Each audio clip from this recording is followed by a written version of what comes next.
Happy Saturday, happy new moon. We're here streaming today from Holter Lake in central Montana. We're after a bunch of different species today. We're gonna see what we can put in the boat.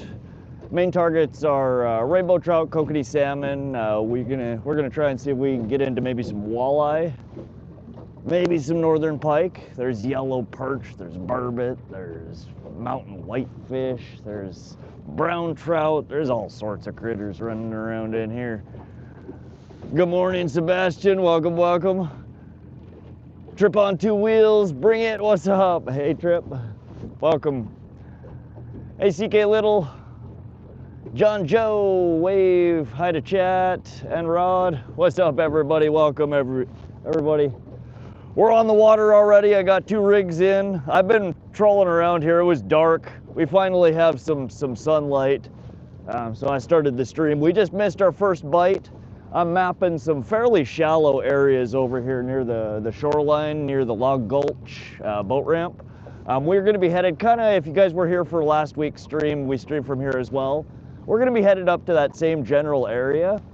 We're here for a little bit of revenge and a rematch.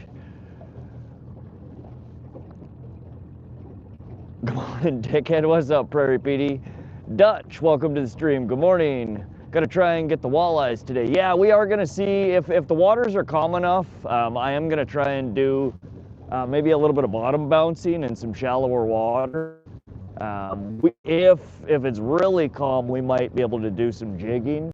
But I definitely do also have a handful of shallow diving cranks and things of that nature that I want to try for walleye. I would really like to get our first walleye in the boat this year. What's the temperature this morning?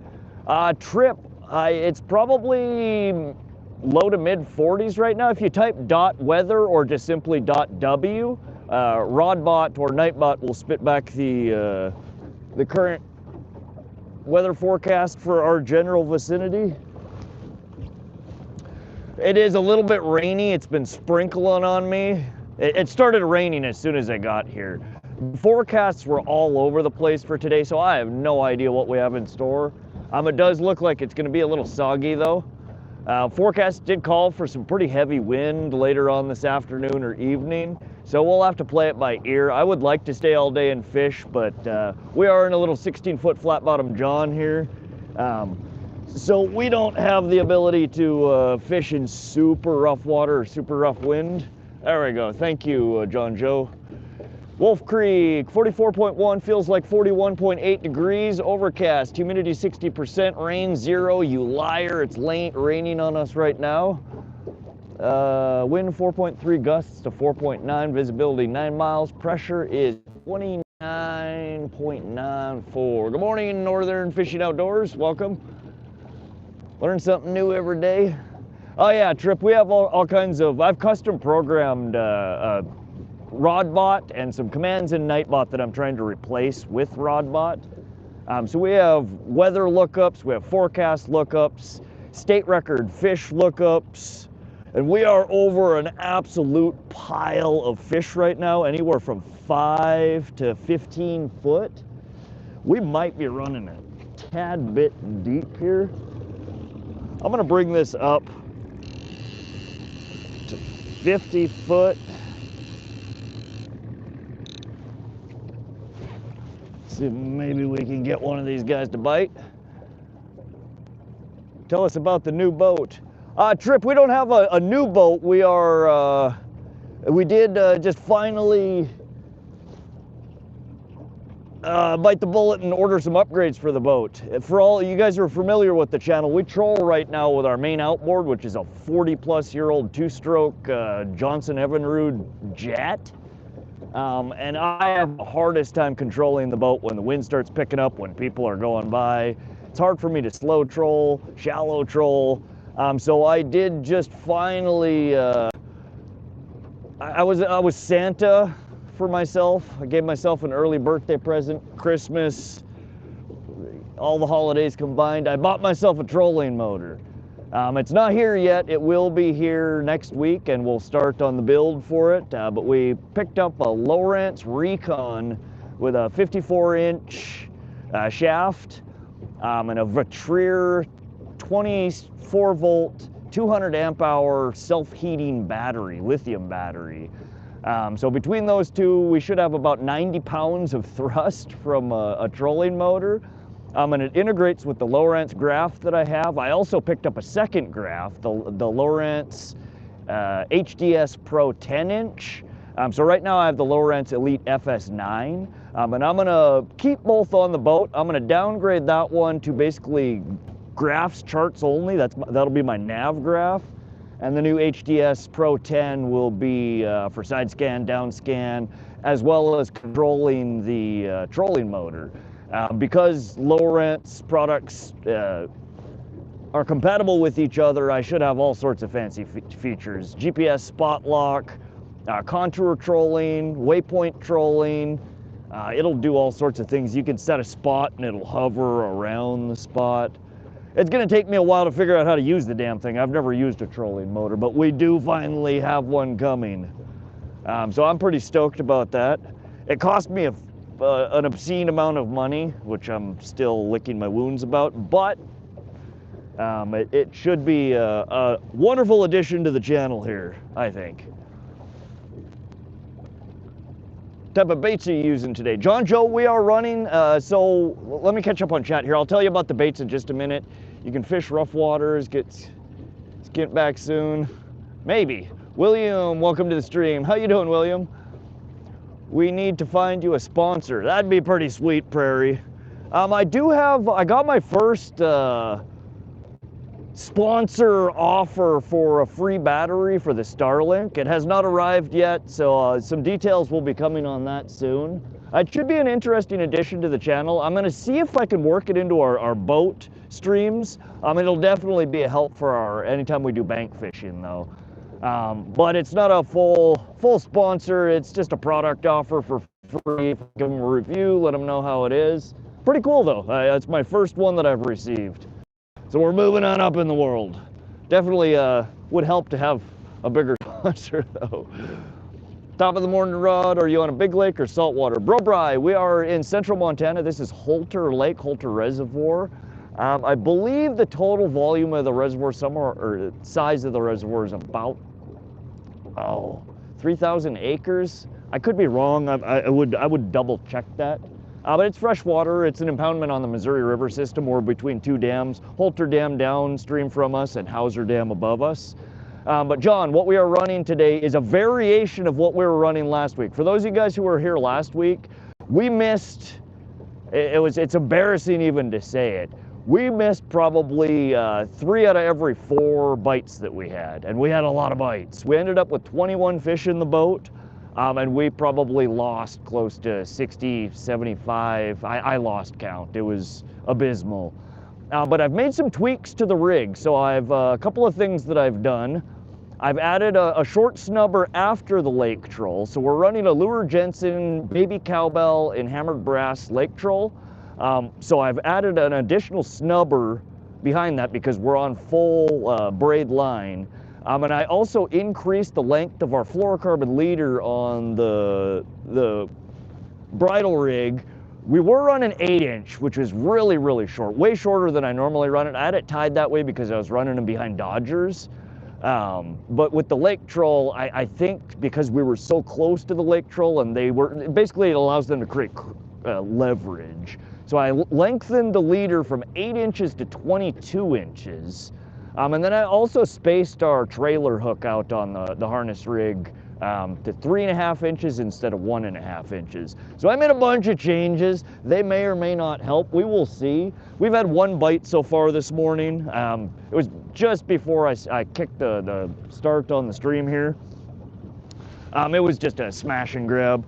But we will see. Hopefully the tweaks that I've made will increase our landing ratio. We're going to be after multiple species here today though. Rainbow trout, kokanee salmon, northern pike, walleye. We'll see what we can get into, provided weather is decent. Dinosaur, hi from Dino, Malaysia. What's up, Dino? Welcome, welcome. Remember that live? Are you on a big lake saltwater? I answered that. Let's go, Rod. Thanks, NFO. Welcome. Thank you all for joining me this morning.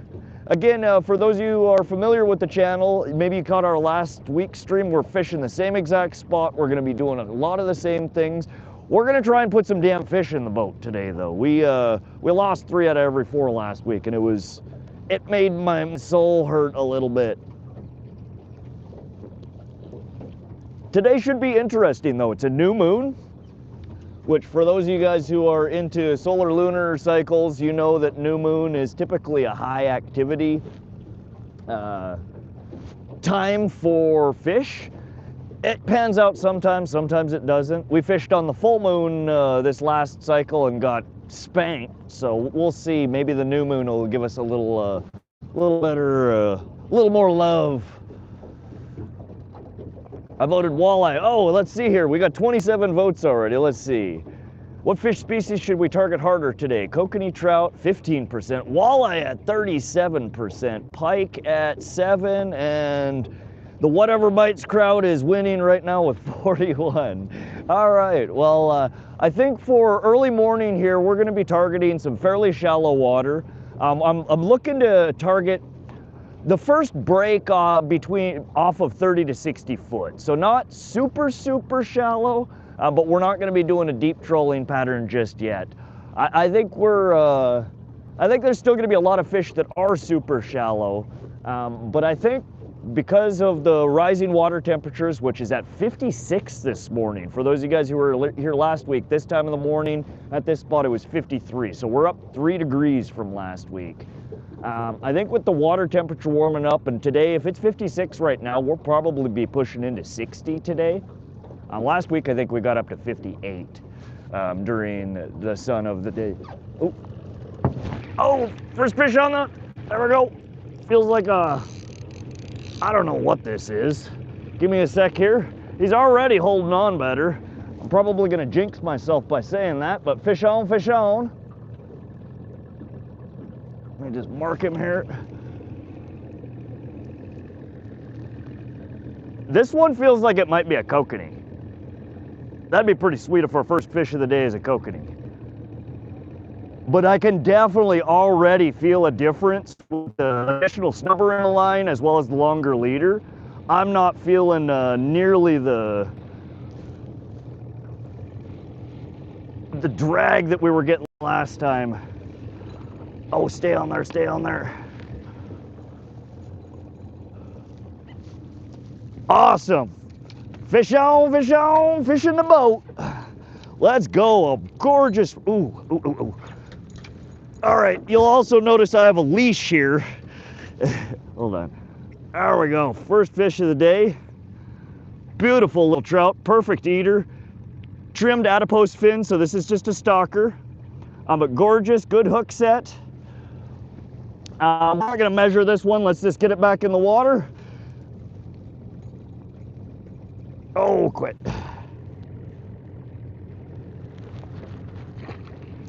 All right, so we will show you what we're running here. Surprisingly, our first hit off the day was not our pink. It was our, so this is our, I call it a double wedding ring, or I've been calling it a bridal rig. It's a hand-tied worm harness. This one was running worms. You'll see I also changed the hook. I went from a Gamakatsu 1/0 octopus hook to a Gamakatsu 1/0 drop shot. It's a drop shot hook. This one we were running crawlers on, so that's interesting. The first fish of the day is off a crawler, not our pink gulp maggots. But this one is a green, these are all UV beads. The wedding rings are the little silver things, and this one's running a copper blade. But what we're doing here is just running the first hook through the head, and then the second hook about halfway down the body. And we are using a full crawler. We might have to switch to half crawlers at some point here. I did only bring 2 cans of worms, so I don't know how long that's gonna last. But just a quick overview. So we are running our lake troll. After the lake troll, I added a short snubber. We increased our leader length. And then there is our dinner for the fishy. And also you'll see I have a leash. We are not losing any more damn poles, but you're probably gonna see me tripping and tangling over this thing. I don't have it hooked to the greatest spot yet. It didn't hook where I thought it was gonna hook. So we are still trying.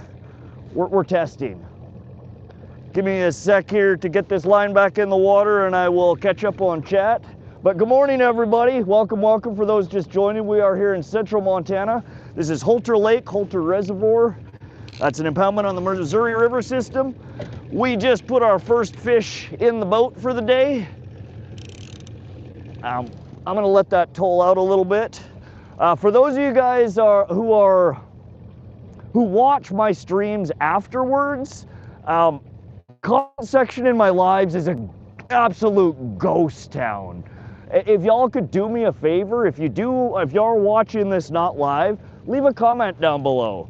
Let me know what's the biggest rainbow trout you've ever caught.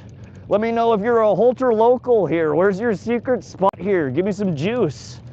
But anyways, if you guys could leave some comments on my lives, it is a key part of the channel, a metric that I'm missing right now that I think would really help the channel grow.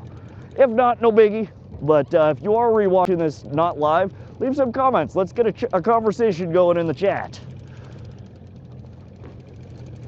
All right, so that one was out about 45 feet. So that's 1.5 colors. We were probably about 10 foot below bottom right there. Not very deep. Let me catch up. Voted for trout. Wow, what fat. That was a good one. That was a perfect eater size. Get in the boat, that's right. Morning, Northern Fun Mix. Good morning. Welcome, welcome. 24 miles long, 4,800 acres. Well, that's if you count, I think, Upper Holter and Lower Holter. You might be right. Thank you, Prairie, for looking that up.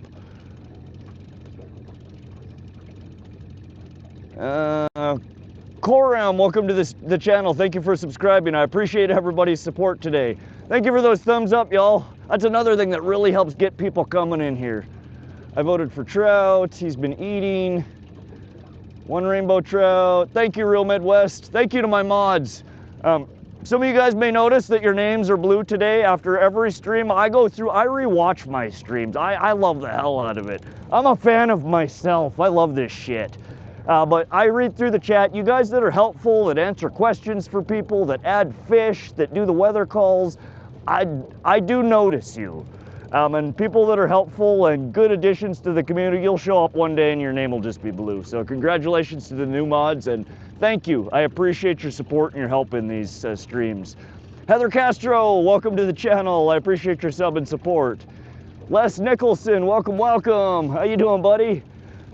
I like those colors. Yeah, that one, whoa, we are way deeper than I meant.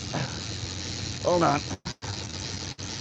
Yeah, that color last time produced our only kokanee and some of the more, well, I shouldn't say the only kokanee, the closest we got to catching a kokanee. The biggest fish of the day were produced by that color. The most fish were off of our pink double wedding ring.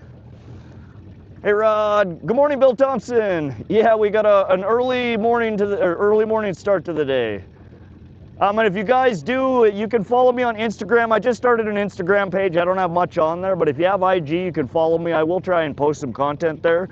If you guys do want to talk to me, whether it be strategy or just a BS or share some pictures of fish, you can hit me up on Discord at WannaSeeMyRod, or if somebody types .discord, it'll spit out my Discord link. Feel free, hop into the community. We have I think maybe 25 people there or so right now. I post some other stuff while I'm not fishing. Come on, PB fish. I wish, John Joe. My PB rainbow's 5 pounds. There are way bigger rainbows that come out of here. We could definitely, that is a possibility that we could get a new PB. The state record walleye also comes out of here, 17 pounds. And my PB's like almost 7 pounds for a walleye. So there's a lot of room for growth there as well. I've never caught a rainbow trout, Rod. Oh, really? It's one of the most common fishing species here in central Montana. They're fun to fish for. They're not my favorite to eat, but they're definitely fun to fish for. Concept, just outside of Billings. Nice, welcome. It's always cool to see another local Montanan here. Where do you like to fish around Billings, Concept? Gotta go 4 hours for them. Dang, that's a bit of a trek, man. Do you have other kinds of trout there? Brown, or do you have salmons? Where are you at, NFO? I don't know if I've ever actually asked you. I was gonna say thanks for the blue. Oh no, that is my thank you to you. Again, I appreciate you hanging out and supporting the channel. And again, you see how hectic it is for me. Y'all, when you see me busy, if you could help answer questions and keep people entertained and occupied while I'm frantically running around here trying not to crash the boat, I appreciate it. How you doing today, Les? K-Hole, welcome. K-Hoddle. I've never known how to pronounce your name. Looking chilly, pike weather. It is, it's mid-40s right now, a little bit breezy. It's a new moon. There should be, there's a good chance we'll have a really good bite here today. Thank you, NFO. Yeah, if you guys want to join the Discord, hit that link or just find me at WannaSeeMyRod. 17 pound walleye is insane. I know, wouldn't that be freaking amazing? 32¼ inch, I think it was. Big old girl. Bighorn River is one of my favorite. Oh, nice concept. I've heard of it. I've never fished it. I've not fished much in eastern Montana. I would love to though. I want to do around Peck, the dredge cuts. That's right, NFO, Ontario. Shit. Brook trout. You guys have big brook trout though, don't you? Joe Jones, $6.99. Let's go. I appreciate your support, John Joe. All donations, super chats, gifts, stickers, what have you, Rod Squad memberships. It all goes to support to pay for the Starlink Mini that we use to run our streams here. We're in remote, middle of nowhere, central Montana. We don't have cell signal here. So our rig is run by Starlink Mini. We got our Lowrance Elite FS9. Soon we'll have the HDS 10 as well. You'll see my very custom made rain cover here for my DeWalt batteries. I have a custom hot swappable DeWalt battery system set up, but pretty cool rig. But that's how we stream, and again, any and all super chats, gifts, donations, that all just goes to pay for the Starlink. It's expensive. It's $165 a month for me to be able to just broadcast for y'all. So I appreciate it. And I hope you guys are enjoying yourself. Every time you guys send, flick a few pennies over this way, it just lets me know. Thank you. I've seen use underwater camera. It looks awesome, but expensive. Fun makes, yeah, so the ones that I have, they're not super expensive, but they're not cheap either. They run, oh God, I think I paid probably $225 a piece for those. I have two of them. They're the Water Wolf 2K Wi-Fi, so it's 2K, so almost, basically high def. Most of my water bodies that I stream from, though, have fairly green, murky, algae water. So they're not the greatest pictures, but it's still fun as hell to look at. And if you guys are listening right now and don't know what we're talking about, click over to my profile sometime and check out some of my shorts. I post underwater catch camera of the fish that we're catching. I don't run it all the time, but I do run it from time to time, and it's just an inline lure camera. It goes right on the end of the pole, and then you run your lure from the end of it, so we get all the action of the fish swimming around, following the lures, biting at the lures, missing the lures. And recently I've been messing around with the format.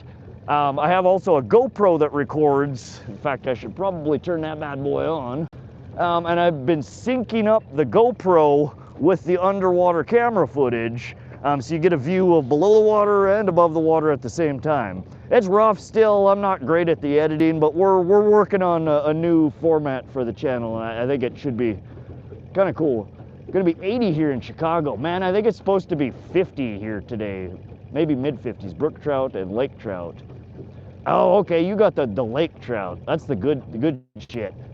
Hot swap those better? Yeah, I can. I have, I didn't show it. There's a little waterproof box below that I have that has a step-up converter in it, and it's essentially a computer component that's used for a uninterruptible power supply system that senses when the primary power source goes out and automatically fails over to the secondary and seamlessly, so it doesn't take down the stream.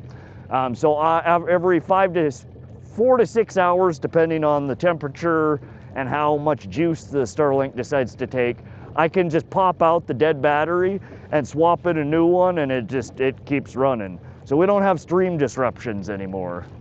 Pretty cool. Checking out that water wolf footage, it was absolutely amazing. Oh, you like that, Bill?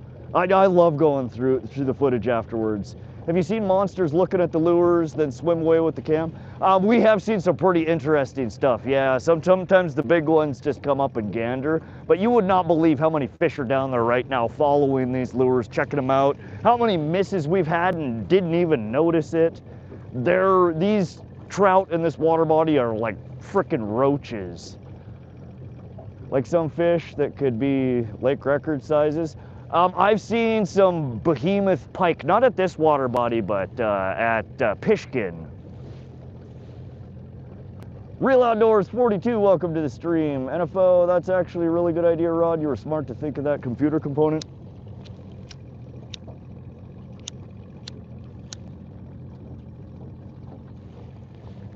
Thank you, NFO. Yeah, I'm in computer science. I mean, that's what my background is.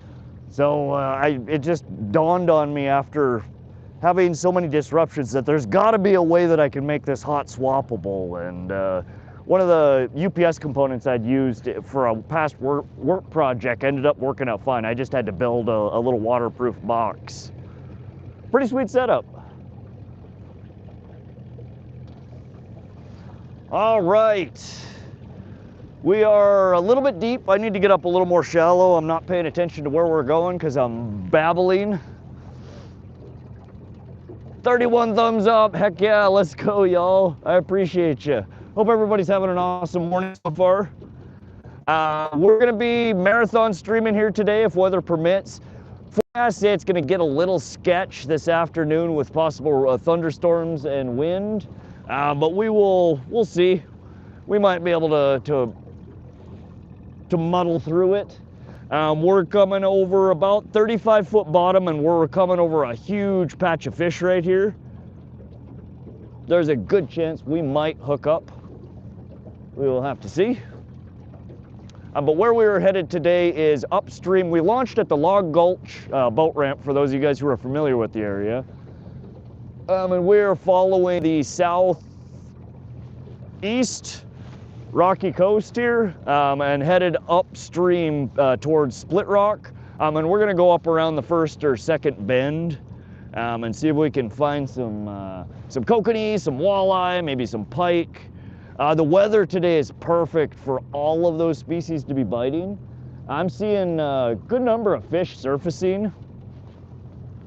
Keep an eye out in the horizon here. You guys will probably see some fish surfacing, eating bugs.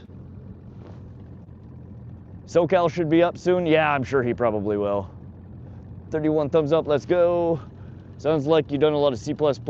I've muddled around with dozens of different languages, fun mix time. Most of my work career, I've been a full stack developer and in security, and my primary language was PHP. Though again, I have experience with probably about a dozen or so different languages. It's fun, I'm a nerd.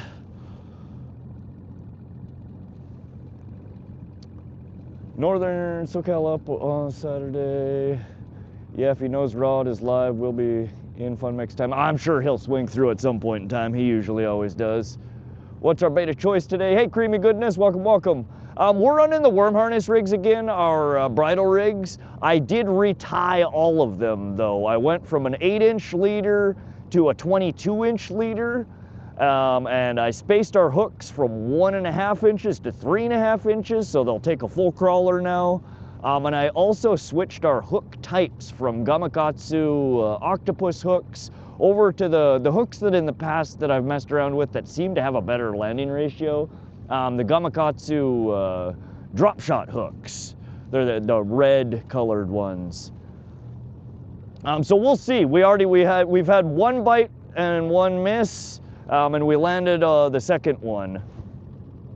Speaking of which, I should probably check this line. He almost certainly stole our maggots that first hit. We'll see. We'll let it run for a little bit and then we'll check it. But we're running the pink one on this line and the green and white one on this line. Oh, and I also added a short snubber after the lake troll. Last time we were running a really short leader, and our hooks were really close together, and I think we're just, those lake trolls create so much drag that they're, with it being that close to it, it's like they're fighting against a fixed point. And I think with as short as the leader was, they were just able to use that leverage and get themselves off or break their lips. The additions, the first fish that we caught felt much different. I felt the squishiness in it. I felt the give. So I think we might have a better landing ratio today if we can get into the fish.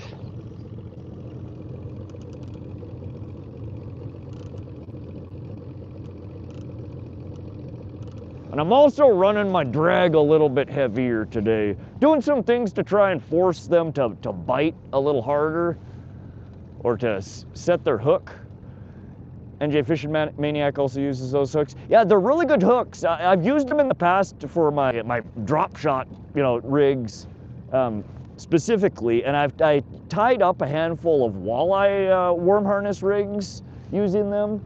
But I just switched these rainbow trout and kokanee rigs over to them as well.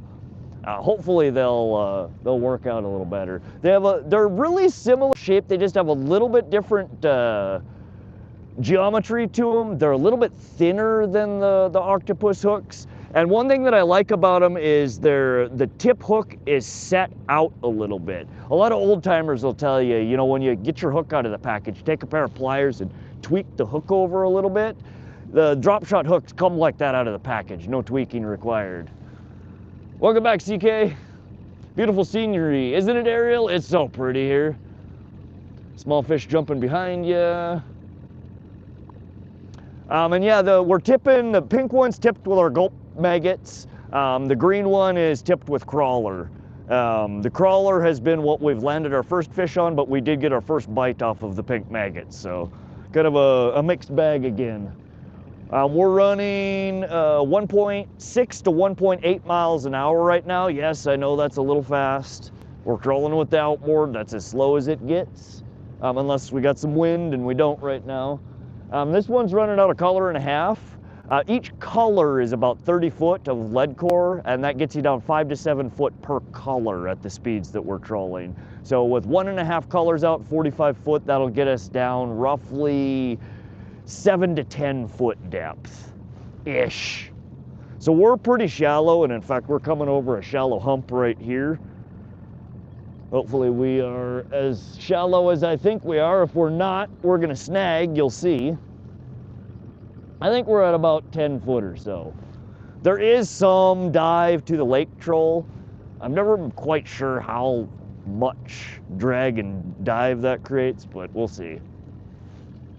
What's up, Bob? Welcome, welcome.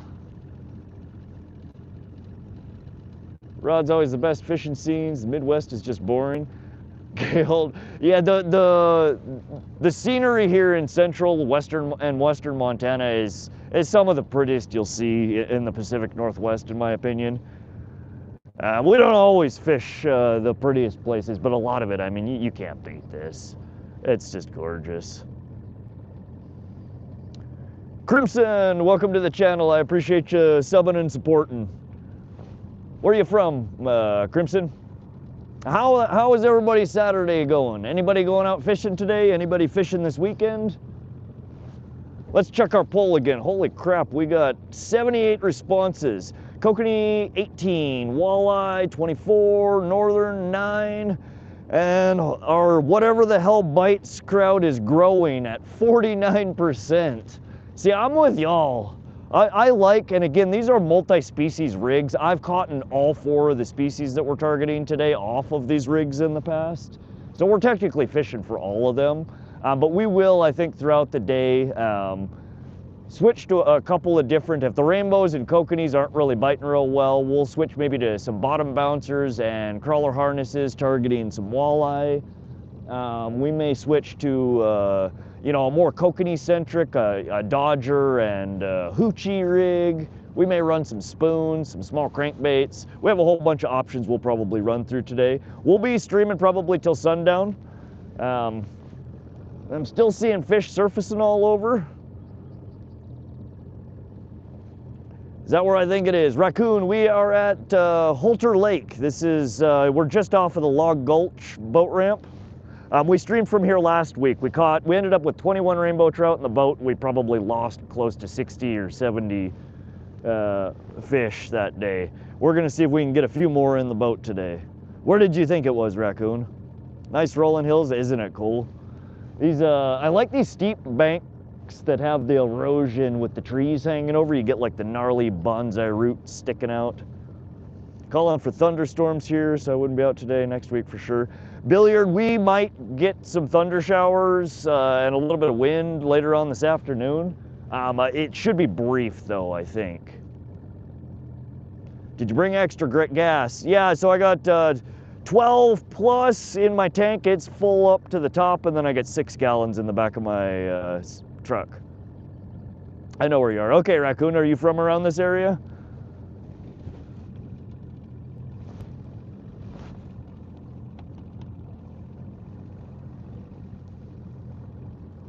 Just happy to catch fish when I go out. Fishing around Chicago can be tough outside of Lake Michigan. Yeah, it's always good to at least catch something. I would like to catch something sizable today. As much as I enjoy catching a bunch of fish, we have not really caught a big fish yet this year, and we've been out quite a few times already. Today is the day of, I think, a sizable fish, hopefully. We've got good weather conditions. The forecast is decent. It's a new moon. PG Cuddy with the 5 bones. Let's go. Thank you for the super chat, PG Cuddy. Have a great day. You have a great day as well. Thank you for coming and hanging out and fishing with us, PG Cuddy. I appreciate your support. That goes, every little bit helps pay for this stupid Starlink. Starlink, I love you. I'm not talking shit, but the stupidly expensive Starlink that we have to use in order to bring these streams to y'all. So thank you. We're having a great day already. Any day on the water is a good day, PG Cuddy. K-Huddle, you catching any walleye? I hope we catch one today. Do you use chemical sharpened hooks? Most of what I use is Gamakatsu. Gamakatsu, and there's a few other brands that I use, but for all these harness rigs that I tie up, I use Gamakatsu, and I don't know if they chemically sharpen them. I don't think they do.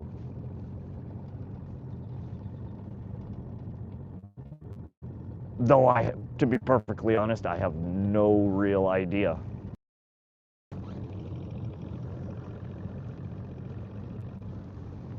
Are they bad? I'm assuming you don't like chemical sharpened hooks. Maybe I'm wrong though, I don't know.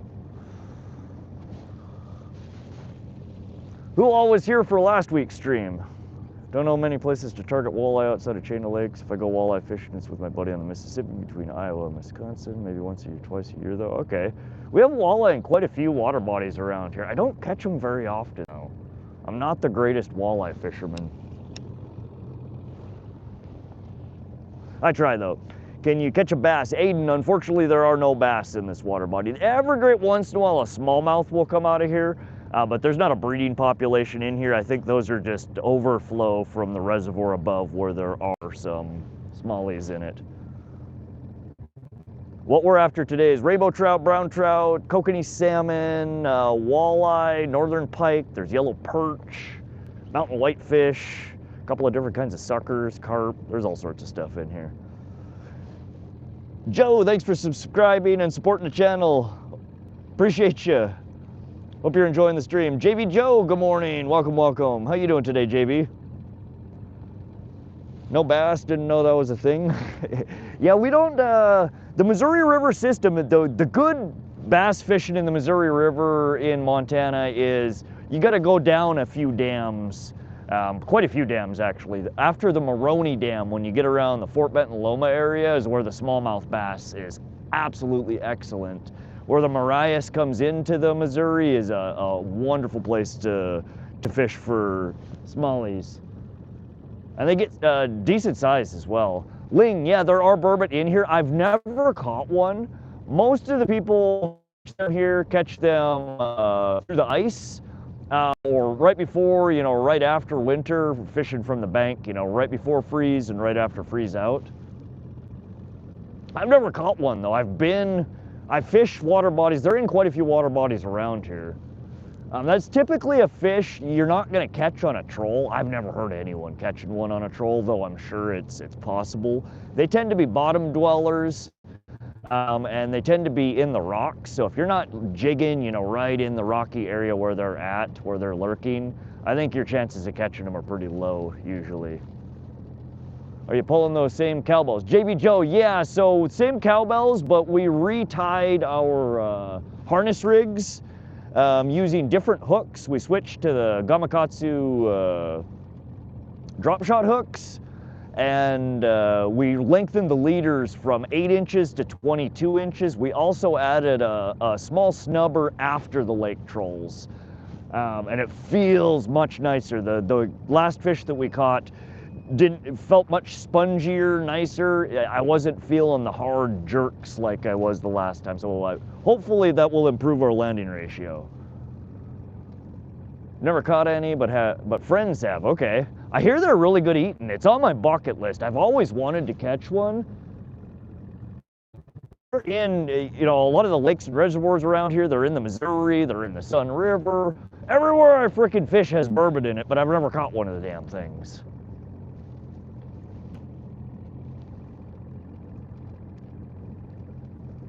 I was gonna say you'll only catch burbot jigging through the ice or fishing bottom summertime. Yeah, that's what I've seen. A buddy of mine caught one fishing from the bank during the dead of summer. I've seen one caught at night, just fishing worms. I've seen one caught during the day fishing worms, just bottom fishing. Just a, you know, your old-fashioned sinker and a hook and a worm. They never want to bite anything I throw out there. Bucket list too. They get to be quite large in Montana as well. Sorry, I gotta go. I trusted a fart. Snowflakes, that's unfortunate. It happens to the best of us though. Go ask your mom to change your diaper, you'll be good.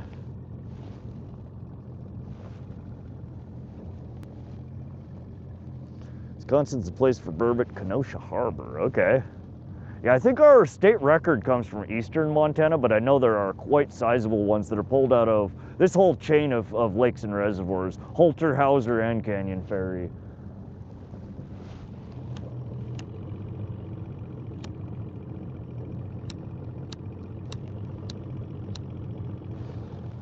I think probably the most common place around here that I've heard of people catching them is actually right at the end of this water body, below Hauser Dam. Ooh, big fish, 40 foot. He's down there deep. All right, let's let out a little bit more line here.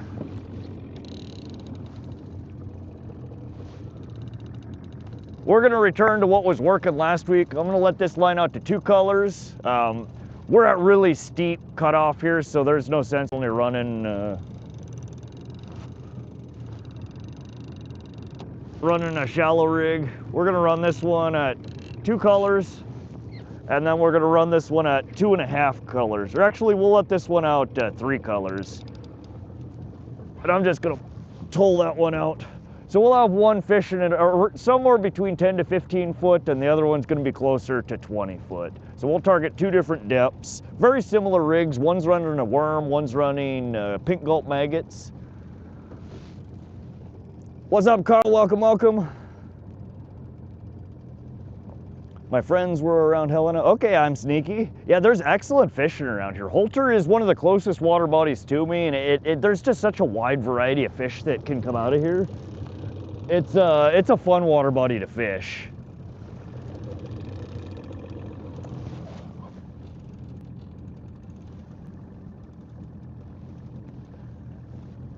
Yeah, Carl, you do.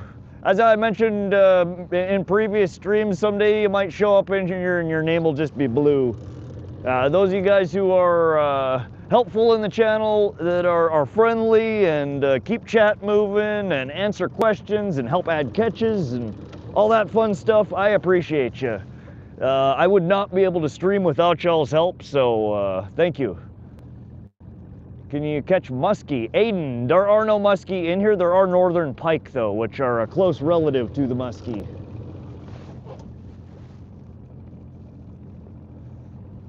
I want Rod with the headlamp and sing in his mouth emoji all joyed.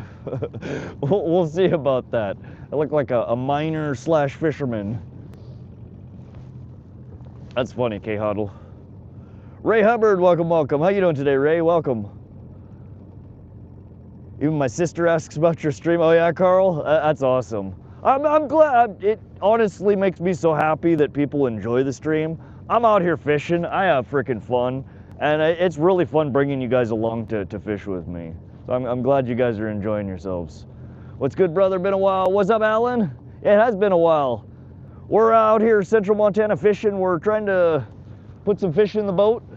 We caught our first fish, I don't know, it's probably been 15 minutes. The bite's definitely been slower this morning. By the time we were at this spot last week, we had probably 15 bites already. We only landed one of them, but it was just bang, bang, bang. The bite is not as fierce this morning. We'll see, maybe it'll pick up. Josie, for all y'all who are familiar with Josie, you know how awesome she is. Josie is like the OG. I think she was in possibly my first live stream, and she has been a dedicated supporter of the channel ever since. Josie, you're awesome. Good morning. Always a pleasure to see you. We use the raft, the Missouri often around Wolf Creek. Best memories. Oh, that's so fun. I've tubed it a whole bunch of times from, we drop in at usually like Craig and tube it down to Great Falls area. It's the biggest pike you've ever caught. Aiden, just a little over 22 pounds and 42 inches. She was a pretty big girl. Doing good. Glad to hear that, Ray. I believe a burbot is the same fish we call bowfin. No, they're different. They look real similar, though, Midwest. Burbot is freshwater ling, or freshwater cod. I think it's the only species of freshwater cod. They call them burbot or ling, but it's a freshwater cod. Very similar looking, though. They have that more snake-like, almost like an eel, like a fat. I always tell people they look like a tadpole on steroids, the big ones. I haven't been out fishing this year yet, need to get out, and Josie is a legend. Alan, get out there, catch something. And also Josie live streams too. She live streams fishing. She catches big, nice bass, bigger bass than I've ever caught. She live streams hunting. If y'all have not checked out her channel, go over and give her a sub. Watch for her to go live next time. You will not be disappointed. She's fun. Vid to voice is out of sync. Damn it! Hold on. No, it's almost certainly me. I did a. Let me. Okay, I'm back. The mic should be fixed now. I looked it up. It's a reported issue.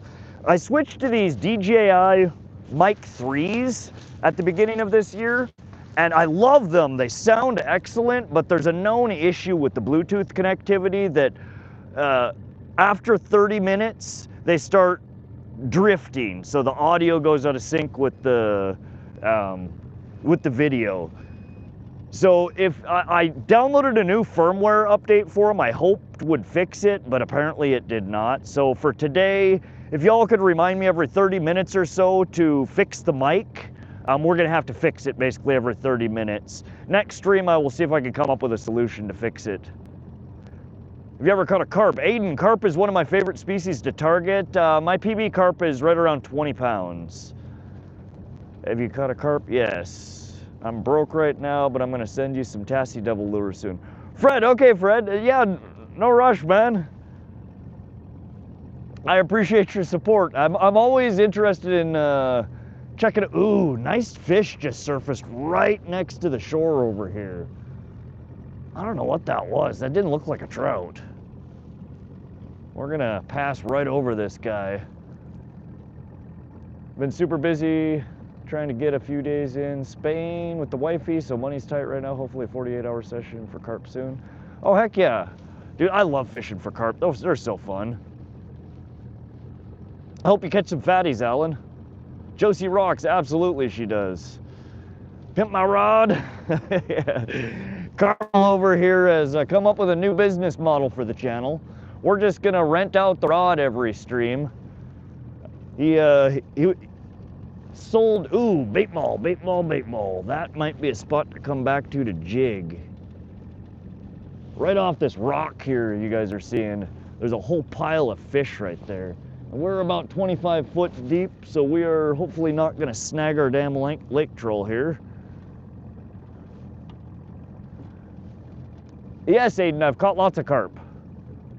How you doing, legend? What's up, Tommy Stam, the man, the myth, the legend? We are doing, oh my lord, hold on a sec. Way shallower. Give me a second to bring these in.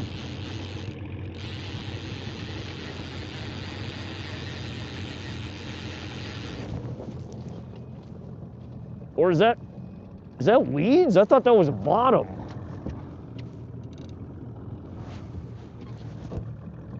Hopefully that's weeds and not the bottom. Doing awesome, Tommy. We've put one fish in the boat. We've been live for about 45 minutes. We're back here at Holter trying to catch whatever the hell will bite. How's your morning going, or day, or evening, I think? You're 8 hours ahead, so you're in the middle of the day. How's your day going, Tommy? Aiden, anywhere from a pound up to 20 pounds. Yurikano, what's up, Yuri? Welcome, welcome. Just waking up, are you stoned 24/7, Fred? No. We blow the fish whistle from time to time to cut the edge off, and speaking of which, call in the fish. Today we're featuring our Frosty's Huckleberry. We went to the fish whistle store for some supplies, and we got our Huckleberry. Montana Huckleberry Frosties. Now that would be a cool sponsor. This could be a sponsorship, y'all. It's not, but it could be.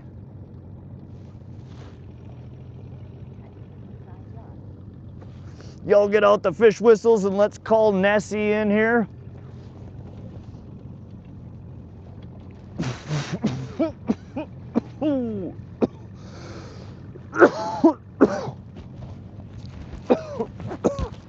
Sorry, let me move my mic. I think it's probably getting muffled.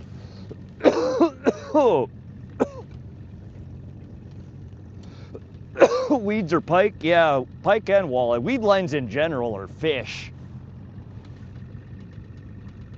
Yeah, it went from like 25-foot bottom up to like 10-foot bottom, and I think it wasn't actually bottom. I think it was a weed bed.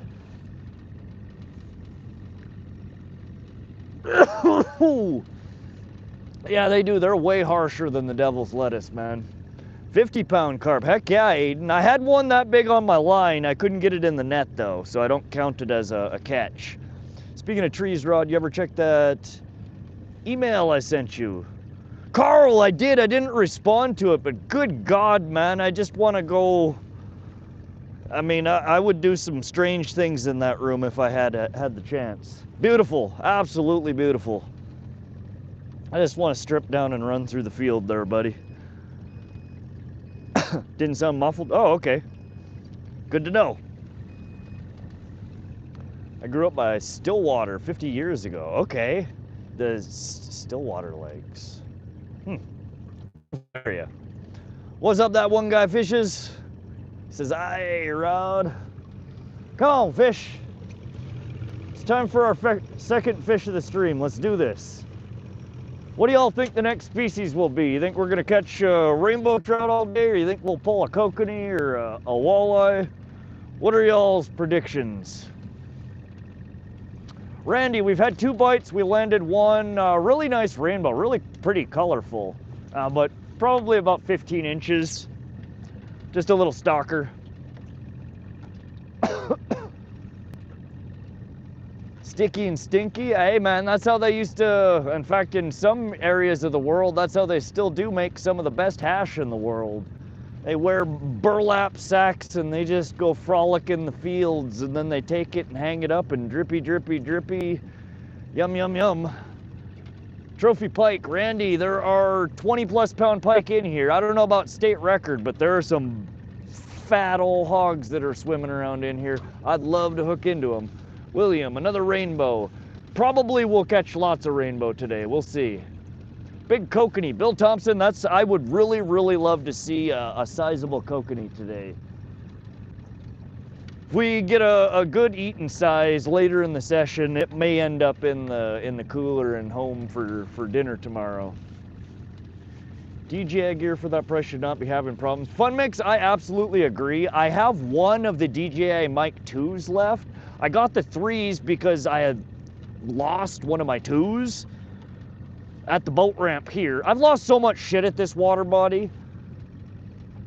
But I picked up the 3s, and the battery life on them is amazing.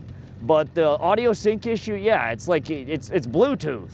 You guys have Bluetooth on all your products. How the hell, after it's been out for, 6 months now, that they haven't patched or fixed it yet? Absolutely drives me insane.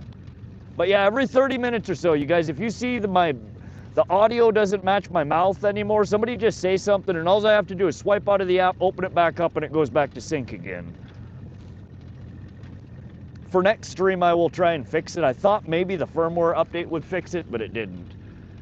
Can grow some tree outdoor as warden for the local max security prison. Tree 7 foot, 8 foot wide, had 26 plants. Wow, that sounds amazing. Larry Triplet, you suck every time I see you, you're fishing and I'm working. Larry, I'm doing it just to piss you off, my friend. Hopefully you can get a little something out of it while you're at work. I'm sorry you have to work though, buddy. I wish you could be fishing.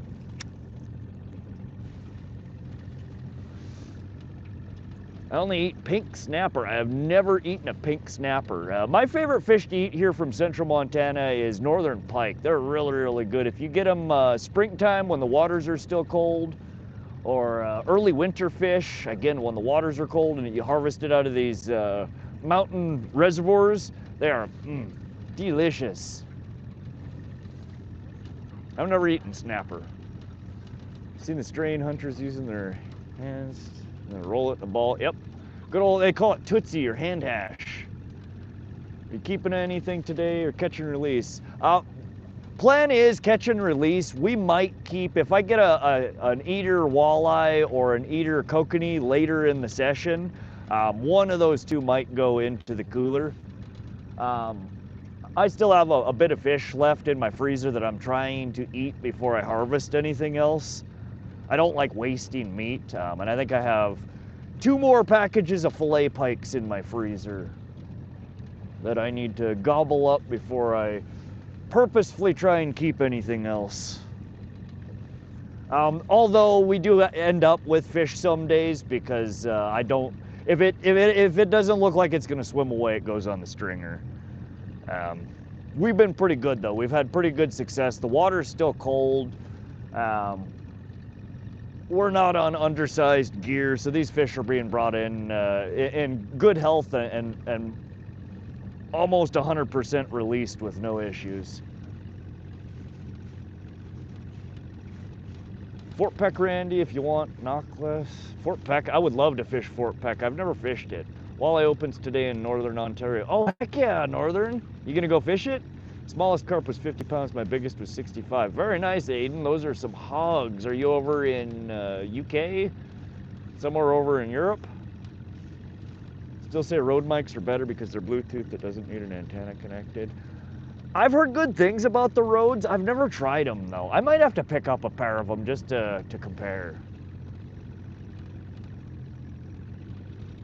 Bait check on the maggot rod. Fun Mix, thank you. Yes, it is.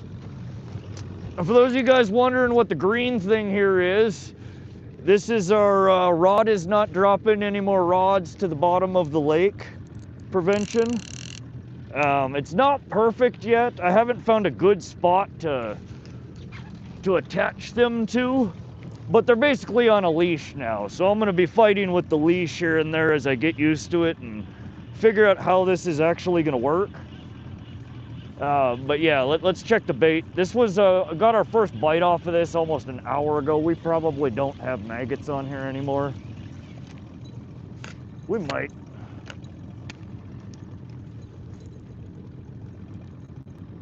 We have one, we're missing one.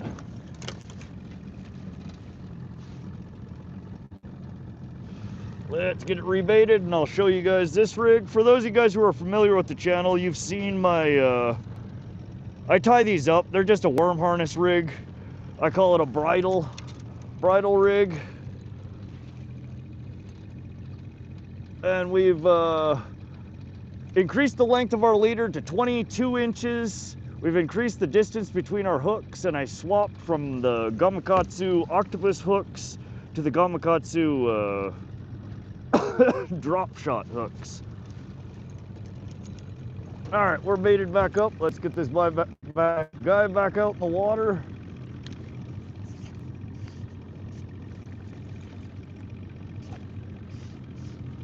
Ah, shit. What to do? Hold on. Oh. Why does it always fix itself when you pick it up? It's like when you take the extra time to fix whatever the hell the problem is, it automatically is fixed. All right. All right, we're gonna let this spool out. Dave James, welcome, welcome. We're same place we were last week. It was the only place that wasn't gonna be like hurricane winds today, and it might actually still get pretty windy here. We'll have to keep an eye out. Sometime around 1 to 3 p.m. I think wind gusts are supposed to start. So this is Holter Lake, Holter Reservoir, Central Montana. Hey Rob Ray, in the 89 Bittersweet Clark Fork were awesome. Oh, I bet, man. I've seen such nice pike come out of the Clark Fork. There's a guy on Fish Brain that fishes that area all the time, and he's always pulling out freaking hogs. Missoula and Clark Fork, it's probably a 4-hour drive for me, though. I don't have to grill anymore. All right.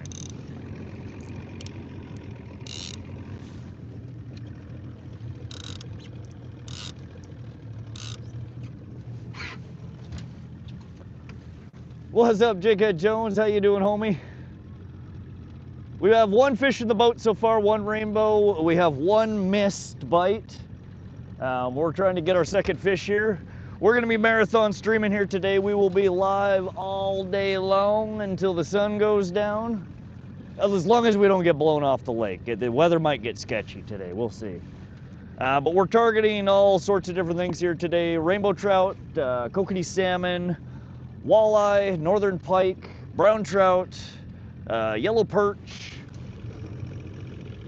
We'll be running through probably a few different strategies here today. We'll troll some small cranks. We might do some bottom bouncing with worm harness rigs for walleye.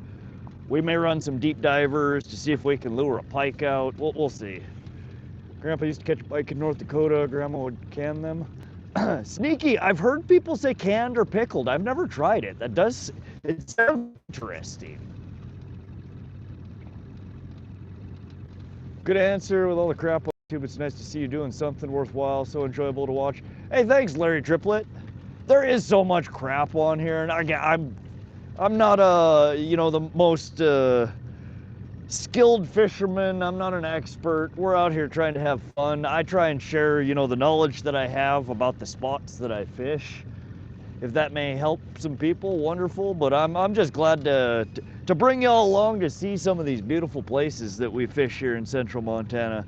Some days we catch stuff, some days we don't. We have one fish in the boat so far, so we're on a good start. Not a super crazy bite yet. Last time we were here, it was just on fire. We made it a few hundred yards from the frickin' boat launch and had a dozen hits by then.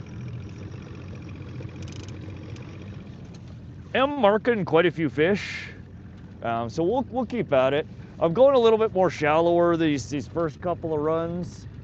Fish tend to be in shallower water earlier in the morning, and as that sun comes up and the water warms up, they oftentimes will dig a little deeper. Right now we're over about 35-foot bottom. I'm marking some decent fish from 20 foot to 25 foot right now. This rig is probably about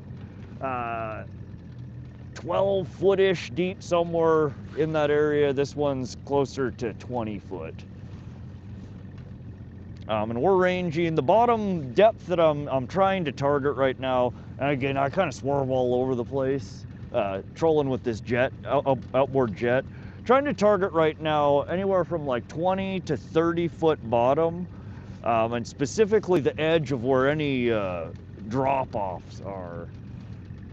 Kind of the first transition area, not the super shallows, but the transition area to the next deeper. And as the day warms up, we'll probably kick out into a little deeper water, not necessarily to target the fish deeper, but oftentimes they're feeding fish out there suspended. Coconut fish that I, oh, fish on. This one's jumping. This one feels like kokanee. It may not be, but we will see. We're on a leash here, and I'm not digging the length of this. I think I might need to increase our leash lengths.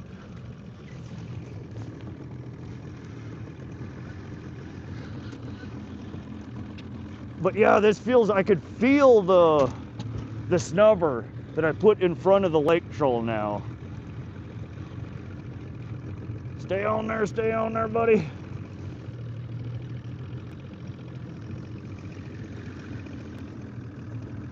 Easy, easy.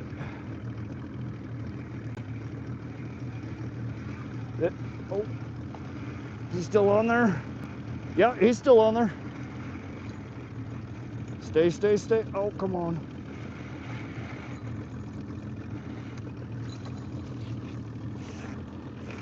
What do we got? Alrighty, nope, not a kokanee. Just another spicy little rainbow. Again, very pretty coloring. Another stalker. Very healthy fish. Hooked right in the corner of the mouth. Oh, fell out of the corner of his mouth. Now he's hooked in the back of the head.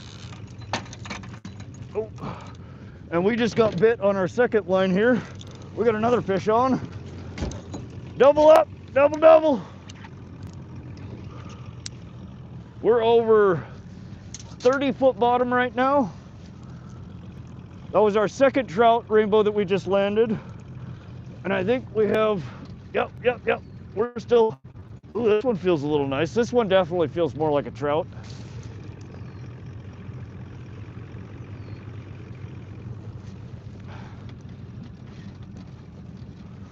Oh, stay on there, come on. Just trying to keep the boat steered here away from the super shallow. Yeah, I can feel that snubber. It feels so different with a snubber after the lake troll than it does with it before.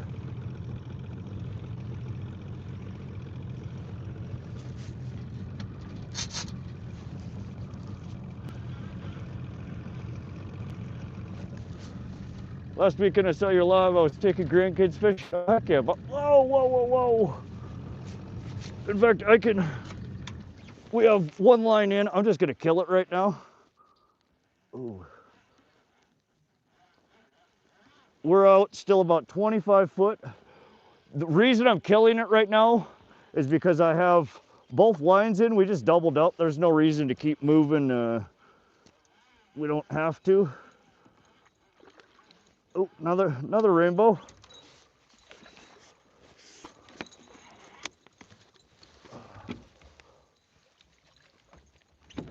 Oh, there we go. Very nice. Rainbow number 3 in the boat. Oh. There we go. You guys a better look at that. About 15 inches. Another stalker. Perfect eater size. Let's get this one off the boat.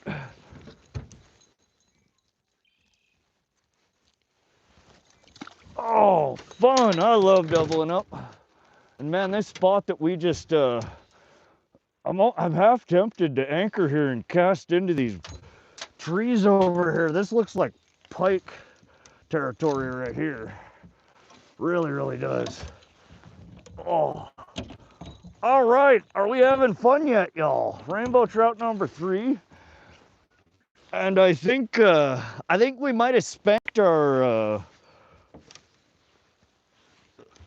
whatever was causing us to to lose all those fish.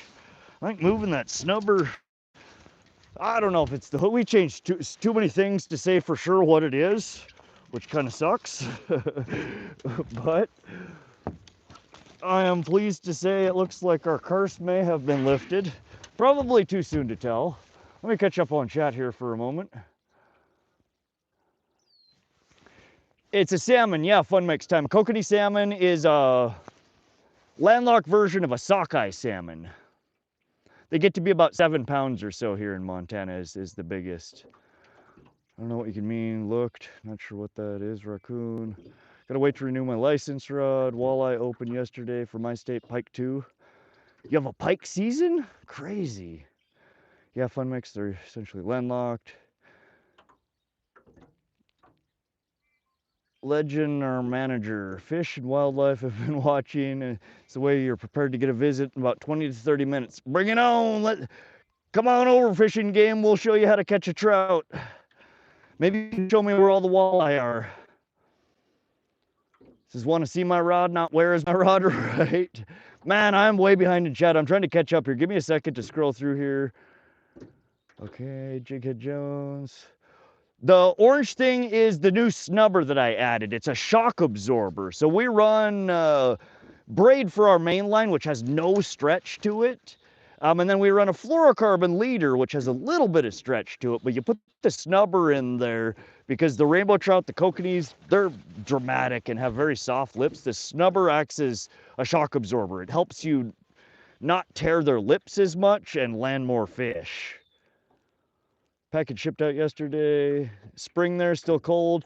Springtime is still basically winter here in Montana. It's still a little chilly. We're mid-40s right now. Did you ever find that new box of hooks? Yes, Randy, that's I retied these lures with the hooks that I was looking for, the Gamakatsu drop shot hooks instead of the octopus hooks. They were tied with octopus hooks the last time when we were losing all the fish. Now we're holding them, seem to be holding them a lot better. Can somebody add 2 fish? We're up to 3 rainbow trout. Hold on. Dead Man's Lake. No, this is Holter, Randy. Holter Reservoir. Holter Lake. Don't lose it. Wow. Okay, never mind. You guys added it. Beautiful rainbow. She's a fighter. Double up. It's kicking off. Might be better by the looks. Multi-skill master. All right, I skipped some chat. If I missed anything important, please just retype it. It's really hard for me to keep up with chat. I think I got most of the stuff. I see a lot of you guys were talking amongst yourselves and other people answering other people's questions. Thank you. As you guys see, it gets extremely chaotic at the boat, especially when we start catching. And I feel like today's gonna be one of them days. So mods, thank you guys. You guys are awesome. If you guys could help answer questions and keep people busy while I'm being chaotic over here, that would be awesome. And thank you guys for your patience and tuning in today.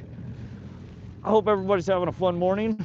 We're having a blast. We have 3 fish in the boat. We just doubled up and landed both of them. So our Holter curse may have been lifted. Time will tell. I'll show you the rig, the rundown here. So we're using our Akuma cold water.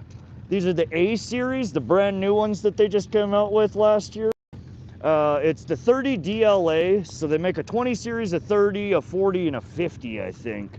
I use the 30s. I really like these. They're enough. I can fit a full 10 color on here with 200 feet of backing. So there's plenty of line on here. It's 60-pound test, or no, sorry. We're running the Suffix Advanced Lead Core line. It's 27-pound test. It's paired with the Akuma Classic Pro GLT planer board rods. It's an 8'6" rod. One-piece telescoping rod. It collapses down to 7'6". We're running. It's a pretty complicated setup. Y'all know me, I throw out the kitchen sink. So we're running from our main line a snubber, a lake troll, that's these brass things. It meant to mimic a school of fish. Another short snubber, 22 inches of fluorocarbon leader, and then our worm harness rig. And these are hand tied. I make these, I call it a bridal rig, and just tipped with pink gulp maggots. And we're on a green leash here so we don't drop any more rods in the lake.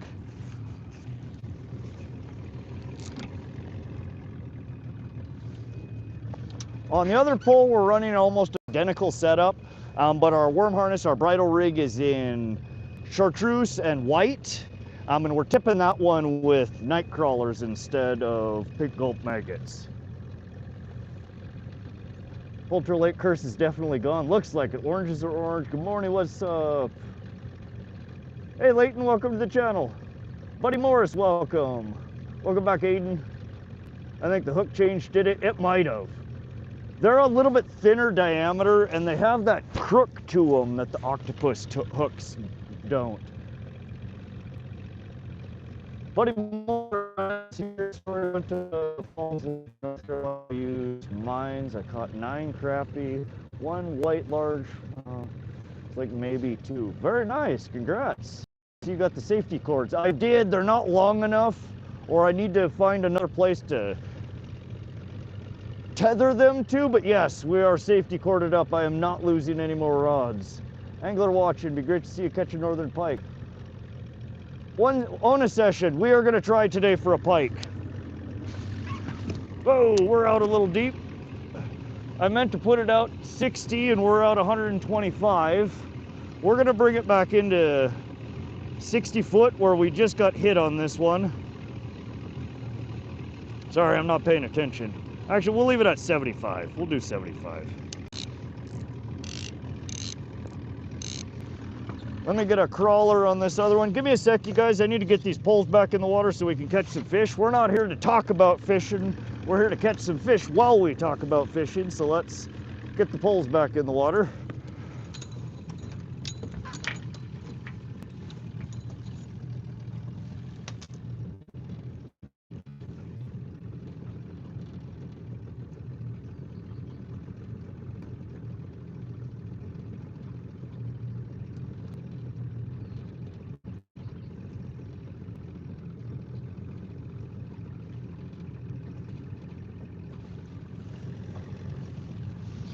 All right, and again on this rod we're running basically the same thing, just different color pattern. Running copper instead of the hammered nickel, and we're running a crawler instead of the pink gulp maggots. Both are lead core line, same reels, same rods.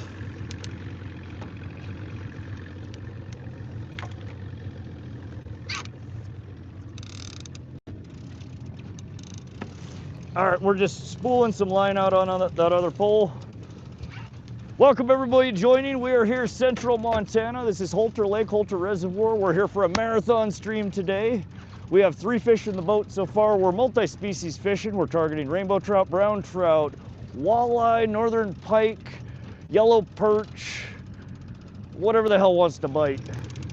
Right now we're running lead core line on our trolling rods. We're out 2.5 colors on this guy. I'm gonna go 3 colors on this one. We're fishing anywhere from the 25-foot bottom to 50-foot bottom. There's kind of a transition area that goes into the deeper lake basin here, or river basin. I'm gonna see what we can catch today. Let's go, Rod, the fish slayer. Thanks, Bob.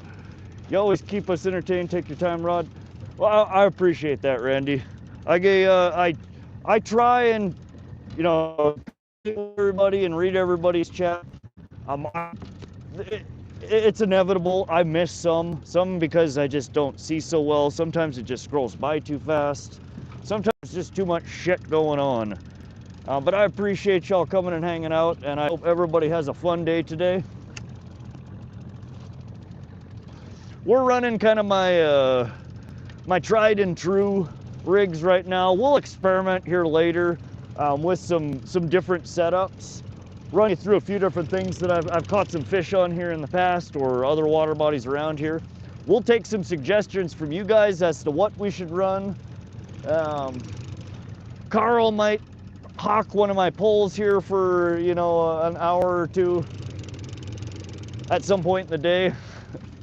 We're here to have fun, catch some fish, hang out, talk. What's up, Rippin' Bass? Welcome, welcome.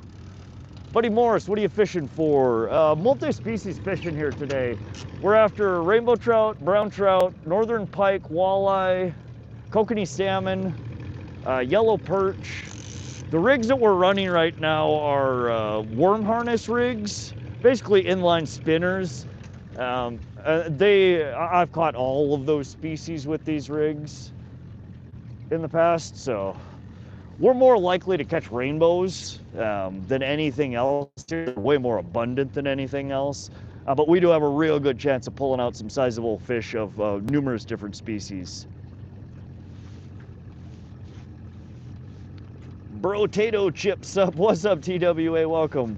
3 rainbows. Yeah, we've landed 3 and we've lost 1 so far. But the one that we lost was, he hit it and he was gone before I even picked up the pole. He stole our bait and fucked off. One assassin, nice mate. The lads go friends. Don't fancy fish liner, Badir haul for the carp. Been to Ebro, spin the cats and fish the River Mercy. Odd occasion for cod. You fish some cool places, Alan. Trolling with Chevy fenders, very similar, TWA. These are Lure Jensen baby cowbells. It's a 4 Colorado blade lake troll. One of them, the one on this side is hammered brass. The one on this side is not hammered, but it's like a brass nickel meld together. And then we're just running some hand-tied worm harness rigs that I tie up behind those. One of them tipped with nightcrawler, the other one tipped with little pink gulp maggots. And we've fished both of them so far. It's been pretty easy. 406 in the house, heck yeah. What's up, Villa? How you doing, Villa? Buddy Morris, hi, are you using JK? What's JK? Lips out of sync, thank you. All right, lips should be back in sync. Thank you, Dave. If you can continue to remind me every 30 minutes or so, I'd appreciate it. Just gained a new sub, brother. Heck yeah, Creekside Fishing, welcome to the channel. We got a good group of people here. There's usually quite a few people in here that chat and BS, and a lot of people that know a lot more about fishing than I do. A lot of people that like to pretend that they know more fishing than I do. You know, we got a mixed bunch. But we're here, we have fun, we catch some fish sometimes. Feel free to hang out, feel free to chat. Oh, fish on, fish on! There we go. Here's a fish for all the new subs. See if we can land one for y'all. Oh. Or we just lose it. Oh, did we lose it? I'm gonna bring it in. See, it might just be an itty bitty, but I think we might have lost this one.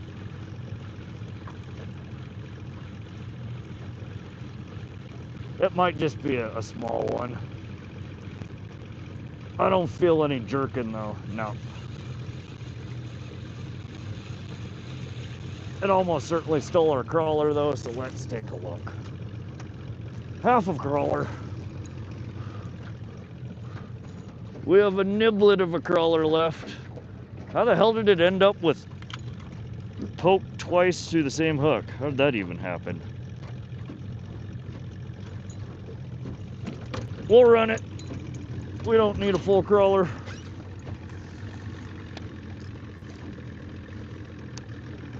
Our new sub fish got let go. We'll get the next one for you guys.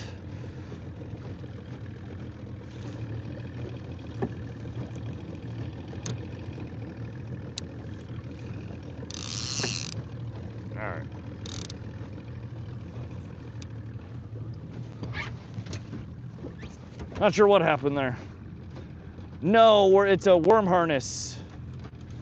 Timu cowbells made of plastic that work pretty well.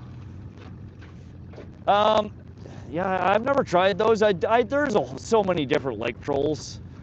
I have some Max flashlight lake trolls. Those work real well here. They tend to work well later in the season though. Hey Catherine. No, not Oregon. We're in central Montana. Oregon is very beautiful though. A lot of similar scenery there. I can always learn. We're fishing, there's always new stuff to learn about fishing. Hi from Hawaii, how big are kokanee? The state record here in Montana is right around 7 pounds. The biggest that I've ever caught out of here was about 5 pounds. Most of them that you catch are in the 1 to 3 pound range. They're really good though. They're fun. The trash can man, Monday, Tuesday, all throughout next week I'll be getting packages. So all the new toys are coming real soon. Villa, doing good, brother. Looks like you're doing well, big fishing. Good luck. Heck yeah, Villa, we're having a really fun morning. Ah, we missed it. I caught 2 cats over 30 inches yesterday. Congrats.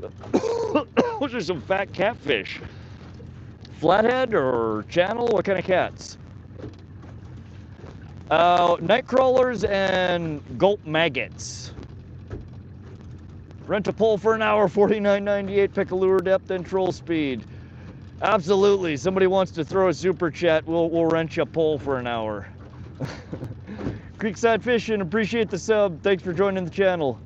Are you using jig heads? No, we're using worm harness rigs. Every time you look at chat, I'm trying to catch up again. Good morning, fellas. Are we at Canyon Ferry? No, Chase, this is Holter Lake, Holter Reservoir.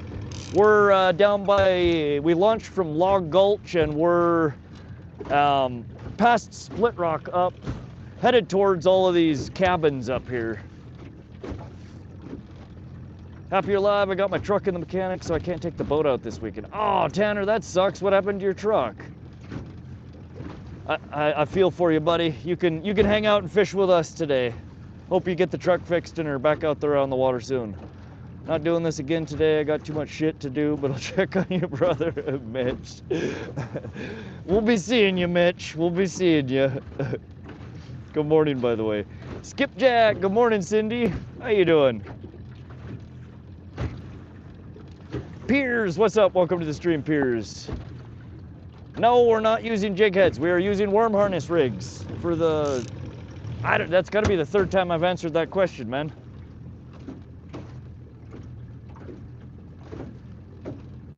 It's cold there, a little chilly. It's not bad. It's supposed to get up into the 50s today, I think. It's overcast. It's going to sprinkle and rain a little bit. 43 feels like 42. Gusts to 2.6. Got cats by trolling. Yeah, you could troll for catfish. There aren't any catfish in this water body, though. Whole bunch of things. Cover seals, front end junk. Oh, man, $4 grand. That's rough. Shout out from California. Thanks, Luke. Welcome, welcome. We're in central Montana. Hey, Cindy, how are you feeling today? Jay Davis said hi. Welcome to the stream. We have finally caught up on chat. Jeez. All right, let's get this one. I don't know why it's not tolling out here.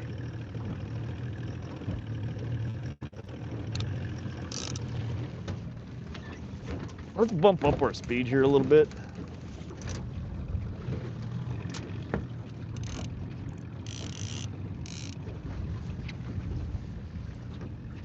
Wind has picked up a little bit. You can see that the water is getting a little choppy.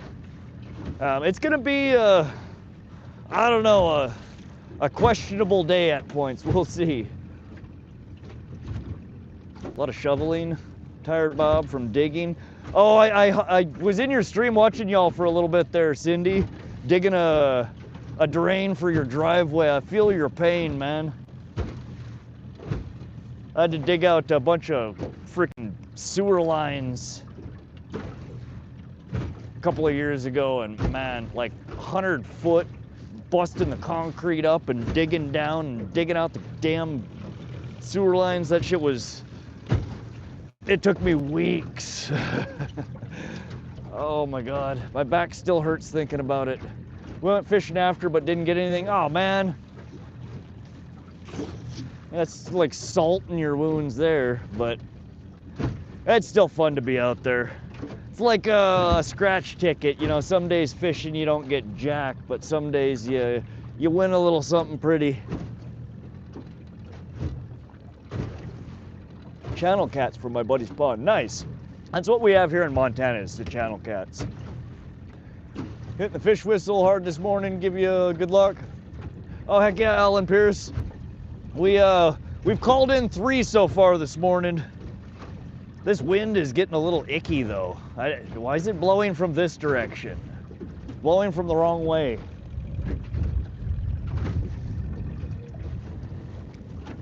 I fell asleep.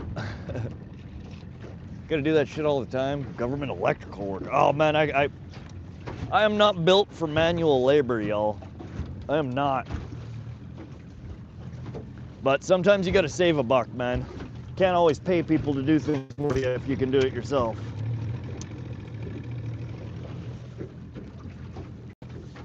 Marking some fish at 30 to 40 foot. I'm gonna cut over to the other side of the lake here. I feel like we're on the wrong side.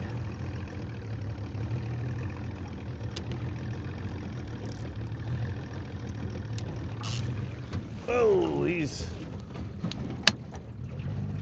wind is gnarled. The wind isn't bad, it's just blowing the fetch the long length of the water and creating these big rollers. We need to get to somewhere that is blocking these rollers. We might poke back around the corner. In fact, I think I'm going to. There ain't no sense fighting with these until the wind direction changes. We're gonna head around the bend here, back to where we just hooked up on those last 2 fish until the wind changes direction. So that might be 15 minutes, that might be an hour. The wind, I think, was gonna change directions a bunch today.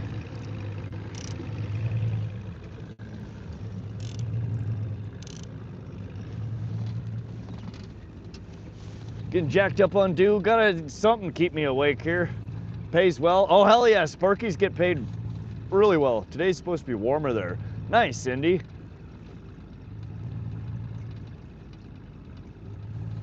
I think next week it's supposed to start warming up here again. Got bow mount installed yet? David, no, everything's, I just ordered it all day before yesterday. It's supposed to start arriving, all the parts, over the next week. And it's gonna take me a little while to figure out how everything goes together and get it all installed. I'm excited.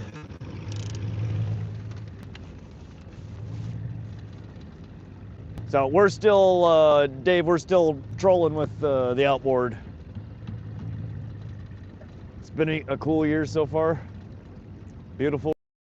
Yeah, up here, this is called the Big Belt Mountains. No. Yeah. Probably. I think. It's the Helena National Forest. But it's real pretty around here. And you can see as I pan around, there's some really nice cabins on the other side of the lake, the reservoir over here. Absolutely gorgeous. Hard Mountain Dew. Heading out today, maybe the evening bite. Nice, David. I hope you catch some. Love, VN, welcome to the stream. I tried the Dirty Mountain Dew. I've only tried the cream soda one. It was all right. Like, cause I like cream soda. It's not like a soda I drink all the time, but I'll drink them every once in a while. And it really, there wasn't like a good meld there. It's like, you take a drink and it's like you immediately get cream soda, and then the aftertaste kind of tastes like the blue Mountain Dew. Whatever the hell those are called. Code Blue or whatever it is. Holter Lake, yes.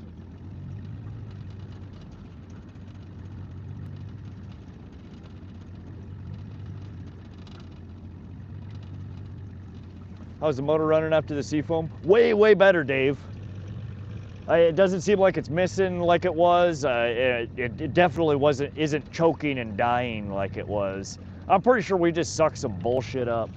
I mean, you'll notice today that it's not nearly as smoky as it was the last streams. We burnt up almost that entire tank the last stream. So we went through a whole can of seafoam, this motor, in the last time we were out. Seems to have cleaned stuff up. She's running nice.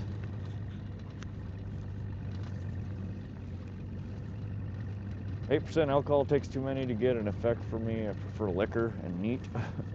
Beautiful view. Oh, thanks, love. Yeah, it's gorgeous up here. It's it's really overcast day today. I think the sun's supposed to poke out a couple of times today. We'll see though. The forecasts around here are so shoddy. Every goddamn time I look at them, I swear they're different. Let me slow us down a little bit. That's another thing I did too. I tweaked on our outboard a little bit. I tried adjusting the cable. I still haven't got my rebuild kit for the reverse gate, but I think I might have slowed down our neutral troll a couple of notches. Snowing 4 days ago. Today it'll be 75. That sounds like Montana, Carl.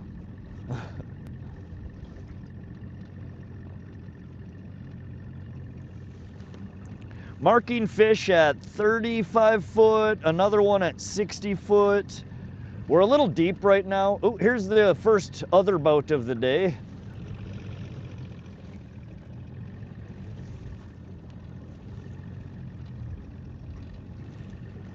They're coming to pass us here. They are blowing by.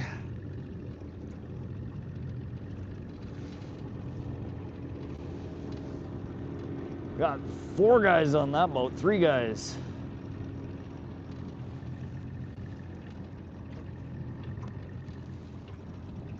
Oh, let's check our poll here. What do we got? What fish species would you target harder today? Kokanee trout at 22%, walleye 28, coming up a little bit. Northern pike at 13. Whatever bites at 37. Wow, we've had a giant drop from whatever bites and a bunch of that put into walleye. Getting more walleye supporters in the stream here, it looks like. We will definitely, I think at some point today, I'm gonna try going a little further, if weather permits, I'm gonna try going a little further up the river into some of the more shallow, muddy flats and see if we can drag some crawler harnesses behind bottom bouncer or run some shallow crankbaits. We're neighbors, Michigan, Upper Peninsula. Yeah, that's pretty close.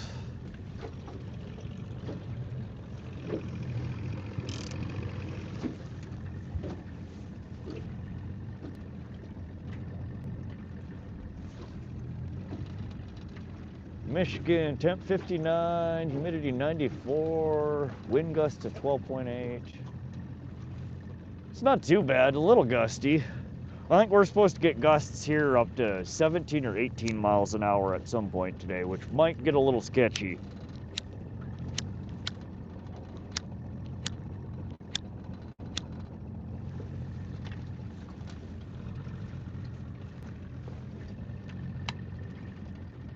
And we have the wind at our back right now, so we're trolling a little bit faster than we were before.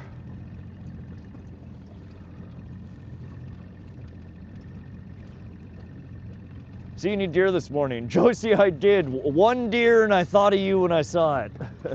Like Josie's gonna ask if we saw any deer today.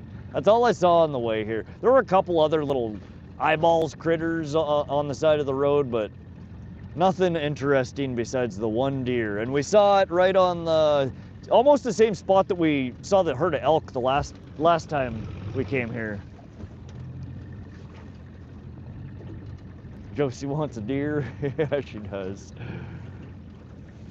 They're so just everywhere here. I feel bad for states where the deer are so much scarcer.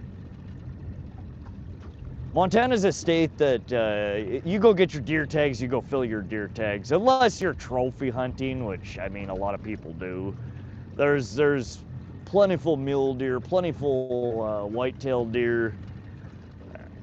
Now you can just go get them. Josh Reeland says you're trolling too fast. You hear that, fish? Are we trolling too fast? I don't think we're trolling too fast. We're doing about 1.6, 1.7 miles an hour right now. It's a little harder. It's hard for us to get any slower than that. We have wind at our back. I'm a teacher. Last day was yesterday. Oh shit, summer vacation. Yeah, kiddo's summer break is coming up here at the end of the month, 26th, I think. So I'm gonna, oh God, no more school. So gonna have the kiddo home every day again here real soon. Breakfast time, oatmeal with fresh strawberries. Oh, that sounds good. I'd put some brown sugar on there and maybe a little bit of honey. I got a sweet tooth.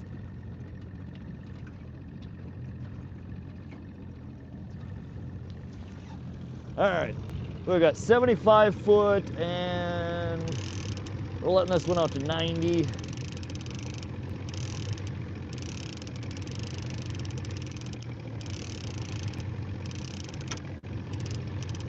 I think we should be, no. Yeah, we're coming right up on where we hooked up on those fish. Muhammad, welcome to the stream. Nice view. Yeah, isn't it? Isn't it pretty here? Springtime here in Montana is some of the prettiest time of the whole year, especially when we're still at that transition between winter and summer. So you'll still get snow caps in the background while it's, 65, 70 degrees here in the lake. Right now it's chilly. It's in the mid 40s right now. But yeah, springtime here, just when everything starts to turn green and lush, it's just, oh man, that's probably my favorite time of the year. Neighbors ruined my deer season last year, so I'm bear baiting next to their house this season. Carl, you probably should not put that in a public forum. You're gonna be having some knocks on your door when your neighbor gets eaten. A friend gave me some deer meat, and of course I bit the bullet. Oh man, Josie, that is the worst. Ain't nothing worse than biting into metal. I don't know what it is. Even tin foil, like it's just jarring. Good way to bust a tooth too. Might even need to bump it up to 2.2. Josh, yeah, we bite. Muhammad says, dang, welcome to beautiful Montana, everyone. Thanks for joining us. Not illegal. Not illegal to get your neighbors eaten by bear? Only in Canada, y'all. Only in Canada. It's always the best in the late 90s. I own more land than they do, 80 acres deep by 120 long. Oh, good God, Carl. That sounds like absolute paradise. That's always been my dream, is to own some acreage. I've talked about it a few times here on the channel. When I was moving back to Montana, I had an offer and I almost bought 80 acres of riverfront right on the Missouri River outside of Fort Benton, Montana. It fell through though, the sale didn't go through and I didn't end up getting it. But yeah, and something like that, a massive amount of acreage would be amazing. A little rough on the teeth, oh I bet, Josie.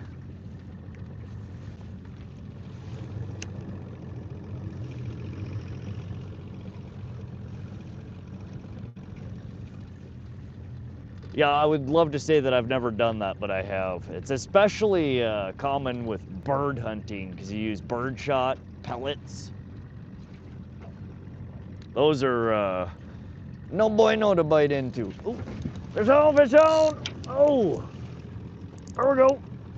Oh, this one feels a little nicer than the last one. What do we got? What do we got? This is almost exactly where we hooked up the last time. Oh. You guys see how much he's fighting us? All right, let's, oh, did he just come off? No. He's swimming at us. He's swimming at us. This might be a coke. This one's fighting like a coke, other than it's not jumping out of the water. You guys see how much slack I just reeled in there? That fish was running straight at us. We're about 42 foot out right now. Oh, not a real big one, but oh, running at us again. No. 27 foot. This might just be a spicy trout, but he's behaving a lot more like a kokanee typically would. Oh, stay on there. Right at the back of the boat. No, another bow. This one is worthy of the net, it looks like. Whoa! Good Lord there, buddy. landed. There is rainbow trout number 4 for the day. And I think this is the biggest so far we've had today.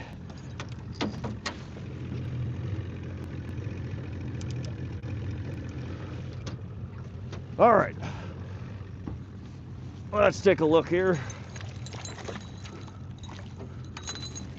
Give me just a sec, guys.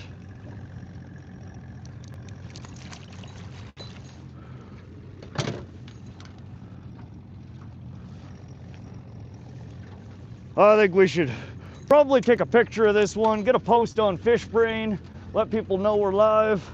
So let me get this one up and we will show you in a moment. I'll give you a gander in just a moment. For those of you guys who are familiar with FishBrain, it's a app you can track your catches on. You can find new water bodies, see where people are catching fish, what they're catching them with. You can find me on there at Vox, V-O-X. I'll be posting this catch here momentarily. We don't post all of our catches there, but I like to post sometimes the first fish of the day, bigger fish. Oh, you guys. This one is quite decent sized. It's not a monster, but let's get a picture of this. There we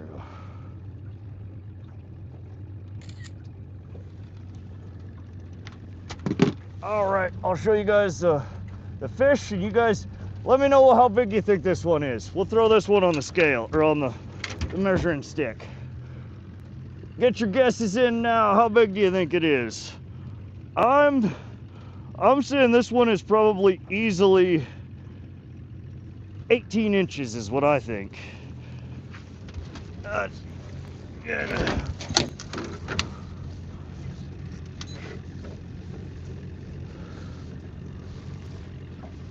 Oh, all right. One last looky. Very pretty coloring, very pretty spotting. A stalker, you can see the adipose fin is clipped. Let's get him back in the water. Look at this. All right. Off she goes. Very healthy fish. Get your guesses in now. How big do you think it was? That is definitely the biggest one of the day so far. Ooh. All right, what do we got here? Number 4 Northern. Rod in the fish, Slayer strikes again. 21 inches, 8 pounds. Dave James right off the bat, 19. You hit it on the button. A lot of good close guesses though. 18, 17, 19. Dave James, 6'2", 20, 17.5, 18.75, 19.5, 19. Josie, do not take them home to eat. Alan, most of them, no. Rainbow's not my favorite to eat. I'll eat kokanee every once in a while. Walleye are really good to eat. Rainbow aren't my favorite though. I bring them home every once in a while to for the smoker. Whoa, that was a little trout, but he probably shot out of the water like 3 feet. He launched himself. I don't know where he was going, but good God. Beauty. Yeah, that was a good one. Just a hair over 19 inches. Good size though. That one was fat, probably 2-3 pounds. That's right in the ballpark. A little bit smaller than that. 16-18 inches is kind of the ideal area if you're gonna keep them to eat them. All right, let's get rigged up and back out in the water. That was off of our pink wedding ring rig, but I 100% can tell. I could feel the difference. Whoa, whoa, fish on. Oh, is he still there? Yep. We're doing good. All right, marking the fish. This one feels smaller, much smaller. But yeah, I think we found our fish for today. We'll run a few patterns through here. There's some nice areas in here that look like they probably have, oh, is he still on there? We might have lost this one. Nope. He's still there. We got him. We're about 45 foot out. And he's just limping in right now, swimming with us. There's our lake troll.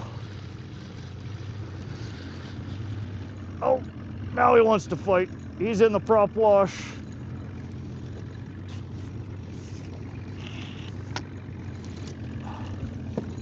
Oh, come on. Come on, come on, come on. All right, number 5 in the boat. That's rainbow trout number 5 for the day. Perfect hook right in the corner of the mouth. This one's smaller. This one's probably 14. Little shaker. Let's get him. Ooh. Oh, quit.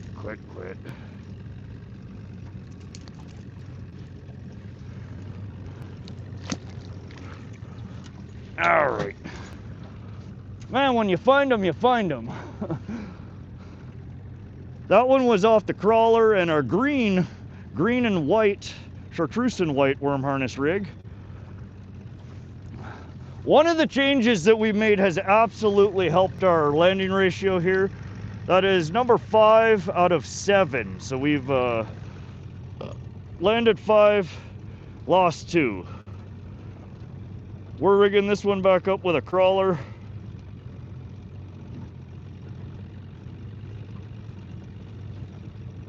We are drifting way off course here.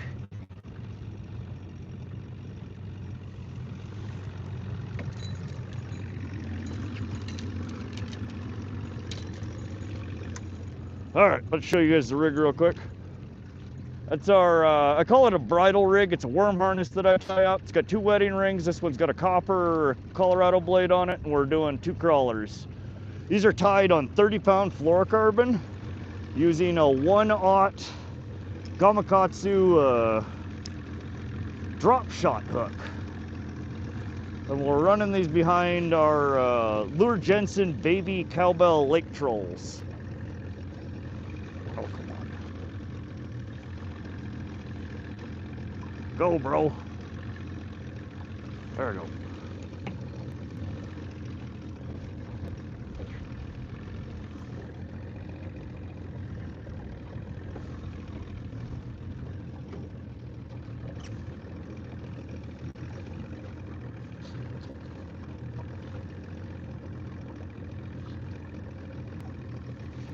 Damn it, this one is not cooperating. I'm trying to get it to feed out and it's being a pain in the butt.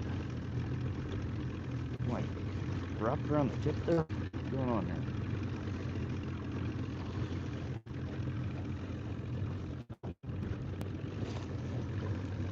I think our speed is just too low. That's what it is. Sorry, let me get one of these rigs in the water and then I'll catch up on chat.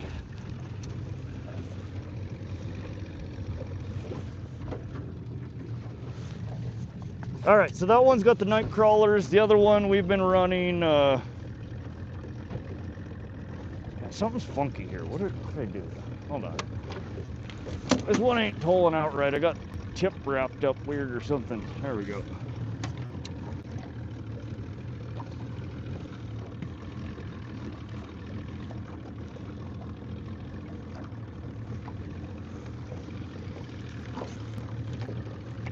All right, good Lord. Malfunction junction over here.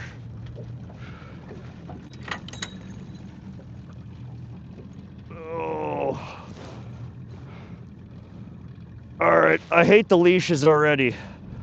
I don't like them. Don't like them.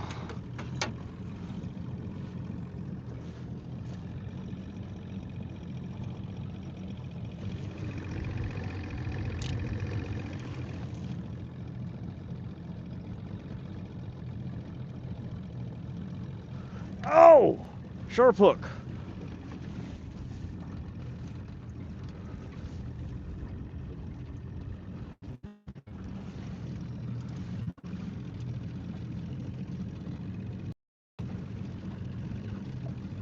Sorry guys, I know I'm slow over here trying to get these rigs back out.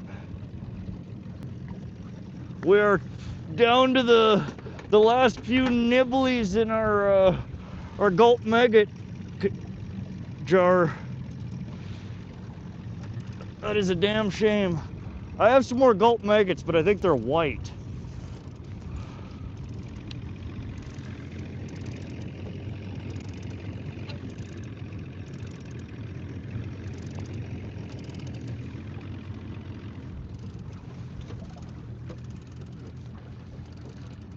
Kicking ass today, Rod. Thanks, Josie. Good fish. 5 spots for wild asparagus. Oh, that sounds so good, man.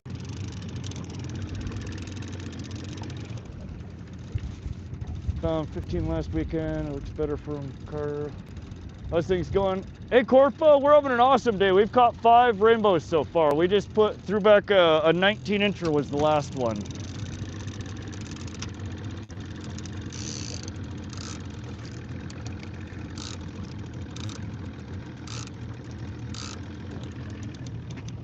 All right.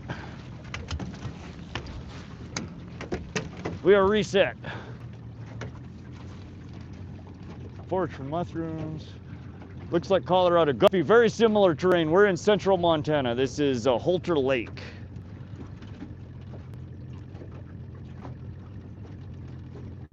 Right, Love VN?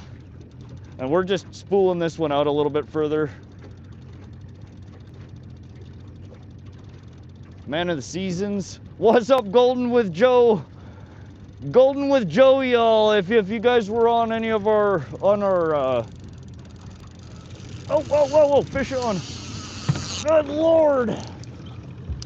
Golden with Joe, this one's for you. Golden with Joe's a legend. He stopped by our one of our streams at the, oh God, where were we fishing? We were fishing for walleye between Hauser and Lake Helena on the causeway, and he swung by out of nowhere and dropped off a couple of jig heads that we proceeded to catch a bunch of fish with.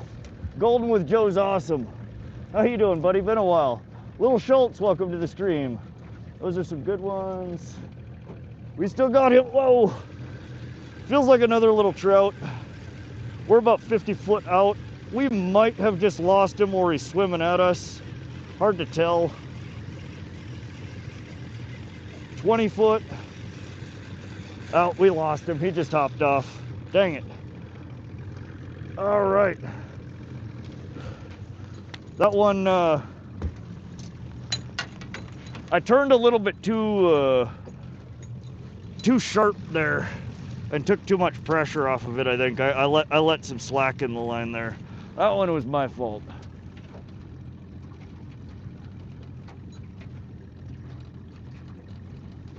Chaga spots.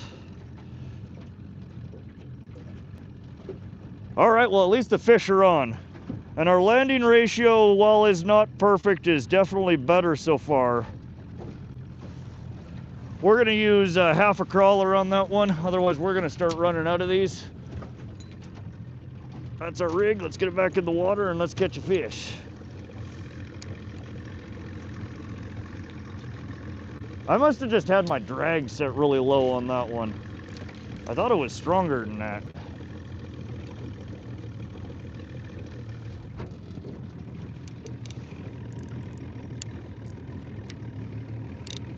We were still trying to toll this one out.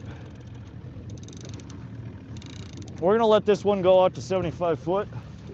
Oh shit, what just happened to our...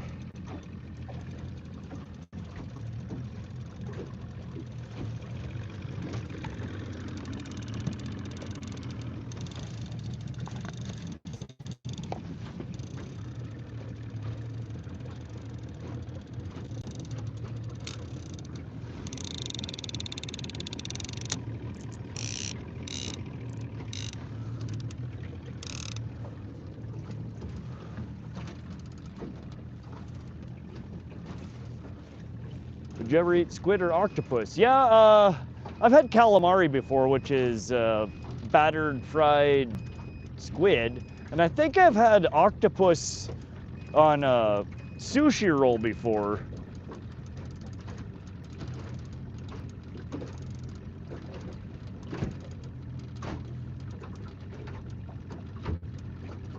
They were all right. The The squid, I remember having it being quite chewy, but it had kind of a sweet taste to it. It was good.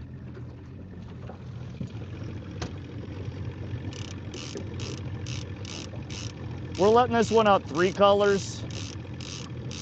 It's about where it was at before when we just got hit.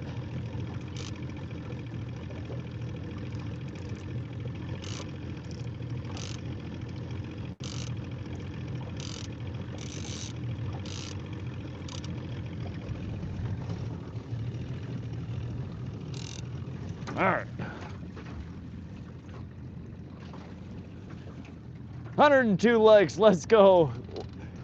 I'm glad everybody's having a good stream, or good morning today, enjoying the stream. Hope you guys stick around. We'll be out here fishing for northern pike, walleye, kokanee salmon, rainbow trout, brown trout, whatever the heck wants to bite. Could be eating trout every meal. Oh yeah.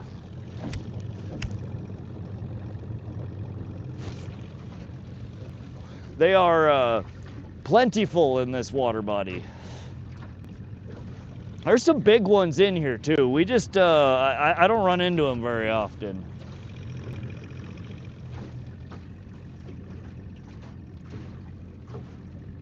What's up, Danucci?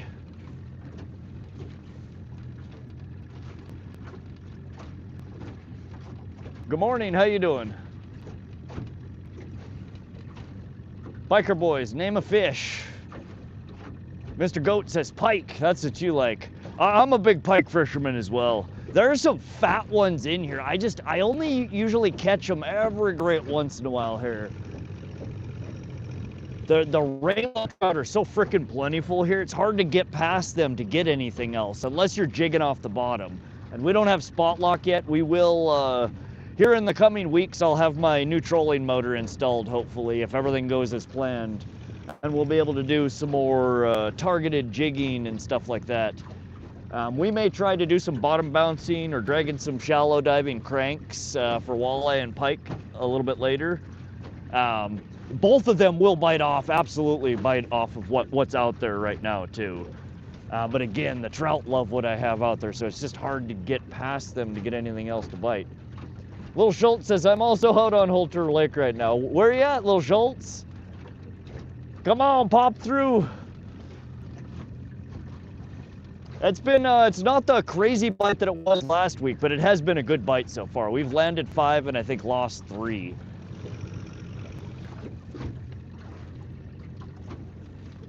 Mr. Goat says, fishing for pike. Nice. Catch a fat one. They have to get big salmon dinner, monster pike. Oh, we just had a smash and grab on that one. What's up, man? What shows on the water today? Jeremiah. Yeah, I've been jonesing to get out here. We've had a fun morning so far. I just swiped out and back in, Carl. The lip should be fixed. Thank you. Name a fish. I will try catching it. Go catch a salmon, biker boys. He just passed you? Oh, is that the boat that zipped past us with 3 people in it?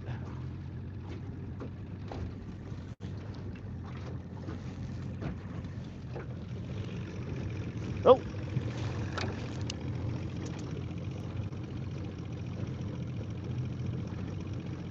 I think something just stole our worm.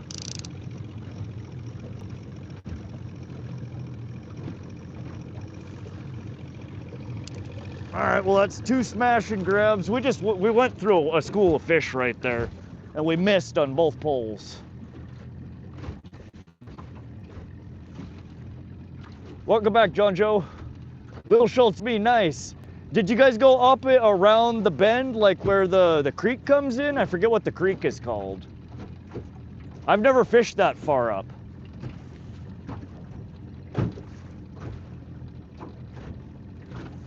I got my neighbor tuned in. Would you tell him I said he was a dick? Mitchell Bailey. Mitchell Bailey's neighbor is a dick. Please send $9.99. Thank you. Are you getting pissed off with those bungee cords yet? No, we've landed 5 and lost 3, so we have already improved our landing ratio. Oh, the bungees, yes, yes, they're driving me fucking nuts. I've gotten them tangled on everything so far. They're not. I need somewhere more central to tie them to. I thought they were going to be a little bit more stretchy than they are. Caught 2 salmon so far. No shit, little Schultz. Up around the bend. What are you fishing off of? We caught had I think 3 or 4 on the line last weekend that we were here, and 1 the time before. We were catching them. They kept biting off our green one, the green and white. Gibbs, what lure are you using?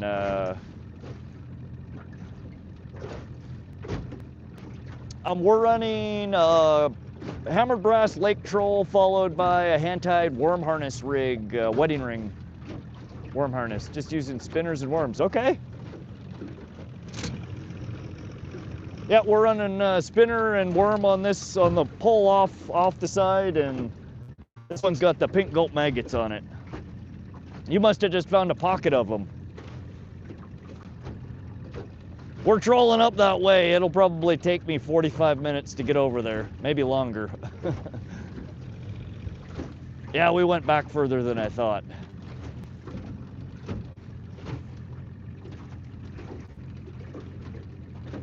Me, my brother, and my dad out there. Heck yeah. How deep are you finding them? It's pretty shallow over there, so you guys must be getting them in less than 25 foot of water, I would assume. I know there's a couple of deeper holes over there. Depends on how far you went. I think maybe there is a much deeper hole over there. What's good? River bait for catfish. Cut bait. I like to use white sucker cut bait or creek chub, lake chub. 17 foot? Okay, so fairly shallow. Nice. Yeah, the water temperature is still fairly cool. 56 at the surface here. So it's not surprising that they're in shallower water right now, especially the ones feeding. Good to know. Ring dinger, 35 feet. Illuminaire. That is, I think I might have 1 ring dinger in the tackle box. I have some similar spoons.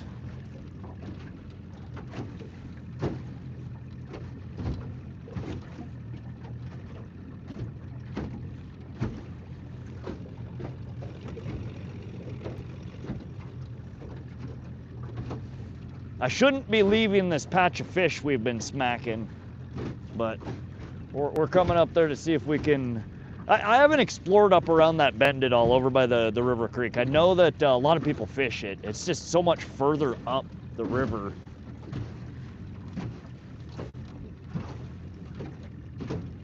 Doing good, glad to be home. Hey, dog tags. What's up, Grumpy Vet? Northern California, Shasta Lake, okay. Yeah, I've never fished Northern California.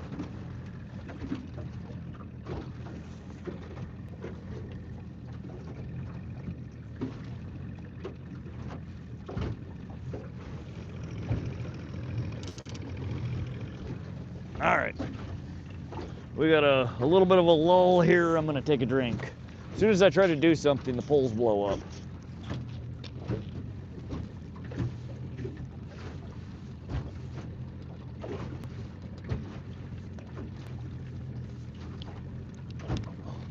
We'll go up here and take one pass over the dead homie, pay our respects, see if there's any kokanee hanging out on it today.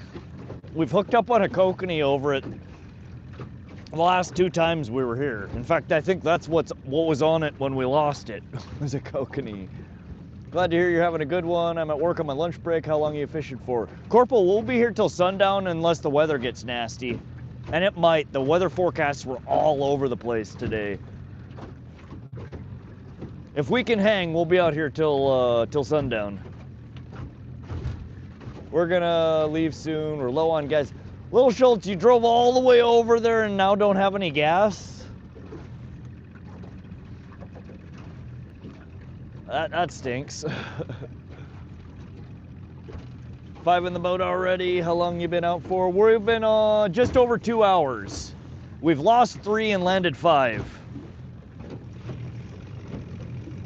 We adjusted our worm harness rigs. We have a longer leader. We went to the drop shot gamakatsu hooks instead of the octopus. And I'm running a snubber after the lake troll, and it feels way better. 2 of the 3 that we've lost today was my own damn fault. I slacklined them. It was not the pole. It was me being negligent. So it seems to have helped. I think it may not be perfect, but it definitely feels like our landing ratio is likely to improve drastically today if we can keep on the fish. Coho, nice, good eating. Yeah, I've never caught a coho. We do have Chinook and coho, I think, in eastern Montana. What we have here are Kokanee salmon. They're a landlocked version of the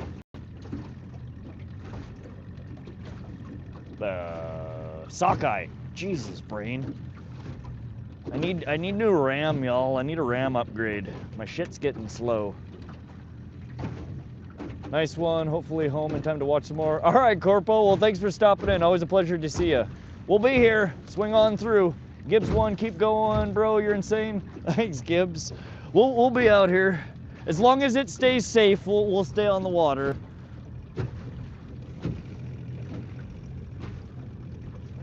We're leaving a whole pot of fish though, and I'm kicking myself. As much as I want to go to where they're catching kokanee right now, I think there's probably cokes back here as well. What do y'all think? Should we go explore around the bend where we've never been and see if there's pike and walleye up there in the shallows? Or should we take another pass back through where we just caught 4 fish? Where do you expect to have all the new electronics up and running? Lake Erie, they should be coming over the next week. If I ordered everything, I will start fabbing everything up and figuring out how it's all gonna mount immediately. It always tends to be the case though that I get to building and I get started on it and I realize I'm missing shit. It's likely gonna be 2 to 3 weeks before I have it all up and running. We'll see though. Things may go well. I think I have everything I need.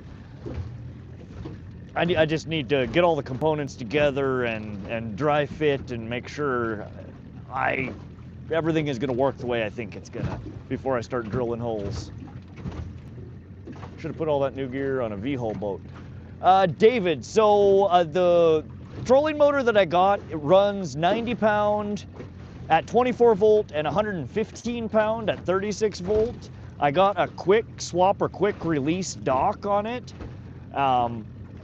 And I plan on sometime in the next 1 to 3 years, kind of a big area of picking up a bigger boat, a V-hull, something that's more appropriate for the waters that we fish the most. And I'm hoping to be able to lift. I mean, my graphs are easy to move from one to another. The trolling motor should be easy. The battery will probably stay where it's at. The 24 volt will live here. If I get a bigger boat, I'll probably get a 36 volt. The shaft that I got is 54 inches, which is a little long for my little boat and might be slightly short for a bigger boat, depending on how big I get.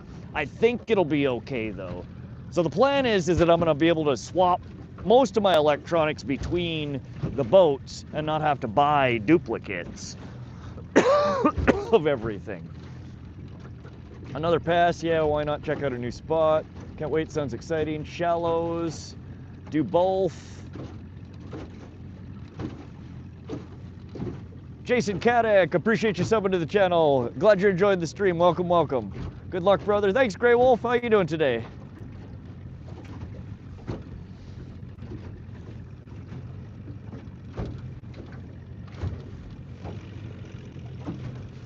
Well, before let's head up there earlier in the day. The wind might get sketch later, and I don't want to get caught too far from the boat ramp. And the spot that we're just hooking up is way closer to the boat ramp than where we're going. So let's head up that way. We'll troll up that way. We'll hit some different spots. There's a couple of spots here that we were blasting fish out the last couple of times we've been here. So we'll hit some There was another drive-by. Stealing our damn worm. Let's head up around the bend. I've never been up there. I'd like to map and see. Ismail, welcome to the stream. Wolf Creek, 43 feels like 42.7. Gusts at 2.6. Very nice right now still. I think around 1 p.m. to 3 p.m. is when the wind and rain is supposed to pick up.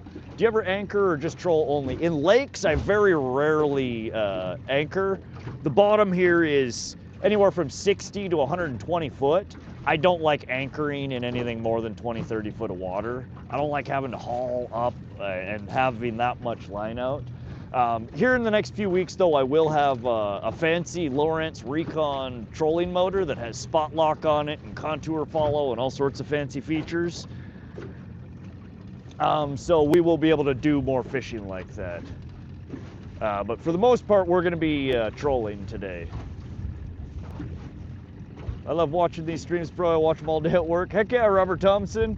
Appreciate you coming and hanging out and fishing with us. I'm glad you're enjoying it. Always a pleasure. How is everybody? Doing awesome. Airplane, go somewhere else, man.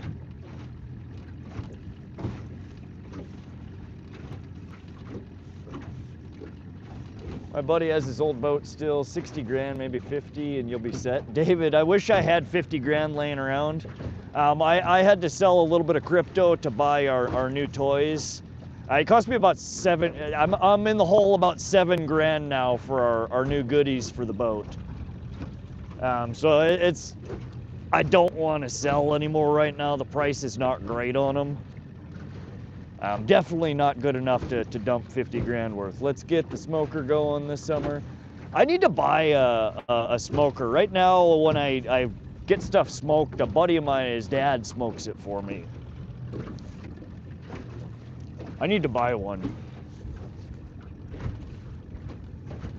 Catch me one for the love to be out there fishing with you.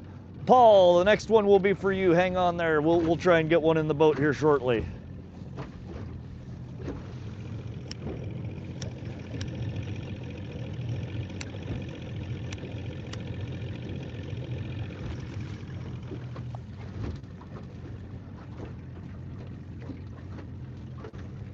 Yeah, I wanna try smoking some pike this year.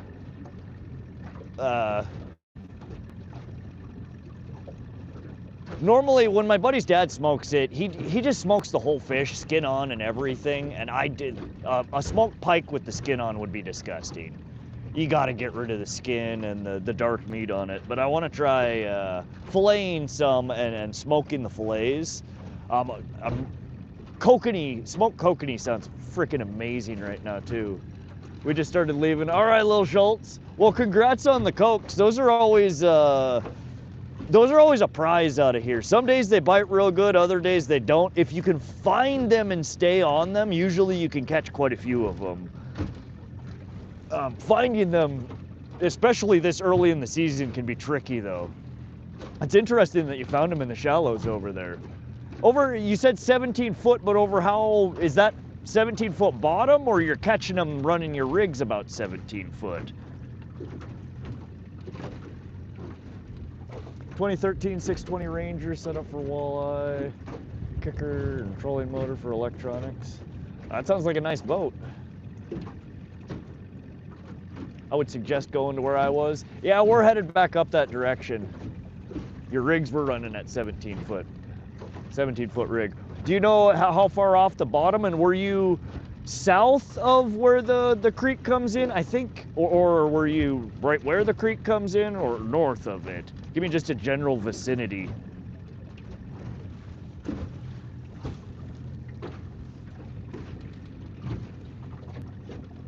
Because that's about where we're running right here. We have 2.5 colors out here and 3 colors over here. So we're running our rigs anywhere from 12 foot to 20 foot. We're taking a bite right at where you're saying, south of it. All right.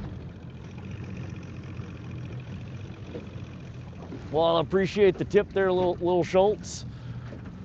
We'll see if we can meander up that way. We're going real slow here.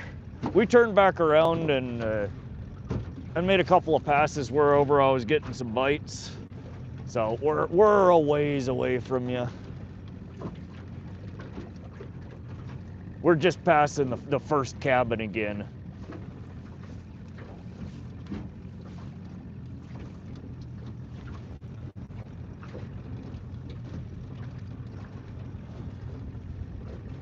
The skin helps hold it together during smoking process. Sorry I'm late, but my phone did an update this morning and it's now being weird. Hey, Anon. Yeah, no, it's way more convenient to smoke them. A lot of people just hang them. It all stays in one spot. You got a nice, neat little package.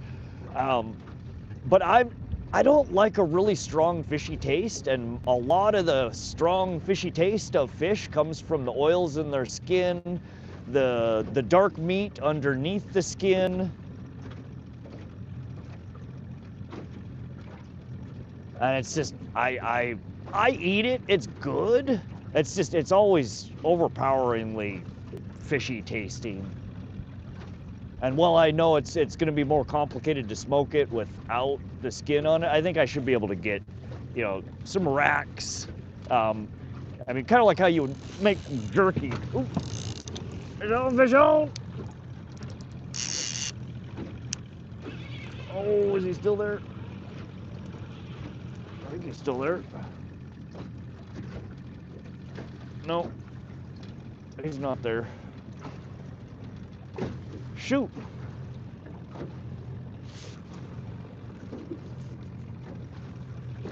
Oh, no, he's still there, unless that's another one. Oh, that wind just came up. We're 50 foot out, trying not to crash. It's just a little guy. Is he still there? I think he's still there. Yeah, he's still there.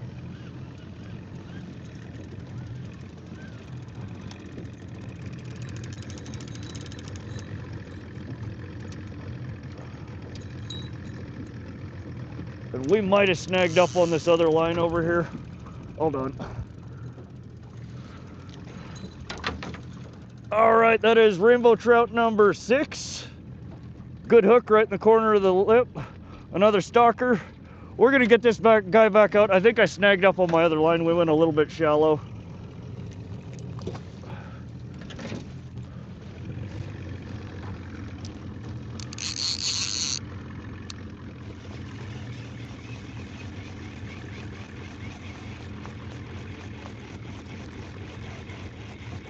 Give me a sec.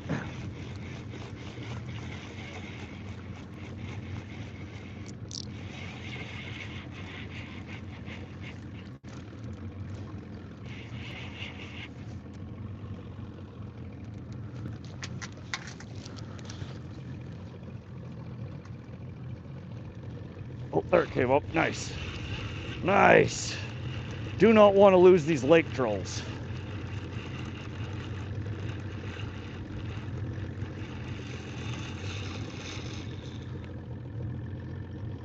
Sweet, we still have a chunk of worm.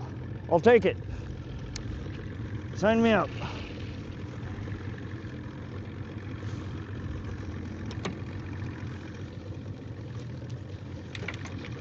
All right, we caught a fish and avoided disaster. How about that?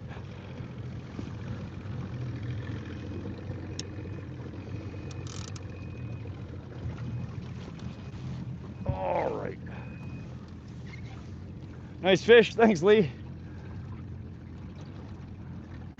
They will be trying your spot, Bob. All right, gotta go see you. All right, Lil Schultz, thanks for stopping in, I appreciate you. Go get some gas and come back out and catch some more, y'all.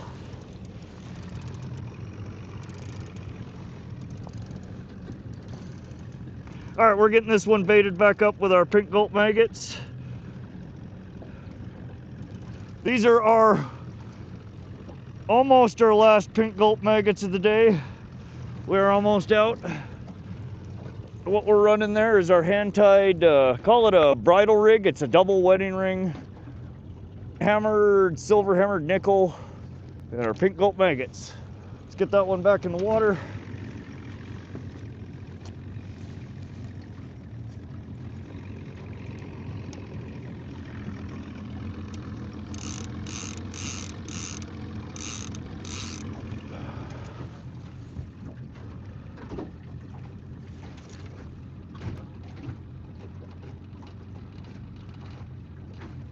I haven't smoked a cigarette in 40 years. I think the only time I've ever even think about is watching this guy on the boat. Don't do it, Mr. True Commenter. Such a bad habit. I wish I could convince my brain I don't need it or want it. Smoke them if you got them.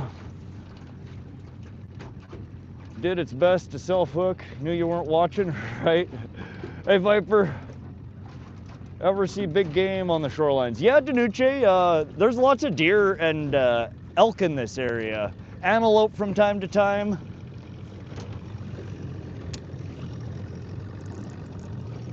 There's bears in this area. There's lots of wildlife around here.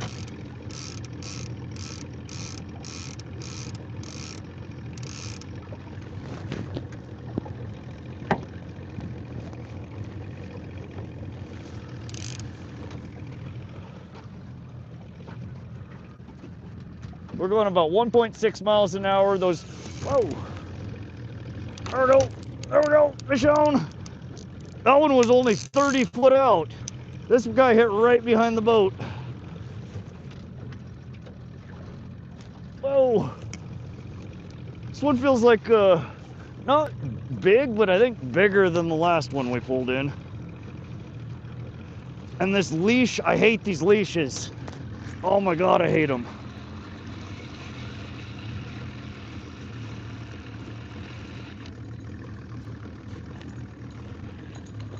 Stay on there. No.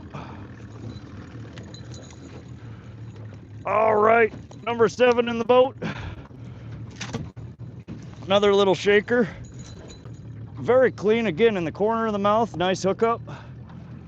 It's another stalker. You can see clipped fin. We're spinning in a circle here. Let's get him back out. This one isn't worth putting on. When they look over 15 inches is when I typically will put them on the bump board. Not really worth stressing the smaller ones out to just to see how big they are. So as you guys see, they're kind of hitting back and forth on both the worms and the maggots. All right, yeah, that was rainbow trout number 7. Give me a sec here, we'll show you the rig after I get it baited up. 100% could feel a difference with this snubber after the lake troll. It really makes a difference. I've been running it with the snubber before the lake troll, and it hasn't been doing what I thought it was doing. Or at least not enough. Oh, I was gonna show you, hold on. Here is our, again, very similar to what we just took off the other line, or just put on the other line. It's another worm harness rig that I tie. This one is in UV green and white, and we're just tipped with a crawler, and this one's using a copper Colorado blade.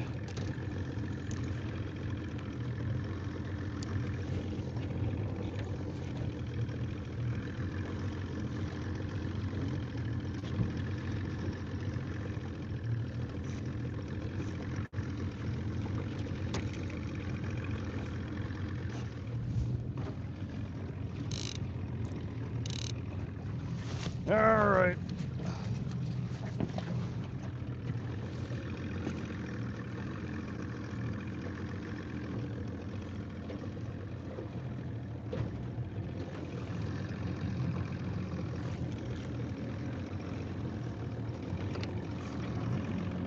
Well, we got one boat blasting past us and another one coming up here as well.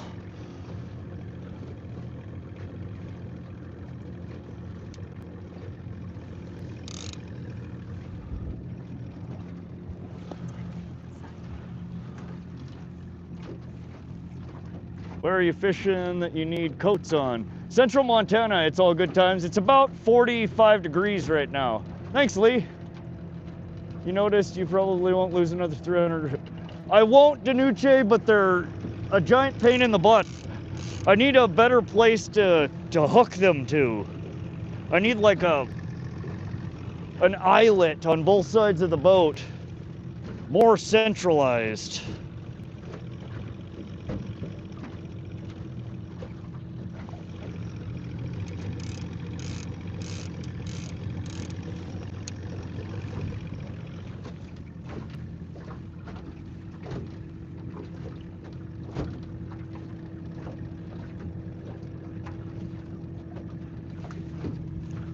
Hey Braxton, welcome to the stream. I made a boat that runs on water. Oh yeah, 77, how's that work?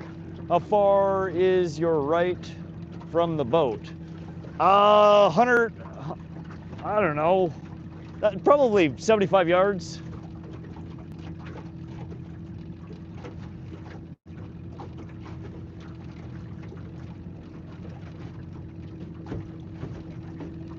South Alabama, shorts weather.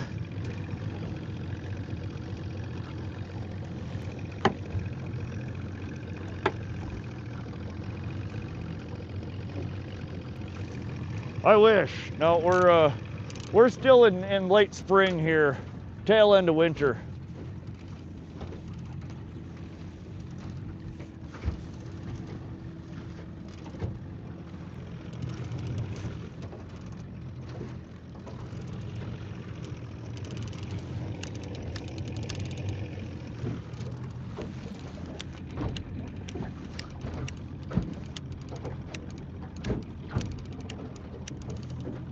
Oh, come on.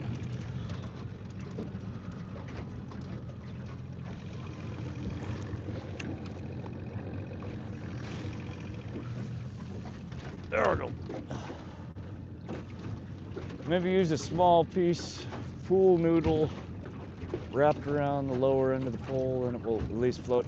And that's a good idea for lighter poles, absolutely. The problem is, we're running 10 colors of lead core line on here, which has a decent amount of weight. The trolling reels themselves have some weight. I think I would have to have a pretty substantial piece of pool noodle on these guys to get them to float. They're pretty heavy.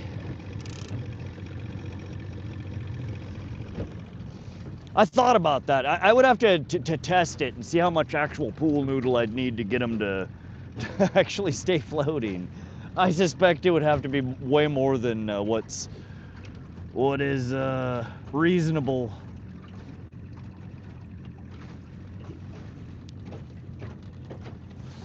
I think if either I just had a little bit longer leash, or again, I need them tethered somewhere closer to the pole holder. Right now I have them tied on to my stretchy ropes that I use to attach to the dock, or attach to the docks.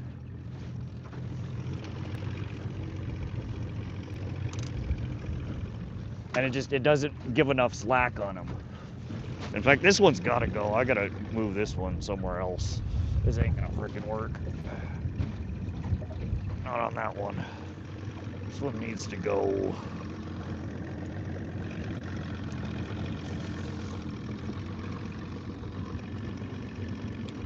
We'll try that. Maybe that'll behave better.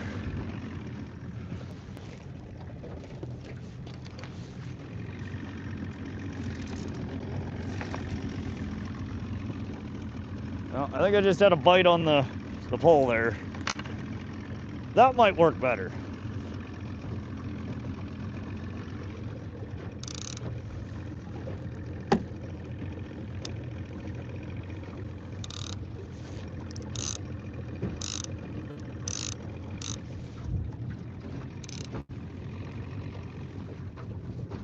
All right, I'm back.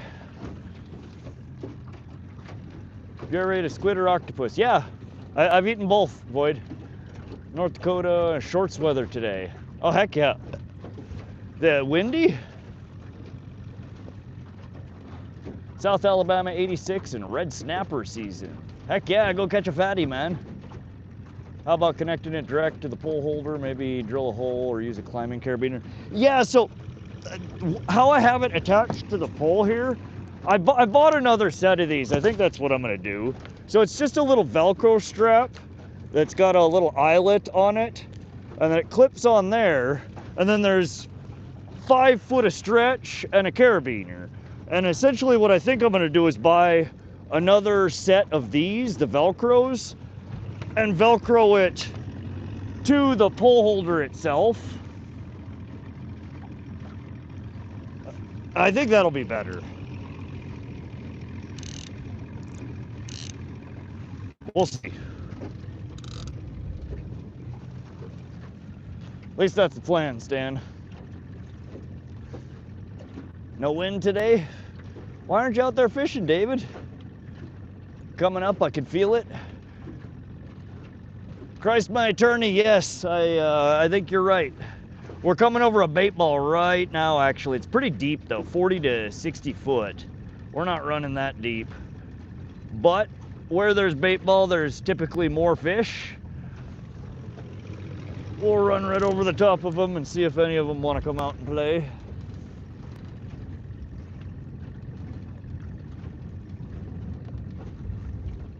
Going this evening? Okay, David, okay. Biggin's going to casino soon. 100% that would work. Yeah, that was the plan. You're back. What's up, Lil Schultz? I saw 2 boats come past me, but going towards where you were. Did I miss you? Did you guys go by me already?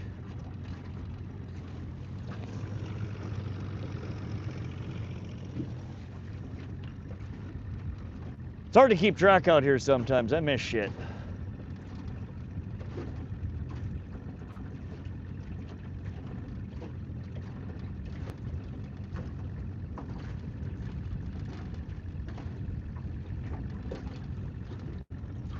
Oh shit, I missed you guys. So did you catch more than that, or you just got the 2 cokes? I'd be surprised if you didn't catch any rainbow. Them damn things are like smacking flies around here like mosquitoes. We did? Okay, cool.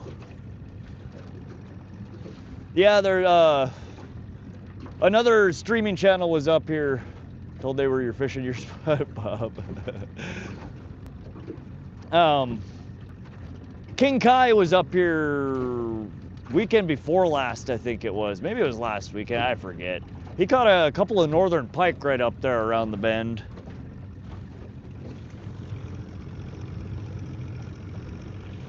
We're still a ways off. We still haven't even passed all these cabins yet. Out of sync. Thank you, Corpa. Let me fix it. All right, I refreshed. Can't troll 12 plus hours, too old. Just get yourself a comfier chair, man. All right, I think the mic should be fixed. Thank you for reminding me. Again, for next stream, I will try and test and figure out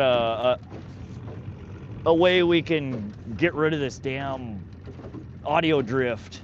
I was hoping the firmware update would fix it, but it didn't. No luck. All right, marking fish at 20 foot.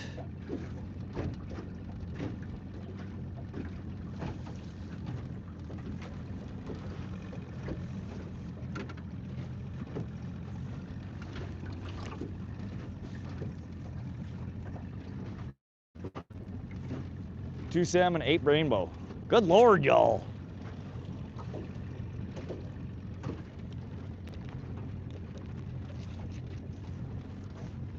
How did I become a member? No complaints at all.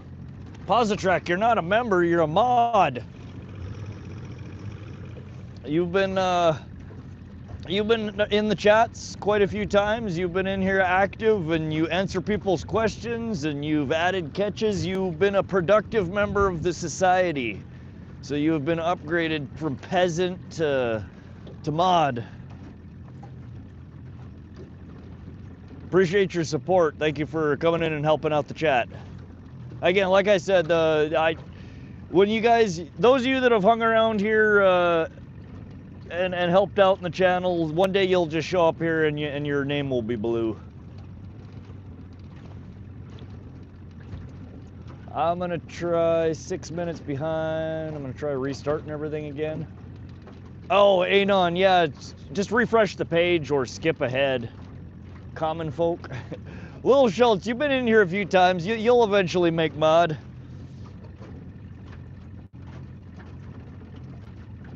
Like I said, those of you guys that are around, I review the chats oftentimes after, in between fishing sessions, and I notice people helping out, and especially when I'm busy, you know, answering people's questions, adding catches, telling people how to use the bot commands.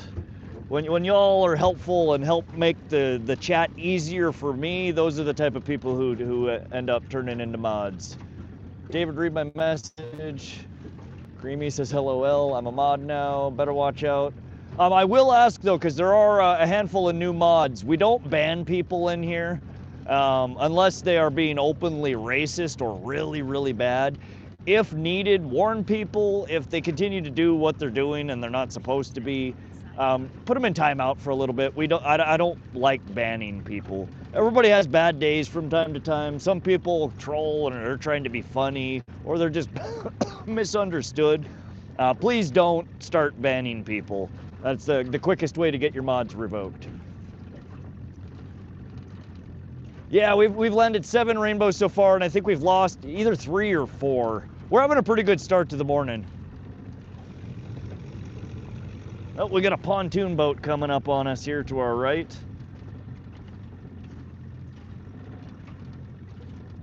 We're all a team, that's right, Danucci. We're out here trying to catch some fat fish, have a good time, enjoy the views.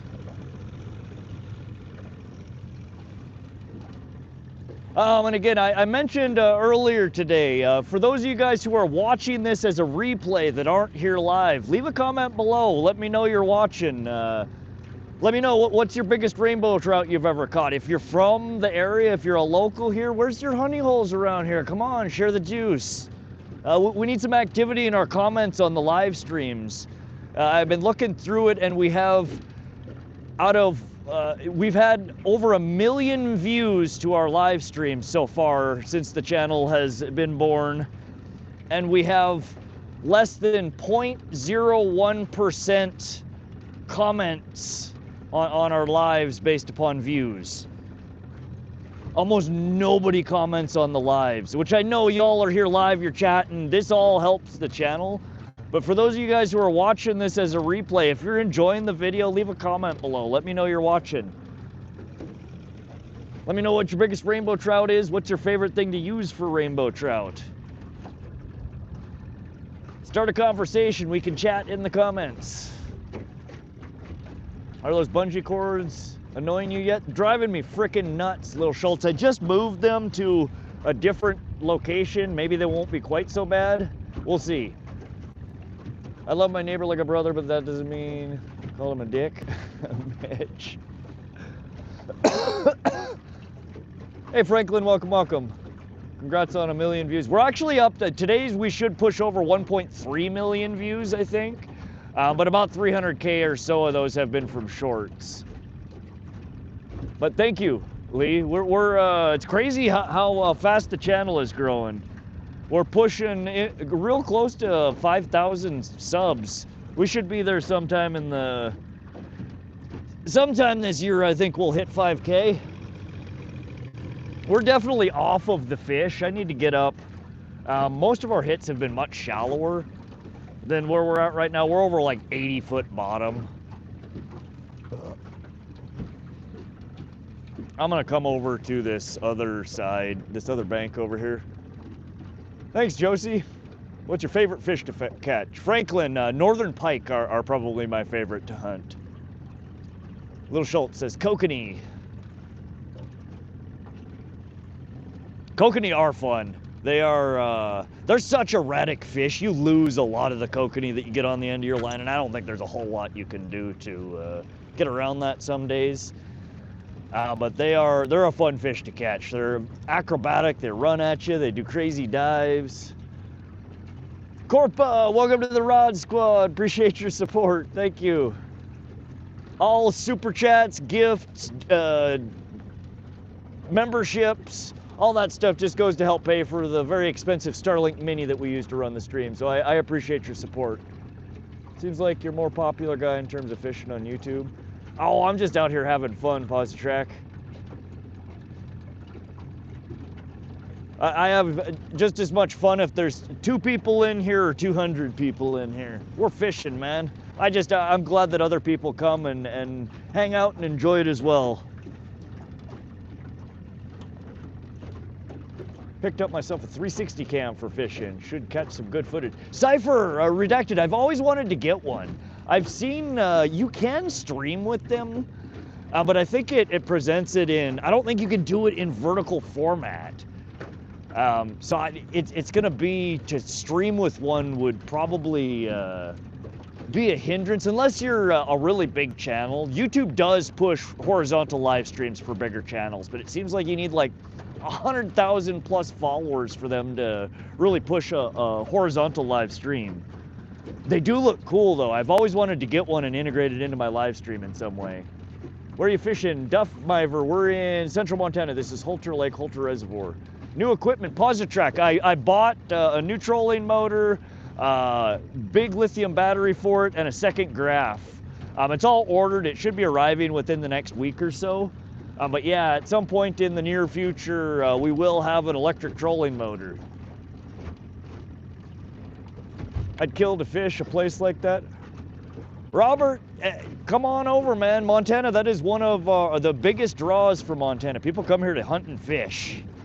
There are some, if you're a fly fisherman especially, some of the best blue ribbon waters are here in central Montana.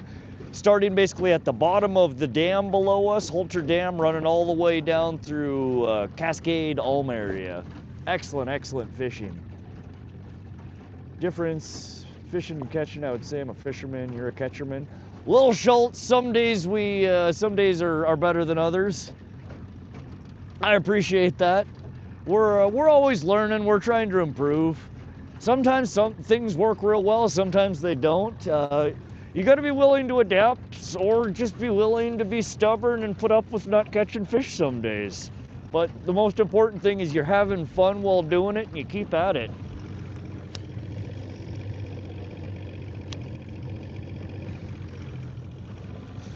The reality of fishing, unless you're using, you know, the advanced forward-facing sonar and electronics like that, I think it's kind of the comparison of going to a casino and pulling the slot machine. I mean, you got 2 scratchers sitting here ready to pop.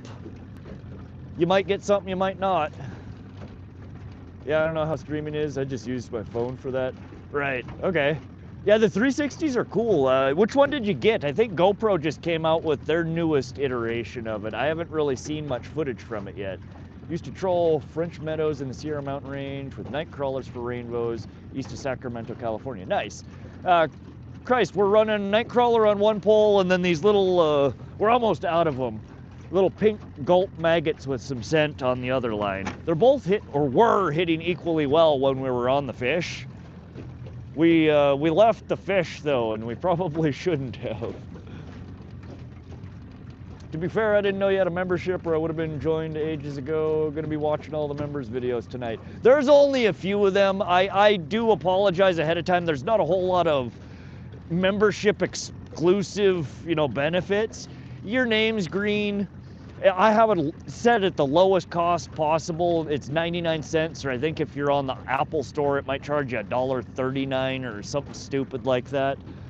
It's just, it's a cheap, easy way for people to show their support and flick a few pennies, some loose change towards supporting the Starlink bill. But I appreciate it. There are a few member-only videos. Most of them are just a drive to and from the water bodies. Though I will tell you, if you want to see a near-death experience for WannaSeeMyRod, check out the members-only stream for the drive to Holter Lake on Christmas morning. We almost died twice. And it was freaking scary, and it's all live and caught on camera on that one video. I was gonna cut it out, but I got to the part and paused it. My heart was racing so bad I clicked out of the video. I had like PTSD from it. Sturgeon are really fun to fish for, Duff Miver. We'll be having some catfish and sturgeon streams coming up here real soon. Towards the end of May, early June is when the sturgeon run on the Missouri usually starts. And we'll be doing some bank fishing streams from probably Loma or Fort Benton area, more than likely Loma, targeting shovel-nosed sturgeon and channel cats. Robert Thompson, you can, my man, go online. You can probably find a guide for fairly cheap. Josie with 1 gifted Rod Squad membership. Who got it? Robert Thomason, welcome to the Rod Squad. You get 1 complimentary month as part of the Rod Squad, courtesy of Josie J. Thank you again for your support, Josie. Insta360 X4 Air. Okay, I'm not familiar with the Instas. I'll have to look that one up. No, there's no sturgeon here. There's rainbow trout, brown trout, kokanee salmon, walleye. The state record walleye comes out of here, 17 pounds. Northern pike, yellow perch, a couple of different kinds of sucker, mountain whitefish. Yeah, there's a bunch of things in here, but no sturgeon.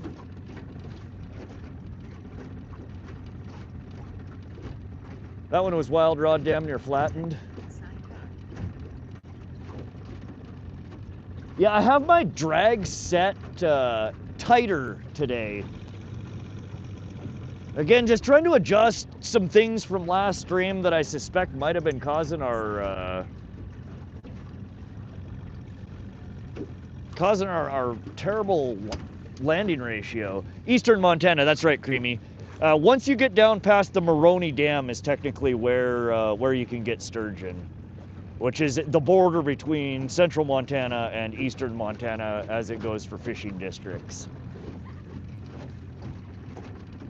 All good, enjoy the fact that you keep lot free for everyone to enjoy the watch. Yeah, I try not to, I don't want to paywall stuff. Again, I'm not here, this is not a business for me. I'm not trying to make money on YouTube. Again, the gifts, the memberships, the super chats, all goes to pay for the Starlink mini, and it all goes back into the stream, whether it be for gas to get me here, rods that I drop to the bottom of the lake. Every penny that is donated to the channel goes straight back into the channel. So I'm not here trying to make money, but I appreciate y'all helping out. What bait do you use for sturgeon? What I found works best around here, we call them worm balls. I take a fairly large treble hook, usually like a 4/0, 5/0, 6/0, and throw like 2-3 full fat night crawlers on there. You just gob them on there. You make a big ball of night crawlers and cast them out into sandy gravel, rocky gravel in the current. You want to try and get them in faster running water. Oftentimes they hang at the bottom underneath the faster flowing current, and they bite the shit out of worm balls. Miyazaki, welcome to the Rod Squad. Welcome back. Thank you, Mia. Good morning. We lost the fish, y'all. We lost the plot. We shouldn't have left our patch of fish. Now we're halfway between where the fish were and halfway between where the fish are. Subbed and liked. Thanks, Duff.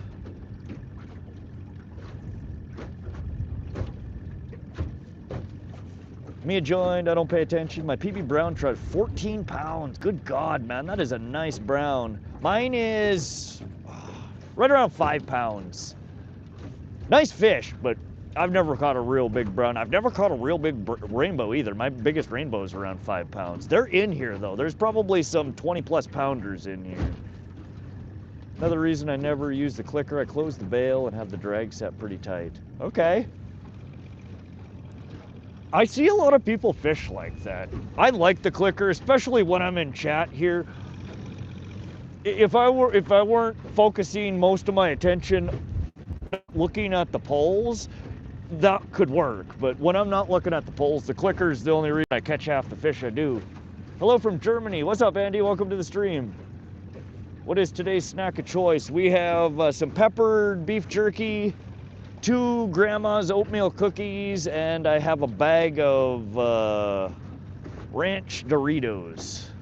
Fish whistle, I think you're right. Let me catch up on chat and then we can do a group fish whistle here and I think we need it. We haven't had a bite here in a bit.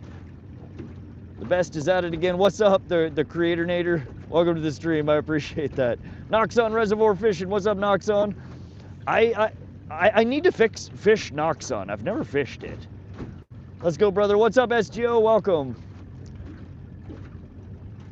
Ever jig for walleye? My favorite setup is the twin tail chartreuse. I don't know if I've ever fished the twin tail chartreuse. And yeah, I have. Normally I jig for them from the shore. I don't have an electric trolling motor on here yet. It's on order. We're trolling with our old outboard jet. And I have an anchor, like an old school anchor, and I hate frickin' throwing anchor. So usually the only time that you'll see me jigging is if the water is super calm, there's no wind and I can just drift, or if I'm anchored up in shallow water in a river. I use clickers for salmon fishing in the dark. Okay, hot in Texas. It's like 45 degrees here. It's a bit chilly. The wind just picked up again too. Trolling right now, no stationary fishing. Yeah, once we get the trolling motor in here, we'll be doing some more spot lock and jigging and things of that nature. It's just with our boat setup right now, it's real difficult to do it with any accuracy. And it's especially hard to do it while I'm streaming. That's something that's much easier to do when you got multiple people on the boat, somebody driving, and then I can fish and jig. 2 eel, 1 zander, walleye this night, Ryan. Nice, Andy, congrats. That's a nice bag of fish. Same beautiful lake. Yeah, this is the same place we fished from last week. Everywhere else, unfortunately, is too windy. I was trying to get back to Pishkin. I was gonna do a pike stream today. It's been almost 2 weeks since they stopped putting water in there. I'm gonna, oh,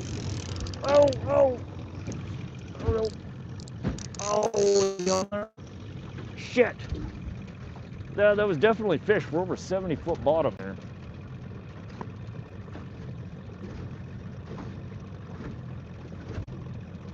Is he there? I can't tell.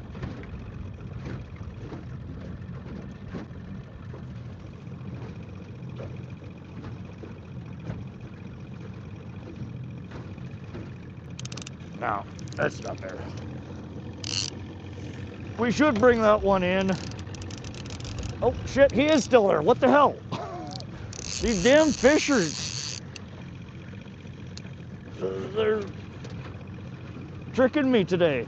That's the second time I've set down the pole with a fish on it. All right, fish on, fish on. Just a little guy. Oh.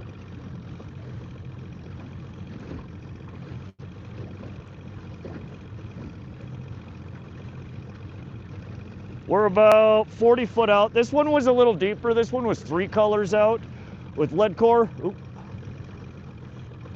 See, and it happens when I'm trying to do something. I'm trying to light my damn cigarette and the fish comes. 25 foot out still. Oh, oh, oh. Oh, he's on there. He's on there. Just a little guy. What do we got? All right. Rainbow trout number 8. Perfect hook set right in the corner of the mouth. That's exactly what we're looking for. Again, another stalker. This one's probably about 13, 14 inches. Little small, but a lot of people would absolutely keep this as an eater.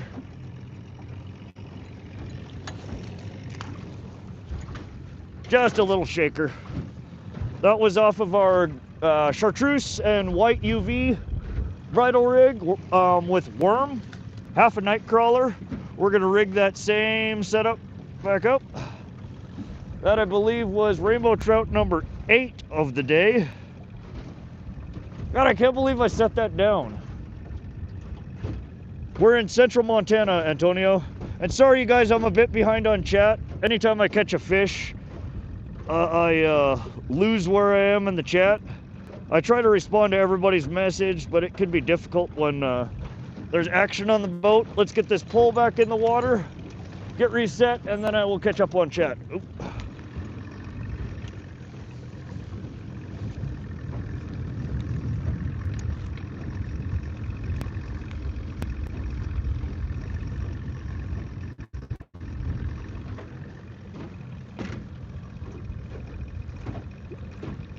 Cold in Scotland today too. Had our week of summer. Sun out in Billings supposed to be low 70s today. It was crazy windy. Yeah, we're still getting the tail end of winter winds here, Concept. It's snowing over by Missoula. There was a winter storm warning yesterday. Robert Thomason, big one. Would love to see the pike action. We'll get out there. Pike is one of my most fished species. We'll be doing plenty of pike fishing this year. Stay tuned, guys. If you're a fan of pike fishing, you'll enjoy our streams this year. Playing with it, running towards you. Concept, I'm in Billings as well. Nice, Ann.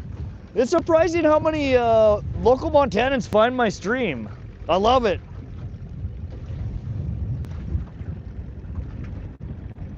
I need to do some Eastern Montana fishing. I gotta get out to Peck this year. There's so many freaking fat fish that come out of there. Billings is the place for me. Stream keeper. Where are you fishing, BW? We're Central Montana, Holter Lake. Loving the crawlers today. Yeah, they're definitely liking the crawlers. I do have 2 containers of them, but I think we'll go through those fairly quick. Hey, Rod, grab everyone from Billings, put 1 in the chat. Yeah, there's a bunch of y'all in here. I think she's got tired of pitching at me for not doing nothing. She's watching now, was watching when you had that last pull. Heck yeah, Mitch. If you can't beat them, join them, right? Hello, Mitch's wife. Concept is from Billings. Creamy's from Billings. Who else we got in Billings? Hey, Falcon, what's up, buddy? Been a while. 94 here Tuesday. Good Lord, that's too toasty. Pennsylvania, Robert. I spent a little bit of time in Pittsburgh. Y'all have some scary-ass turkeys there and the biggest goddamn house centipedes I've ever seen. Terrifying. Utterly terrifying. I got accosted by a gang of wild turkeys and then woke up to a centipede the size of a rodent that crawled away, scurried away after I beat him to holy living bejesus with a broom. That was my sign that I don't need to be in Pennsylvania anymore.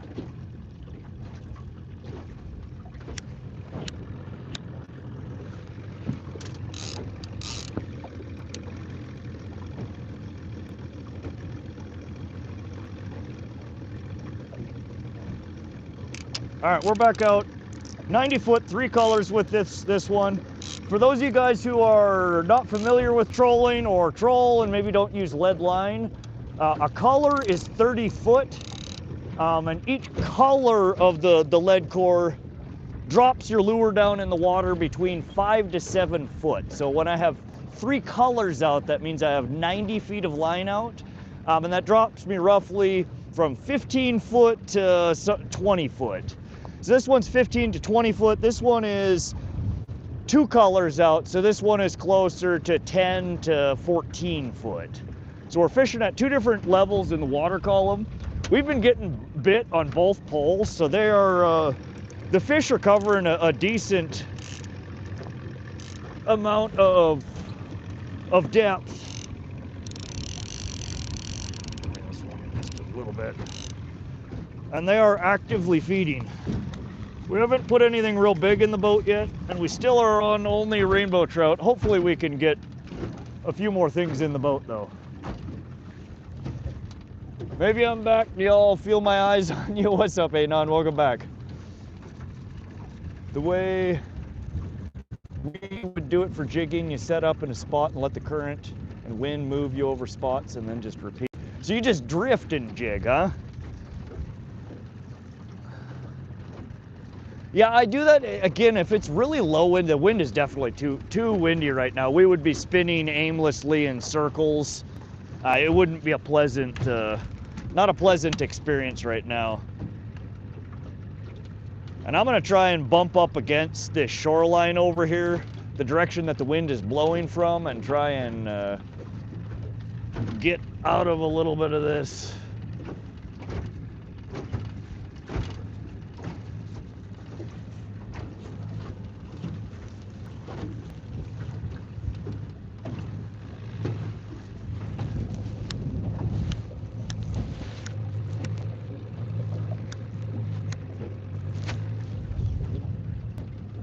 Missouri has some good fishing.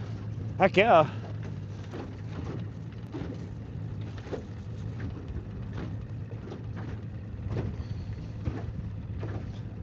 Yeah, Ryan, we do jig sometimes, not usually. Jigging normally for me is more for bank fishing or when I'm river fishing.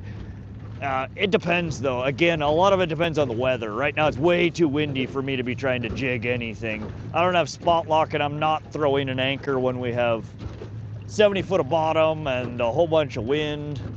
It's a recipe for disaster. We'll just keep moving around here. There are fish feeding at different heights in the water column. Jigging would definitely probably be more productive for walleye right now if we could find them and stay on them, but in this kind of wind without spot lock, there's no way we would stay on them. I can't even keep the boat in a straight direction right now.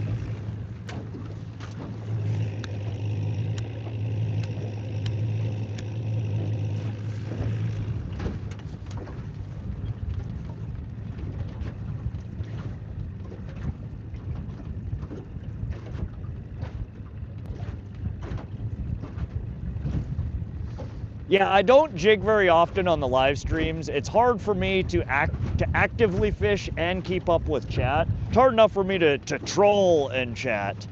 Though again, I did just buy a Lowrance Recon electric trolling motor, a nice battery, a new graph. We're gonna be set up to do more targeted fishing like that.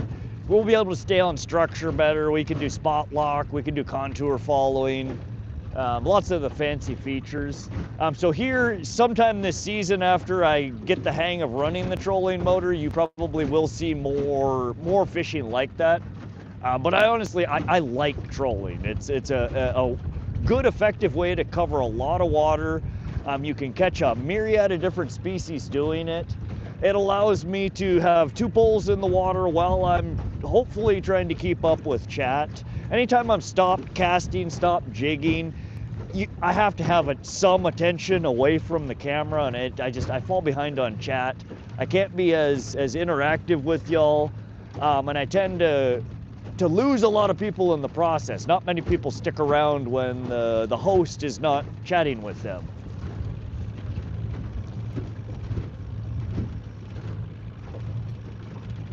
But yeah, I've absolutely nothing against jigging. It's a highly effective method to catch a lot of different species. It's just hard to do in this format.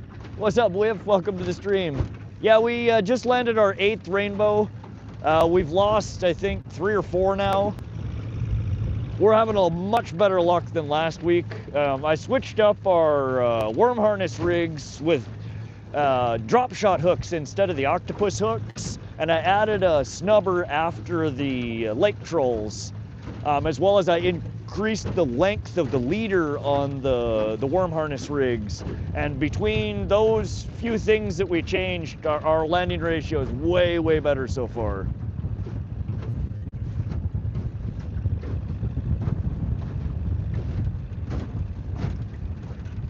We've had a fairly busy morning. The bite isn't as crazy as it was the last time.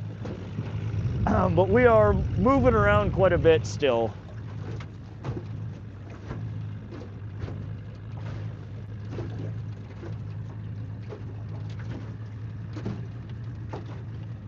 I'm coming up closer to these cabins over here. There's some like 30-foot flat with soft bottom that I think walleye and pike are probably going to be loaded in. So we're gonna run over that way a little bit and take a poke. Person McMahon, welcome to the stream. I'm doing awesome. We're catching fish. We're out here on the water. It's a little chilly. The weather is not the greatest today, but the fish are definitely biting. Not wanting to jig, just talking about it. Oh, fair enough, Ryan. Yeah, the biggest pike I ever caught, I caught while jigging. The 22-pound, 42.5-inch, or 42-inch pike I got off of a chartreuse jig head and a white paddle tail. Some of the biggest fish I've ever caught came from jigging. Whip with the $1.99 super chat. Appreciate you.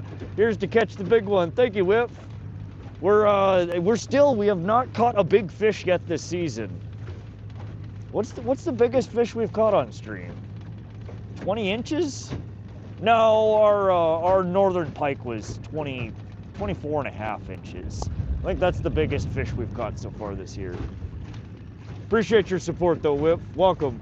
Always a pleasure to see you in here. What would you recommend for king salmon? We don't have king salmon around here, but from what I've seen, a lot of the salmon are caught with very similar tactics. Flashers and flies, small to medium-sized crankbaits, meat rigs. All three of those, I think, should probably be highly effective for kings. It's out there. Let's get it. Heck yeah, RG. The state record walleye comes out of here, 17 pounds. I know that I haven't seen them personally, but I have had people tell me that they've caught or seen caught 20+ pound northern pike out of here.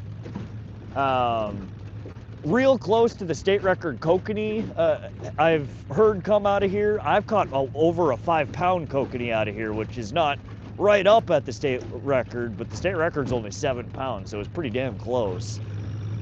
There's some nice fish in here.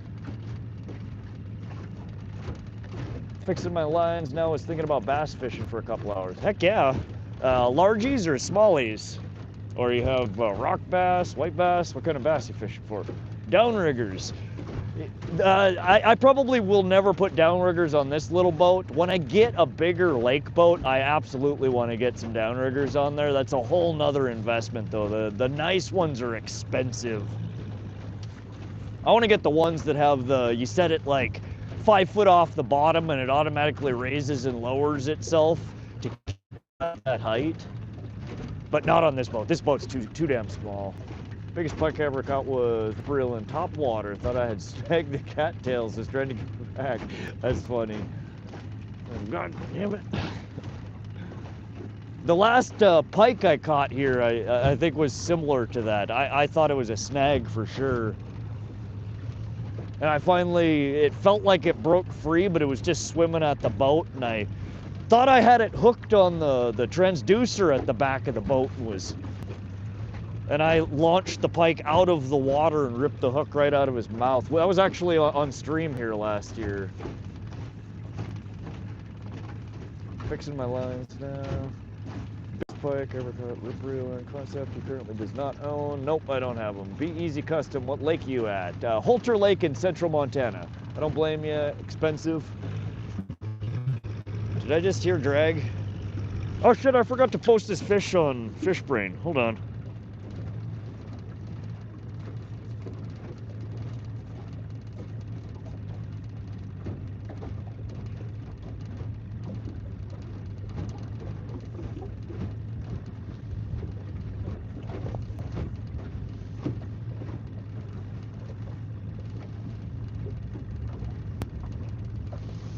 Oh, there we go.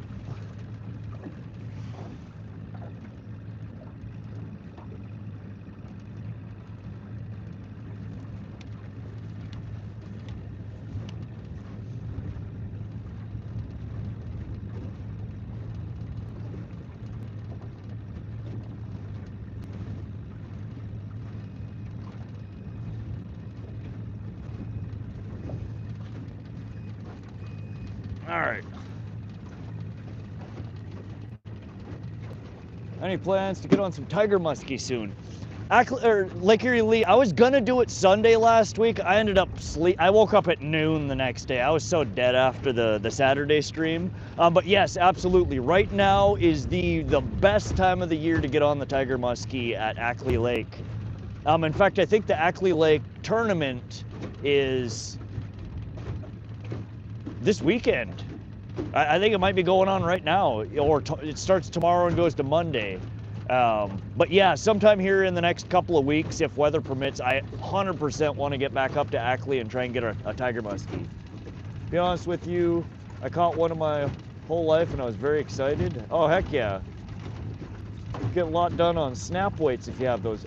And Della, yeah, I use snap weights quite often. Lead core line, I have dipsy divers, jet divers, dolphins, lots of different ways to get down. You don't need downriggers. Downriggers are more precise and easier to operate than a lot of the other methods.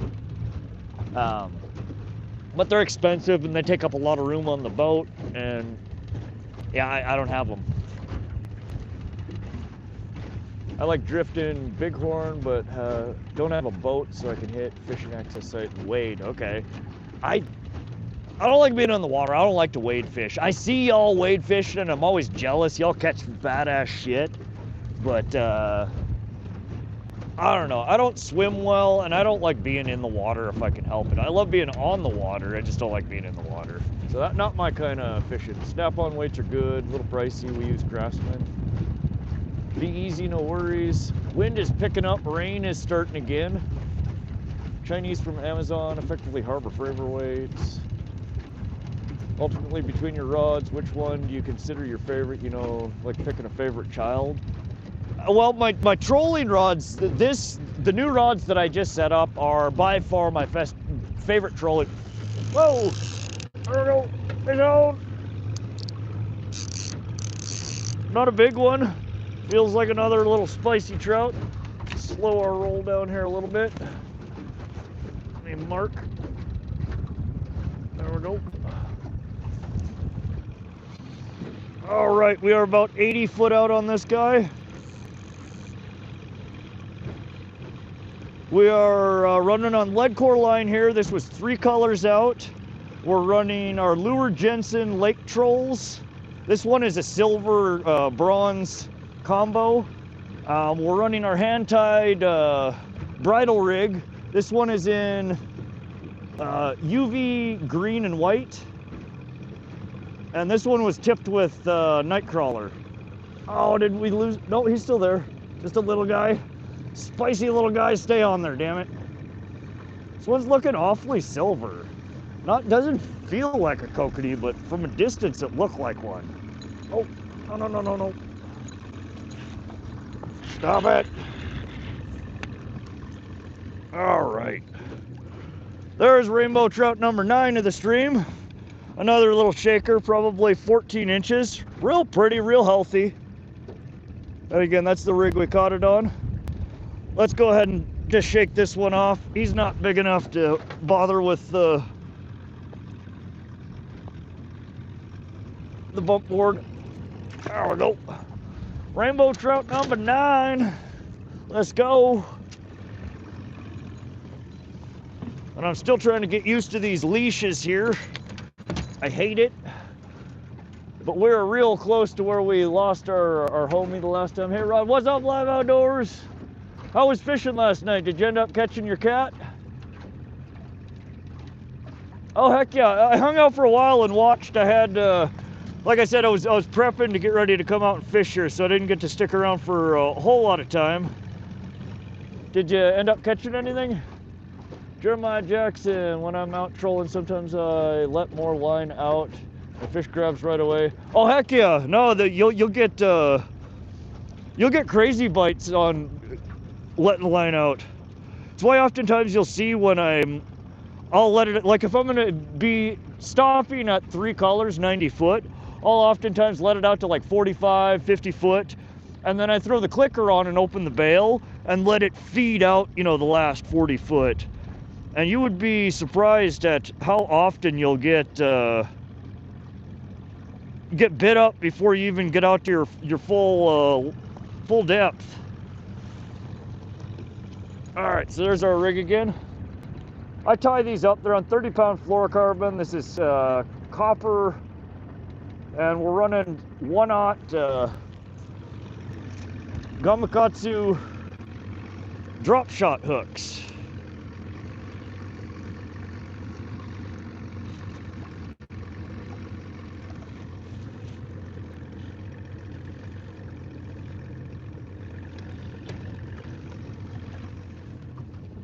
All right. I hope you guys are having fun. For those of you guys who just joined in, we're fishing out here central Montana. We just landed rainbow number 9. 5'6" wading isn't the best option. Same here, redacted. Oop, there's a fish. Fish on, fish on.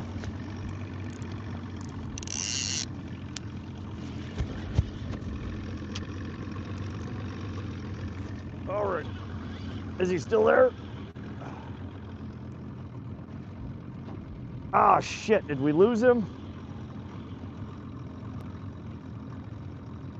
Nope, nope. What is with these fish? Whoa. Man, he just got peppy here. Ooh. Ooh, this one's pretty. Hold on. This one might need the net. This one's feeling bigger the closer it gets to the boat.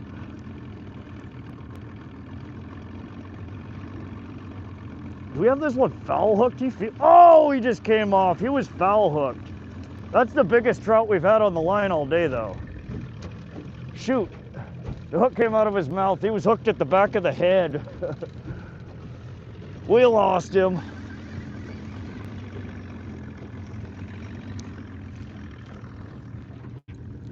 So our rig is still not perfect. Trout still have soft mouths, but we're definitely landing a little better than what we were last week. That one was nice, though. No, don't add the catch until it's in the boat. Take it back.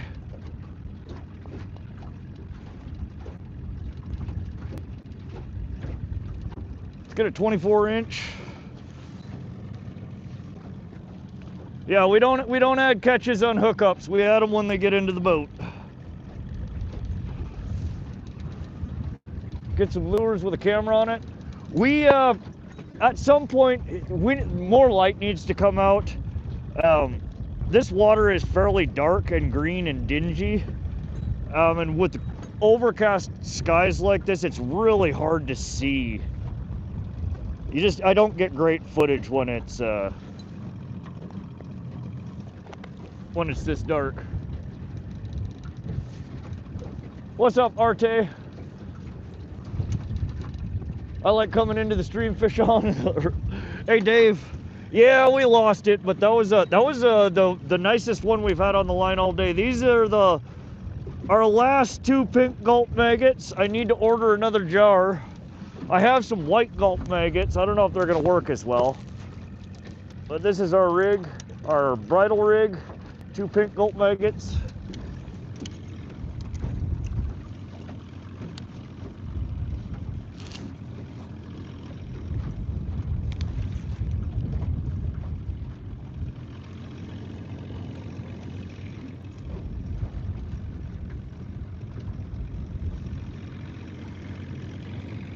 Dang it, that sucks we lost that one. That looked like a nice fish.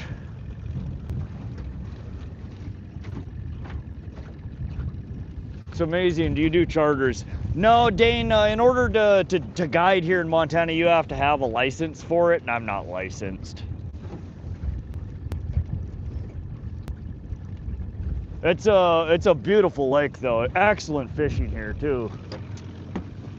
Yeah, this is central Montana. This is called Holter Lake. On.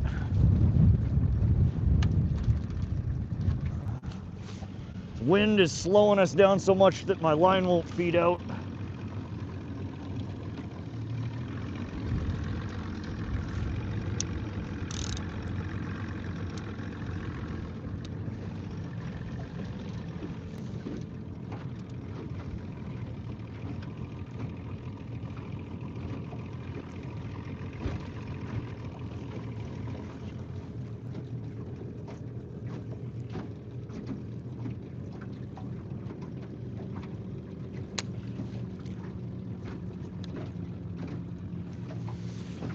All right, we're making a mess over here.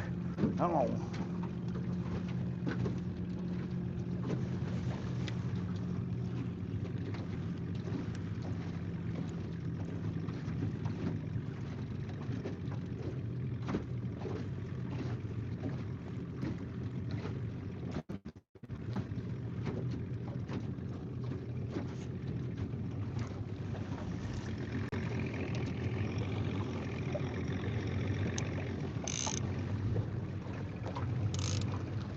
right, hold on.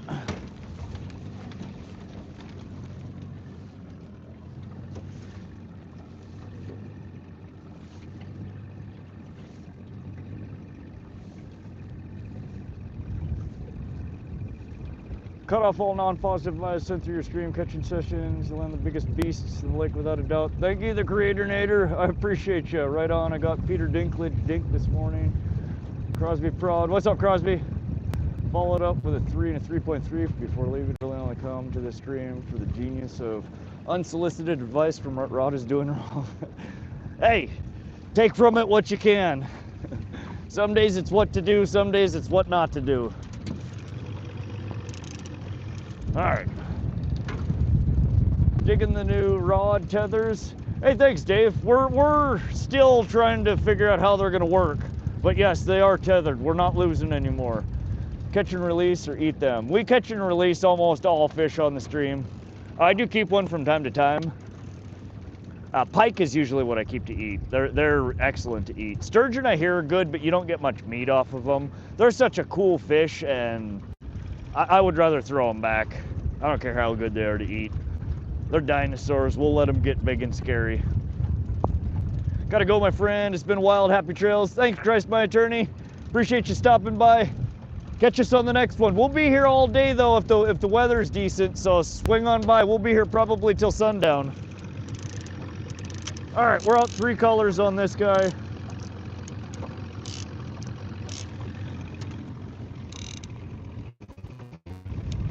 We're out 2 colors on this one.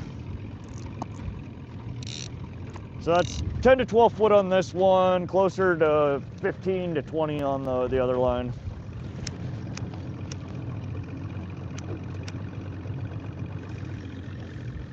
Let's see if we can put a fish in the boat.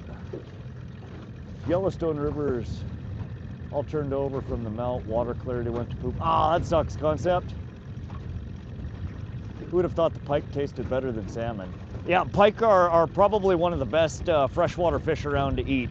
You do have to prepare them properly, though. You got to make sure you bleed them out. You don't want to get them too big. Anywhere between 18 to 24 inches is kind of the perfect eater size. The bones in them, they have a Y bone in them. It's not hard to fillet out. You just need to know what it looks like, so you can get it out. And then when you take the skin off of them, you got to make sure you get rid of the red meat, the darker meat that's on the outside underneath the skin. Very fishy tasting. But as long as they're harvested out of clean, cold water and you prepare them properly, it's firm, very mild, fishy taste, excellent texture, excellent taste. They're one of the best eaten freshwater fish around, in my opinion. Crosby, no, I don't think so. We're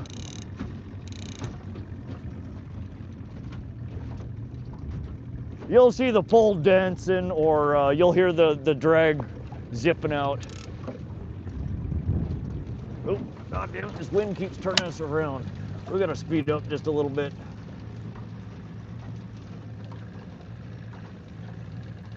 $152 thumbs up, let's go. Y'all are awesome. I hope you're having a fun day out here. We've been out here, I think we've been live 6, 12, 18, just a little over 3 hours now. We're out here targeting multi-species. We're after rainbow trout, brown trout, walleye, kokanee salmon, northern pike.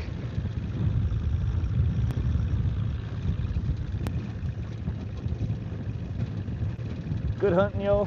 Thanks, Warehouse. How you doing today, Warehouse?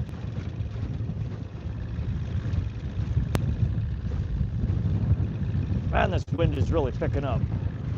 We're still quite a ways away from where they were catching the salmon.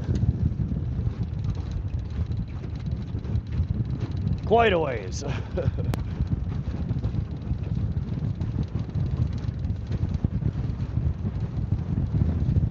The wind keeps shifting direction, which is always awesome.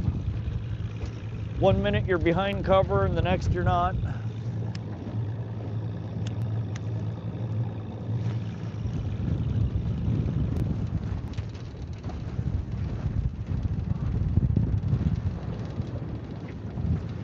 Trying to get back over towards the shore. We're just kind of out in the middle of the river basin right now. We're over, it's about 50-foot bottom.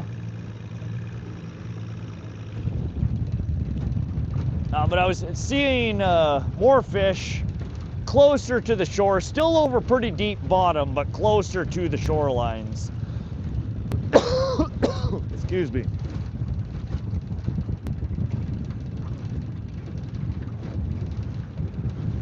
And instead of fighting this wind, I'm actually going to turn around and we're going to head back over toward the other bank. No sense fighting the wind. Hey, Liam Henley, welcome to the stream. Welcome back, biker boys. All right, let's check on our poll here. What are people saying? What species of fish should we target harder today? Kokanee 21, Kokanee trout 21, walleye 29, pike 13. Not a lot of pike love. Whatever bites 36, increasing. So the walleyes come down just a tad and split between Kokanee and whatever wants to bite. Oh, something bit. All right, let's bump our speed back down. Stay on there, stay on there. 48 foot, mark our catch.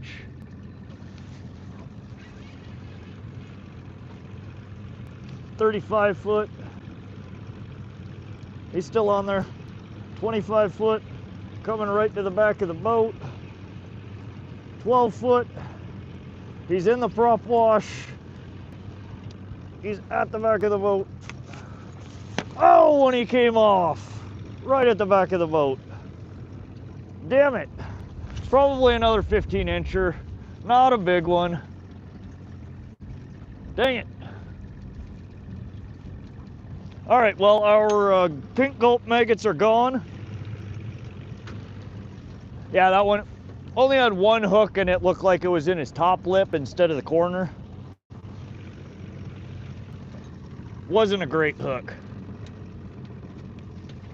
Let's try the white gulp maggots. We'll see if maybe they want these. These ones are the gulp alive maggots. These ones come in their own juice. They're a little bit fatter too, it looks like. Dang it, that's 2 in a row we've lost.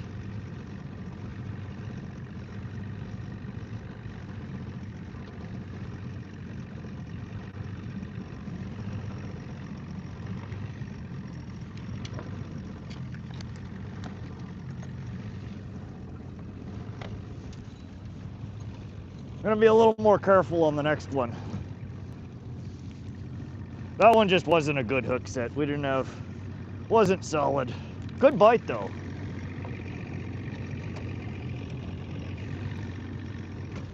All right.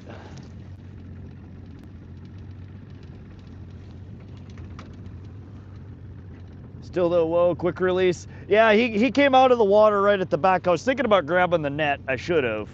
Can't win them all. You get the next one. What are you using for bait? Night crawlers on one hook, and those were pink gulp maggots on that one, but we just ran out of them. So we're switching to white gulp maggots. Excited when you had one on? Oh, heck yeah. Fishy Things sent sparkles. What's up, Fishy Things? How you doing, buddy? Welcome, welcome. Need to get Walmart and get some more fishing gear. I buy so much fishing gear. Hey, at least they're biting. Yeah, we've had a really good bite today. Biker boys, appreciate you subbing to the channel. Liam, thanks for the sub. Fishy Things with another star. Thanks, Fishy. How you doing today? How's fishing going over in your neck of the woods? You been getting on them? We've been having real mixed luck so far this year. This water body is definitely on fire. The trout are relentless here. What's up, Rudy Boom? Welcome, welcome.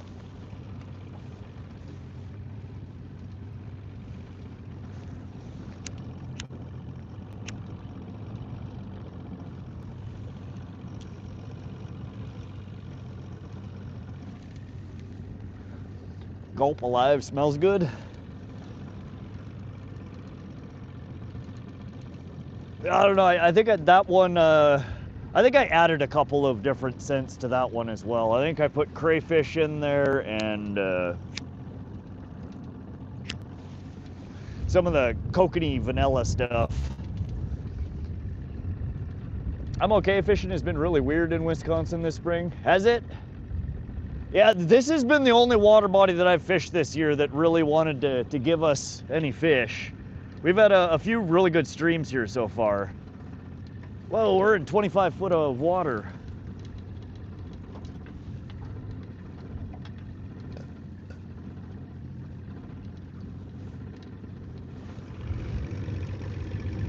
We should be all right.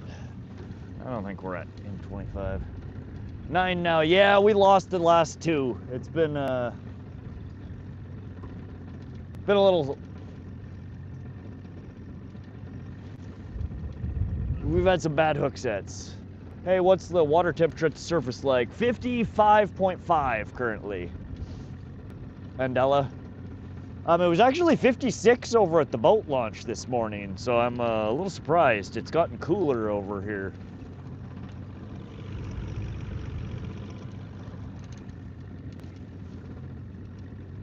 Now I know what a fish on looks like. Yeah, it's pretty distinct.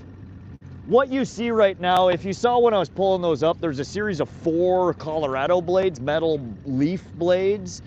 They spin in the water and they create quite a bit of drag, so that pole has always got a bend to it and has kind of an erratic bounce to it. That's just the motion of those blades spinning. When it hits, it hits. I mean, the pole bends. These are medium strength, moderate fast action, so they have a pretty good parabolic bend to them. That tip is pretty bendy on them. And also we have the clicker on with the drag set to a few pounds.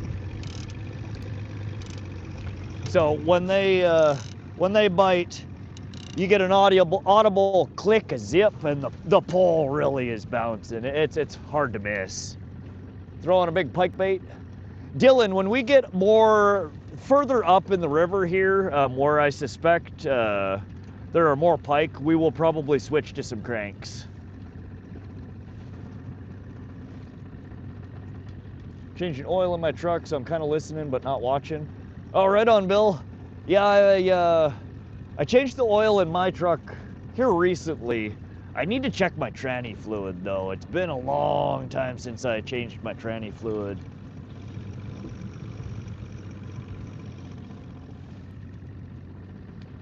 Why you just described sounds exactly like Falcon's signature action. Love the Falcons. Looks cold there. It's a little chilly. It's like 45, 46. I'm bundled up pretty good. The only thing that normally gets cold on me is my hands, my fingers, because they're in the water. But today's not bad. We're above, as long as it's above freezing, I'm fine. It rained on us a little bit for the first hour or so of the stream. There are calls for intermittent thunderstorms here today and a little bit of wind, so we'll see. I don't know.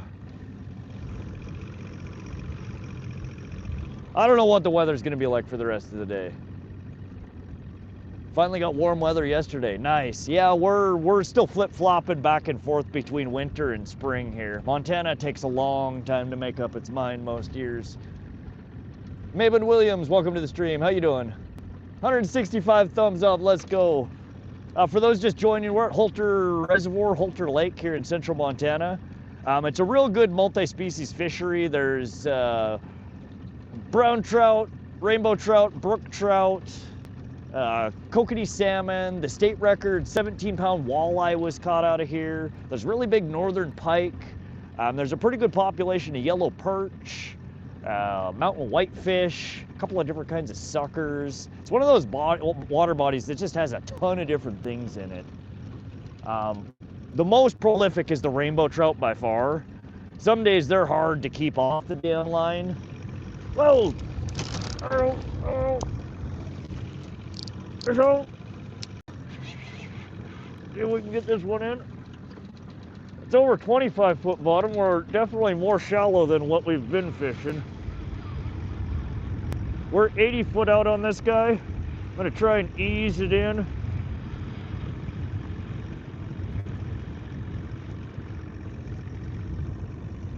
Oh. Oh, jumping out of the water.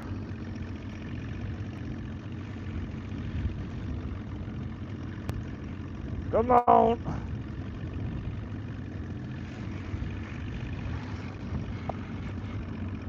$50 out still. This one's fighting.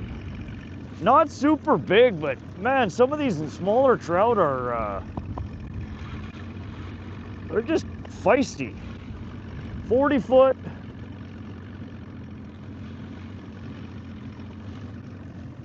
Trying to make sure we're not running too shallow here.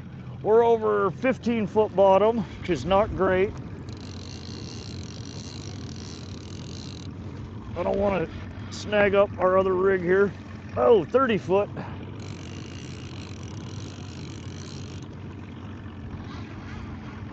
$25. I'm gonna grab my net. This one feels maybe worth netting. We'll see.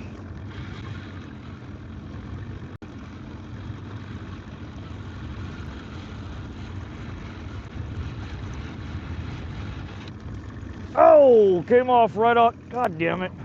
It was hooked on the outside of the mouth. We lost that one right at the boat too. Shoot. Oh. And the wind shifted directions again. And we're bouncing bottom there. Try not to snag up. God damn it, that's 3 in a row we've lost. Right at the back of the damn boat too. That's all me, that's not our hooks. That's me. Don't snag. Please don't snag.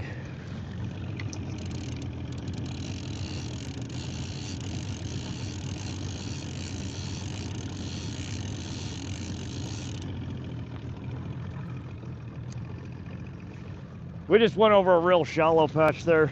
Sorry guys, you're getting a little chaotic here.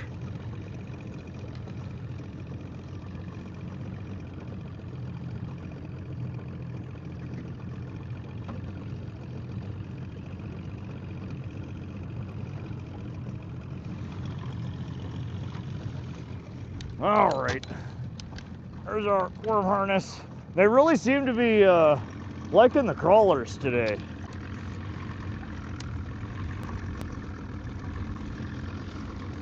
I really need to quit missing these damn fish.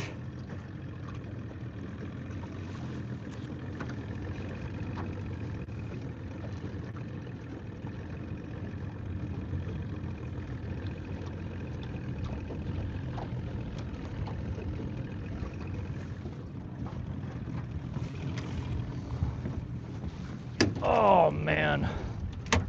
Again, those of you tuning in, this is how not to catch trout.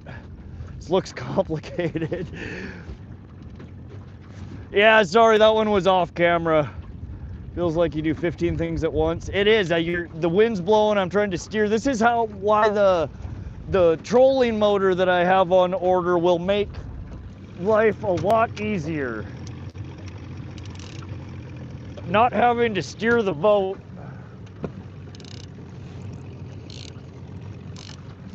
And not having 3 arms. I mean, not having to steer the boat is basically like giving me 3 arms. It's gonna make it a lot easier. Multi-talented. I can do everything except for get them in the boat. Feels like you do 15 things, looks complicated. Definitely not AI. All right.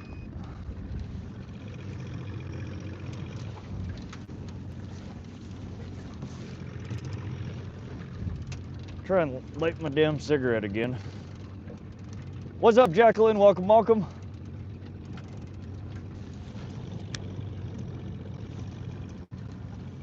Yeah, I can 100% feel the difference with that snubber after the lake troll as opposed to before it. I really don't have an excuse for losing all these fish anymore.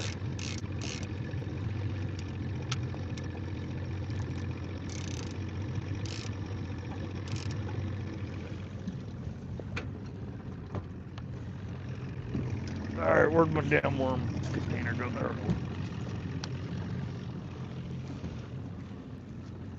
Fish whistle time. I agree. We have missed fish whistle. Steering the boat, running, I don't know how many rods, paying attention to chat, watching depths, all while smoking a cigarette. When I grow up, I want to be like Rod. All right, fishy things. We're,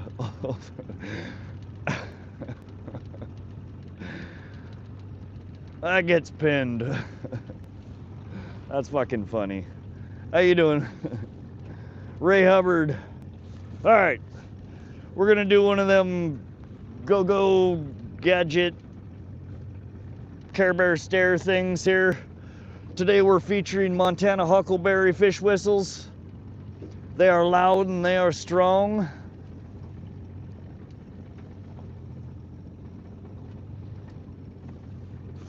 And hopefully they bring in the big fish. What gives, man?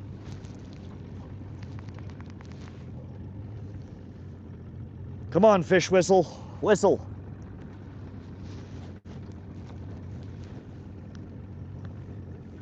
Hold on, we're having technical difficulties with the fish whistle.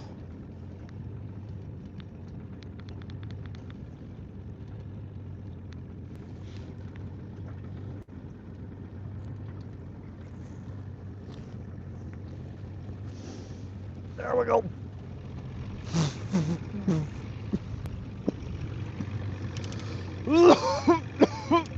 All right, big fishy.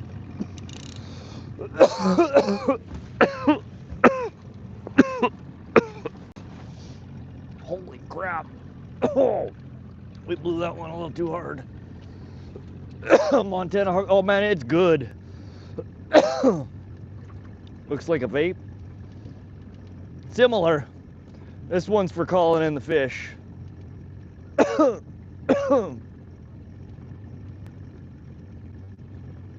Got clean off the streets.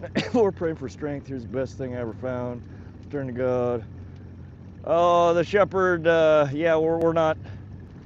None of that in here. I appreciate you coming in and chatting, but we're not. We're here to talk about fishing. Lucky logger. Oh. Oh no. Oh no. Fish on. See if we can get one in the boat.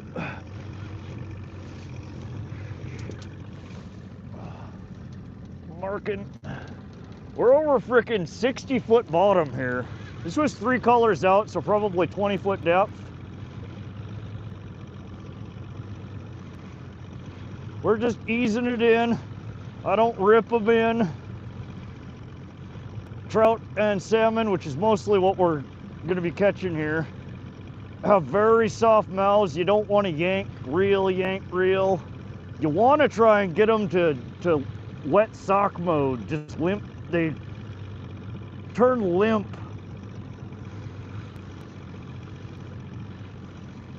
Oh, come on. Yeah, he's still there. Oh, yeah, he's still there.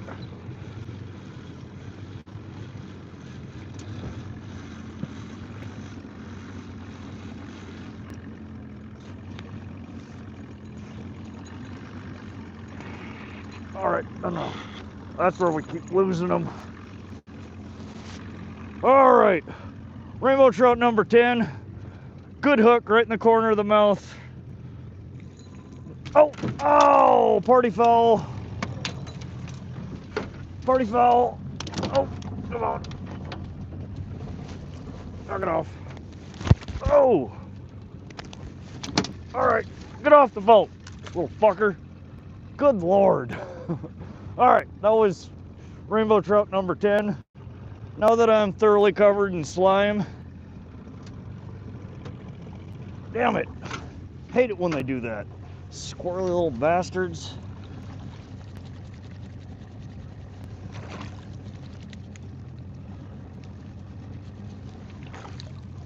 It's rude. All I wanted was to take a picture.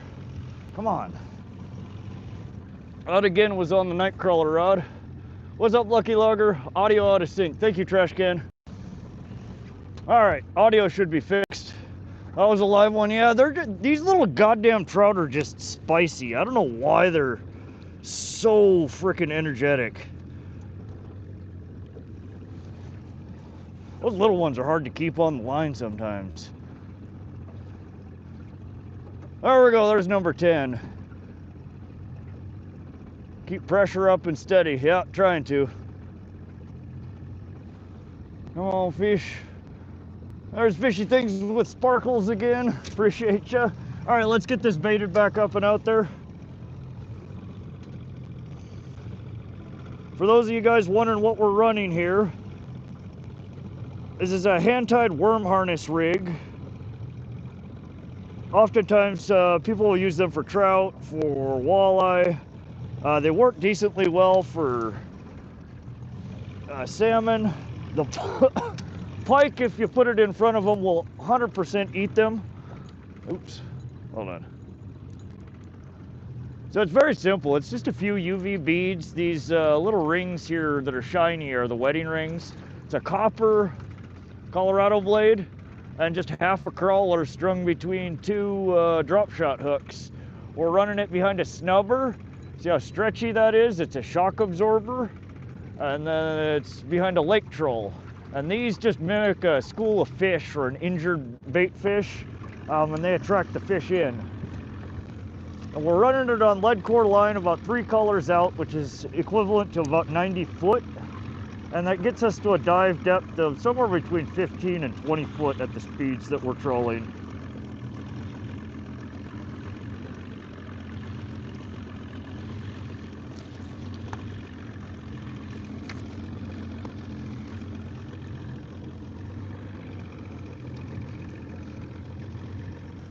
Oh.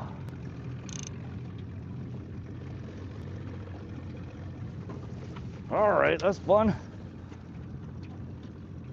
What did I miss? Peace out, Dave. Very simply says, I run a hook and a weight. It's a pretty simple trolling rig, though. I mean, that's all relative. I know people who run way more complex rigs than that. Gotta be back, tight lines. All right, Dave Hensel, thanks for swinging through. We'll be here.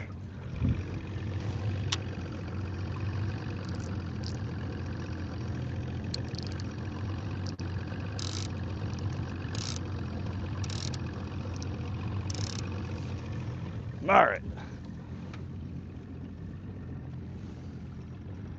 10 sparkles for fish number 10. Thank you, Fishy. Let's go. Definitely didn't want his pick check. Yeah, it's just, good God, man. I don't know why they gotta do that.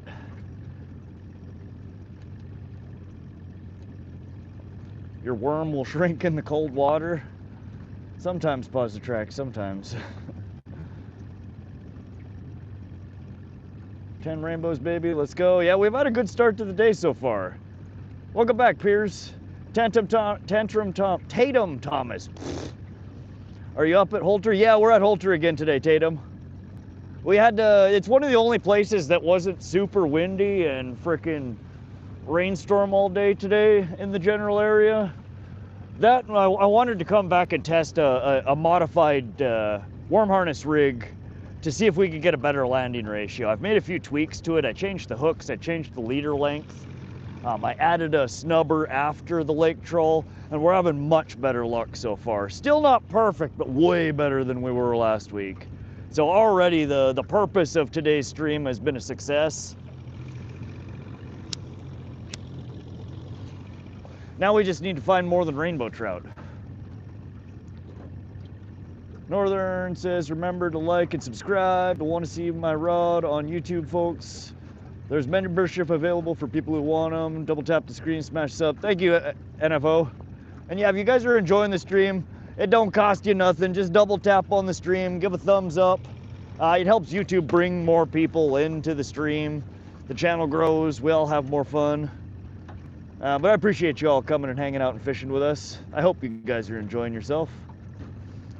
Looks kind of like a wedding, but it is. It's it's essentially, it's got 2 wedding rings on it. And instead of typically a wedding ring that's trolled for trout will have a max flash, or like a little max spinner on it. They're plastic, they're flashy, and also they usually use single beads on outside of the, I mean, I have one right here I could probably show you. It's basically a wedding ring rig, but it's tied with custom beads, and I use a Colorado blade instead. It's a variation of a wedding ring, but it uses 2 of them, so I call it a bridal rig. 225 likes this stream. We might. Pink one, don't get the cheap ones, the Japanese made squid. Yeah, hoochie rigs work real good. And in fact, I have a couple of them that I tied up recently that was meant to target Kokanee here. I haven't run them yet though. Straight up technician, bro, I gotta get you in for an interview someday. Oh, just a nerd fishy. Yeah, sometime we could do a guest appearance on the fishy thing show. That'd be fun.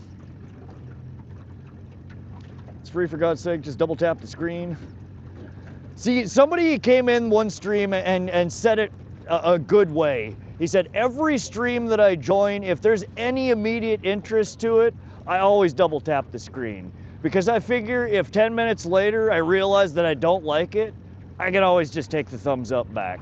But just so I don't forget, if it keeps my attention more than a second, I double tap it. I'm like, you know, that's good sound logic. Smile blade, there you go, that's what they're called. Yeah, I mean, they're typically a smile blade, and then they have a single bead on the side of the wedding ring, but it's concentric connected. It goes from small to big, big to small. And they almost always are tied with way tiny, I mean, they're like 4 pound, 6 pound, 8 pound tests. They use itty bitty, like, you know, number 4, number 6 size hooks on them. They're great for trout, but I tie these up as a multi-species rig. I tie these up knowing that a 17-pound walleye came out of here and 20-plus pound pike come out of here, and I don't want to be catching a record-sized fish on 8-pound test and a number 6 hook. I mean, it's just no. So I tie these up with 30-pound fluoro, which is not huge, but way big for trout. And I use 1/0 hooks instead of, you know, number 6. So it's like a normal wedding ring rig on steroids. And I use UV beads. Always fun, wish I was in the other seat. Robert, heck yeah. Nobody ever wants to come on the boat. I invite me out. She comes out every once in a while. The kiddo comes out, he enjoys it sometimes, but neither of them like to fish as long as I do. So they get bored, they get, you know, antsy, they don't like being out here. Any luck, Rod? Hey, Callie, welcome, welcome. We've put 10 in the boat so far, 10 rainbow. I think we've lost 5 or 6 now. We've still lost, we've caught more than we've lost, so we're already winning. Last stream, we ended up with 21 in the boat, and we had to have lost. I stopped counting. It had to have been close to 60 or more. It was just bad. Every time I fish, Sean I get so excited. Isn't it fun? I love trolling. It's I always say it's like bank fishing from a boat, but I mean it's like carp fishing. You know, you throw out your rig, you set your drag a little low, you sit back and you wait for that rod to bend over, and then it's, you know, it's on. But this is like that, but instead of staring at that spot you just can't get to, and you wish you could, you're in a boat, you can get it to wherever the hell you want. You run this shit all over. And some days you can catch a lot of fish. It's a fun way to fish. Hey Tommy, we just put number 10 a few minutes ago. Welcome back. Desman Code, where are you from? Central Montana. I'm from Great Falls, Vaughn area, Cascade County. We're here over kind of closer to Wolf Creek, Craig. There's a little one that just jumped out of the water like 2 foot. This is Holter Lake. It's an impoundment on the Missouri River system. So you have Hauser Lake up above us, and then Hauser Dam up above us, and Holter Dam below us. And blocks the flow of the Missouri River and allows it to expand.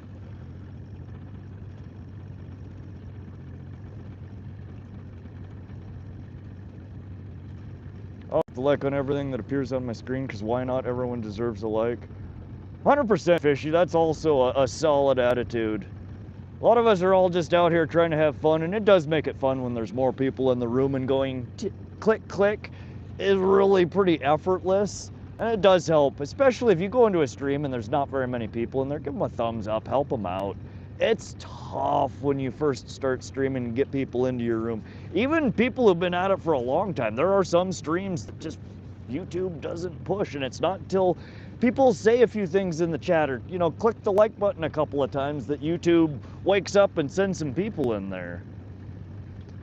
Sorry, I'm always so far behind on chat. Good logic, Max. Ends up being a short day with kids and partners, right? I don't mind being out there. Mia says I don't mind being out there. Well, you gotta come out and fish with us sometime, Mia. Bank fishing while covering the whole lake. Pretty much. I find the beads can get a hobby. Stores are cheaper than fishing stores. Right, Lucky, 100%. I've started trying to, so much of the stuff that I'm making, I go not just UV, but glow in the dark. I figure, what the hell? I figure for as good as the bite often is in low light conditions, dawn, dusk, why not? I tie everything with UV or glow in the dark shit if possible. I don't think it hurts anything, it can only help. And that's a lot of the stuff at the craft store, unfortunately, you can't get that, you know, has good UV to it. Maybe there is, maybe I just haven't found it yet. Beads are beads. They can be, yeah. I mean, the worm harness rigs are one of the simplest rigs to tie up. If you can tie a knot to a hook and have some beads, you can make what I just showed you. And it doesn't have to be exactly like that. I have a whole string of them that are similar, but they're all different. Some days one catches real good, some days it doesn't.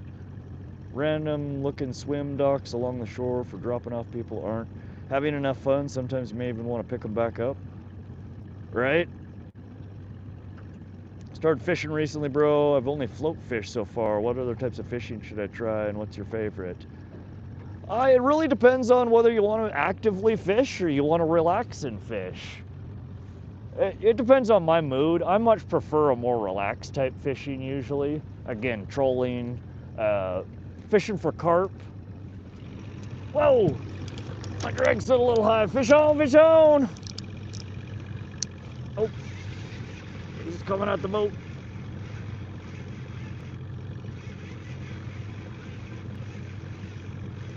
We're 75 foot out. I think he's still there. I think it's just another little stalker trout. Yeah, he's still there. We're 50 foot out.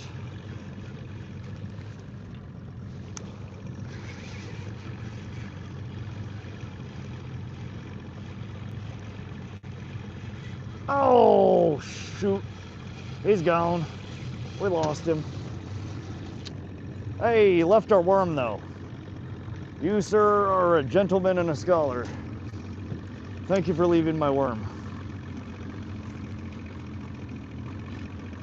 Well, we didn't get that one in the boat, but at least I got my bait back.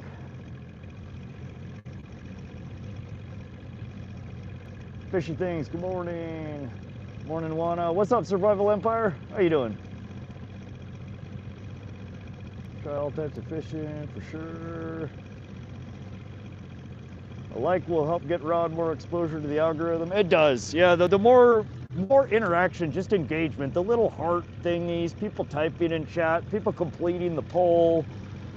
It all sends signals to YouTube that, hey, people are engaging, they're interacting with this stream, and YouTube will kick a little bit more traffic your way.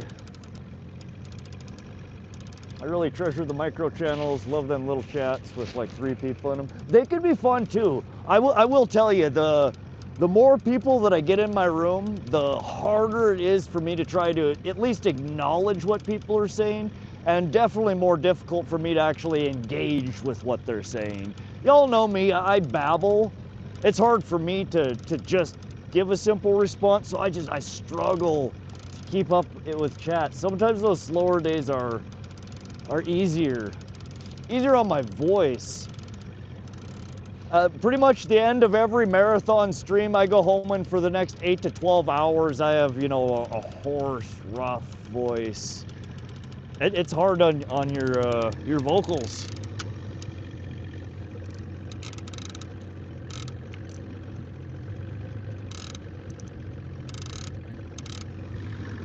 All right, we're out about 100 foot on that one. I'll let this guy out just a little bit more. And hold on a second, all right, we're going the right direction again.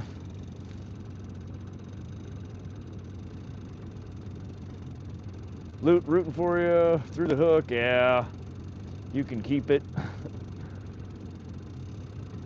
4 twisted T smashes. All right, we're at 75 foot on this one now. Number 190, 192, let's go. Crystal Rondell Spacer Beans. I'll try and remember that, Lucky. Appreciate you, Flava. Here we are I have one line out with no pop gear, and I just put a stinking 6-inch rainbow Rapala. That works. Sometimes rainbows are incredibly aggressive and will go off after bigger crankbaits like that. Browns absolutely will too. Walleyes 100% and pike 100%.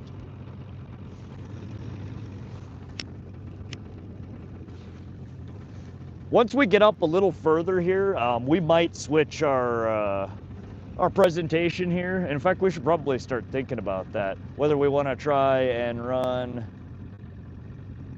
bottom bouncers and worm harnesses similar to what we're running here, or crankbaits, small crankbaits and snap weights. What do you guys want to see?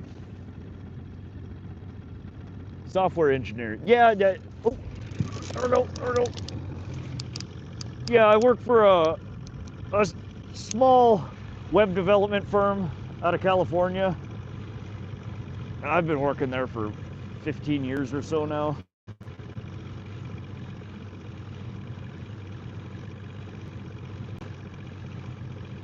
But I do all sorts of development, security, consulting. I'm just a nerd by nature. That's what I went to college for computer science and mathematics. Oh, there he goes jumping out of the water. Oh, stay on there. Oh, he's pissed. All right, we're gonna try and keep him in the water. I'm gonna dip my pole down, try and get him in closer to the boat. He's jumping too damn much. We're gonna lose him. I don't want to lose him.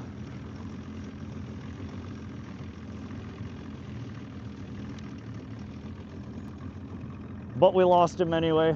God damn it, what the hell? I'm like, I'm gonna stick my pole in the water so we don't lose him, and immediately lose him. You see? You learn every day what not to do. You make your own snubbers. No, I should. They're so damn expensive. I've been experimenting with different brand snubbers, trying to see which ones I like. Flava Dave says sub. Let me catch up here. I'm sorry, I'm skipping past some chat here. What's up, love? Welcome to the stream. Smaller fish for pike, brutality involved. Stay on fish, ripping lips. Yeah, we still are. We're still at a better landing ratio than we were the last time, but we are still not perfect. And that's kind of trout fishing in general. I've never been on the trout and landed more, the majority of them, to be perfectly honest. You're normally gonna have some losses, especially when they're small like this. They're just so damn jumpy. Honestly, once you get them a little bit bigger, once they get like 20 inches plus, they're easier to get in the damn boat. Kind of crazy.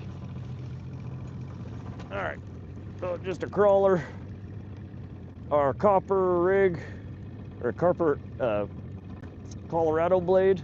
And this one has been hitting. We might need to switch either colors or to crawlers on this other line here.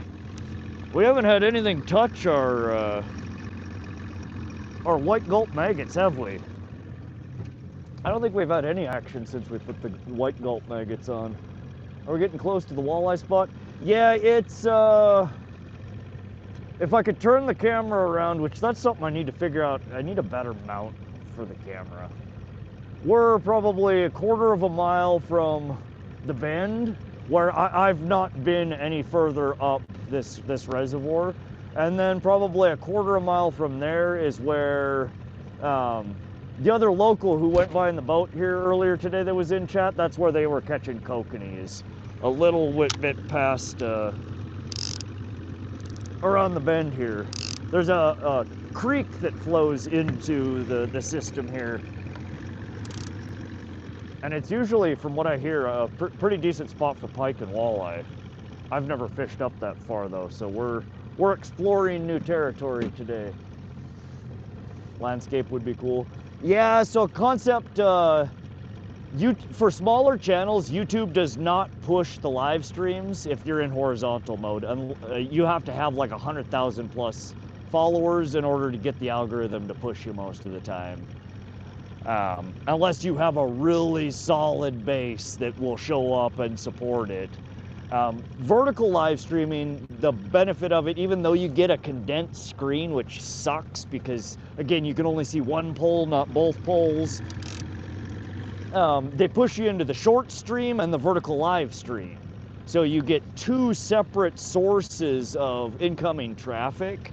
And it's the difference between having 2 people in your chat room and 200 people in your chat room. So we make do right now with what YouTube is pushing, and it's vertical. The reality is 80% of my viewers and most channels like me are on mobile devices. There's some people that are on computers, there's some people that are on tablets, there's some people that are on TVs, but it's a small percentage of the people that are on YouTube.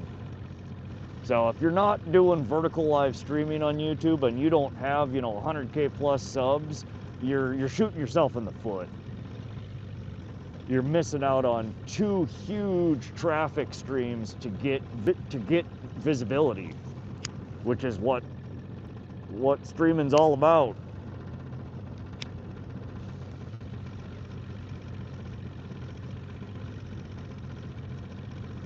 Real Texas Fishing, hello brother.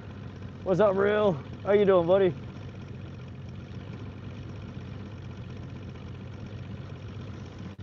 All right, so we're out 100 foot on this guy.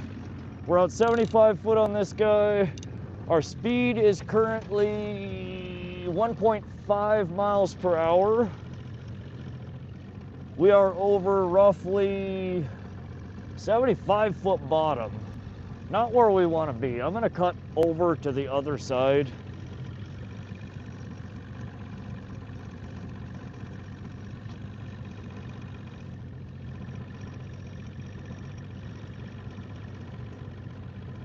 No, I'm staying on this side. We're closer to this wall. We've been hooking up along this wall. This wall has been good to us. We'll stay with the wall. Let's go a little shallower towards the wall. Let's go poke around over here. I'm gonna swipe out and fix the audio again real quick. I suppose I probably don't need this on my head anymore, do I? All right.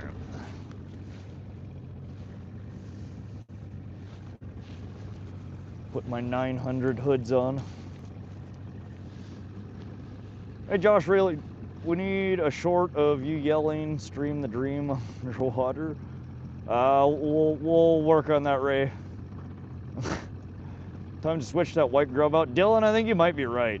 If I get back home with all my tackle, I consider that a good day. Catch a fish, successful tackle and fish, woohoo. Right, Flava, yeah, that's the worst is losing tackle. It really is. That's why every year, the weight on my line gets just heavier and heavier. I'm now fishing with 60-pound Suffix Advanced braid. 60. That's what I run as my main line on all my trolling, or on my braid lines. I switched from 18-pound or no, 17-pound Suffolk Advanced lead core to 28-pound Suffolk Advanced lead core. So I'm running, you know, twice as heavy on both of them as what I was running most of last year. I'm tired of losing gear. When you snag up on, you know, a lake troll or, you know, a dipsy diver and a spoon, and you add in a snubber, like, I mean, you're losing 40, 50, 60, $100 worth of rigging on every snag up.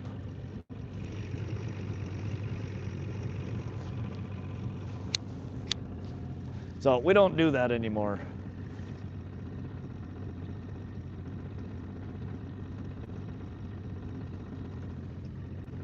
Put the link for those wedding bands on your last short if anybody in the chat wants to check them out. It's a good deal. Okay. How deep have you been catching? It's varied. The depth that we're catching them on in the water column has been pretty consistent, between 15 and 20 foot. But the first few that we caught were over like 30, 35 foot bottom. Those last ones that we just caught were over like 25 foot bottom. The few before that were all, like 55, 60 foot bottom. They're kind of just hovering in the same height in the water column, but all over. And that's pretty common for spring fishing from what I've seen. The waters aren't warm enough yet, so the lake isn't really what is it? All right, my brain isn't working right now. It hasn't developed layers yet. Oh, here we go. There we go. This is over 65 foot bottom, even though we are so close to the shore over there. We're over really deep bottom right here, but again, this pole was out 3 colors, 3.5 colors. So we're at about 20, 25 foot depth of where the line lure was running. 75 foot. Oh, come on.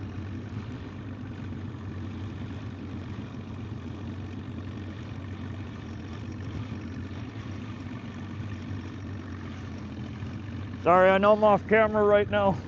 Well, the rod is. Trying to slowly turn back on it to. Ooh.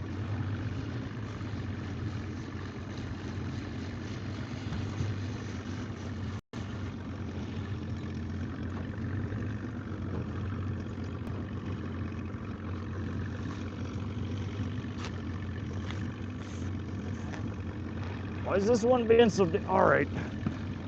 God damn it. This one is not cooperating.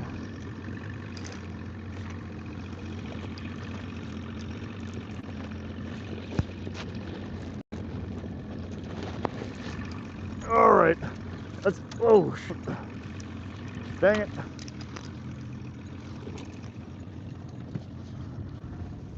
It's because he's hooked on the back of the damn head.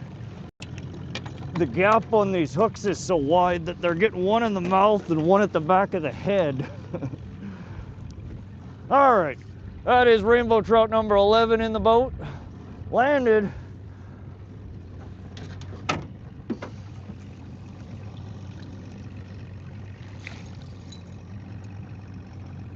Well, that sure is another, hold on, let me see if I can.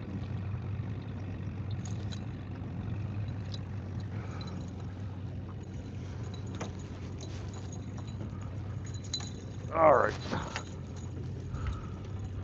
Ouch, damn it. Squirrely little bastard. Yeah, he's got one in the back of the head.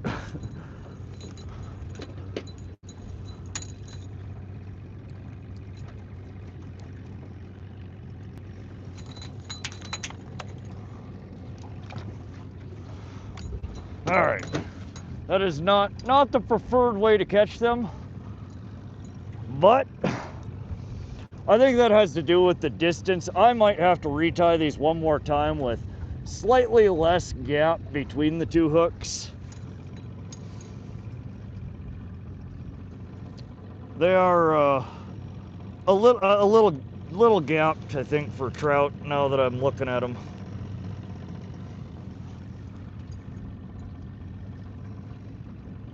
We got them in the boat though.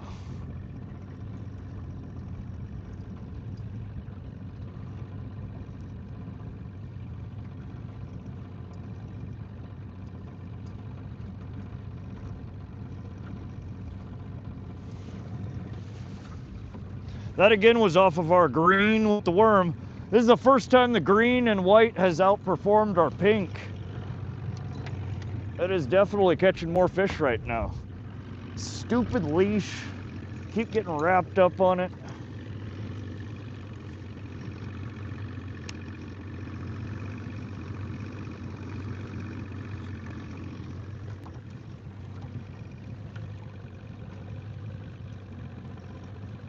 You need to change your setup for Kokanee. Daniel, no, we just need to find the Kokanee. Kokanee will absolutely bite on this same stuff. 200 likes, let's go. 201, thank y'all. Glad you're enjoying the stream. You know you've been fishing hard for a while when it's daylight and you realize you still have your headlamp on. Right, Real? You catch a bunch of fish on one setup, it's a good idea to retire the leader and retie. Yep, 100%. 10 rainbows so far. That was number 11, I think.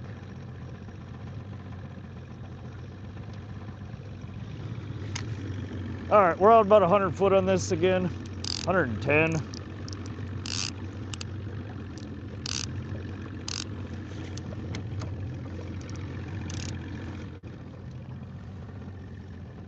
"11 fish wanted to see the rod." That's right, Dylan.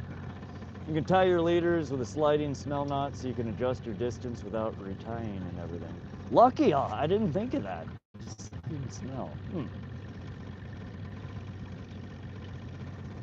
I'll have to think about how I would do that. In fact, it probably... Let me think about that one, or watch some videos. That's a good recommendation. All right, 111 foot, 75 foot. And let's bring this one in. We won't put a full crawler, but I've been nipping off half to a quarter of every one of these worms. I find that if I open up the ass end of them, they leak some stuff out and it gets a better bite. But I have some nubs on here, so I'm gonna add a worm nub on one of these hooks and see if that's a little more enticing than our white grubs here.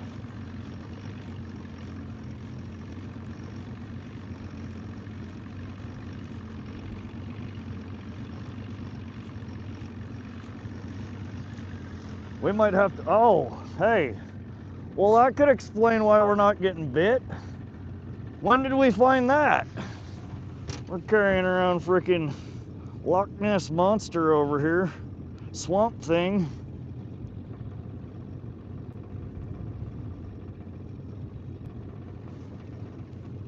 Found the weeds.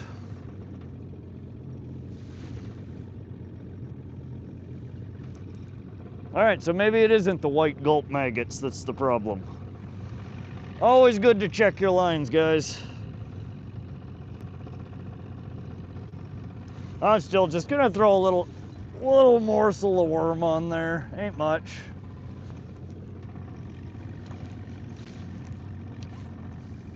All right, we have officially entered no man's land. I have never been this far up the reservoir in my boat. So we are basically flying blind right here. I do not have it mapped.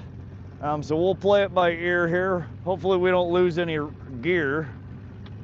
We're over about 35 foot bottom right here.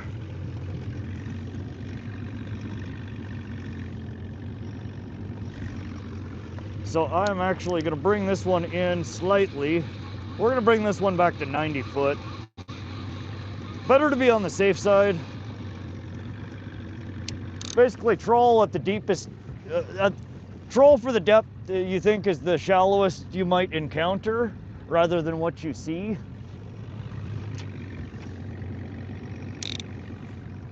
And I know in areas up here it's gonna get into 20 foot or less. So I don't want to be dragging our stuff too deep here.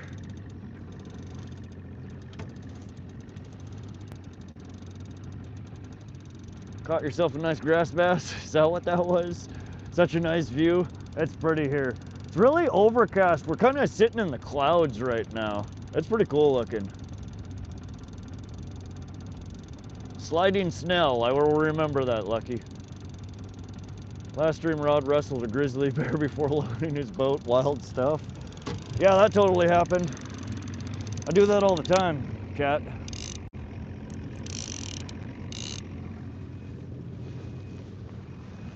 All right. Y'all, when you hear that beeping, that's my depth alert.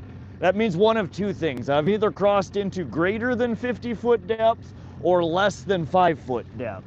So it's a shallow alarm and a deep alarm. We got one boat coming back here. They got their nice canopy on.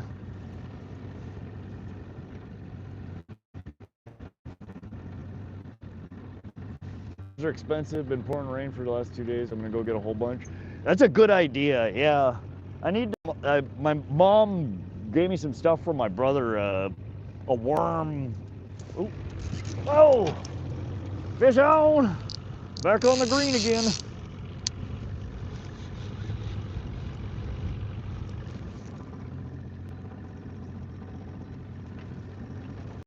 I don't know if he's still there.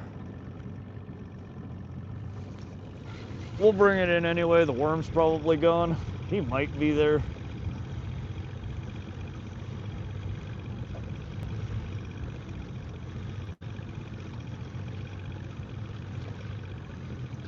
Not feeling him.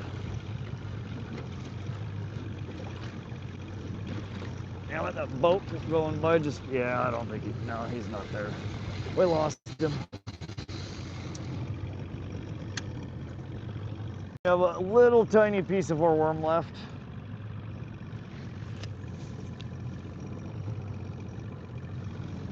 Frickin' thieves.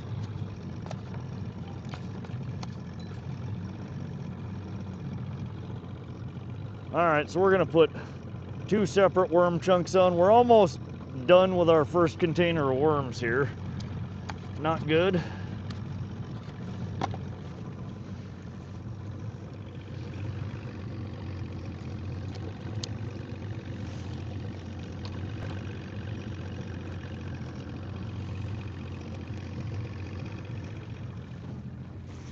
If we don't get bit on this pole soon, I'm gonna move the pole that keeps getting bit over to this side so you can see all the action. You guys are missing the best part. The pole bending over is the most exciting part of the catch.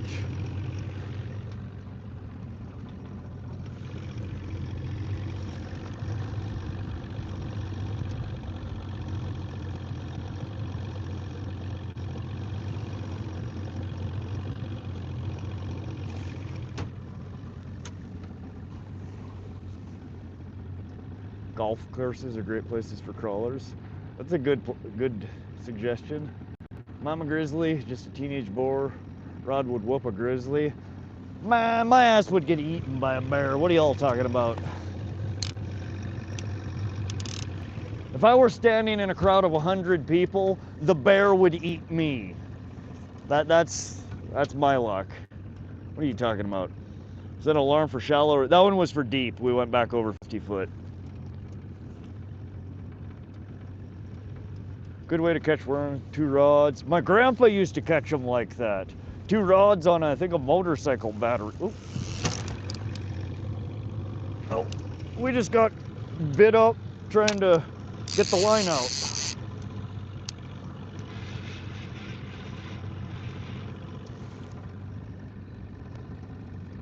I think he's still there.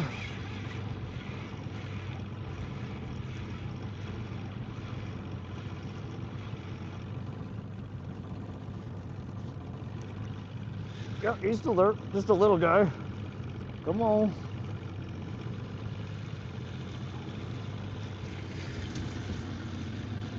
Did he? No, he's still there.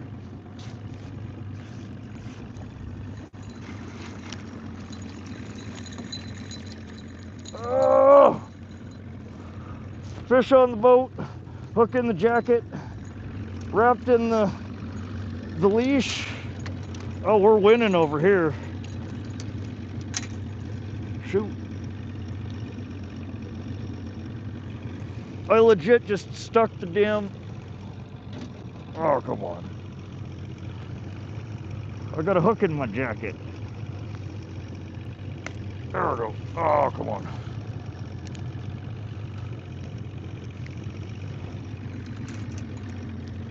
Oh, shoot.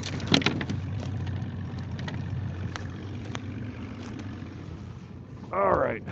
There we go. There's number 12.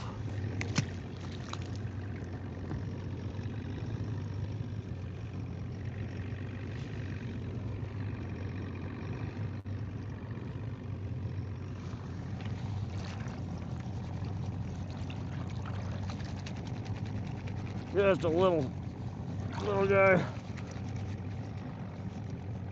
That was 12, right? I think that was 12.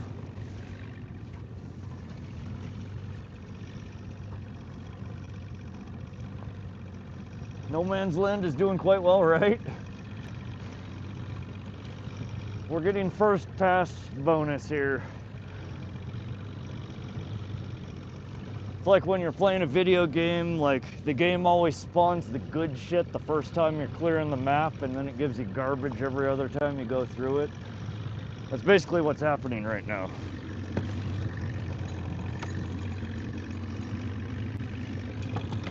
All right, we're freaking tangled up on everything.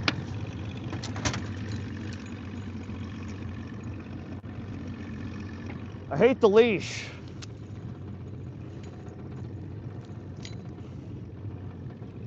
I really don't like the leash. Not pleased with the leash. Trooper rod's cold there. Oh, it's not bad. Give the people what they want. See a rod with some action on it. Yeah, let's move that guy over. Let me get it baited back up, and we'll move over the rod that's getting all the hits. The hell did he manage to steal the bait off of both hooks?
Wind is picking up a little bit. Still pretty nice out though. The wind just keeps shifting directions.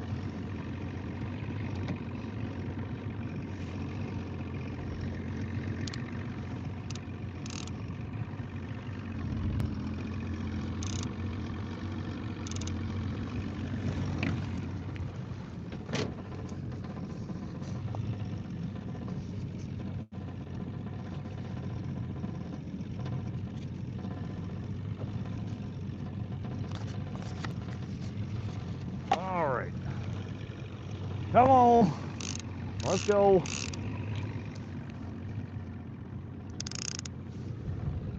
We're over 60-foot bottom. Damn, I didn't think it stayed this deep over here.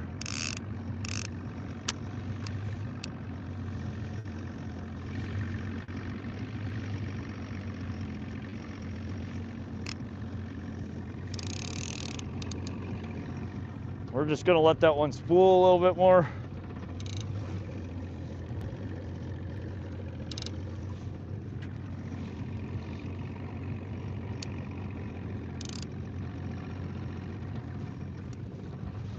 Oh. One thing, carb battery or 120 volts would kill somebody. Before you think about fishing, just remember One and Gone has numerous patent protections registered to WannaSeeMyRod right on it. My AI said at least 30 people have died from worm shockers. Yeah, my grandpa, he made them with a motorcycle battery, so they were smaller. I don't know if they're not 12 volt, they're 9 volt, aren't they?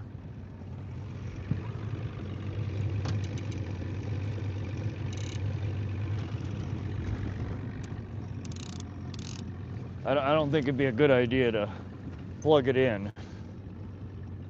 Probably bigger fish if you trolled faster, maybe. We could bump it up a little bit. We're at 1.5, 1.6. And we're still just spooling out here.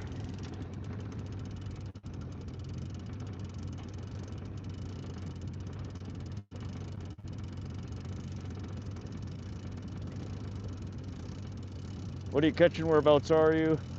Augustino, we're in central Montana. We've caught 12 rainbow trout so far.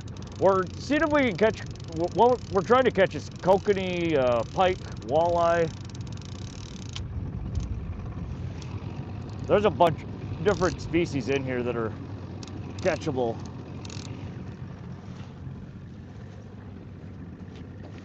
Sorry, I'm trying to catch up on chat. Change up the lure to what you're using on the hot rod. Can't use a car battery. Voltage, can't get shocked from that. Touching battery both sides.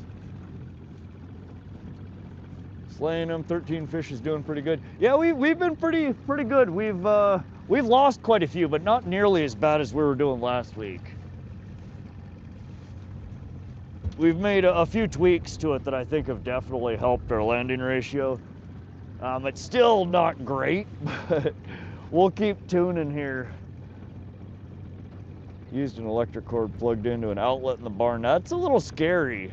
You're right, Adela. Extension's always told me 120 volt is more dangerous than you think due to heart being same. Yeah, that's the real danger, I think, with electrocution, is that it's not that, you know, it fries you, burns you, it's that it fucks up the rhythm of your heart and shocks it into a rhythm that you can't come back from.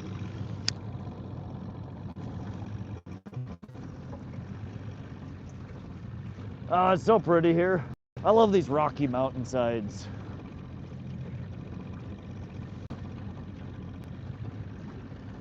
What are we over now? Still 70-foot bottom. Damn glare, and I can't see shit over here. But yeah, we're way deeper. I didn't realize that the deep channel ran up here. But we're coming around the bend here, and then a little bit after the bend, there's a creek that runs into the reservoir. And right around there, I think, is where, whoa! Now it's the other pole that gets bit.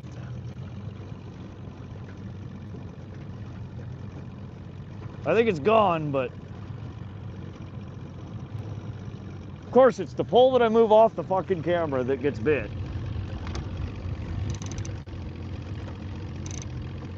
I think my drag was too light. I tightened that up a little bit.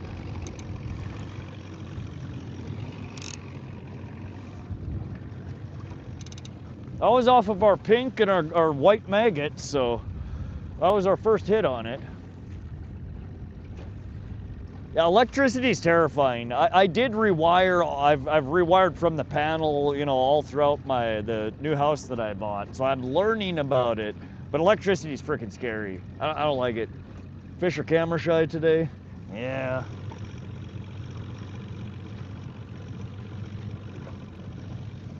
This one's been blowing up, so I move it over here, and they're like, nah, about that. We like pink now.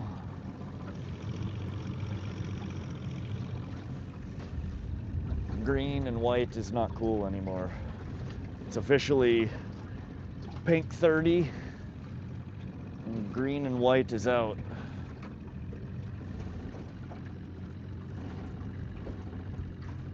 That's how it works, Dylan. They pulled the old reverse Uno on us, and And then not only that, we didn't get to eat it, he just bit it and left.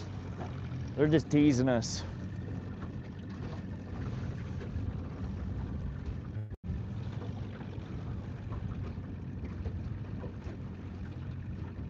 $212 likes, let's go.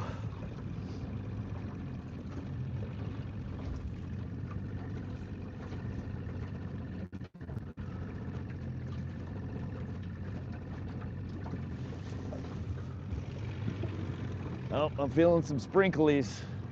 The clouds are coming.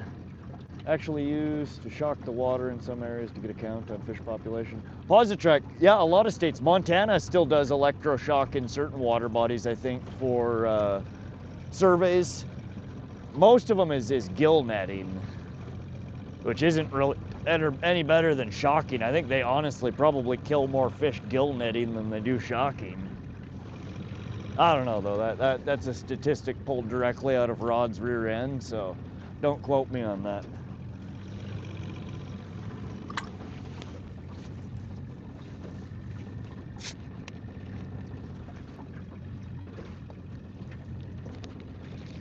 Feisty says, tight lines from South Africa. What's up, Feisty?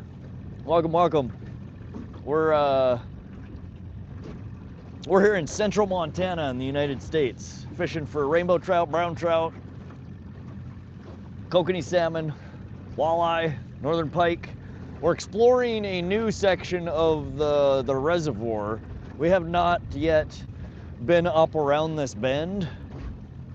So we're creating a new map here and seeing what's going on. Yeah, we've put 12 or 13 rainbow in the boat so far. We've had a pretty busy morning so far.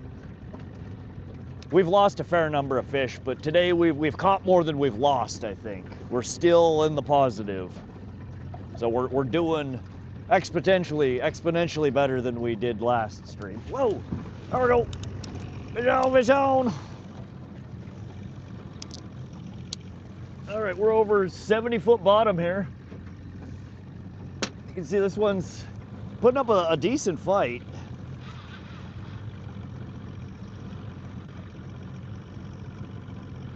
Feels like another spicy little trout. If it were a kokanee, I would expect it to be blasting out of the water by now, making runs at the boat. They're just super erratic. These little trout are pretty spicy too, but the kokanee are like 10 times worse. I think he's still on there. We're about 40 foot out. Just reeling slow and steady, trying to keep it from thrashing. 25 foot out. Oh, our lake troll is surfacing. I believe we do still have a fish behind it. I believe.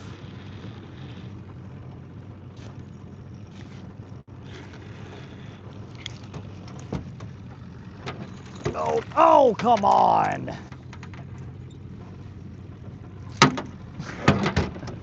Pick up the net, lose the fish. Oh, man. All right. We will try that again.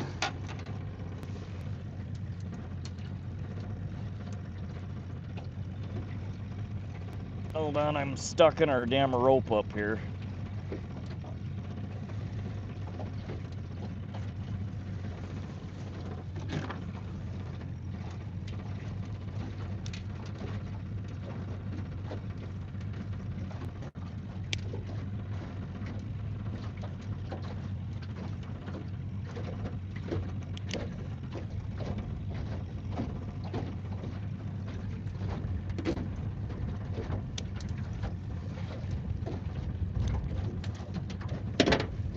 Oh, come on.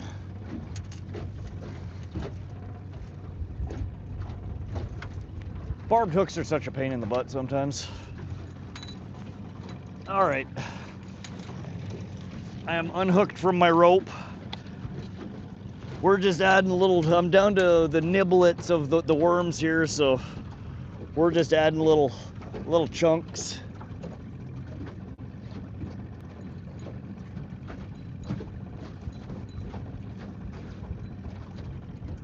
Just checking the tips on these hooks.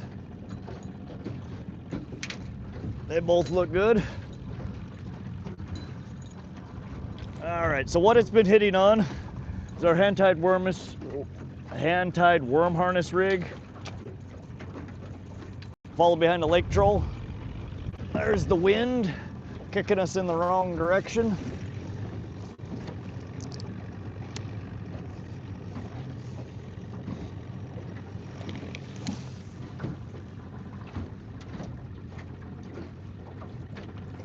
Haven't given any shockers in a while. Now I see you, now I don't. Yeah. Can't count how many times I've lost fish while going for the net. It's just that brief. I mean, I don't know if I put a little bit of slack in it or what. Popped the moment that I grabbed the net. Depends on how big it was to determine if it was a catch and if you're by yourself. Nah, if it doesn't make it in the boat, it's not a catch. Close doesn't count.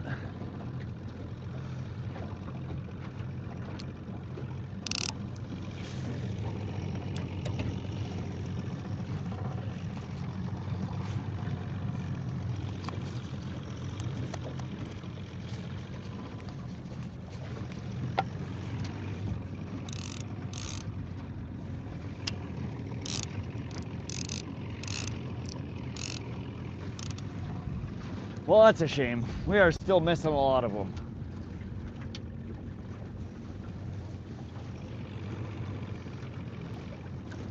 We are over 70-foot bottom still. This river channel is running straight up here. I don't know why I was under the assumption that it got super shallow here. Maybe it's right up around the bend it does. I don't know. Close to the boat, state records are the worst. I have the on the bank state record Montana common carp, but it didn't make it into the net, and I didn't get a picture of it before it snapped my line and swam away. It was probably over 10 pounds bigger than the current Montana state record. It was at least a 50-pounder. But yeah, I didn't. On the bank isn't good enough. Not if you don't get a picture, a measurement.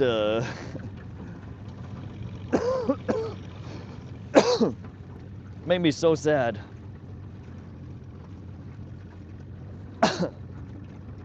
Imagine catching a 9-pound kokanee. Biggest I caught was 6.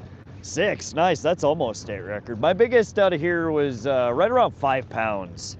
Good size coke, but a couple of pounds shy of our state record still.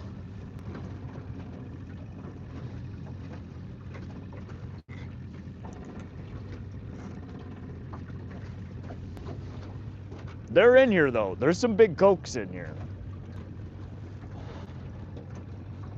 Mic is slightly out of sync. Thank you, Lake Erie Lee. Let me fix it.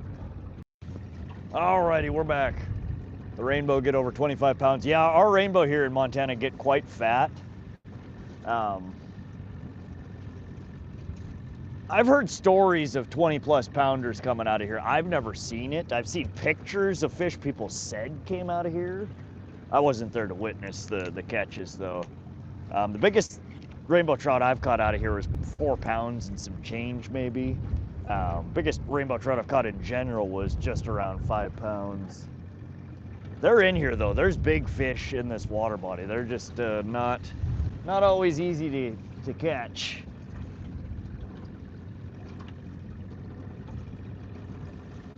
Wouldn't it? Can you imagine a 25-pound rainbow? 25-pound brown, just a fat trout. So that's why I want to do more lake trout fishing this year. The Lakers here at Flathead Lake get just freaking huge. So I want to spend a couple of days at Flathead trying to pull some fatties out of the deep. No, I don't think so. Did I miss it? I don't know, our drag is set. I've been setting the drag a little bit heavier so it doesn't, the clicker is not always gonna go. I didn't see a bite. Did I miss one? Shit.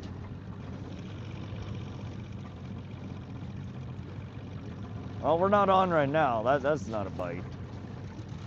This is, though. That's a bite. That's a bite.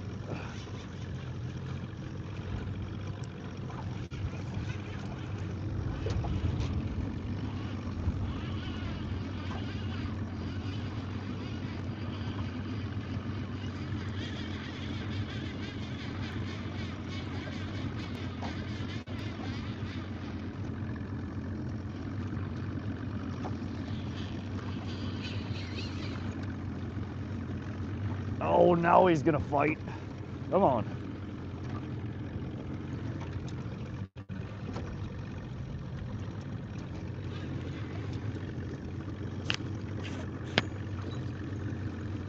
Oh, he's jumping. No, I don't want to. I'm gonna lose this one. He is so pissed. Oh God. Why am I getting the most pissed off trout on the planet? These fish aren't even big, they're just insane.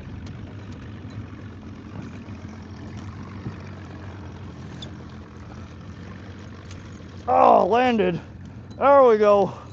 There's rainbow trout number 14 in the boat, I think. Dang, these little guys are, and I'm getting all tangled up in this damn wrap. I don't like the leash. I'm not liking the leash. Whoa, that wind is picking up.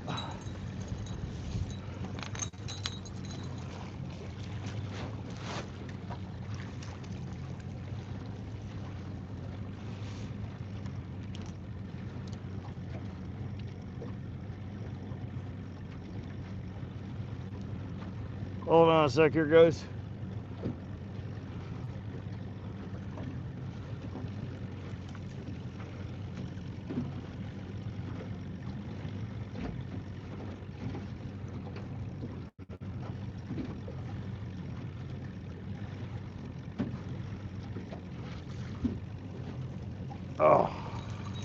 Oh Lord. Oh, fish out! Fish out!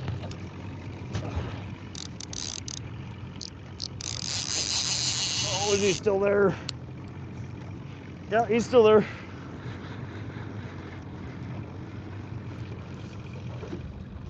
All right, I gotta get this one out of the net first. These little trout are we might lose this other one. I gotta get this one out of the net first.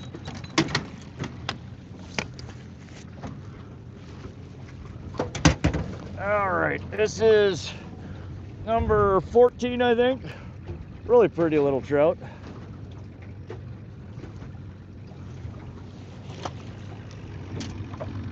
And I don't know if this one's still on here or not. We're gonna bring it in and see.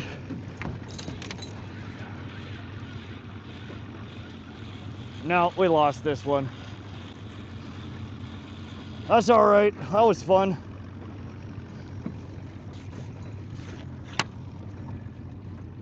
We're on them.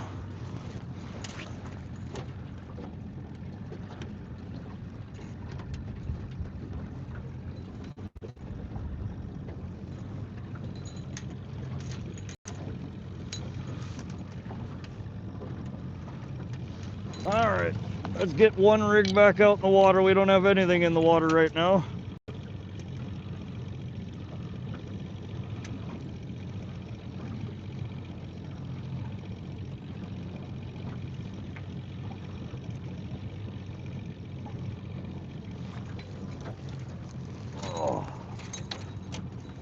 Oh, come on, don't do that.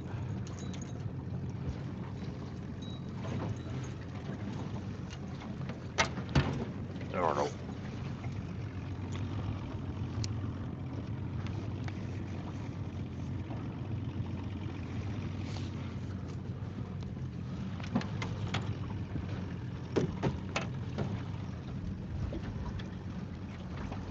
Well, No Man's Land has been doing pretty good. What's up, Prairie?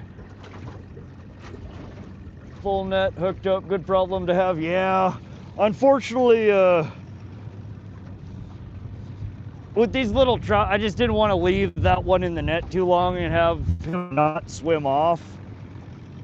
So I abandoned the other catch to make sure that the one we already had made it off the boat in one piece. We can always catch more. I'm not very hungry for rainbow trout right now, so.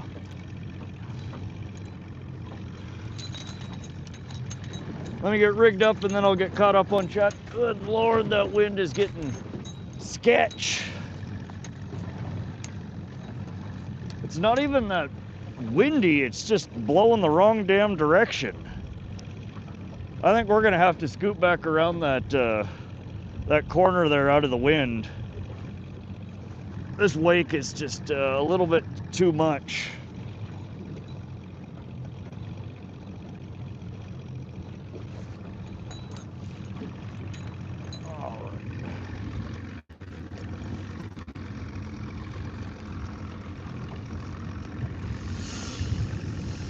Oh, fish on!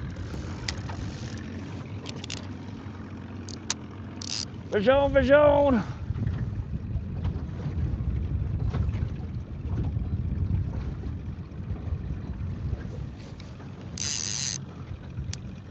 Oh, he's still there or not?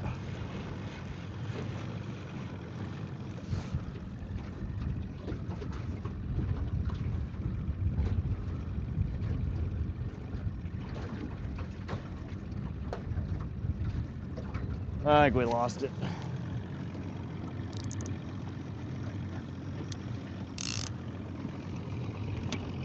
Unless when I set it down, it comes right back. That was a nice bite. That was a good hit. Wow, these wakes are getting rough.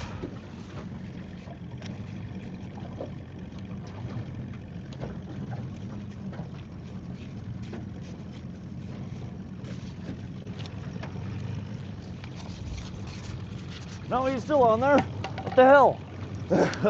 That's the third time I've set a fish down today. He's still on there.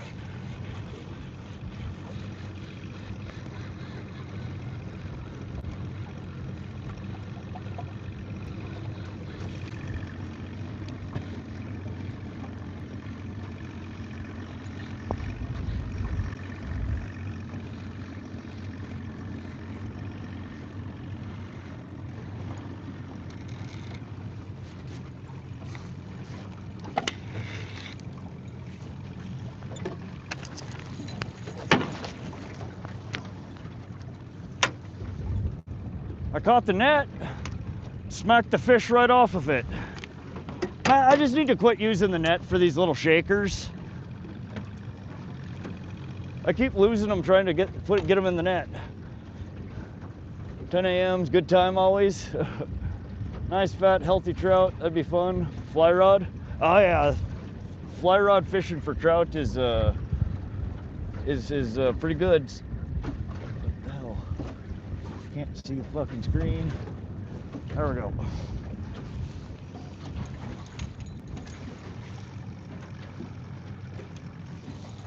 Yeah, he spazzed and grabbed the net with the stray hook.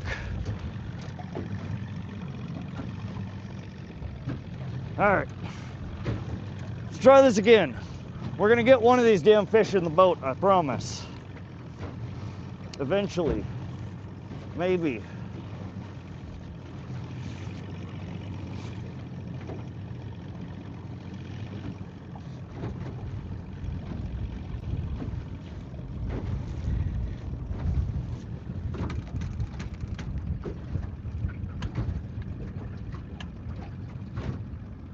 Yeah, I usually do, but it's really with trout, it's not a great way to land them, to be perfectly honest. It's not that I'm gonna break my line, it's way harder on the fish. If you can get them into the net, they don't tear themselves up so bad.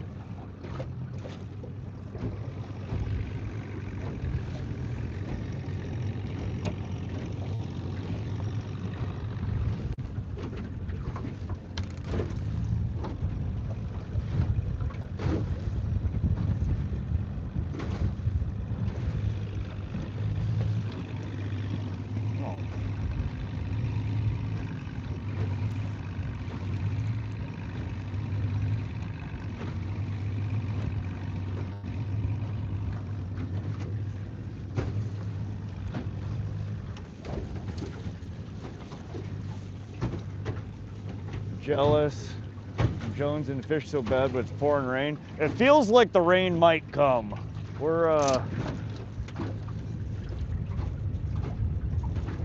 We might get the gusts and the rain. Hot spot for sure. Yeah, we definitely have stumbled across a bunch of them. The net's too big. Daniel, yeah, again, this is one of those things like I fished with 60-pound test instead of 10. I fished with a giant and a small one. The first time you get a state fish and it doesn't fit in your net, let me know how big the net is the next time you go fishing. That's why I fish with a big net. I've been out one too many times and caught too big of a fish on the end of my line that simply wouldn't fit in the net that I had. And I swore to myself, never again. So we fish with my pike, my musky net. That's what we fish with. Oh shit.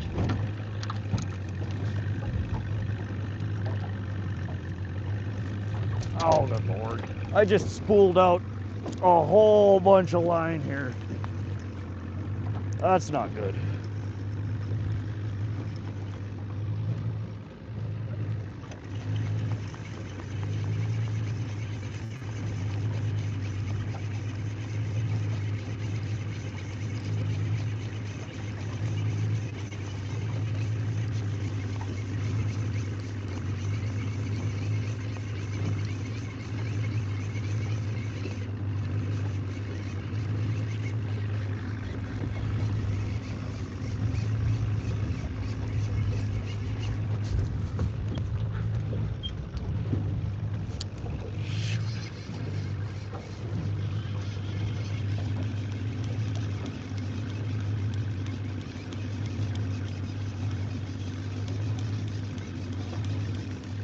Oopsies.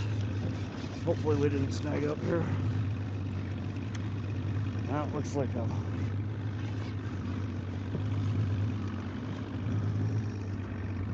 Oh, are we still there?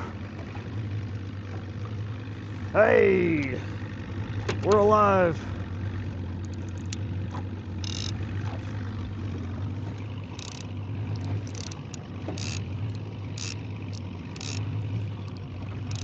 Always try to pay attention when you're spooling lines out, so you don't do what I just did. I just let out all 10 colors of line and probably about 100 foot of my backer.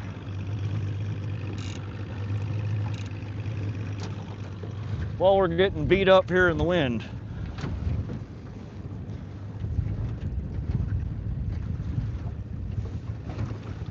One of those bigger go home kind of guys. We're just out here to have fun. Wind here's been steady 25 miles an hour. That's too much. Gusting to 40. Sounds like it might be dropping off. Yeah, that's not even fishable frickin' from the shore. Anything more than 15, 20 miles an hour, and even bank fishing sucks.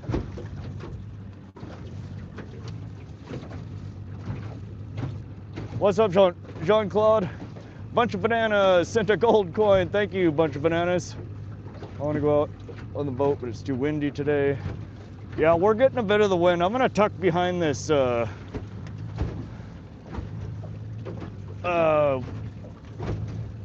land, the hill over here, try and get out of some of this wind.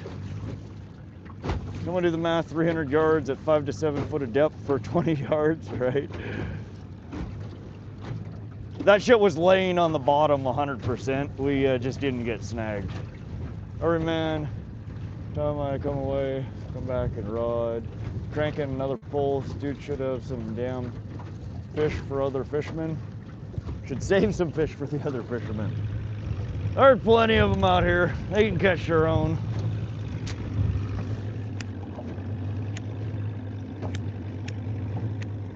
I'll tell you this, if I could catch a fish here, you could catch a fish here.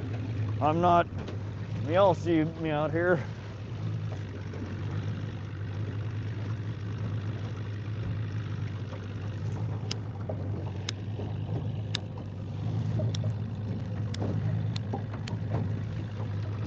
God damn it. I bought a boat lighter, a Zippo. Every time I bring it, I forget to put damn butane in it. So my boat lighter don't work, and I'm back to flicking my beck over here, and we ain't been so successful.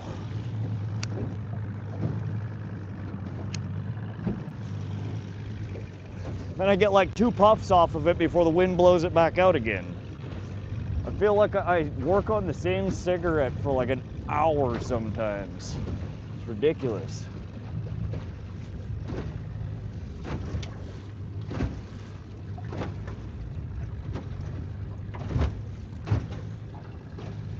Raining in Missoula. Andy, I had a weather alert for Missoula area or somewhere over in that general vicinity that it was supposed to snow yesterday or something.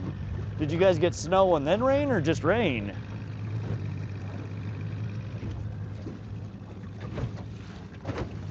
What's up, Matthew? Welcome, welcome. Every time I step away, come back, rod cranking another pole. We're trying.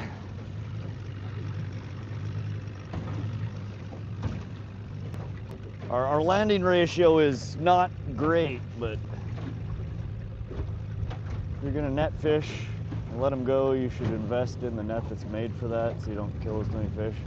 Lucky, I hear you, man. I have a bunch of silicone nets. I've been trying to find a big landing net like I'm using that's full silicone. This one is silicone covered.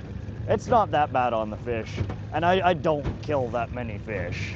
Again, these fish are lightly hooked, and they're not out of the water for very long, and they all swim away beautifully. The ones that don't, I swing back around, and you will if you hang around the channel long enough. You'll see me swoop back from time to time when there are definite fish that don't make it, and we put them in the net and they go on the stringer.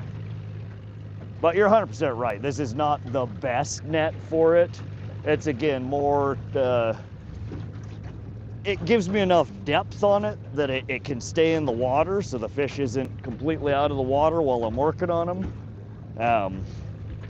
It's got a long enough handle. It's the right dimensions. You see how it's kind of hard to show you guys.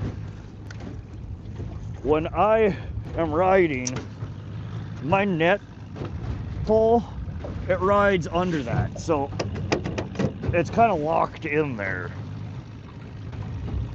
So when I'm fishing, I'm pulling it out of there, and then I dip it. And then while the fish is in the net, I can drop it back in and lock it in, so I could go back to steering, checking depth, checking the other pole, working on the snags. It has to be a long enough, big enough net, and again, it dips all the way down into the water.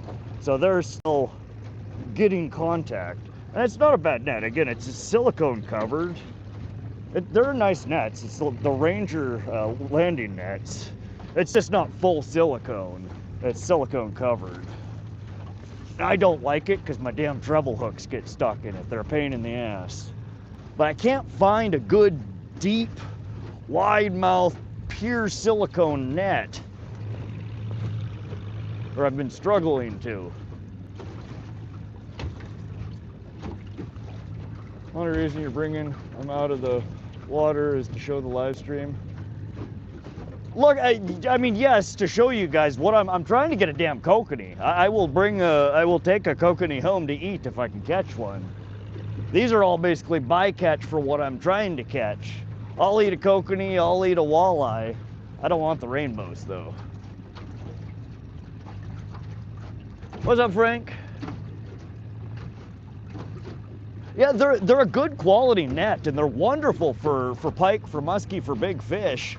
It's just once they start doing the death roll and you get trebles in there, there's too many holes, and it always pokes through the silicone and gets into the the polyester, whatever the hell the innards of it are.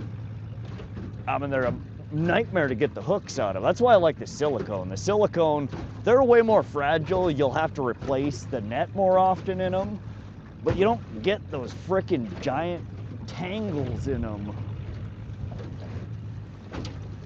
Also a professional electrician, as you can see by the work underneath the steering wheel. Oh, I wired this whole boat. I mean, it's not... I'm sure somebody who gets paid to do it would probably have done a cleaner job, but I'm kind of a jack of all trades. I'm not great at everything, but I do a lot of research and have a pretty good grasp around the things that I do. I managed to wire up not a super complicated, but a fairly complicated battery setup on here. First time I've ever done it. It went all right. Took me forever. I spend a lot of time staring at shit and thinking. Sometimes you gotta cut things back apart and redo them again. Well, I take on anything that I think I'm capable of. I'll take it on. I rewired my whole house. I dug out my sewer and reran all my, plumbing. I took out all my copper. I reran all my PEX.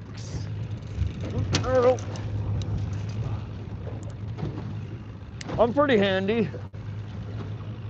Again, I probably wouldn't make the big bucks doing it, but I figure shit out. That's another fish on. And again, on the camera on the pole that's off the camera. It's just the way it goes. This is back on our pink. There he goes out of the water. Oh, you guys probably can't see that over there. Maybe you can. There he's kind of turned into dead weight. I don't know if he snagged himself. I think he wrapped himself up. He's wrapped up in the harness. Or we wrapped in our other pole. What the shit is on there? What did we catch? Is that a hat or a sandal? I'm so confused right now. We have part of a hat and a fish. Are y'all seeing this? That's the bill of the hat just fell off. Let's see if we can at least get the fish. Oh, come on. There we go. Ooh, this one's pretty. Really nice colors on it. That was so confusing. I'm like, is that a fish or a hat? And it was a hat and a fish. This one's hooked in the bottom lip. Far hook. Pretty. Really healthy. This one's a nice fish. What is that? 14 or 15?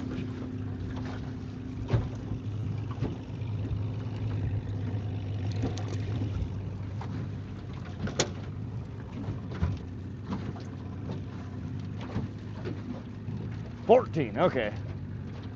Maybe an arm. It was like the ripped bill of a hat and the tattered remains of the rest of it. But that was trapped at like the front of the lake troll, and then the fish was behind it. So I was completely confused reeling it in. All right, we're gonna try gulp maggots on this one again.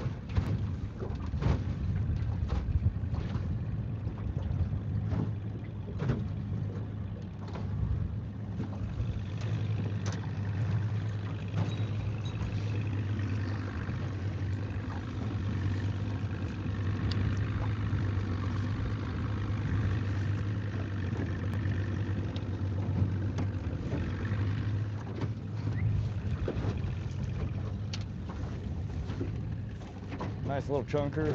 Lucky lugger, that's insane. Copper, 6.28 pounds yesterday. Heck yeah. Fishing lottery in the area. Forget being an electrician. Pretty much have to do that unless you're rich. Right, Lucky Lugger, it does. It's insane. I quoted out having people come in to do shit in my house. It's like, how much do you think this house is going to be worth after I spend that amount of money to have you do this one tiny little thing? It's just absurd.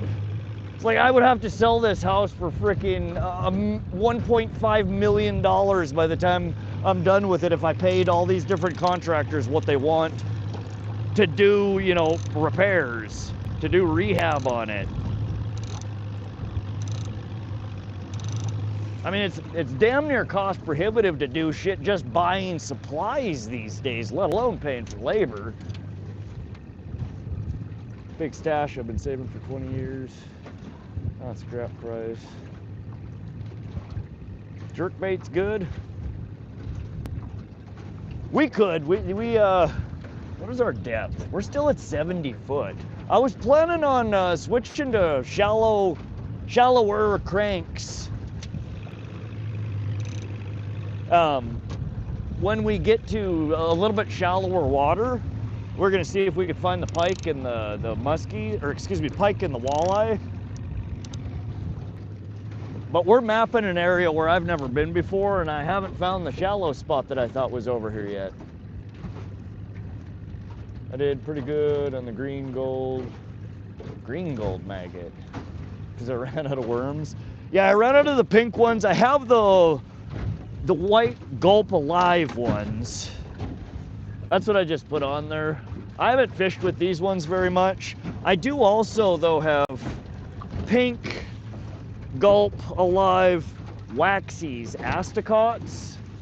These are longer. They're more like a, you know, a little nut or a little worm rather than just the tiny nub that the maggots are. I haven't used these yet though. I couldn't find any pink gulp maggots, so I got the waxies instead. But I need to find more pink gulp maggots. You're gonna catch something other than these rainbows, maybe try deeper and use bigger lures or go shallow like you said. Yeah, I mean, that's a fair point. We were headed over here. There was somebody in the stream earlier that was right up ahead of almost where we're at right now, that was catching kokanee over here with almost the same exact rigging that we're fishing with, or very similar.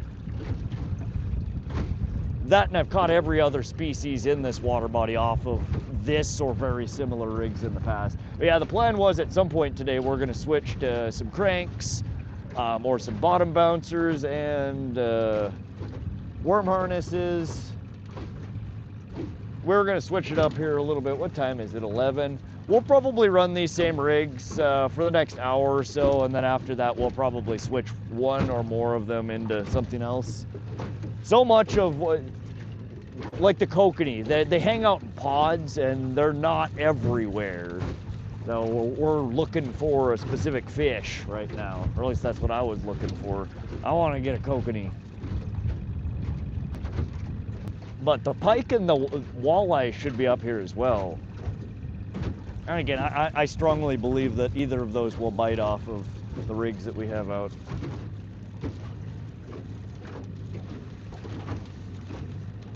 Trout, grass bass, and fish, right? I would unload now. The dipshit we got in the office. Never know what tomorrow will bring. Biggest bait fish, like. Yeah, I don't know what all is in here for bait fish. I mean, the rainbows just spawned. Walleyes should be post-spawn. So there's probably baby of both of those. There's yellow perch in here. There's a few other oddball, probably golden shiners. I don't know, there's a whole bunch of different things that could be forage fish here.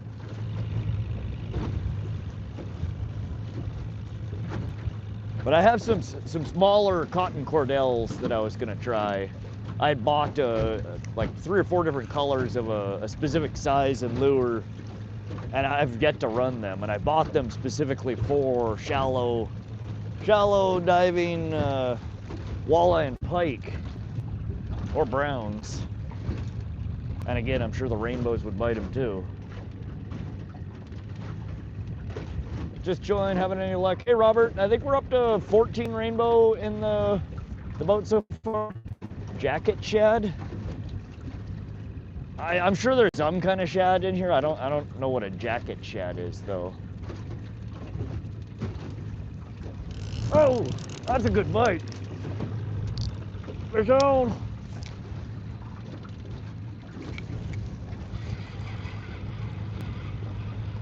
Oh, yeah, just a little one.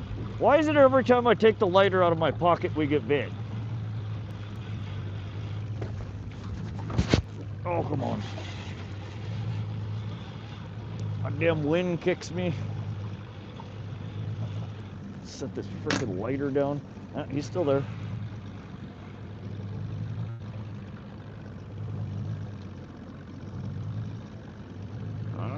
quit fighting. No, no, no, no. All right, he's spazzing.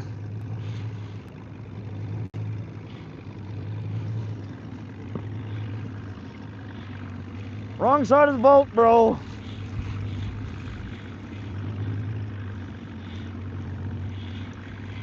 Get out of the prop wash. What are you doing, man?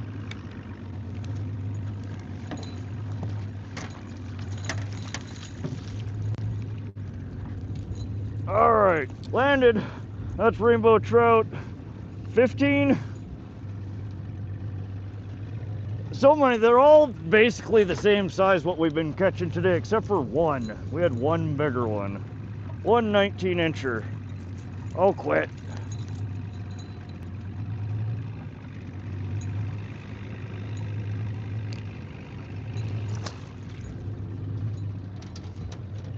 Good shit. You rock, bro. You're awesome. Thanks, TLX. Keep that pole hot, boss. Trying to remember. Beauty.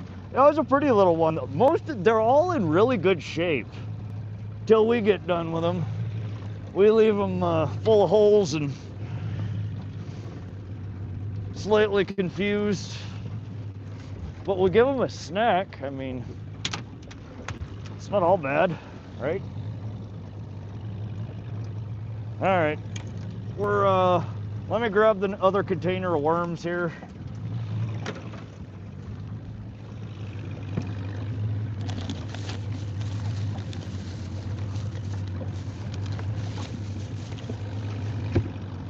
We'll go a little more sparingly with the worms this time. We'll just use nubbies. No more full worm presentations.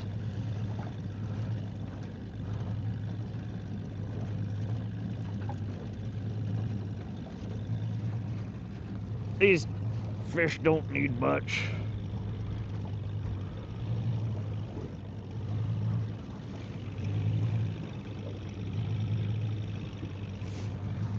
All right, so for those joining, that's what we're catching with. It's a hand-tied worm harness rig. Just a few beads and a Colorado blade. And we're just tipping those with a night crawler.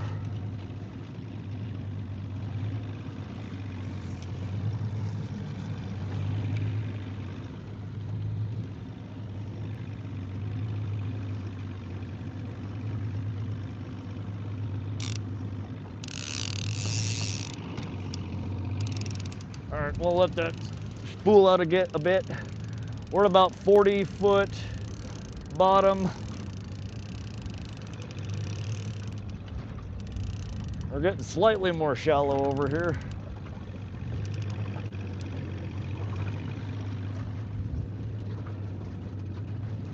Still trying to light my cigarette like 5 minutes later. Gulp Alive crawlers work good. I think I have some of those too in the tackle box. Fishing for big rainbows, I use salmon gear. When you say salmon gear, you talking like flasher fly, dodger, hoochie rig? What do you consider salmon gear? Spoons?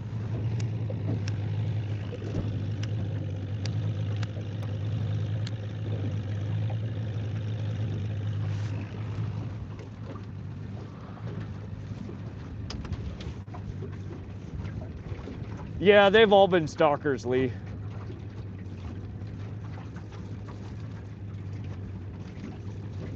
One rod with salmon gear, the other for shakers. Okay.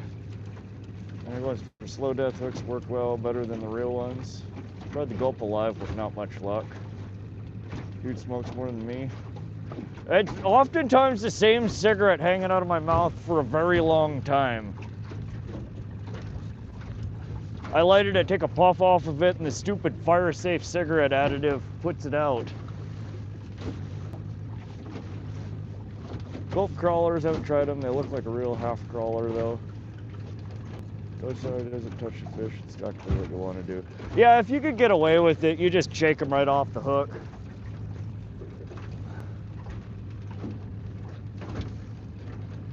You didn't say please come again. Thank you, please drive through.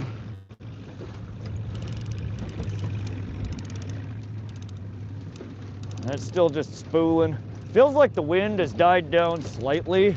So we're headed kind of down towards where the river or creek channel comes in. I want to go map over here. I want to see what we can see.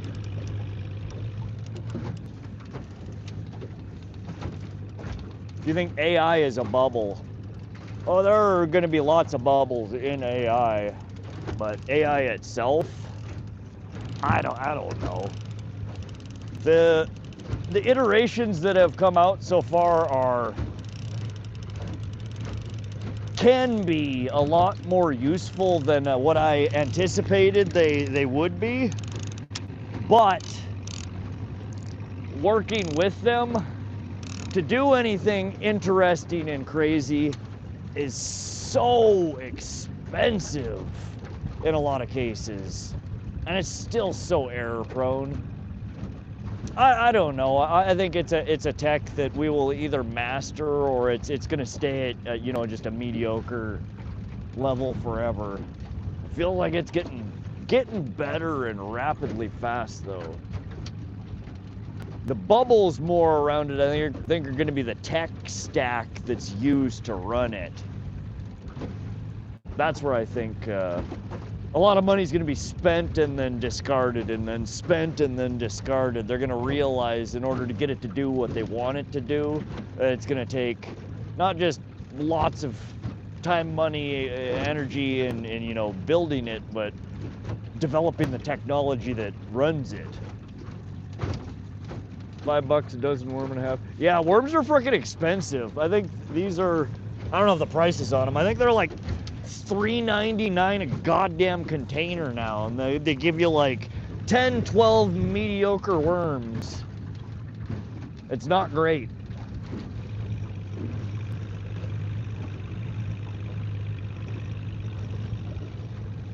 Between bait, the boat takes about 12 gallons of gas to fill up, and I put premium in it because it's the only goddamn gas you can get around here that doesn't have ethanol in it. So that's like, you know, $5.50 a gallon. So it's basically like 60 to 70 bucks to fill up the gas tank on the boat. The truck, you know, again, it takes premium. You got 20 gallons of gas in the truck, 23 gallons.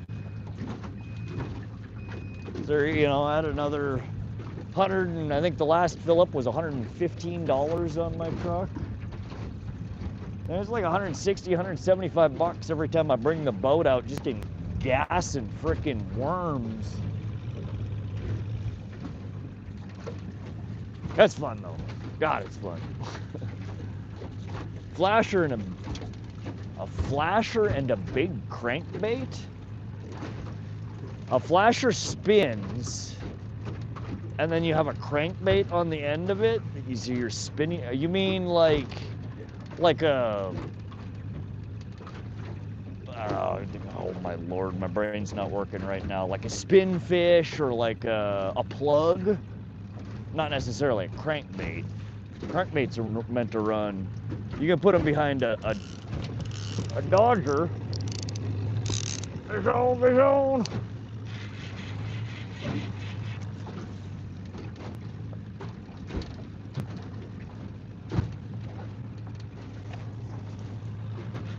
I don't know if he's still there or not.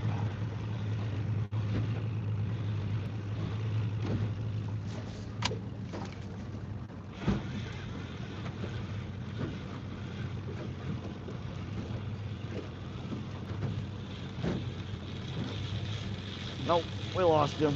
What the heck? Still have our worms. All right.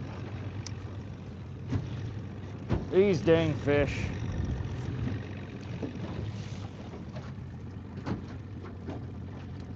Four or 5 dozen crawlers. If I have to sort through a ton of dink walleye, right? Yeah, the little walleye eat the crap out of them. Hotspot apex, limits, plugs, large spoons. I don't use flasher. Control fast 2.5. Okay. Hotspot apex, lineman plugs. I don't know what a hotspot apex is. I have plugs, but I don't think I have any Lyman brand. Large spoons, I have lots of large spoons. I don't use a flasher. Control fast 2.5 miles an hour. See, for pike, normally I'll troll 2.5, 2.7, sometimes, you know, up to 3 miles an hour. But normally for trout, I try to stick under 2 for the most part. Some days though, usually later in the year, not generally springtime, I do fish quite a bit faster for them.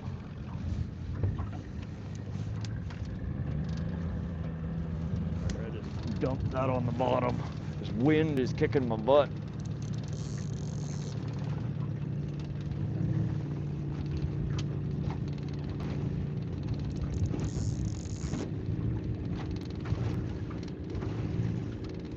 Wheel ground, Dodger, and Castmaster. Is that what you mean? Okay, a Dodger and Castmaster I could do.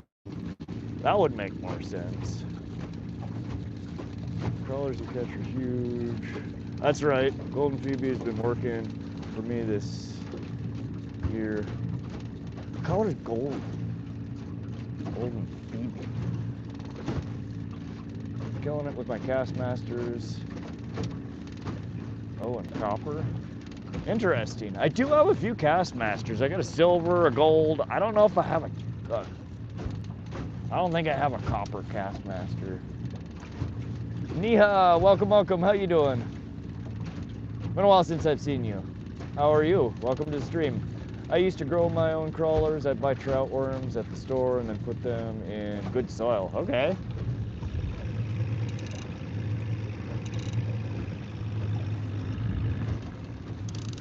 I would probably forget to feed them or let them dry out. I would be, I don't think I'd be great at raising worms. I don't know, maybe.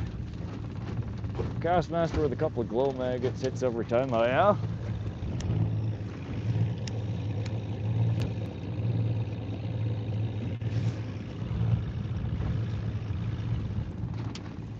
We could maybe do a Castmaster next. We, I said around noon or so, so about 42 minutes from now, we're gonna switch out one of these poles for another rig.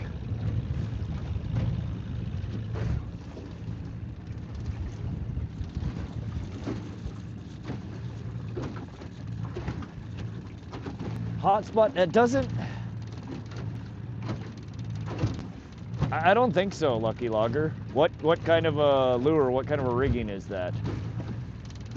I have so many different random things now that I have 1 or 2 of that I saw somewhere or somebody told me about. It's hard to keep track of shit sometimes. I have hot shots, but I don't... Hot spot apex, I don't think so. Do a bottom bouncing rig, see if you can get a walleye. Montana Slayer, that's what I was thinking earlier. I did want to try. I'm looking for a good area to bottom bounce. This isn't the greatest weather. Chop like this makes it hard for me. My biggest thing when I'm bottom bouncing is usually I need to keep a pretty damn slow speed to be able to get the bottom bouncers down. And it's really hard to maintain any kind of directionality with the boat when there's wind and chop and I'm going slow. It's way easier to maneuver at slow speeds when there's not all these forces pushing me around. But that's what I've really wanted to do here this season, is find some good spots to bottom bounce and attempt to go slow enough to successfully bottom bounce. Plastic spoon that your line slides through. Plastic. I don't think so, no. Sounds interesting.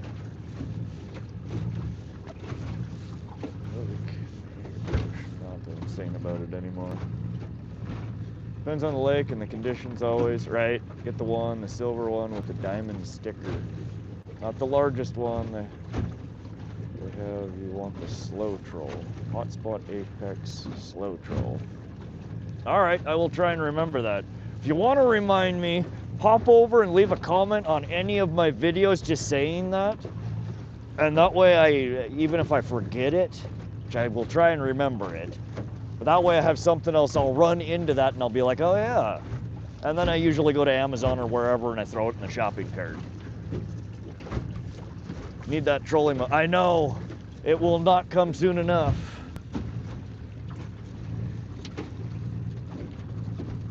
Black diamond is awesome. Green, silver, chrome. Guarantee you love them. All right. Throw a cig away. Hendrix, I know it's a bad habit, but it is my bad habit. I appreciate you if you'd focus on the fishing, not my bad habit.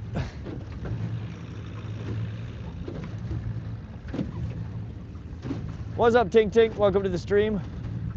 Let's go, 228 likes. Y'all are awesome. Hope you guys are enjoying the stream. We're out here in central Montana today doing another multi-species marathon.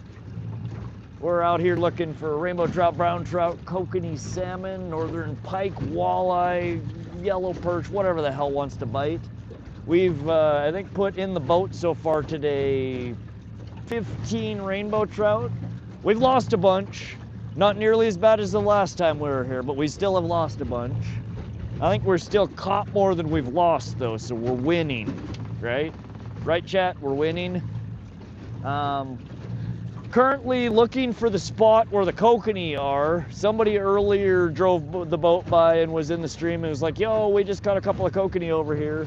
And we've been headed in that direction now for like, I don't know, 3 hours. The kokanee are almost certainly gone by now. But we're right over about where they were catching them. So we're gonna take a little poke around here. It's really hard for me to see my graph right now. The light is just glaring just right. It's sprinkling, so there's shit all over my glasses. I can't see so well right now. But I think we're over about 60-foot bottom. There's fat frickin' fish over here. I'm marking shit all over from 10 foot to 40 foot and stuff all the way big down at the bottom. We're coming into some smaller stuff that's a little shallower. We might hook up on this. This is looking more like what we've been pulling through or the rainbow trout we're biting.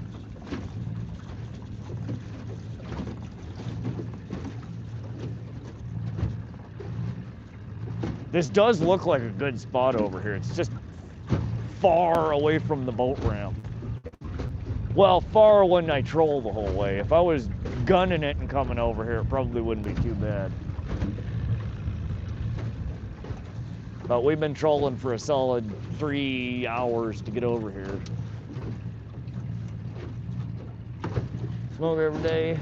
Dave James, remember hydrate? Yeah, I do need to take a drink. Thank you for reminding me. 15 trout boated. Yeah, we've been doing good, Redacted. I'm resetting my mic to fix the sync on it. Give me a sec.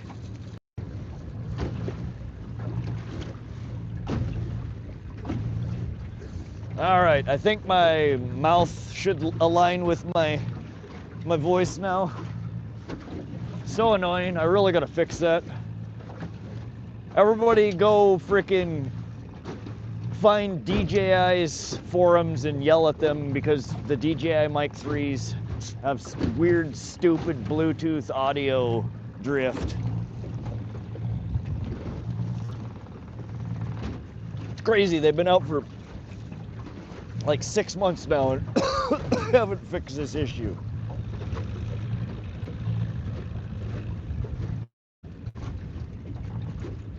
Kung Fu movies? Yeah, Kung Fu movies, fighting movies, war movies. Man, I watch everything. I spend so much time in front of a computer. I've spent so much of my life sitting in front of a computer with the internet on. I swear I've seen nearly everything on the internet at least once. I mean, not literally, but effectively.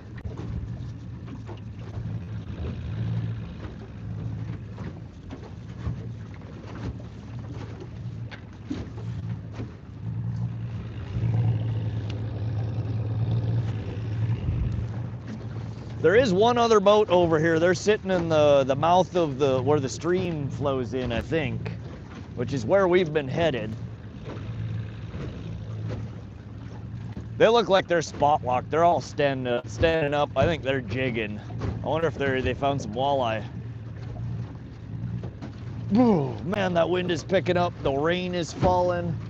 She's getting chilly out, man. Oh, the grapefruit lady? What are you talking about? Bluetooth mic for my camera should be delivered today. I tested it out on the boat. It holds pretty steady video.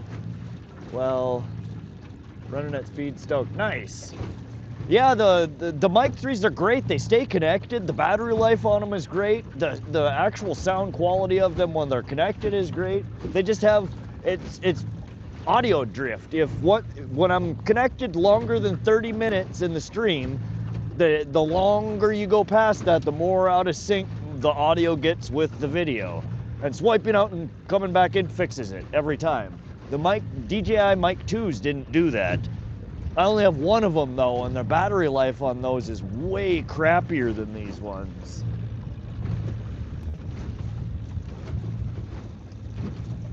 I don't know, I might have to switch and use it comes with like a cell phone dongle thing that then you're using the transmission and receiving. It goes by radio instead of Bluetooth, I think. And I think it's more reliable. It's just more components and it's stupid. Oh, I don't know what I missed, but thank you mods for keeping people from saying crazy shit.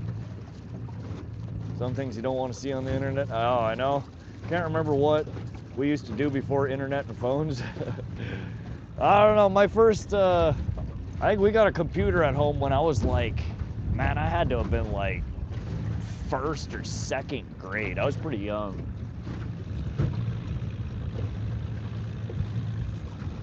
And I've been glued to the damn things ever since.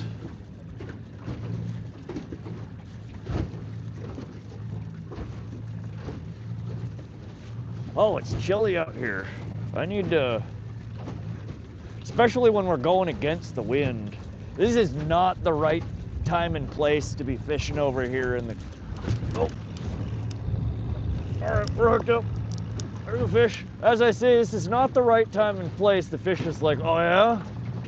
You were saying?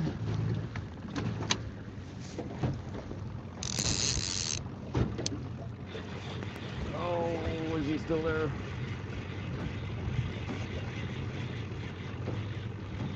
Shoot, he might have come off. I don't feel him. He's either running at the boat, tiny, or he's off. Oh, he's still there. Shit. Just an itty bitty. Oh, and he just came off. That was the smallest fish of the day. That one had to have been like 10, 12 inches. That was just a wee little guy. All right, we don't need any new piercings. Swinging the damn hook into my face.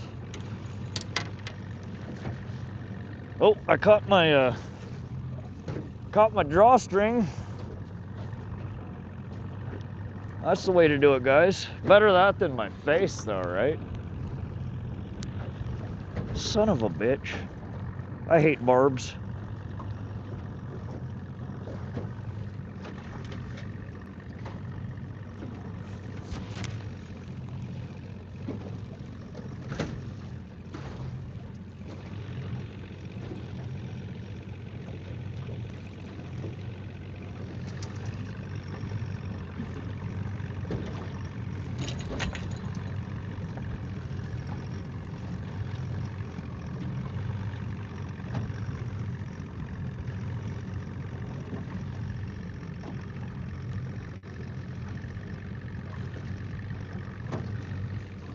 All right, we're back to losing every other fish again. They just don't like us anymore.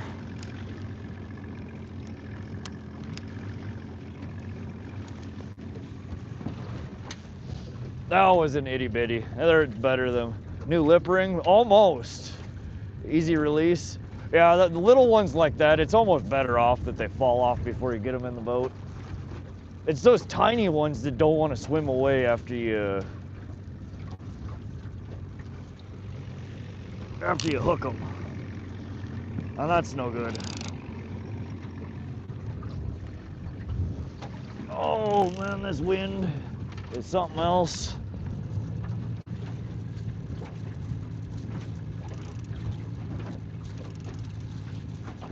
The river flowing so fast makes it look like you're trolling. We are trolling, Russell. We're trying to. The wind is just blowing us around.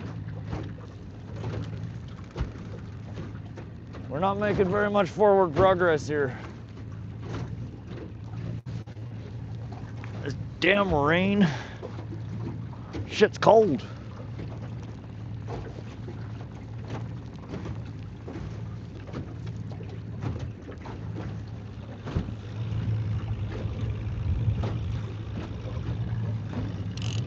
Would you spool out? Come on. There it goes. Now it's spooling.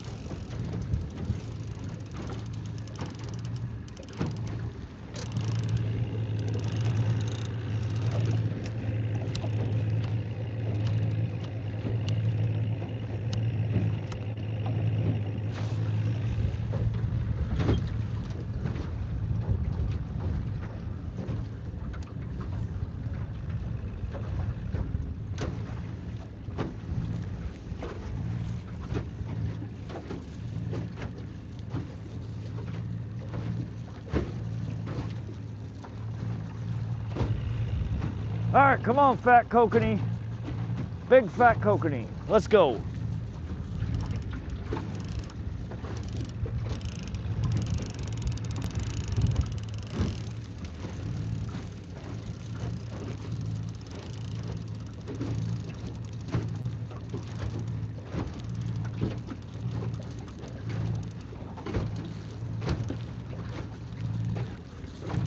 Oh, she's chilly. She's windy. We should probably turn around.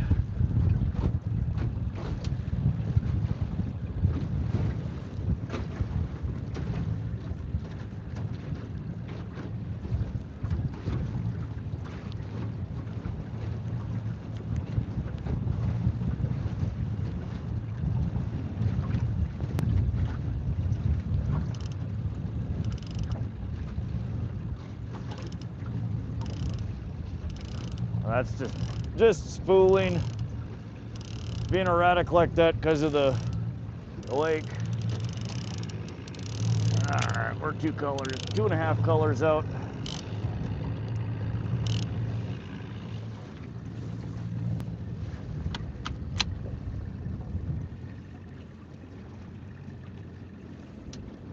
All right, there's just too much wind and nastiness blowing in my face. As much as I want to explore over here, this is not the right time to do it.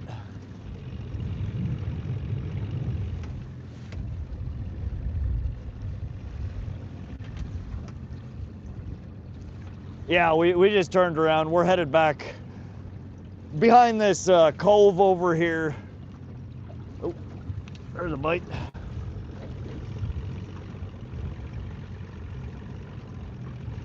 Get it. Come on, don't play with it. Get it. There. Oh. See on there? That is pretty heavy.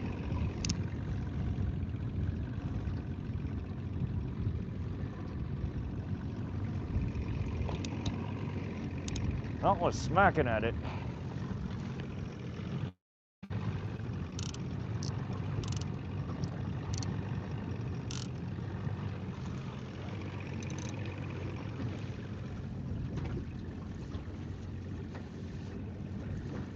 Didn't realize you're from New England. I grew up around New Hampshire. Nice. Used to hit salmon about this time up in the lakes region of Main Rangeley Lake, to be accurate. Oh yeah? Going a zigzag? Well, I don't know how to zigzag. I can S, but a little hard to...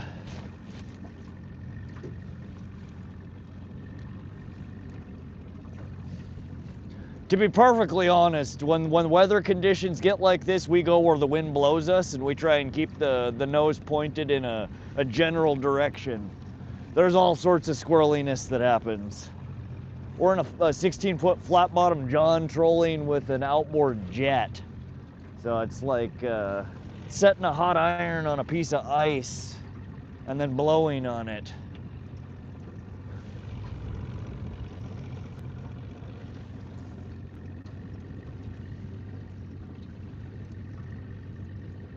Suboptimal.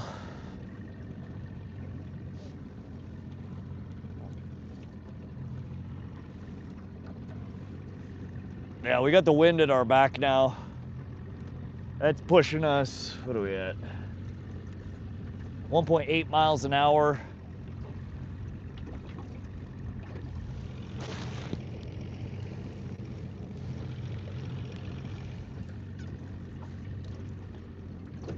Fishing.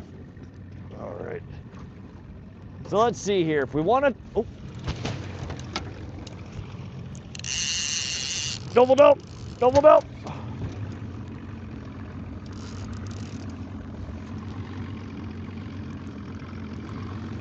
I think that one might be off.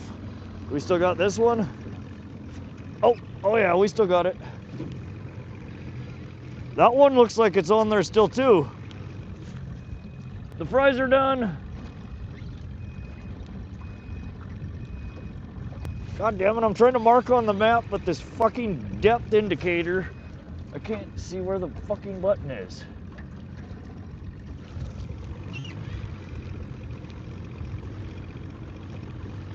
We still have 2 fish on though. We're about 20 foot on this guy.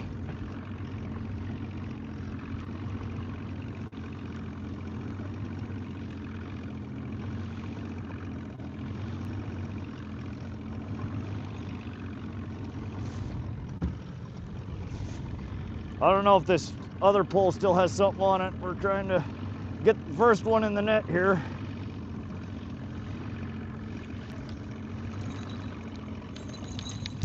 There we go. Oh, and he's shit all over the place. Get over here. Rainbow trout number 16. Let's get this one back in the water. I think we still got number 2 on the line. We do. We can get this one off.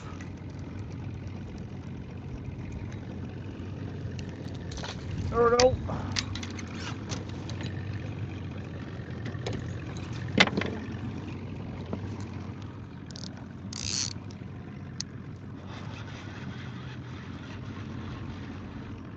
And we're on. Double, double.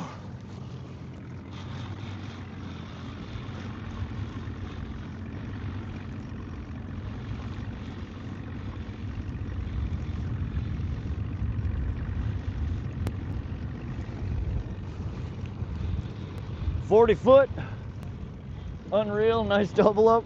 Let's see if we can get it in the boat. Let's not jinx ourselves here. Looking good so far though. Oh, still on there. Coming at the boat, it's coming at us. Number 17 and party foul. All right, we got him. Off she swims, very nice. Double, double. All right, let's get the rigs back in the water. We hit a pot of fish there. I can't believe that one stayed on there so long. That goes to show you that's what this is doing. The only reason that stayed on there so long is this.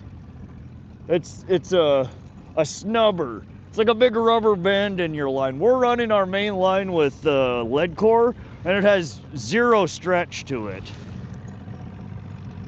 So the snubber basically is a big rubber band, a bungee cord in your line that helps absorb the fighting, the thrashing, and doesn't allow them to get the leverage to pull the hook out.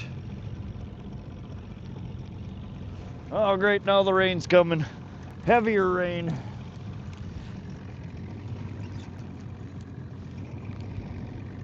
Well, that was fun, y'all.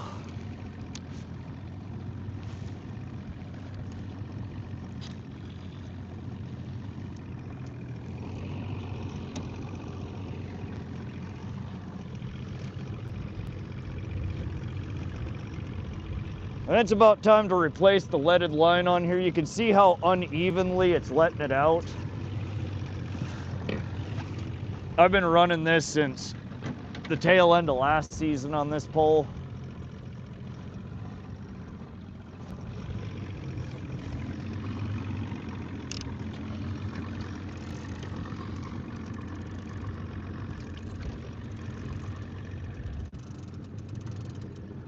And again, so this one was on the white gulp maggots and the other one was the worms, so they're biting both of them. They don't care what it is.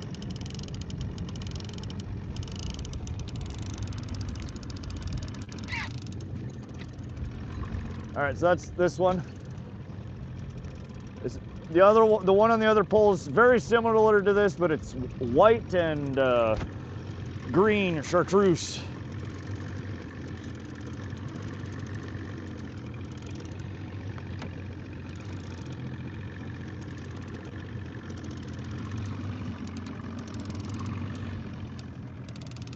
We'll let that guy spool out there a little bit. Looks like 2.4 gigahertz receiver for DJI mic, supports pass-through charging. Yeah, the pass-through, that was the option that I was talking about. It's got a little adapter. You can still charge the phone. Only 5 watt though, I bet you could. Oh, it's low. Yeah, the phone would die.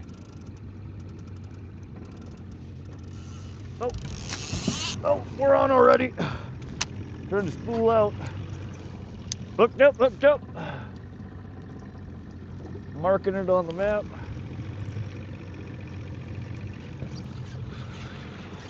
Set the damn lighter down. Just trying to light my damn smoke, y'all. 63 foot out. It's another little guy. Oh, he's breaking water already. Shit. Look at him out there jumping. You little shit. Stay on the pole.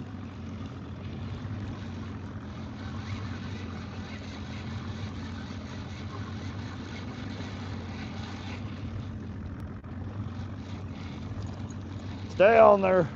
See, they just fight so savagely when they get next to the boat. They tear their damn lips and then they're done. All right, rainbow trout number 18 in the boat. Ouch. Hooks are sharp, just in case you didn't know. This one's a little nicer than the last couple.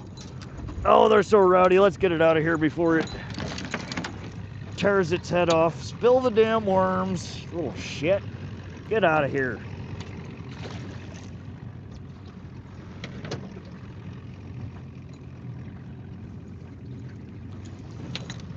God damn it, making a mess in my boat.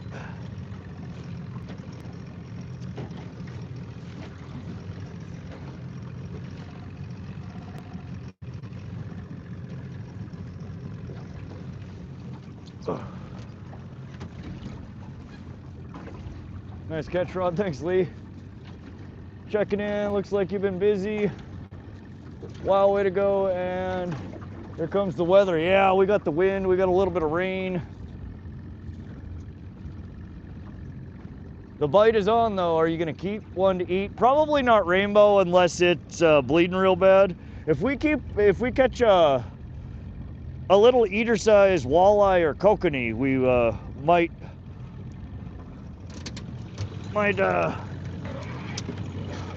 throw her on the stringer, but not rainbow. Rainbow really are not my favorite to eat. We're just trying to fight past all the rainbows to get something else.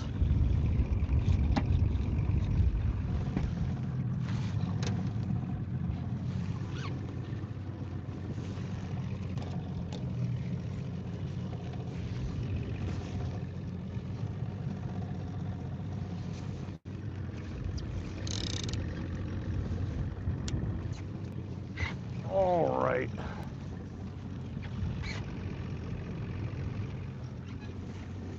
Looks nice out.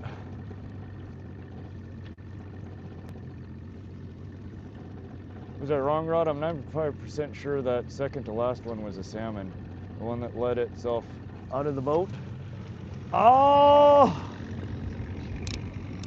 I don't think so. I would have to double check. But I think it was just another rainbow.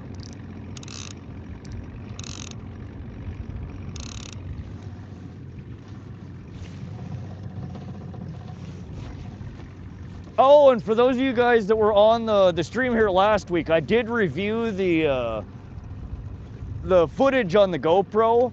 The disc, the silverfish with the red back, was 100% a kokanee. I don't know why it looked so disc-shaped when in my memory On film, it was longer. It was odd though, because it was some of the silverest belly I've ever seen on a coke, and it just had like a solid red stripe down his back. 100% a Kokanee though.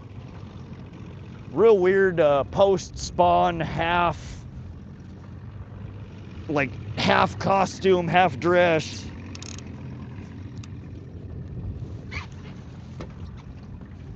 I'd check because I could have sworn. Looks nice out. It is nice. It's just the wind has picked up a little bit, which creates all this wake, and it just makes for a really rough ride. The temperature is not bad though. It's not. It was a bit cold a little bit ago. Our sun is kind of poked out a little bit. A million years ago, an older retired man would bring us big lake trout from the fishing escapades. We felt so lucky we were. I've never eaten a lake trout. I caught my first lake trout last year at Flathead. Most of our lakes around here don't have lake trout in them. We got every other kind of trout: brown trout, rainbow trout, brook trout, cutthroat trout. No lakers though.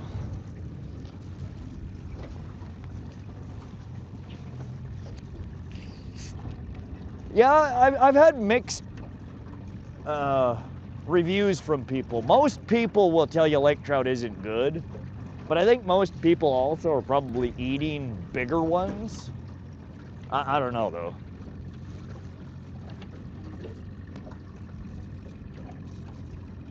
I think he went to Canyon Ferry. Canyon Ferry has some fat fish. Canyon Ferry's just insane. Holter's like an hour and 10-minute drive, hour and 15-minute drive. Canyon Ferry to get to like the silos launch for me is 2.5 hours. It's a long drive, and Canyon Ferry, when it gets windy, gets scary windy.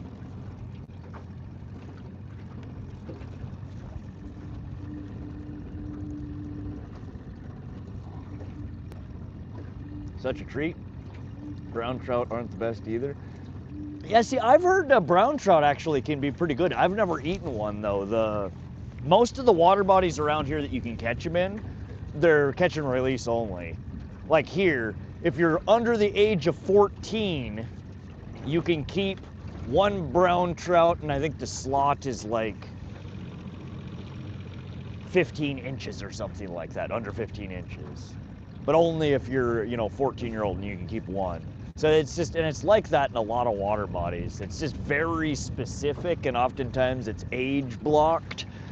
So every brown I've ever caught immediately goes back in. I don't know the regs well enough. I don't usually want to mess around with looking them up while I got a fish in the boat. So they go back in. You're picky. Yeah, I'm not a big fan of trout in general. Trout tend to be, well, they're really fun fish to catch. Out of all the freshwater species that I've tasted, trout, I think, are oftentimes more gamey than other. I don't know why that is. Well, swing and a miss.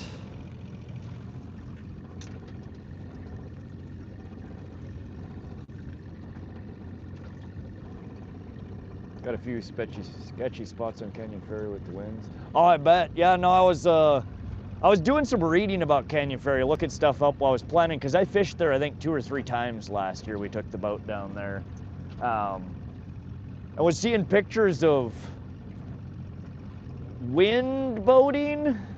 Like, they got these giant-ass wind yachts that they blow around on the ice. Like, what the actual F are y'all doing over there? I ain't never seen anything like it. They're like these freaking massive, like, ocean-sized yachts out there sailing around on the ice.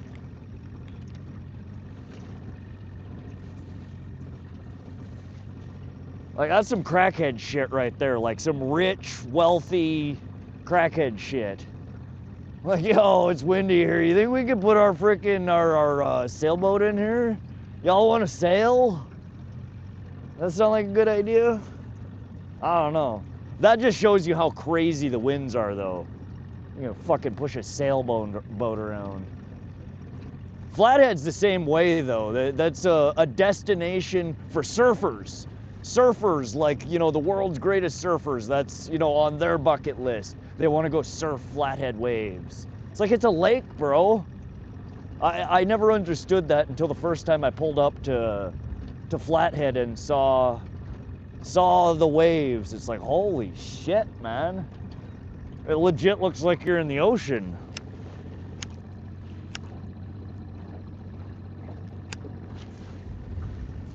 We don't bring the old dinghy out on days like that. I don't own a 50-foot sailboat.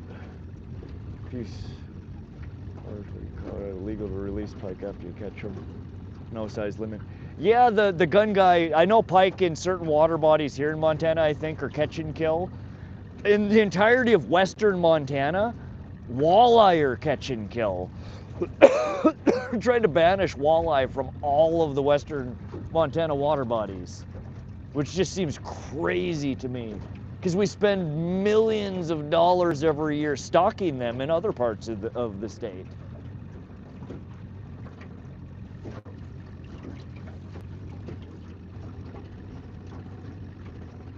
Wildlife fisheries, hold on, 40 foot. I keep forgetting we're trolling over unmapped area here, and I could be going over 5 foot. We're still over 40. Wrangley, how's the fishing today? Awesome. We've caught 16, somewhere around 16 fish so far, maybe more. Favorite fish to eat? Northern pike. Northern pike, walleye, or small channel cats. 10 minutes from that lake, old tri-hole, a cheap motor, we had some fun.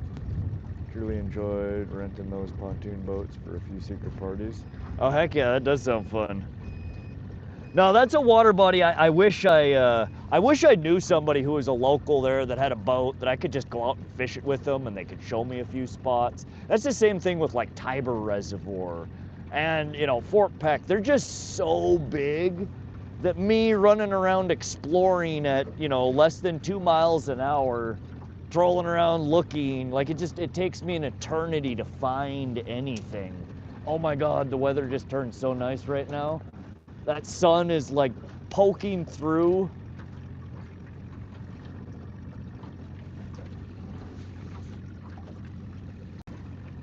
Nope. Here comes the wind and there goes the sun.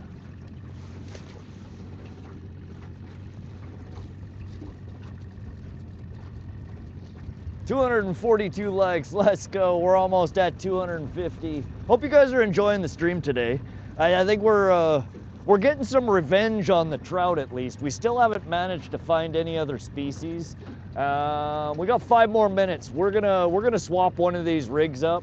What do you guys think? Should we take out the green and white or should we take out the pink? Which lure do we want to swap out? And then what do we want to swap it to? We've had a few votes. A lot of people have been asking for Castmaster. Not just today, but the last stream as well. We could troll a Castmaster. A lot of people have been asking for crankbaits today. We could try a crankbait. Keep the green. Got 30 plus brook trout from shore at Wrangley since ice out. Oh wow, I've never caught a brookie. They're so pretty. That's gotta be probably the prettiest trout. Other than tiger trout, brookies are the prettiest. Pink is the best. Pink is the best. Refresh. Mike, hold on, let me fix. All right, Mike is fixed. Thank you for reminding me, guys. Again, every 30 minutes or so, I need to refresh the mic, otherwise the audio starts going out of sync. Technical difficulty with the firmware on these DJI Mic 3s. Something they need to fix.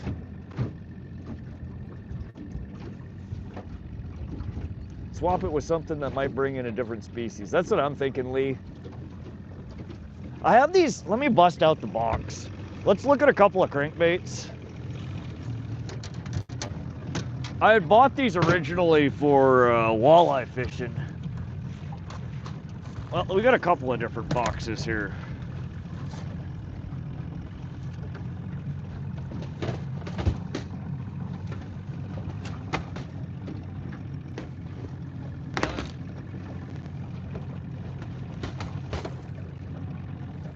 Oh, that's not one either.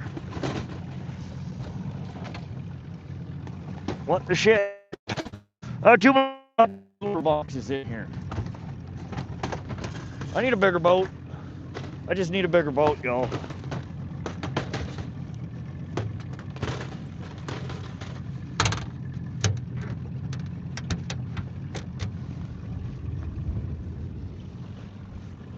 I forget which ones these are exactly. They're cotton cordell. We have some cotton cordell, some, oh, what are they called? All right, so these are the cotton cordells. A bunch of different colors here. They're just little. Let's get one of them out.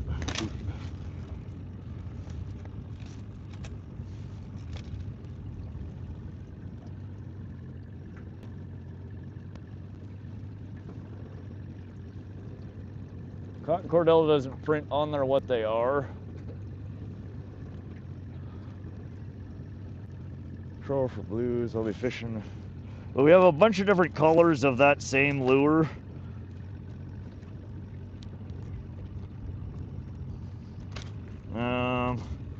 We have some tiny Rapala original floaters. We have some, I think those are X-Wraps. Yeah, these are all X-Wraps 5s and 6s. These are just a little mini original floaters. Gold 15 foot. I used to throw for blues. Is that a walleye diver? Yeah, these cotton cordell are kind of multi-species, but these are all countdowns, and these are all the cotton cordells. I can't remember if these are the O's or what the hell these are called.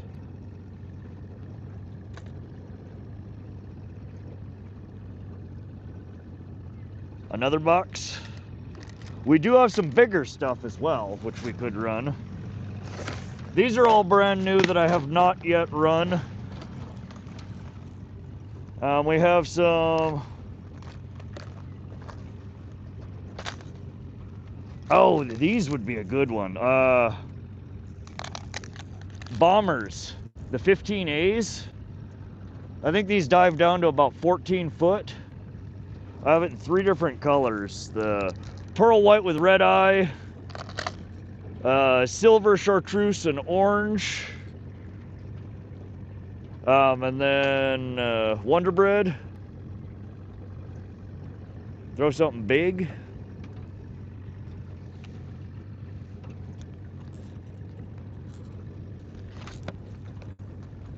So I have those, and then we have some, what these two? The hell makes these?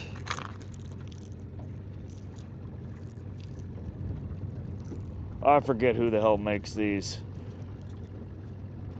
Crawdad Shad Wraps. I do have Crawdad Shad Wraps. Been whacking those, good spinners, right? Yeah, we've been whacking them on the spinners. Thought this one was cool. Black with like confetti on it, silver confetti with red eyes. Yeah, these are all brand new to me. I've never used any of these. We went on a lure buying spree. We have some Smith, I think these are Smithwick Rogues. These are supposedly quite good for pike and trout. Something close to gold. Got that, and then in perch. They got a nice rattle to them. You think gold, huh, on an overcast day like today?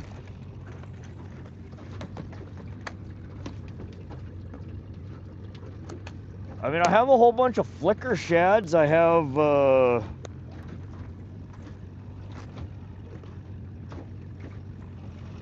yeah, a ton of different things. Ooh, gold.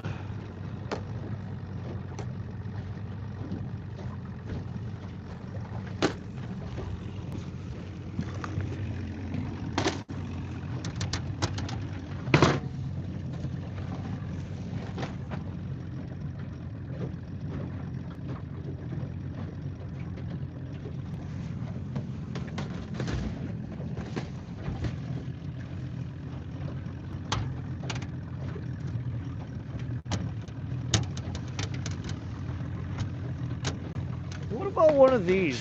What are these called? Rock? This is legit gold. We got... So these are my shallower divers. My bandits. What about, like, you want gold? We got gold or pink, and these are... I forget who the hell makes these. River Rock, River something or other. Spotted Rainbow Castmaster.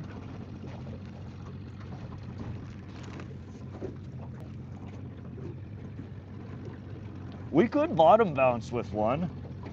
You want to do bottom bouncer with a crank or bottom bouncer with a worm harness rig? Bandit.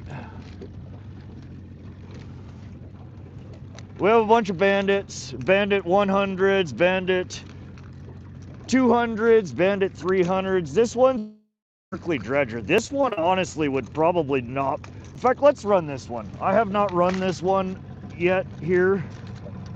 Ouch! Berkeley Dredger in 3D perch. This is the 14.5-foot diver.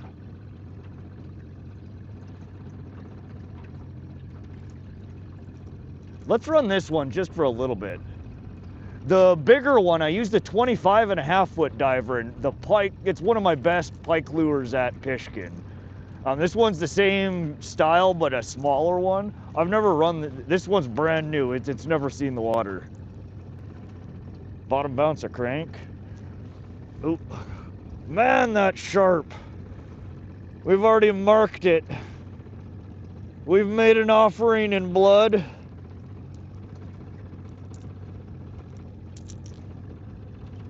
If that ain't gonna pull in the lunker, then I don't know what will. This guy's going on. It drew blood, so we're putting her on. I don't know how good of an attractant human blood is, but we're about to find out. Good God, man, I barely nicked myself with it, and I'm like gushing like a stuck pig. All right, now the question is, do we take off green or do we take off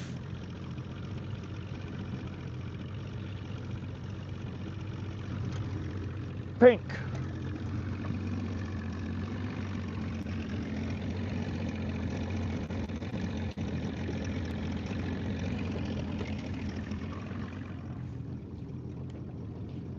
I'm gonna rig this up on our braided line. We don't need lead core with a 15-foot diver here.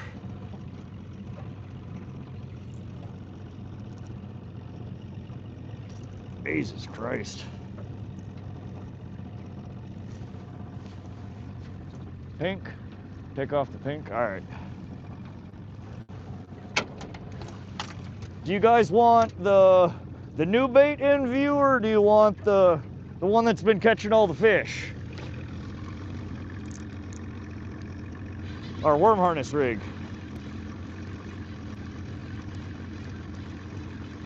We should do a bottom bouncer at some point though. If this wind keeps decent, I need to find a good spot.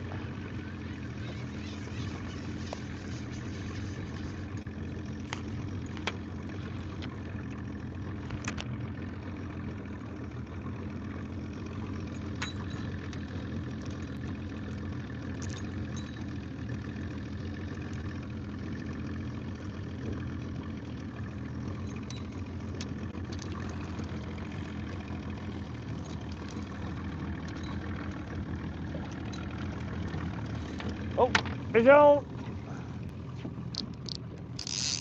Wow, we pulled that one out of right off the damn shore. Oh. Down there.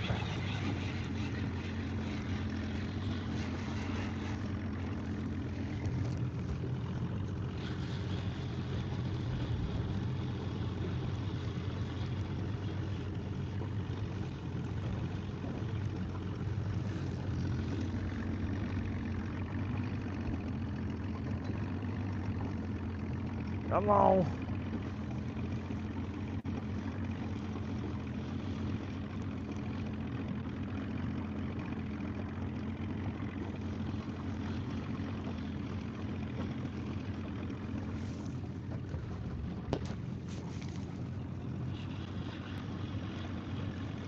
We're about 10 foot out. Oh, there he is.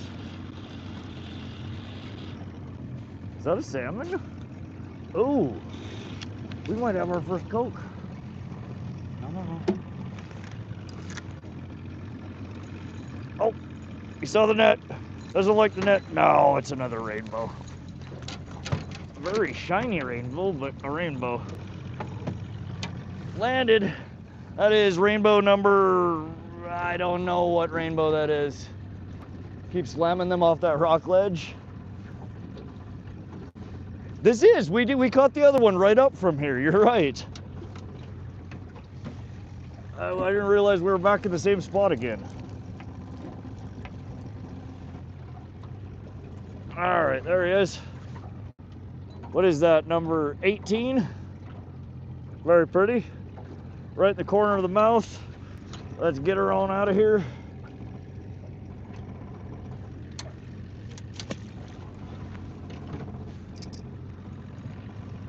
Alrighty, oh, we're trying to run into the rock wall here. Guess we're gonna get to see how deep it is right against the wall here.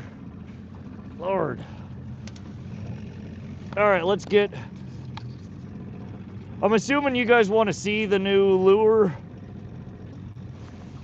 What did you guys say? Do you guys want to keep the worm harness in view, or do you want the new crankbait in view?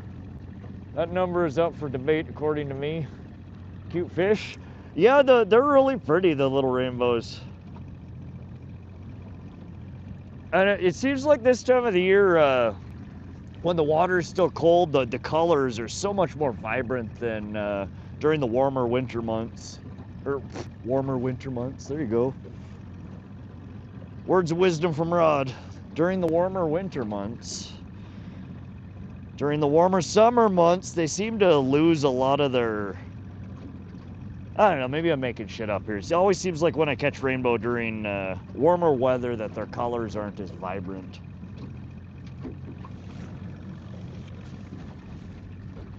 Worm harness in view, it's the moneymaker. Yeah, probably. We'll run the bonus rod on the other side. If it starts picking anything up, we'll move it into view. But good point. Leave the moneymaker in view. Solid and sound logic. Words of wisdom. Do you guys believe we're still over 80-foot bottom right here? Right up along this rock wall. It's just, it goes straight down.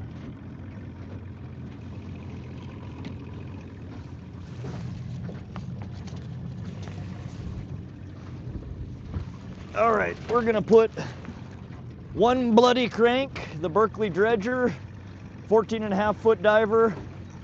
We bled all over it, so now we gotta catch a fish with it. It's just the way it's gotta be. This is not a lead core line. This is just my straight braid. We don't really need the lead core when we're running a deep diver.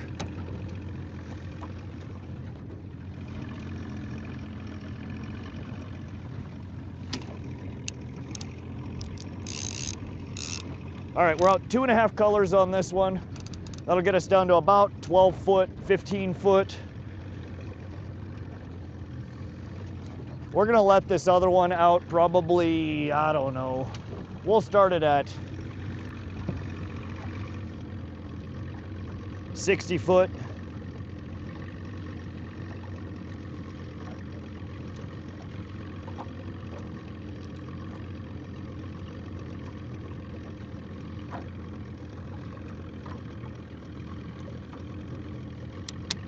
The perch pattern should be good in here. That's one of the main forages in this water body, is yellow perch.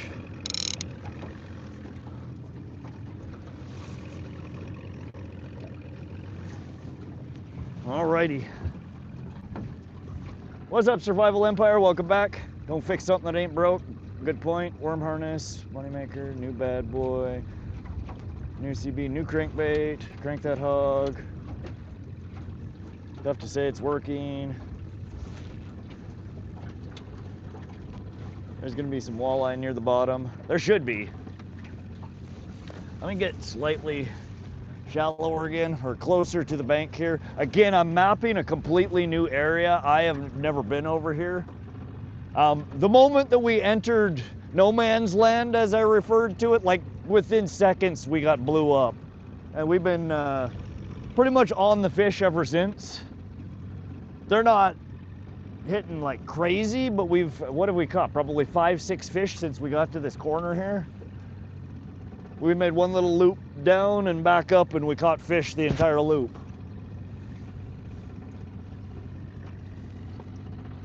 Pyramid Lake, same, very deep walls. Yeah, that drop there, they're hanging out by a certain depth.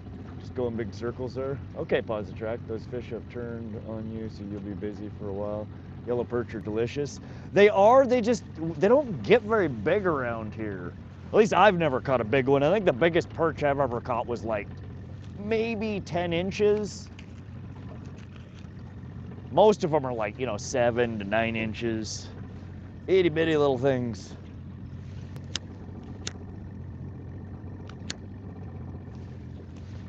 And I'm so slow at filleting fish and prepping them that it literally takes me twice as long to fillet, a pile of perch than it does to cook them up and eat them.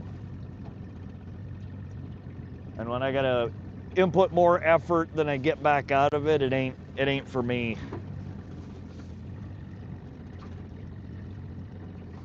1 pound is perfect eater. Okay. Whatever oil you're using, keep using it. That motor runs awesome. Yeah, it's we just ran. It was running a little rough a couple of streams ago. We ran out of gas on a recent stream, right at the end of the stream, about a quarter of a mile from the boat launch, and I sucked up some bullshit in it. So the whole last stream, I think it was almost 15 hours we were streaming for here last week. We ran through an entire tank of gas with a whole bottle of sea foam in it, and it smoked like crazy. But she's just purring today. It's the best I've heard it run probably in a couple of seasons.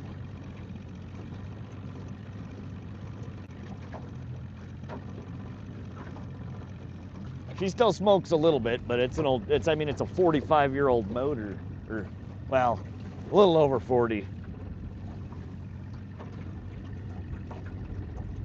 What's the average size walleye you catch? Depends on where I'm at. In this water body, I've only caught a couple of them. I've not caught many walleye out of here. I've not figured out where and how is the good way to get them, other than spot locking and jigging, which I can't do until I get my trolling motor in. The next reservoir up, Hauser, on the causeway, we had a couple of streams there last year where I caught 20 plus walleye each stream. Most of them were pretty small though, between like 12 and 15 inches. We did pull a couple of big ones out. I think there was a 26 or a 27 on one of those streams.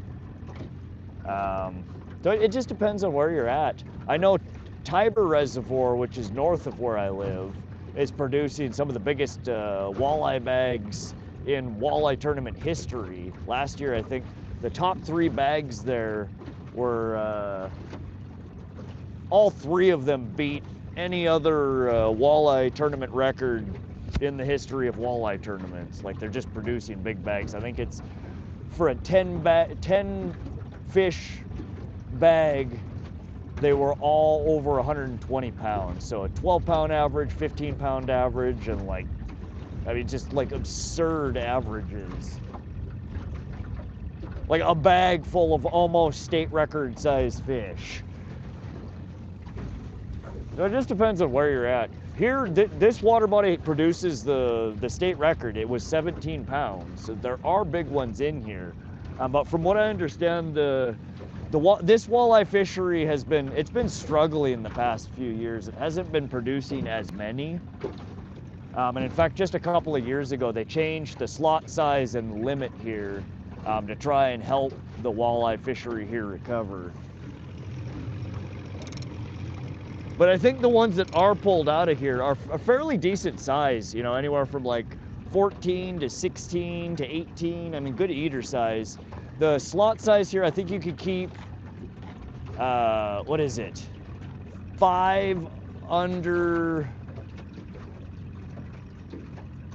oh God, what is it? I was just reading it. The limit's 5, and only one over 25. So you can keep 4 or more under 25 inches, but only one over 25. So it's producing some decent sized fish. They're talking about changing the slot limit quite a bit though here. Heavy jig head and craw. That doesn't sound like a bad idea. What's up, Razman? Caught something, show me. We threw them all back. Hang out here for a little bit. I'm sure we'll catch another. We've been banging them out here. In fact, we're running right over a spot where we caught one the last pass.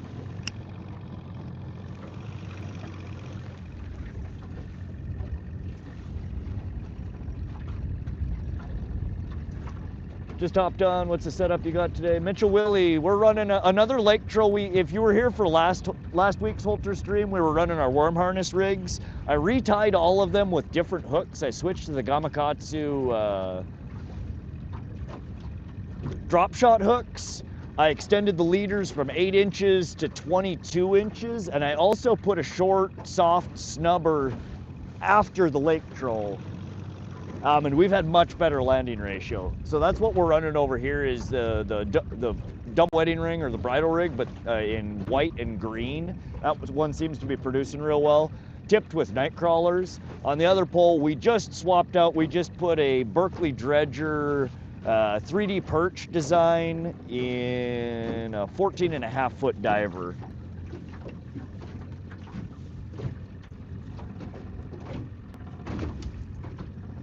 So we're running a small medium diving crankbait on one rod, and then on the other rod we're running our lake troll and worm harness rig. And I'm actually going to, we'll go up just a little bit further, and then I'm gonna flip back around and cut in tighter. Let's go back to that rock wall where we could keep hooking up. Love to see you hook up on a nice walleye. Yeah, we haven't caught a walleye yet this year. I would be stoked if we got one. They're not going to be out that deep suspended though. I don't know, post, I mean, we're at the trail end or post spawn. I mean, from what I understand, they should be somewhat moving out of the shallows and moving into the first break. We'd probably, I don't know, the mouth up there is where we should be fishing for them. I don't know, the wind's dying down a little bit. Should we head up to the mouth? We got almost up there the last time, and then the wind started blowing on us.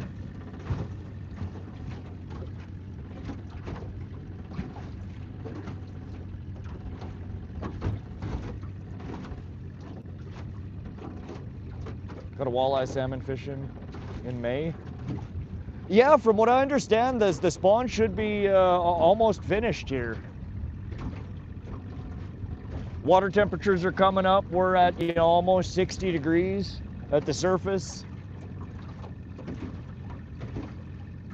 And directly after the spawn, some linger, you know, in the shallows, and a lot of them will go back up into the shallows. But I've been told or led to understand that post-spawn, they start heading down into, you know, the first break from the shallow. And as the water continues to warm up, they will go deeper and deeper. Like I said, I'm not a walleye fisherman though. I've caught some walleye in the past. I definitely don't know them as well as other species though. Yeah, surface temperature is crazy here. We're at just under 60 degrees at the surface right now. Central Montana, Thomas.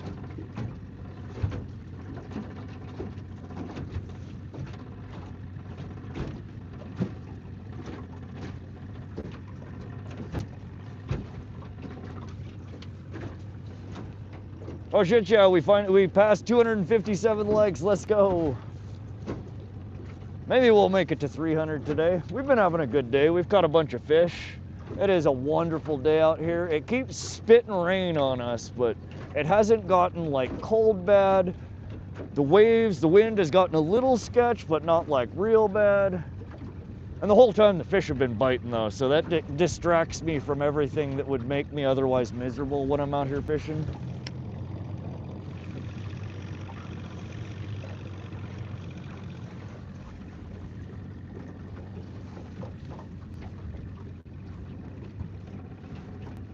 Lake Erie is 50 by me right now.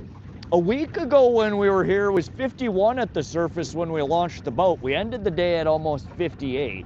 It was 56 here at the boat launch when we got here. And it's up to just under 60 right now. So I think we might actually push past 60 if the sun ever actually comes out from behind the clouds. See, you're still out there? Oh yeah, we're gonna be out here until we get blown off. We run out of gas or we run out of batteries.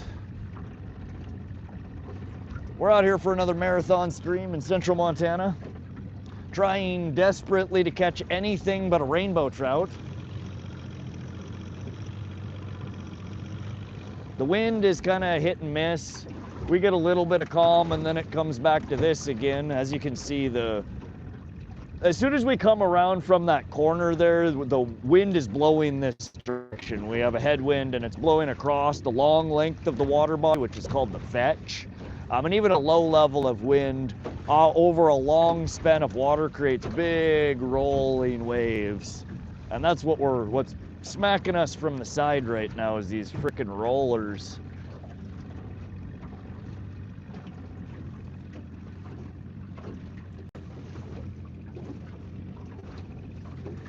I'm across the border in Idaho. You got a nasty hailstorm headed your way. Maybe hit you in about 3 or 4 hours. There were some, I'd said between 1 o'clock and 3 o'clock, I thought. It's so, every goddamn weather report you look at says something completely different. Some of them are like, it's gonna be a beautiful day. The other ones are, you know, predicting Armageddon. The other ones are like, it's gonna be Armageddon in the morning, but nice in the afternoon. And then the final check is like, oh, it's gonna be all right all day. Maybe a little bit of rain. Hailstorm though, huh? I didn't see, there was nothing in the forecast that I saw for this location with hail today. Tomorrow it's supposed to be pretty rainy and borderline cold enough to hail or snow. I don't think today though. But again, you can't trust the forecast. There we go, 53.8, patchy rain nearby, chance of rain, 81%. See, it did not say that. I wouldn't have came here if it was an 87% chance to rain. Max 11.9, sunrise. Heavy high set. What's a heavy high set, Seabiscuit? I'm not familiar. I have lots of different riggings. I find that depending on where you are in the country or where you are on the world, we all call the same thing lots of different names. So what you call a high set, I might call it something different. Describe it. What does it look like? What does it do? The hail just hit us hard and headed east. The forecast didn't say anything. Right? You hear about it like an hour afterwards. Oh, by the way, you just got hail done. That would have been nice to know an hour ago. All right, we're over about 40-foot bottom, so we're coming into a little bit more shallow. We're out of the main river channel, finally. We're running, what are we on this guy? 2.5 colors, and then we're out 60 foot, so, I mean, we're at roughly 15 foot on this guy. This one is probably closer to 12 foot. So we can cut up. Let's dip up a little bit and see if we can find like 25-foot bottom. Autocorrect. Sit still. Still out at hardcore. Time for a 5-pounder. That's right, PG Cuddy. Biggest fish we've landed all day was the 19-inch rainbow from earlier today. Not a monster, but definitely at least a year older than everything else that we've got today. Most of what I've been catching here these last couple of times out are, you know, like 12 to 15 inches. They're all right in that same size.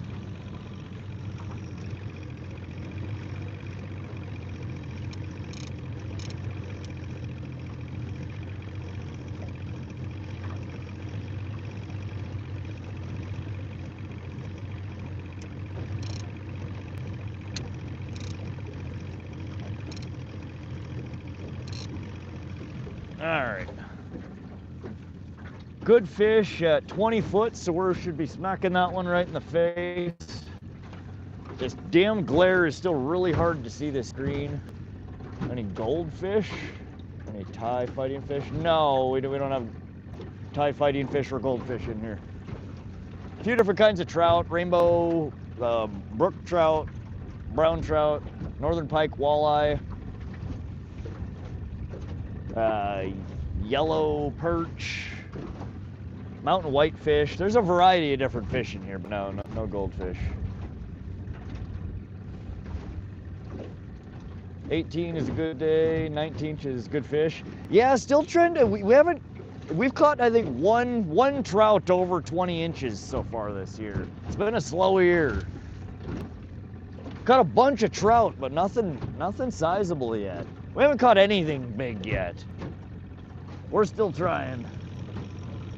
I really wanted to take the stream back to Pishkin today. I think Pishkin has had a couple of weeks now to calm down since all the water was filled in there. I think the pike bite might be improving. There's some more fish, 15 foot, 10 foot, 7 foot, 5 foot. Okay, so we're right in the ballpark here. We should have some purchase here if we can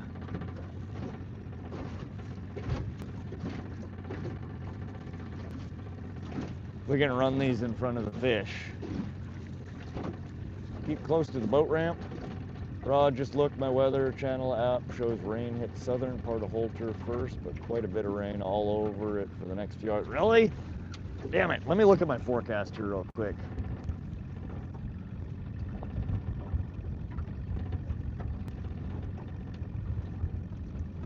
Thank you for looking that up. I appreciate you, Josie.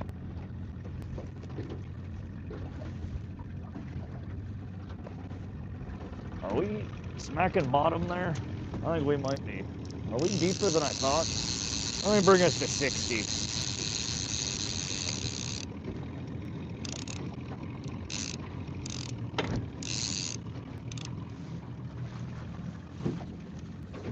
We're at 25-foot bottom. We should be hitting.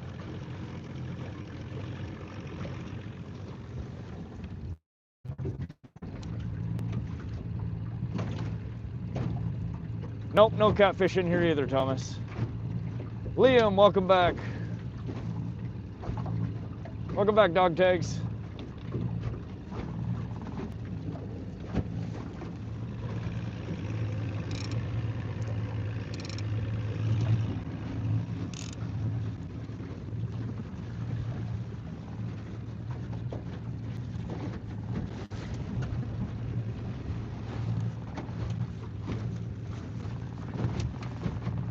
Thailand, okay. Rain's gonna do what it's gonna do. So should you. Old Lakota proverb. Yeah, I'm not so much worried about the rain unless it's like pouring. 1 p.m., 2 p.m. shows rain. How much rain though?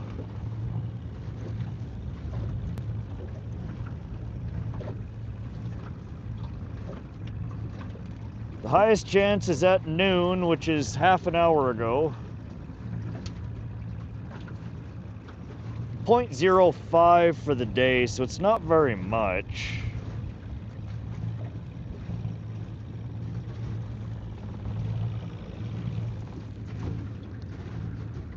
Alright, we're getting a little shallow here. We did pump up the speed though a little bit.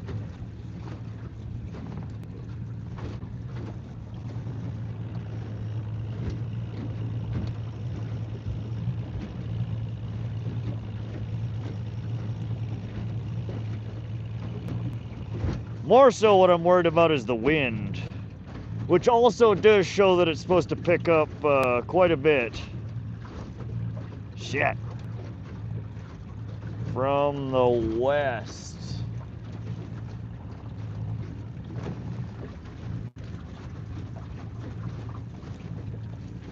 Yeah, I think we can, the rain will probably be fine. The wind, when it picks up, we're just gonna have to duck behind cover somewhere to get out of it as best as possible.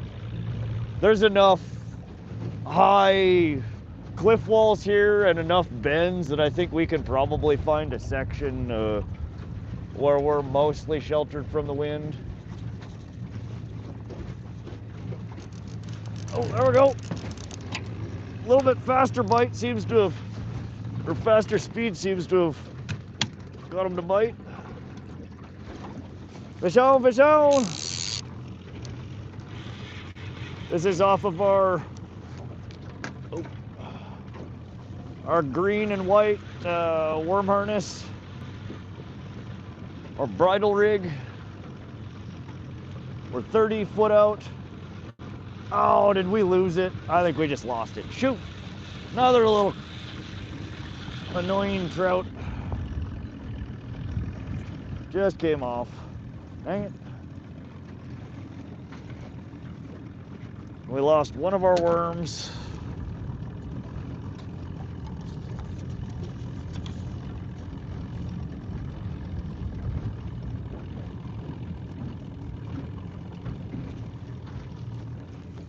All right, so there's our, ouch, our rigging.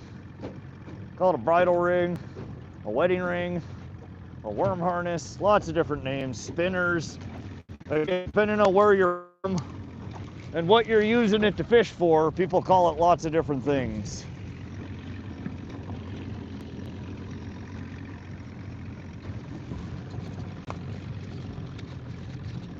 That one didn't feel very big, so not too worried about it.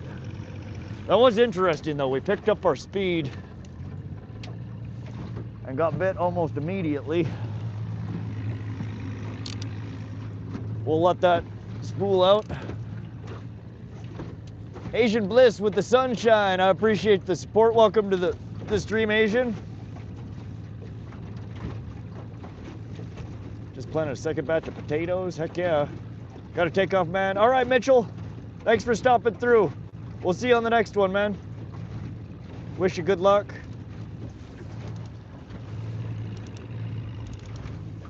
I appreciate you, Thomas.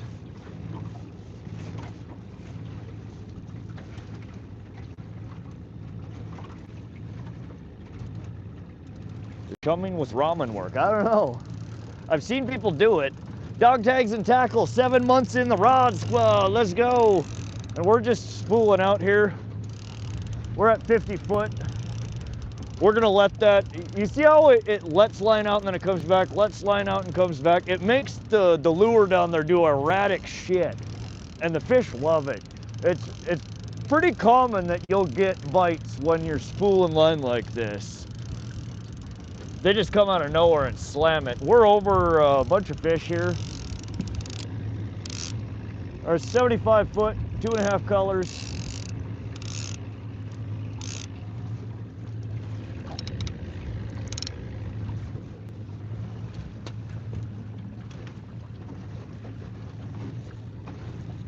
Northern Fishing and Outdoors, 1 month in the rod squad. Let's go. Y'all are awesome. Thank you for supporting the channel. I'm so happy you guys are coming and enjoying the streams. I know we've been fishing Holter a lot. We will fish other places this year. This just happens to be one of the closest water bodies to where I live. And there are sheltered areas on this water body that when it's windy everywhere else, I can come here and fish and usually catch fish.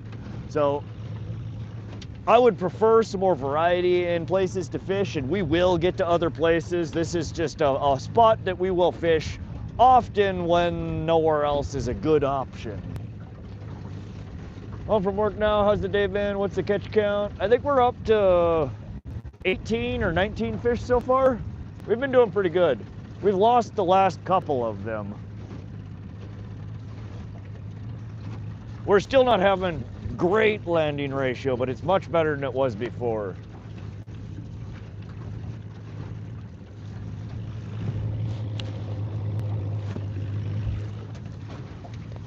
Oh man, RodBot is out of quota tokens for today. All we have left is Nightbot. All right, we're over 32 foot bottom here. I'm trying to dip into like 25. Oh no. Oh no!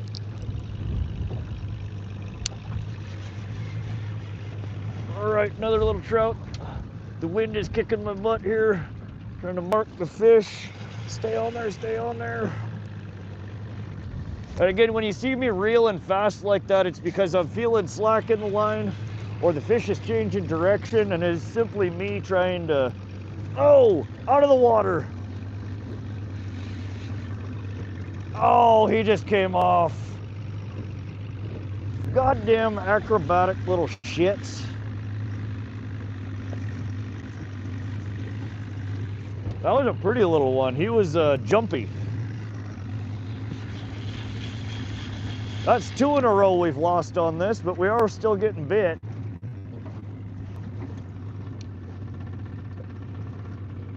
We lost our worm. Let's get a new one on there.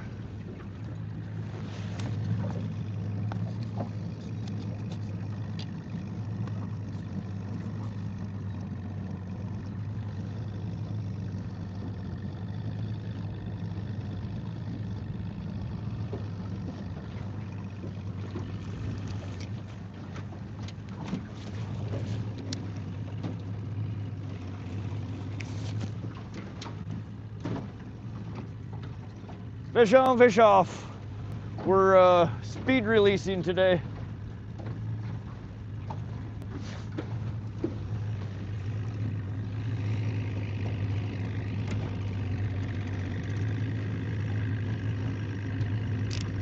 All right, let's let her spool.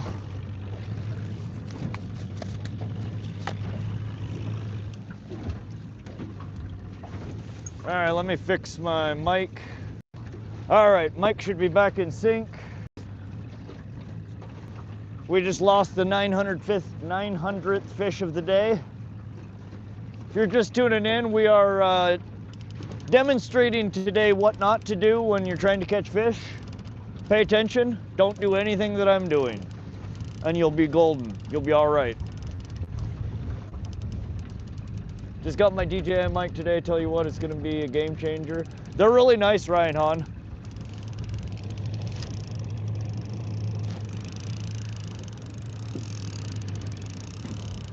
We're just spooling out here. Oh, there we go. Again, that's the second hit that we've had when spooling.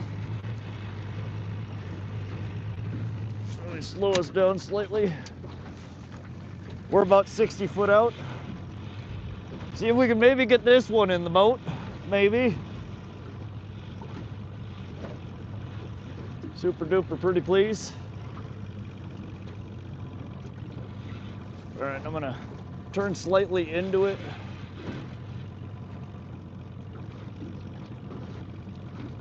You see how spicy these are? You're just itty bitty little trout. And I think they're tough. 25 foot.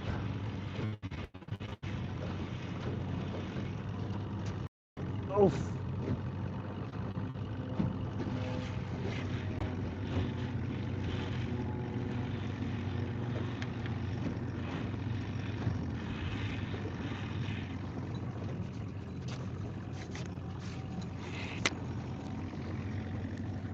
Oh. Oh, come on.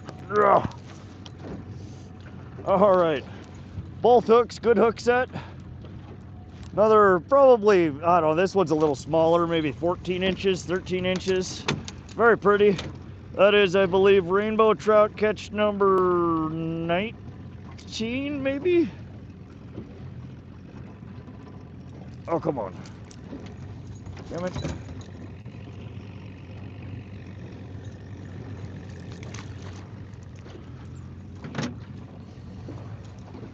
Good stuff. Not the fish we're looking for, but still fun. Send that one to my fish house. I want to smoke one. The perfect smoking size. 100%. Man, they're beating these lures. I'm gonna have to retie these again for next trip. What a pain in the butt.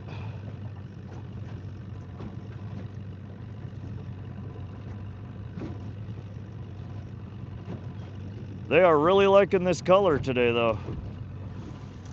The UV green and white, just with some itty bitty little.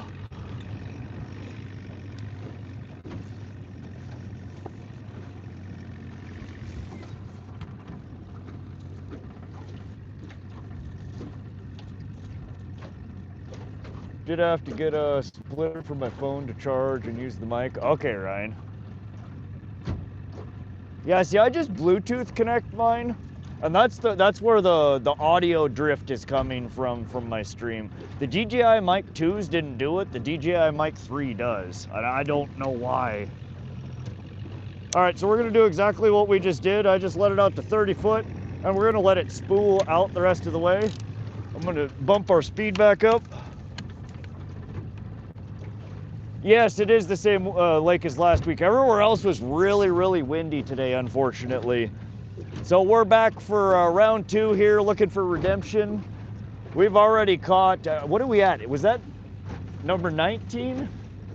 Did somebody add that last catch?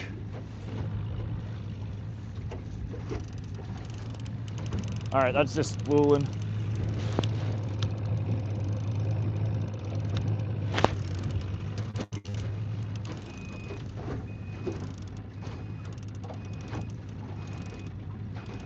Put a vote in the comment section for next bait to tie on.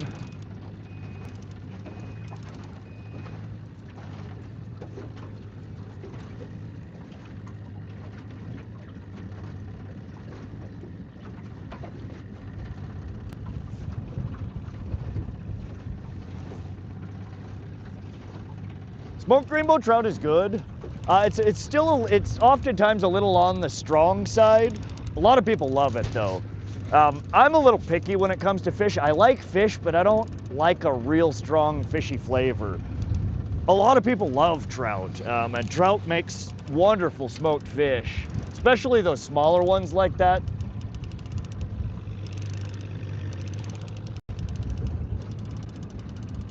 We're over real nice fish here. Anywhere from 20 foot all the way down to 40 foot. Fish whistle break, bump speed another 5. Yeah, let's do it. I'm with you, Ray. Good call, good call. 19 trout once in. I want a 20 pounder, I'll take it. Let's catch a 29 pound rainbow. That'd be pretty freaking sweet. This is just spooling. I just bumped our speed up a little bit, so it's spooling a lot more erratically. We're gonna let it out to 2.5 colors, just like we have been. Where are you at, Lisa? Central Montana, Holter Lake.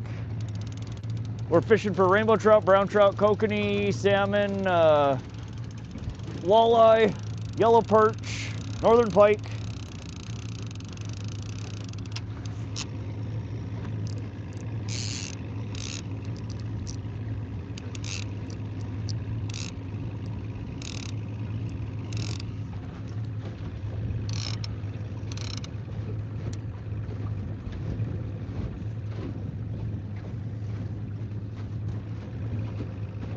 All right, now I'm letting this crank out to 90. We'll just continue to drop this down. We're running over fish at a whole bunch of different levels here.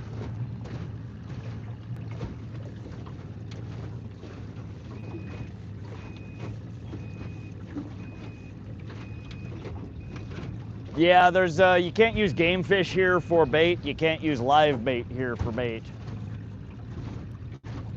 Wait, this isn't Subnautica 2? What's up, Seb? No, it is not. Nap time at my house?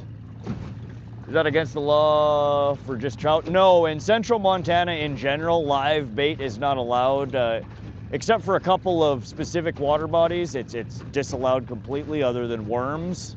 Worms, leeches, maggots. And then in general, trout can't be used as bait. You can't use any game fish species for live bait or dead bait.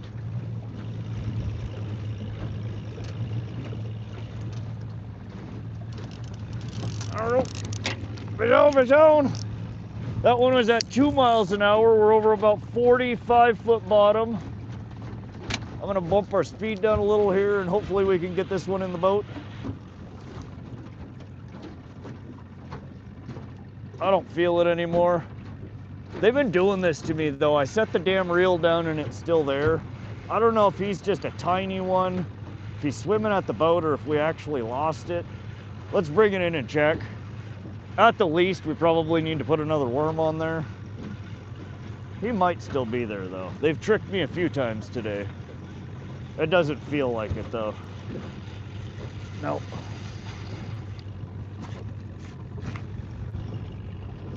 Well, we still got our worms, we're good. He's just toying with us.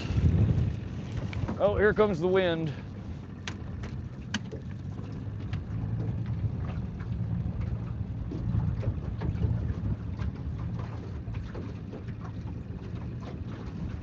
Thank you for the Montana clarification. Oh, no problem. Brother out for real playing Subnautica too.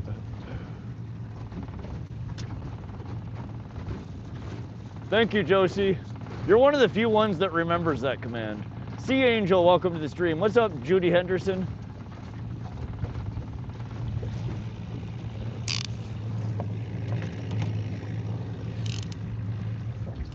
All right, we're gonna let that one spool out a little bit further.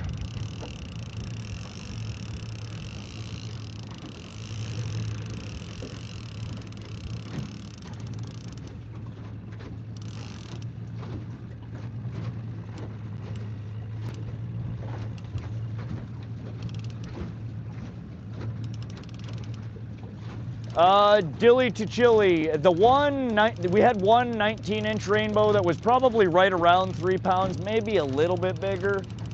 It was a good sized one. Everything else has been around the 12 to 15-inch range.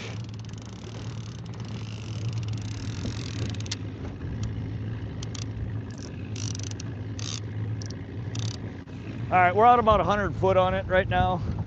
That's three and some change, so we're probably 20 foot, maybe 25 foot depth.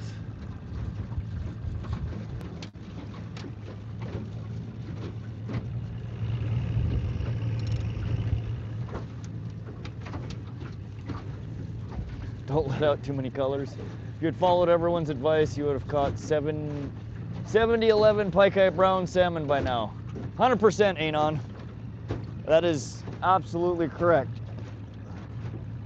If I did everything everyone said, we would have caught everything. I'm just too stubborn. It's almost like I don't want to catch fish. This looks like Silverwood Lake in Southern California. Does it, Dilly? This is Holter Lake. It's an impoundment on the Missouri River system. The Missouri River starts here in Montana in around Three Forks area, and we're on the 3rd reservoir down from Three Forks. There we go. God damn it.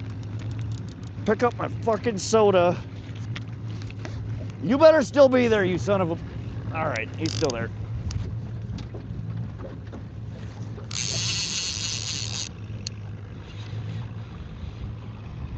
Or is he? Did we just lose him? Man, I should have just taken a drink of my damn soda. Oh, he's there. He's there. He's just an itty bitty.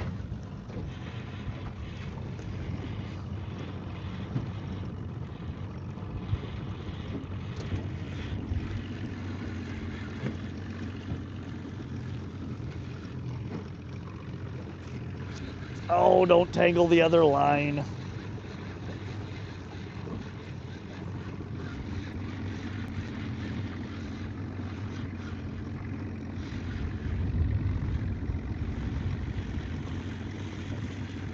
Oh, damn it, he just jumped off. Man.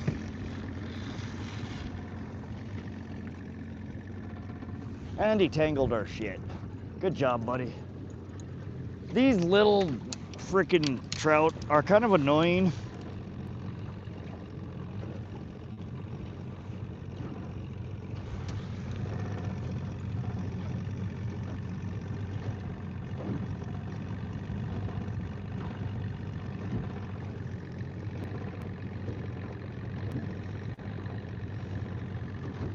They sure aren't shy today, though, I'll tell you that much.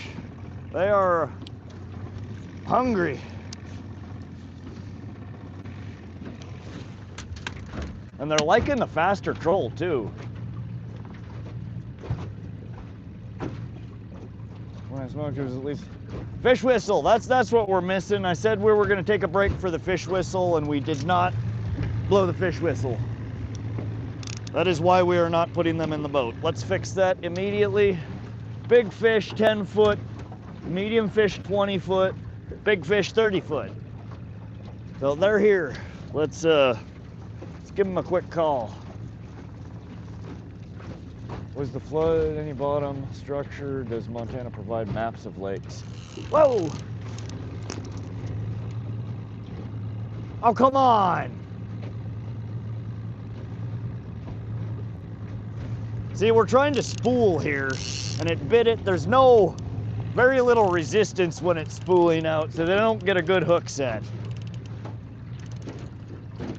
Is that flooded, and any bottom structure does Montana provide? Yeah, there's bathymetric maps for a lot of Montana water bodies. I'm making a map right now. I haven't fished this section of the river, and I used Lowrance, and it uses CMAP Genesis maps. And I record my sonar, and then I upload it to the CMAP Genesis social maps. So every trip that I take out, I complete more sections of the map.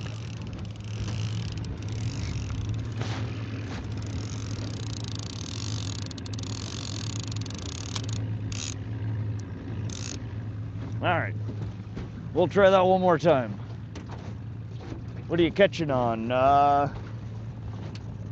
Most of what we've caught today has been on lake troll and our double wedding ring rig. The green one actually today has been hitting more so than the pink. We just took the pink off probably almost an hour ago now. We've been running a little Rapala. No, Berkeley dredger in yellow perch, 14.5 foot diver. We haven't had any action on that yet though. We might have to swap that out for something here shortly. But we've had a mix between bites off night crawlers. They're hitting night crawlers. They're hitting pink gulp maggots. They're hitting the white gulp maggots. We haven't tried corn yet. The trout, I'm convinced, will bite on anything. I could probably leave these unbaited and they would still bite on them. The trout at this point are just a nuisance fish. It'd be nice if we could catch a brown or a decent sized rainbow, but these little shits are just pests.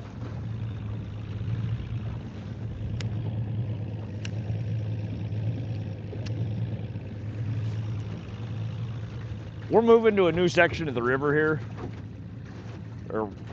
Yeah, the reservoir. This tree, this is cool. There's an old, gnarly, dead tree coming out of the water, like, I don't know, 20, 30 foot off the shore.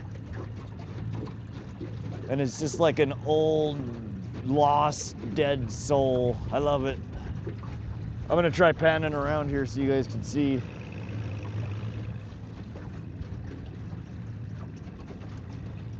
As I come around, keep an eye out for this tree that's coming into view. I kind of want it. I wish it were in my backyard. Better yet, I wish I could just build my house right up here. This spot would be perfect for a boat launch and a house.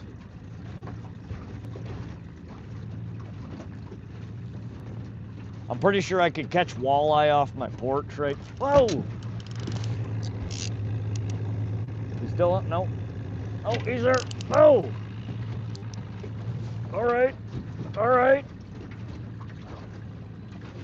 I don't know if he's still there. I keep trying to mark these damn spots, and it seems like every time I go to mark the spot is when I lose a fish.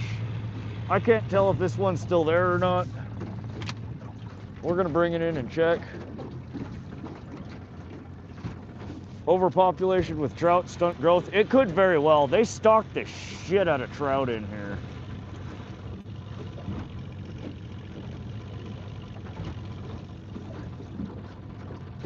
That we are just coming though out of spawn for trout. We're at the tail end of the trout spawn. So a lot of the bigger ones are, I'm sure, all sorts of messed up from spawn. I don't know how long it takes for them to recover afterwards. I'm pretty sure this fish is gone. But that's it. Let me turn back around. The tree is coming right into view here.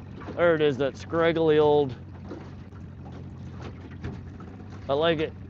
I want one.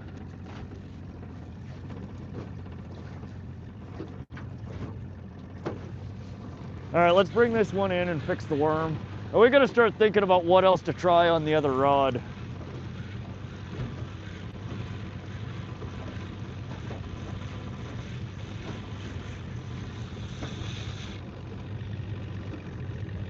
We still got a itty bitty chunk of worm on both. That'll do.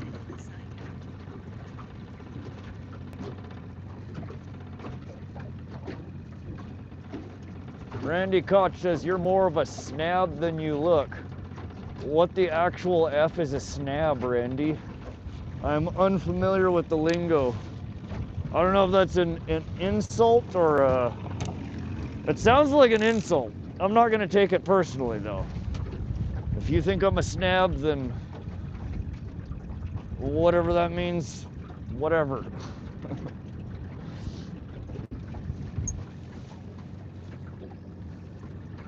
Little Jimmy, that's not a bad idea. We have not, Little Jimmy did not make it onto the show at all last episode. And that would be just the lure to pull something interesting.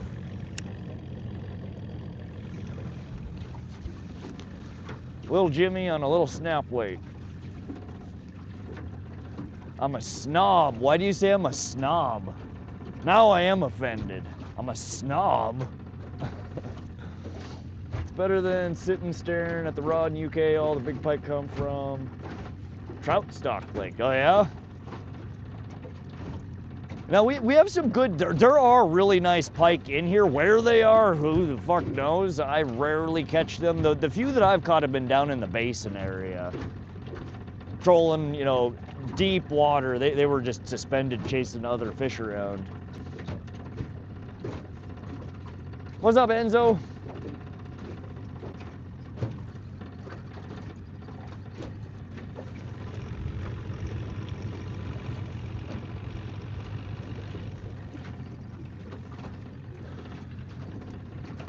Randy, scroll away. Ah, don't get too worked up. He was probably just joking. Or he just felt like being a dick. Either way, I don't care. Because the last 3 questions I asked coming, I've made you give me ignored or erased. Randy, I didn't see what you said. If you know me, if you know the channel, you know that I try my hardest to respond to each and every comment. I miss shit though. It's not like I'm sitting in a cubicle staring at a screen doing nothing. We are fishing. There's 2 lines in the water. It's windy as shit. I'm in a flat bottom John trolling with a jet boat. If I missed your question, I'm sorry. If you're gonna get offended about it, like somebody else said, scroll on, my friend. That ain't worth getting upset about. I will tell you though, I did not purposefully ignore your question. As you see, I'm addressing every comment that I do see that you're saying. I'm sorry if I missed your comment.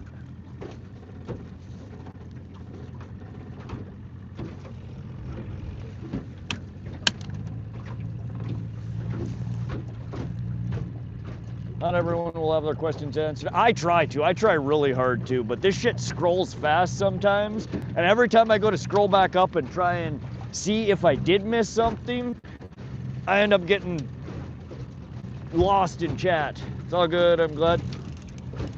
You ain't mad and understand. No, I'm not getting bent out of shape. It's all good. We're just spooling here. I just kicked our speed back up. I didn't realize the wind was blowing in our face so bad and it slowed us down so much. If you want to type it again, I'll happily try and answer it. I do though, try real hard to respond to everybody's comment. I do miss them here and there though. And sometimes I miss a bunch of them.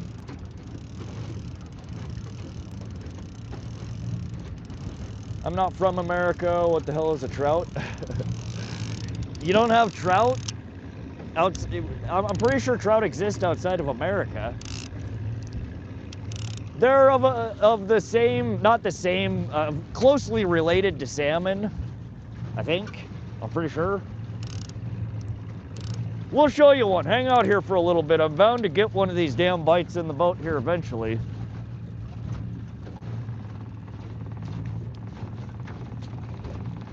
NJ Wise Guy, how you doing? We're doing awesome. We're out here fishing at Holter Lake in central Montana. We're getting rained on a little bit. It's windy as hell. We've caught somewhere around 20 fish so far. We're doing pretty good. We've lost the last few. They've been a little finicky. We're over about 20-foot bottom right now, so we're slightly shallow. I just bumped our speed up to about 2 miles an hour. Which is where we got the last couple of hits at. They're liking these faster trolls. I need to shut up and take my drink because that's what I was trying to do the last time.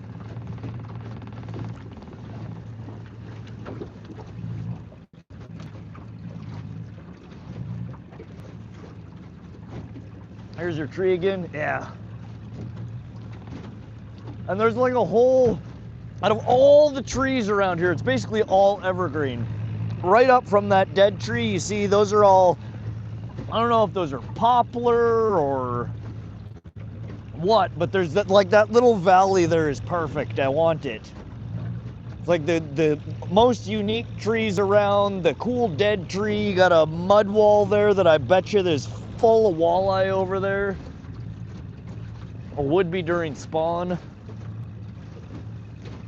This place is so pretty. Wait till I pan back around. The other direction is way more pretty. We're sitting in the middle of a cloud right now. It looks like we're at the top of frickin' Mount Everest. Build a house there. I don't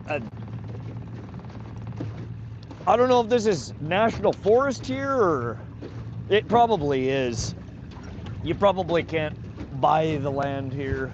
There are some sections around the main lake basin that are privately owned, or they're like those 100-year forestry leases or whatever the hell they do.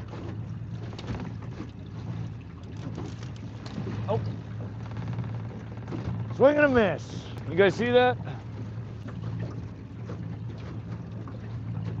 Why is that so far out of the camera view? What did I do here? How long you guys been looking at not the tip of the pole? Why didn't anybody say anything?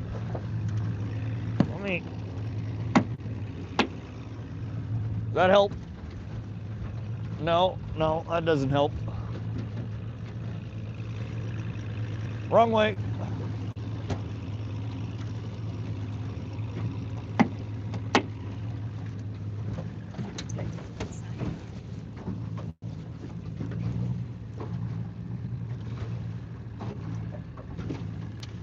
Burma. Nice, Links It. Welcome to the stream. Calvin Love, how long you been fishing? We started fishing at just before the crack of dawn today. I think I got on the water about 5:30 a.m. It's now 1:05.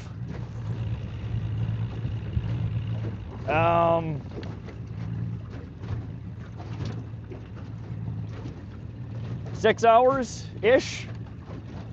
We'll be out here till sundown probably, unless the weather gets really bad. So we probably have another 8 hours or so of fishing today. You have a single in.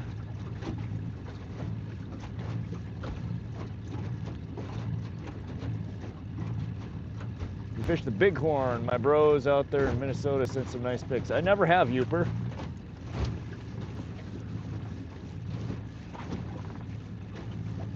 Getting skunked. Where's the pike? We haven't found the pike. All we found so far is the rainbow, and we had one kokanee.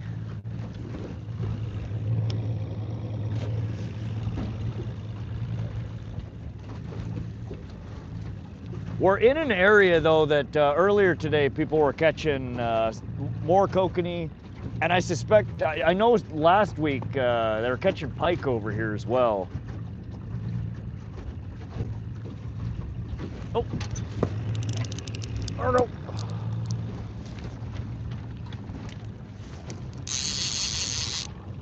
Feels like another little trout.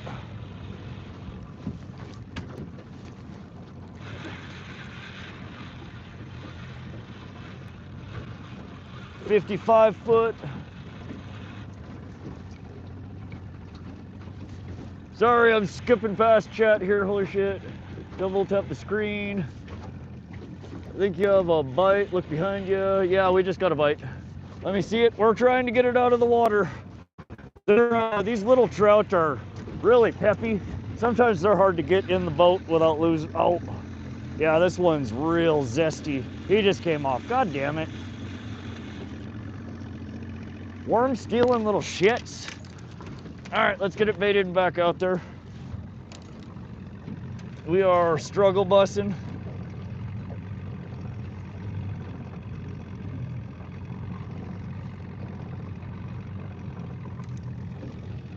We're gonna run out of worms and have to change our presentation here fairly soon. These worms ain't gonna last forever.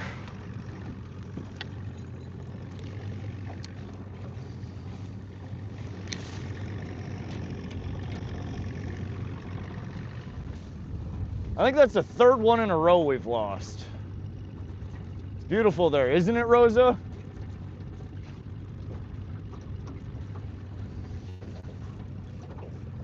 They are. These frickin' rainbows here are just pests. I wouldn't be mad if we could catch one that was bigger than frickin' 20 inches, but we've just been raking in the babies. Out of 2 trips here, we've had 2 fish that are 19 inches. They're all just itty bitties. Really pretty, great colors, healthy little fish. But we're just not getting the right caliber of them. Oh, Jesus. View is zesty, loving the green. Oh, it's springtime here in central Montana. It's so pretty. Rig looks complex, assuming it's for trolling. Yeah, they're all, next time I bring it up, I'll show you. It looks more complicated than it really is.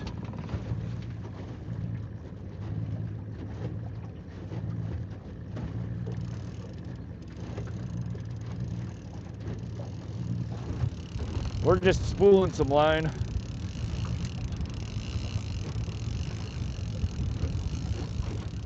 What kind of hook do you use for that? How big?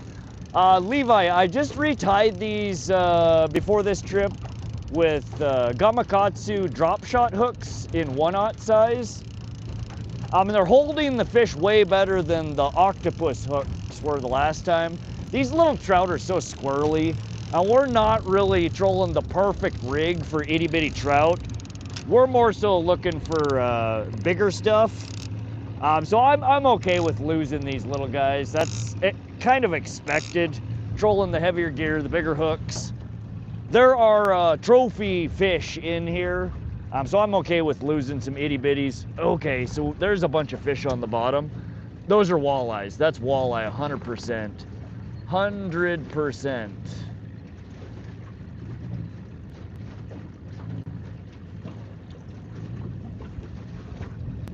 And here as well, 15-foot bottom. We should be oh goddamn, we're tangled up on our outboard. There we go. 100% walleye. These are all walleye right here. This is what walleye look like. That's all walleye.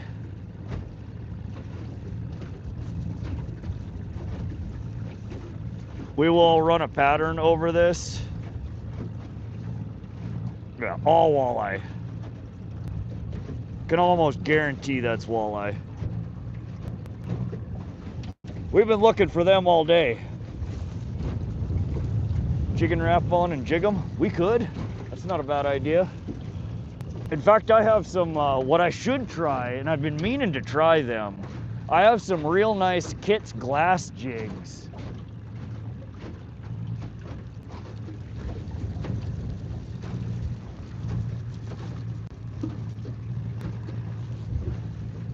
Problem.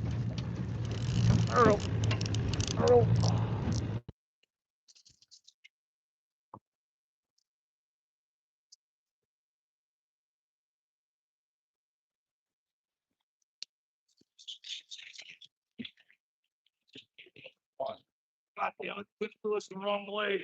I put slack on the line. We're reeling the fish from the wrong side of the boat. And he's off. God damn it. That one I think was a walleye. That wasn't a trout.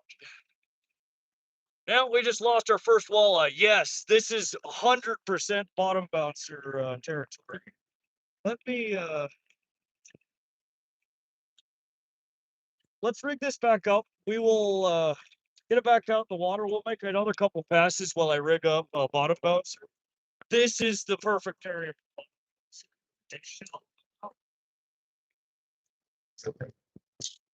I think we can actually.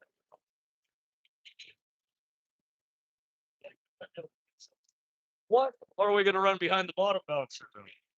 Should I run just one of my walleye performance streaks that I tied? Sounds gone tinny.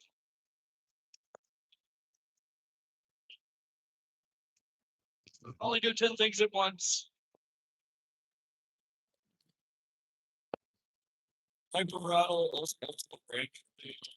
The problem is, I'm either gonna have to anchor up, or we're gonna have to try and position ourselves where we get 20 seconds.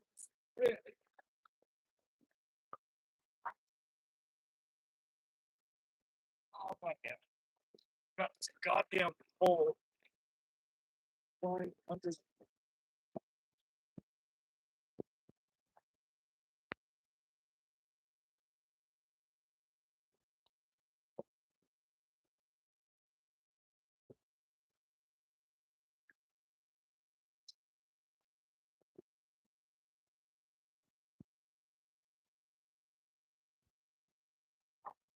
Hold on, I got this damn pole wrapped around my whole board back there.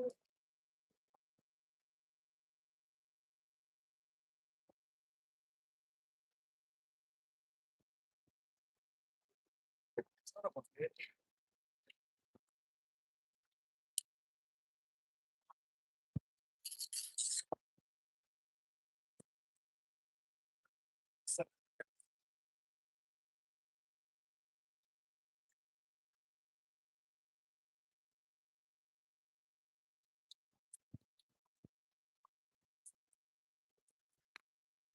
Look at my wrap done.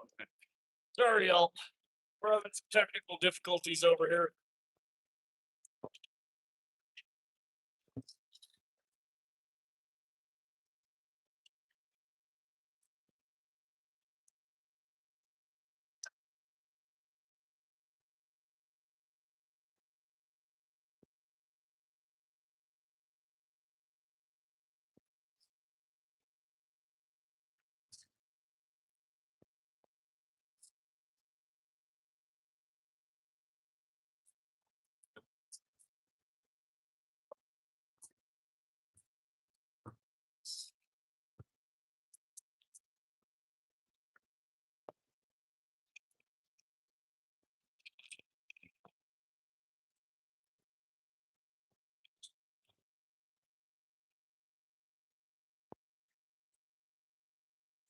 All right. I need to stop for a sec. I got this damn line wrapped around the outboard insulation.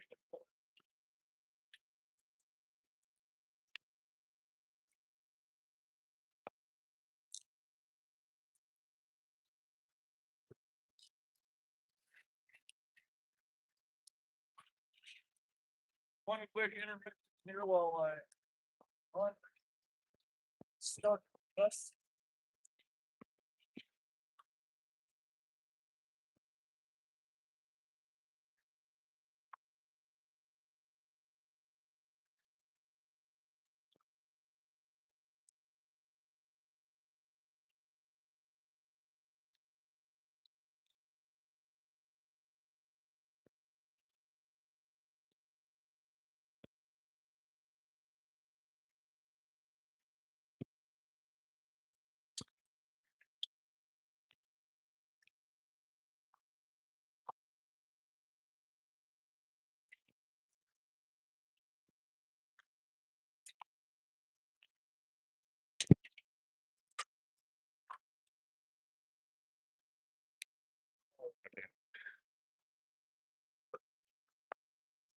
All right, this is going to be way more complicated than I thought.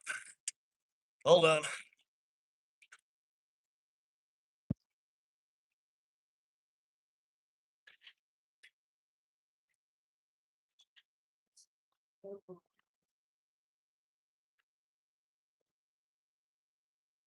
It's stuck with my reverse cage.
Oh. All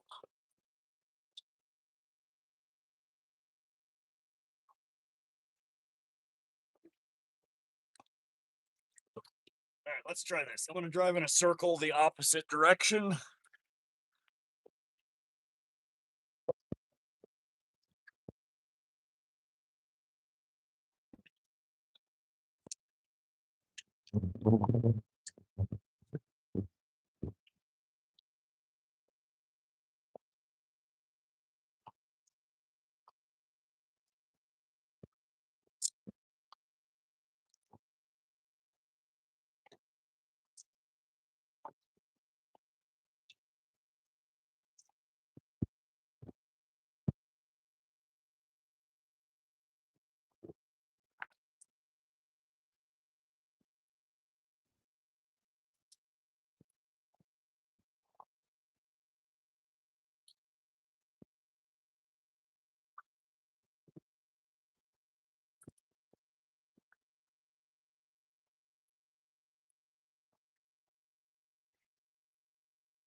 What?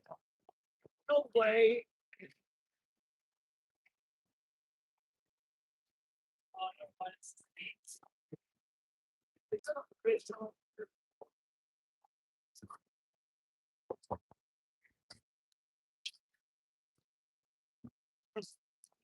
All right, that was dumb.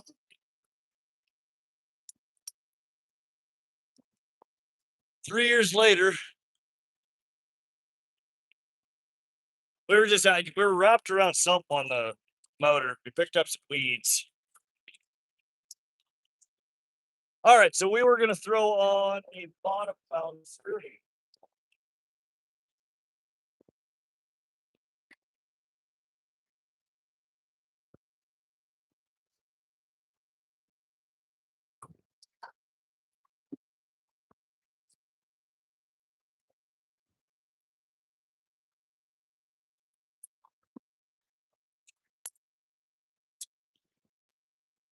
Let me dig those out.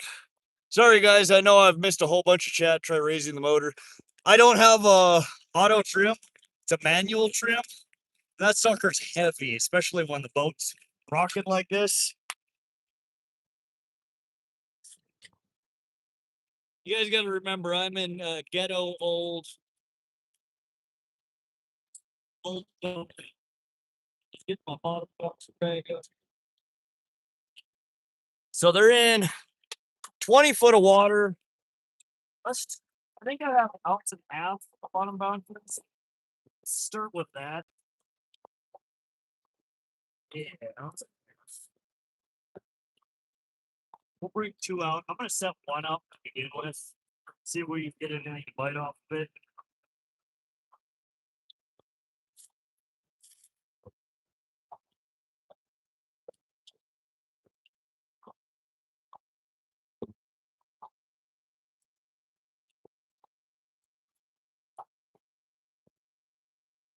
All right, so that's our just a standard bottom bouncer. I have a bunch of different variations of them, but this is an 1.5 ounce bottom bouncer. We're gonna go ahead and get this hooked on the line here, and then I think we're gonna use a worm harness rig to start out with. I have a bunch of those tied up. We have not run any of them yet. Let's see.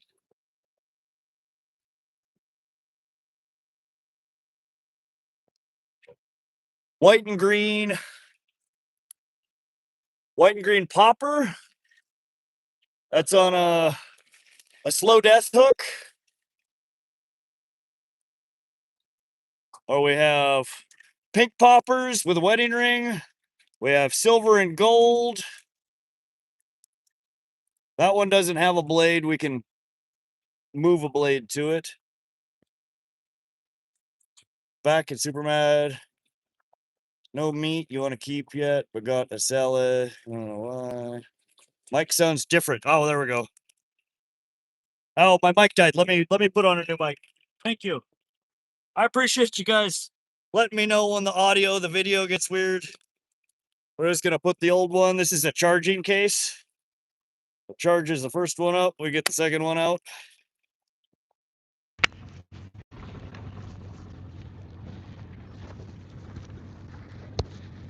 All right.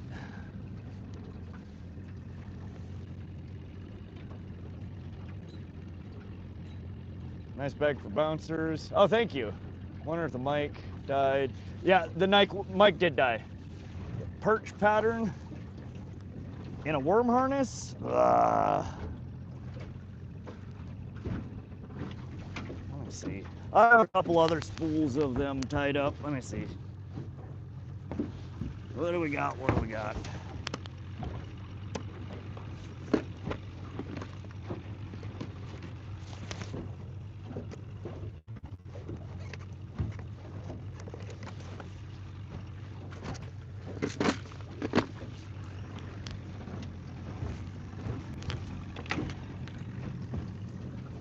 All right, so we got 2 more spools of them.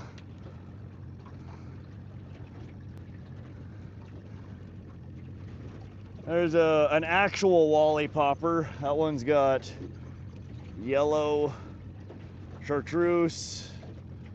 There's purple and green.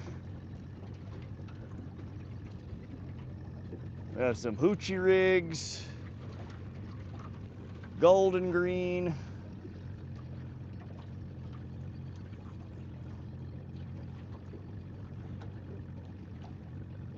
A lot of wedding ring harnesses. A lot of hoochies.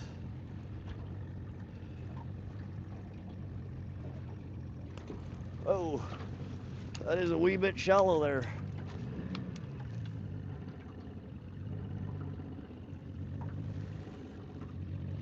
What's up, NJ Fishing Maniac? Welcome, welcome. I'll be back. I gotta do a few things. All right. Use the worm harness. Yeah, white and green.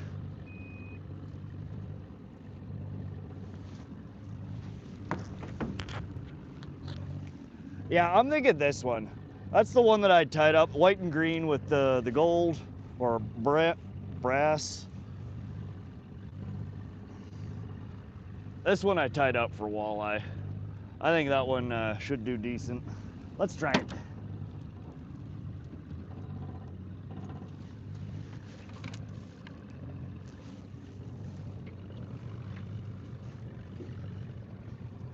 And again, for those of you guys who are unfamiliar with a slow death rig, it's the shape of the hook and it spins. And you're meant to load a full crawler on it. And it imparts a nice swirling action on the crawler.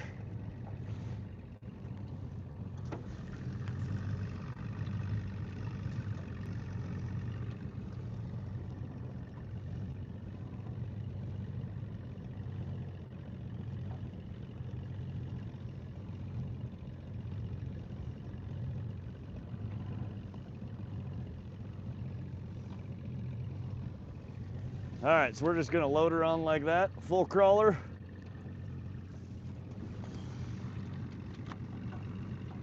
I'm also gonna throw a little bit of this walleye lunker lotion on the beads here.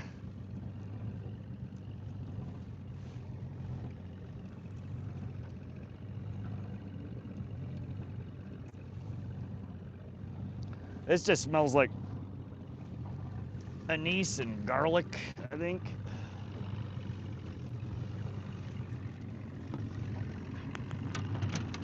All right, let's switch this guy over to the other side. The bottom bouncer we're gonna have to keep a little closer eye on. You tend to have to adjust those a little more often.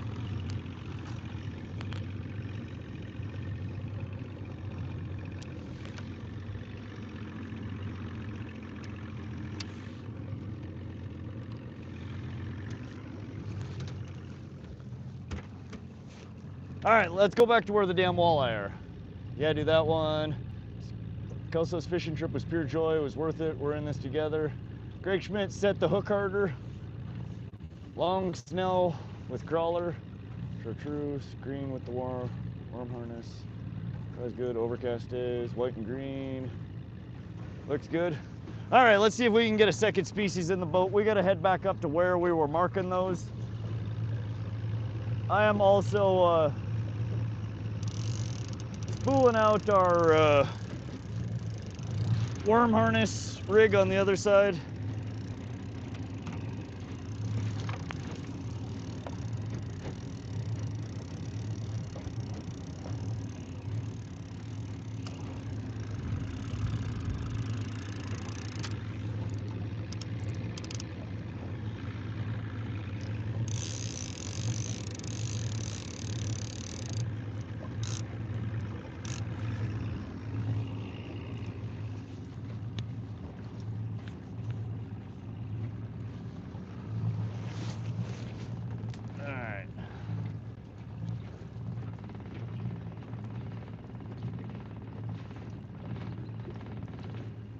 All right, we're a ways off of where we were.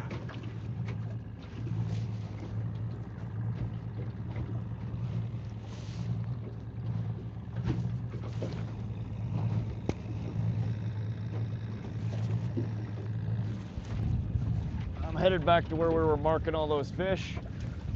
Welcome everybody who just joining. We're here in central Montana at Holter Lake, Holter Reservoir. All right, we're tangled on the end here. The end is doing funny stuff. There we go. Yeah, that ain't right.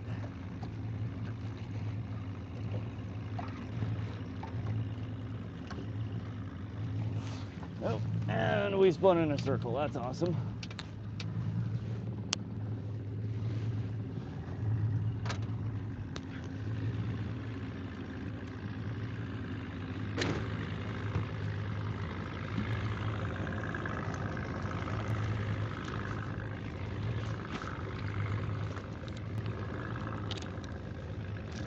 Come on, how the hell am I hooked into my outboard again? Whoa, we almost lost a box over the edge. That's not good. What the hell did I do?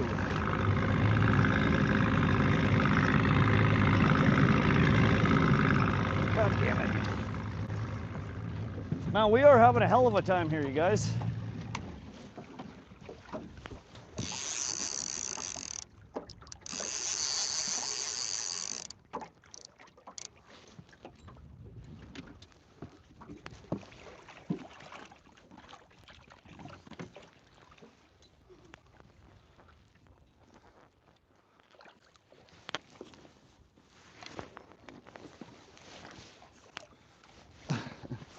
I got the damn worm harness stuck on my outboard.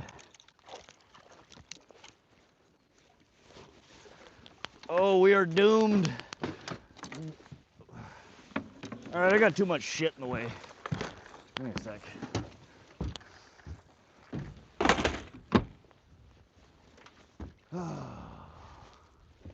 Man, we're having a bit of a struggle bus over here. Take a break, right?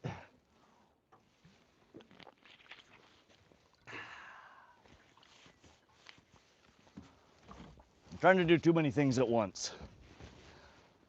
Give me a sec. We'll get this damn thing unstuck. It's like stuck on the grate of my damn...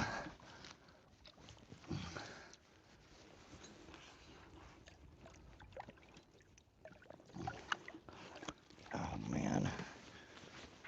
All right.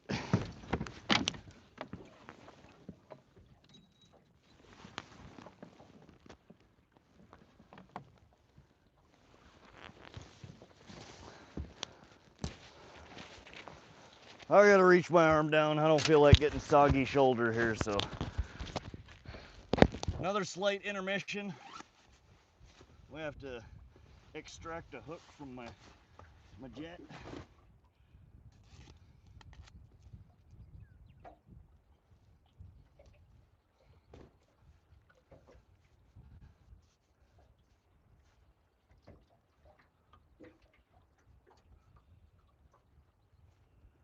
All right, wish me luck.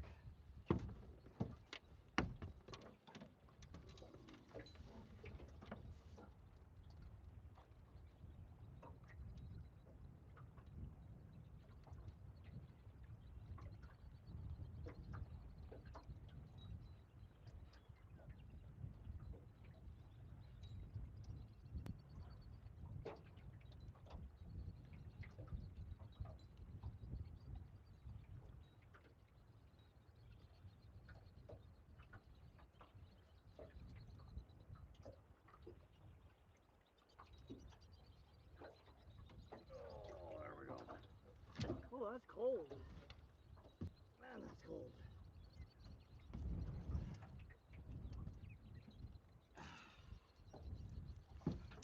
We lost our crawler.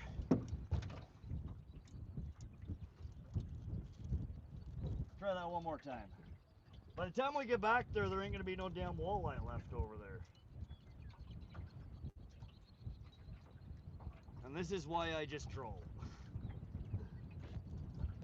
Alright.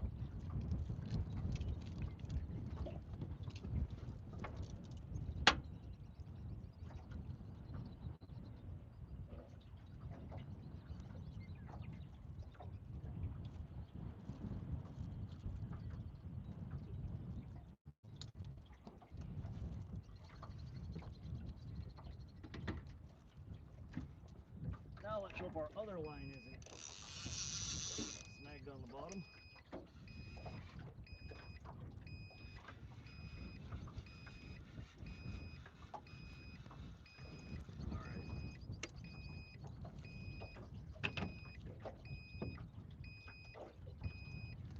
Fries are done. Okay. Now that I'm sufficiently frozen and wet, let me put my jacket back on, one jacket, and my life vest, and then we're gonna go catch a damn walleye. They're over there. We saw them. First time on Holter. No, this is the first time I've fished up at this section. We're right where the creek feeds in up past Split Rock. It's the furthest up I've fished Holter. We're exploring today, we're mapping. We have, I think, somewhere around 20 fish in the boat so far. Flexing those triceps. Yeah, me and my chicken arms over here. I can assure you there was no flexing involved. Ain't nobody trying to see that. I got the body of a 13-year-old boy over here.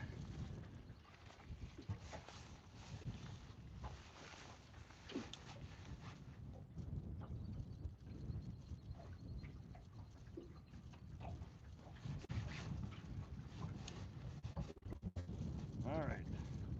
Safety first, y'all. Your life jacket doesn't do you any good once you're already in the water. Wear them. All right. Take 3. Let's try that again.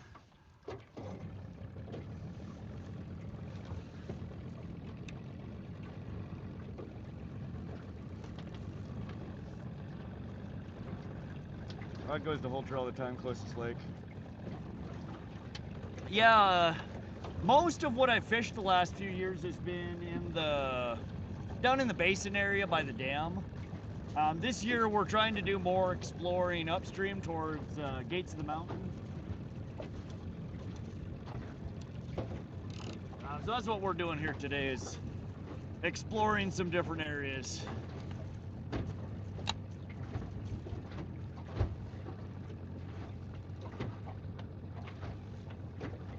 We're a little ways from where those walleye were marking.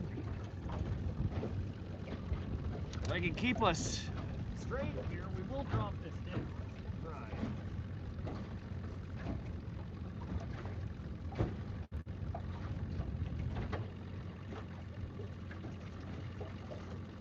Oh.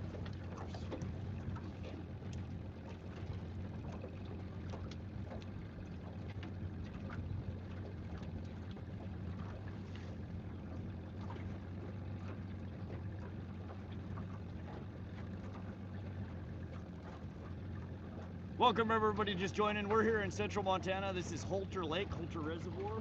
It's an impoundment on the Missouri River system.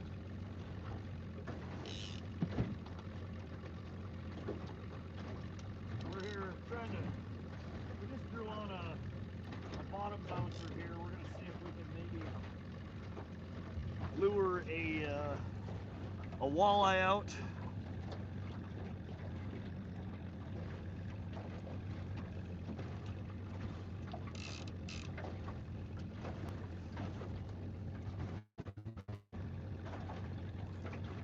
Little John, welcome back. Oh. All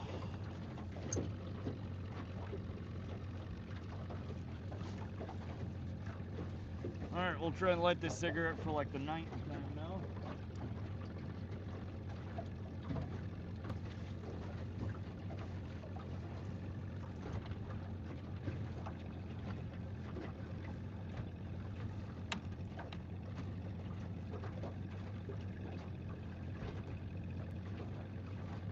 $278 likes, let's go. We're almost at 300.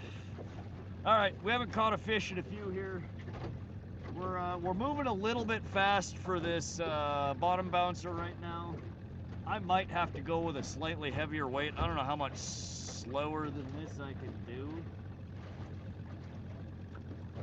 We might be better running it downwind instead of upwind. In fact, I'm pretty sure that would be better. We gotta get upwind of them to run it downwind. Oh, thank you. Mike, here we go.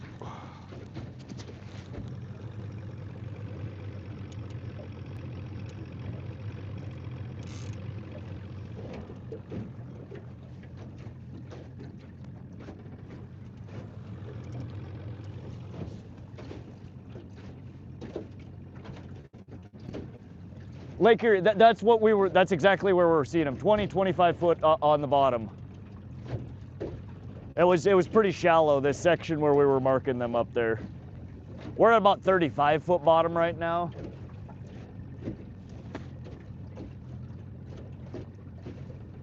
We got a little ways to get back to where we were marking those fish all laying down. We're spooling out the worm harness rig. I have this out about 75 foot. Which is probably too far. We're not hitting bottom right now. We're over 30, 35 foot bottom. Once we get closer there, I'll try and nudge us down a little bit slower, and we'll let this guy out until it hits bottom. And if we can't hit bottom with the 1.5 ounces, we'll bump it up to 2 ounces. Dean, that's what we're going after right now. We just passed over, before we got tangled up in a whole bunch of other crap, we passed over a whole pile of what I'm fairly confident is a bunch of walleye laying on the bottom, over about 20, 25 foot bottom. We just threw on a bottom bouncer and a worm crawler harness, and we're headed right back in that general direction to see if we can yank one off the bottom here. It would be our first walleye of the year. So we're gonna head over there and see what we got. We did. We had the first, we went over that and we hit a walleye on the worm harness here. Lost it right at the back of the boat. But we're marking a whole bunch of what I'm right where we caught that one that I'm almost positive are walleye. If they're still there when we get over that direction, I will bring the camera down and show you guys.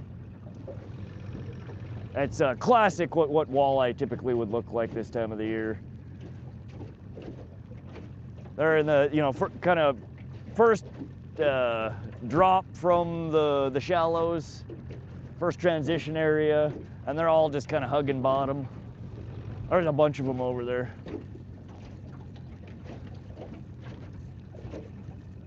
Man, and here comes the rain again, and the wind. I'm telling y'all, the moment I put something on to jig or to bottom bounce, the weather changes. It doesn't want me to. Did you keep a walleye for your mom last season, or am I misremembering? Yeah, we kept a couple for my mom last year. Those we caught, that was at the Hauser Reservoir, Lake Helena. Right in between it, there's the causeway. It's a road that goes right directly between two water bodies. So you stand on one side of the road, you can fish in Lake Helena. You cross the road, you can fish in Hauser. But we kept her 2 or 3 small walleye. They're really good eating. Not my favorite place to keep them from though. That water over there is kind of gnarly. This would be a much nicer place to pull them out of. Last year when we were pulling those out, we were pulling them out of, it was that like blue-green algae shit, just clouds of it. Super warm water, not ideal conditions for harvesting fish.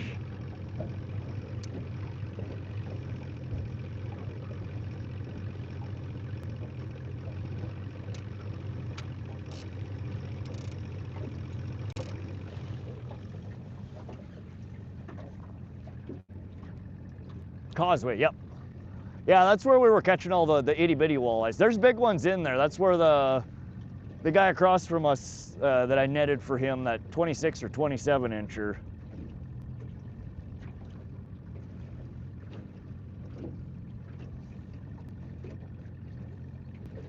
Let's go fishing for blue marlin. I'm back. Derek Peterson, welcome, welcome.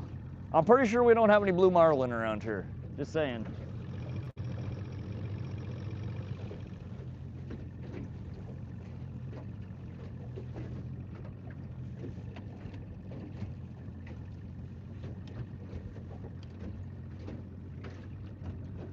I've never had walleye. They aren't anywhere around here. Really, Redacted? Yeah, we have quite a few water bodies around here.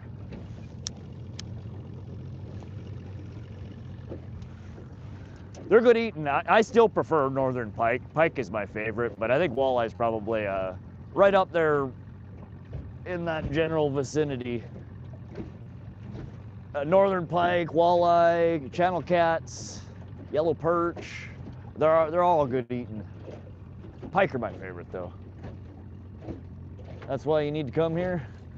Go ahead, shoot over that plane ticket. What's your opinion on line color? I think high vis is wonderful. For your main line, I usually recommend, I run braid for most everything. And I prefer high vis line. My eyesight is not the greatest. Low light conditions. It's nice to be able to see where your line is. Beyond that, we're running, this is just straight braid, 60-pound Suffix Advanced.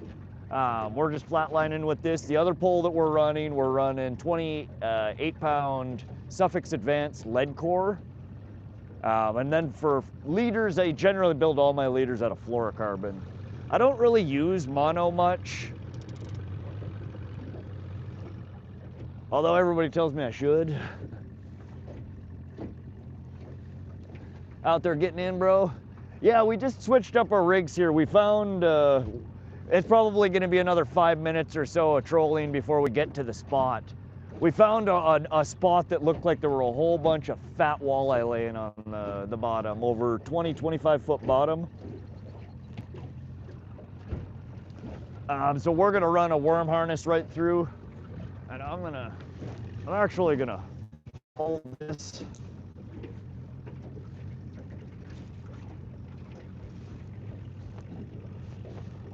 And I'm getting rid of this damn tether right now. I can't stand it, especially if I'm holding it. We're gonna work this harness rig. Trying to get it to where I feel it ticking off the bottom. Pike, walleye, perch, pretty close. Yep. Probably a couple hour drive to a body with walleye. I should just stop being lazy and go. Couple hours isn't bad. I hear you. If I could, oh. Okay, that was, we hit bottom. That ain't a fish. But I think we're dragging something with us now. We found a friend, and I don't think it's a fish. What it is, I do not know, but we will soon find out.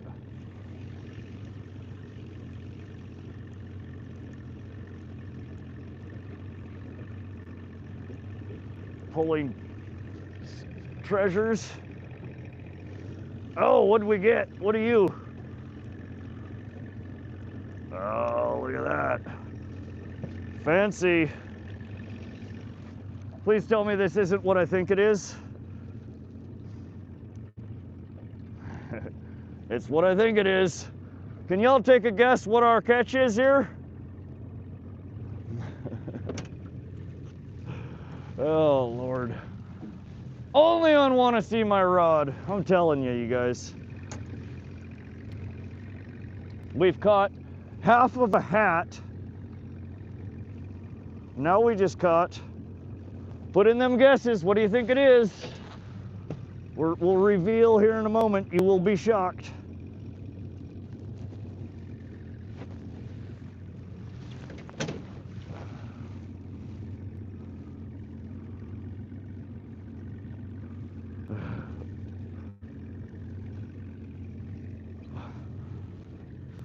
Who lost their camo undies? Come on. Camo undies? I don't know if somebody died in them or shat in them or if that's just a camo pattern, but come on. Really? Only on WannaSeeMyRod. Good God. How many of y'all have ever caught a pair of undies? All right, we're on the fish. On the fish.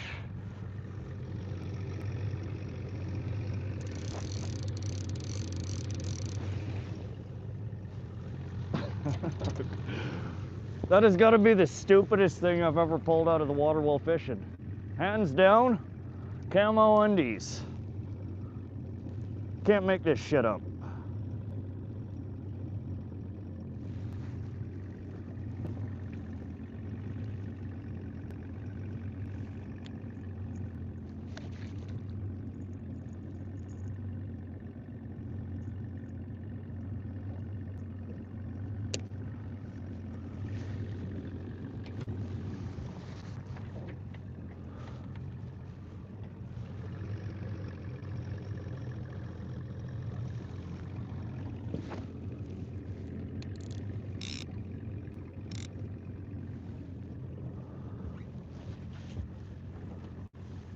It's an odd amount of clothes for one day, right?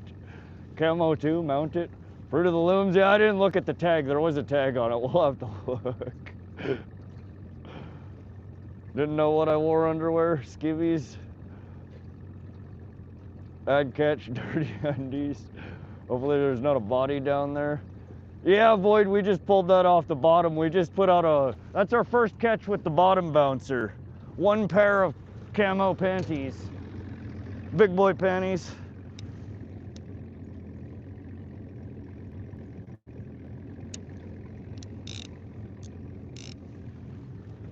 Good God. Can we get to the fish already? This is painfully slow. Sorry, I'm skipping some chat here. If I missed something, I apologize. Just retype it. There's a clip for you. Please tell me you were wearing gloves. It came from the bottom of the lake. I mean, caught a sign once, but never undies. No, we raw dogged it. I guess we can call them trouser trout, right? Yeah, it's been sprinkling here on and off, Dean. I wondered where they went. Dave, God damn it. Stop leaving your fucking undies everywhere. Tired of catching them. All right, we're back to where I said we had about 5 minutes to troll before we get to where we're going. We're at that spot again. We just got turned around catching our first pair of undies for the day.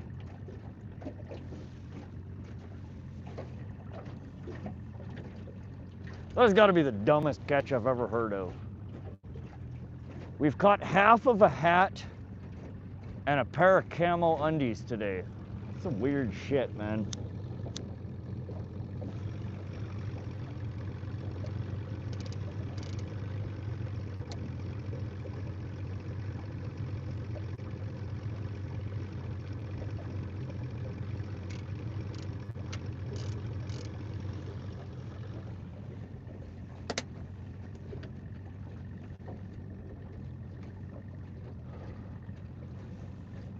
Welcome everybody joining. You just missed the catch of the day. We had the biggest pair of undies you've ever seen on the end of a rod. Probably the only pair of undies you've ever seen on the end of a rod.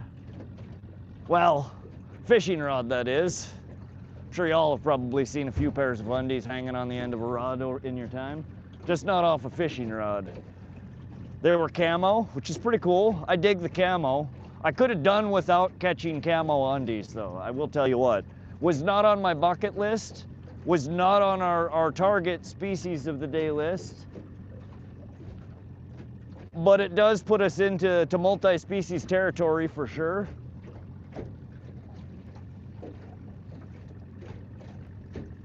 I fished Holter a lot and never caught undies. Well, you're missing out, man. Just bottom bounce. You'll pull all sorts of weird stuff off the bottom.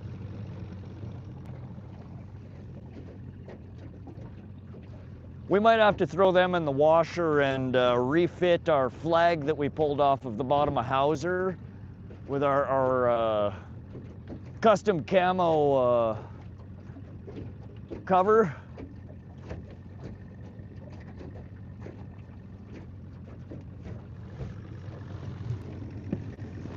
All right, back to bottom bouncing. We're gonna drop this back down a little bit. I don't feel like we're hitting bottom yet. We're over about 25-foot bottom. We're still a little ways from where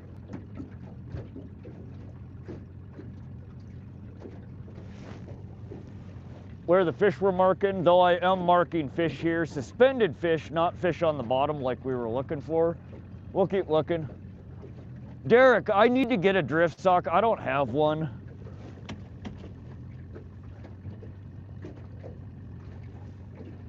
I was eyeballing them the other day when I was in North 40. I'm not sure, they have like 3 different sizes of them, and then I don't know if I need one of them or 2 of them. I think I should probably pick up a matched pair. But I didn't know, they have like 26 inch, 30 inch, and like 36 inch, and I didn't know which one to get. Could have been crabs in the underwear, maybe. What's up, Fishy Fingers Jackson? How you doing, buddy? Derek hunting, fishing, Angela Panda. I can't wait for this stream to break even on fishing rods one day. We will, I think we caught 2 fishing rods last year. I take that back. We caught one, and then we found one on the side of the river. Brand frickin' new. A little like kid-size ugly stick. The other one that we troll or fished off the bottom it had been down there for a long time. I ended up cutting that one up, and I used it as a ramrod for helping me wire through the boat here. So we have technically found 2 rods. We've lost 2 rods, but we basically traded 2 rods worth less than $50 for 2 rods worth $250 a piece. Not exactly the greatest trade in the world.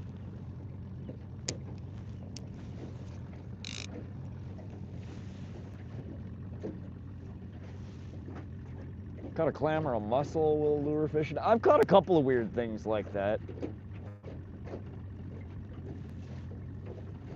What's up, Boba? Welcome to the stream. My redneck drift sock is a 5-gallon pail with a couple holes in it. I've seen people do that as well. I've honestly, I've been kicking it back and forth through my head for a couple of weeks now. You know how people chum the water, right? And I know that a lot of, oh shit, jumping right in front of the boat. I've seen people in saltwater troll with like a, you know, like a 1 gallon bucket with some holes in it filled with chum. And they, you know, either drift with it or slow troll with it. I've never seen anybody do it in fresh water. I want to build a chum bucket that I troll behind the boat. And that made me think, like, could I some way incorporate both a chum bucket and a drift sock, like a drift bucket, all into the same design? That'd be kind of cool. Like, I think, again, we throw these scents on our lures, our baits. It's all just to kind of cloud the water, chum the water, draw fish in. I figure if you're dragging a, you know, gallon bucket of just some bullshit behind you, you would think that would draw fish in, put them in a feeding mood. What's up, Laserbeak? Welcome, welcome. We're fishing Holter Lake, Central Montana. We've caught about 20 fish so far. You just missed the biggest underwear of the year that we've caught. We trolled a pair of camo undies off the bottom of the lake. Pretty fucking weird. We're bouncer and a worm harness here, and we're just about to hit a spot where we were marking a whole bunch of what I believe to be good-sized walleye. A pair of pantyhose. Only one rod from breaking even then, you've lost two. We lost almost two of the exact same rigs. We lost one on our Christmas stream last year, right after I'm like, man, we haven't lost really much gear this year. And then I joked to myself, oh yeah, this year, this being the last day we're gonna fish this year. And then like 20 minutes later, we dumped a $250 pole over the side of the boat. And then this year, our first trip back here, we dumped another $250 pole over the side of the boat. So we are on a roll here. Right, Lee.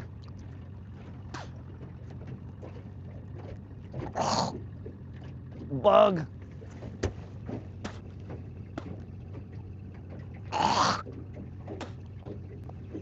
Oh, I bit into that one. I'm like, oh. I was eating some freaking beef jerky this morning, and I thought it was a piece of beef jerky that came from between my teeth, and it was a bug. That did not hit the spot. Not even a little. Gross. Oh, I'm gonna start dry heaving here. I need to drink something. That's foul.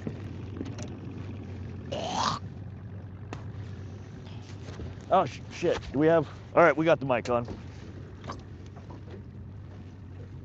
Use that underwear for a drift sock. There you go. Buckets do work. Who you calling a chum bucket? Me, yeah, we caught a pair of giant-sized camo underwear.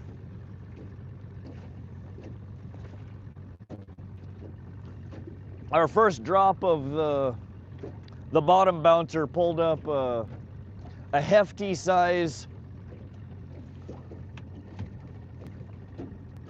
camo undies. Could have something to hold the chum, like a net bag or bait bags. Pantyhose would be good though. What's up from Buck County, PA? Hey David, welcome, welcome. Matthew Wise, 34-inch. I don't know, man. Them puppies had to have been at least 40. Those were husky kid size. I'd drown in them suckers. That would be different for chum. You could get a pair of pantyhose and put chum in it and tie it to the side. That could work. Or just strap it to the bottom inside the drift bucket. Bungee straps. Rod doing his best. First fresh impersonation.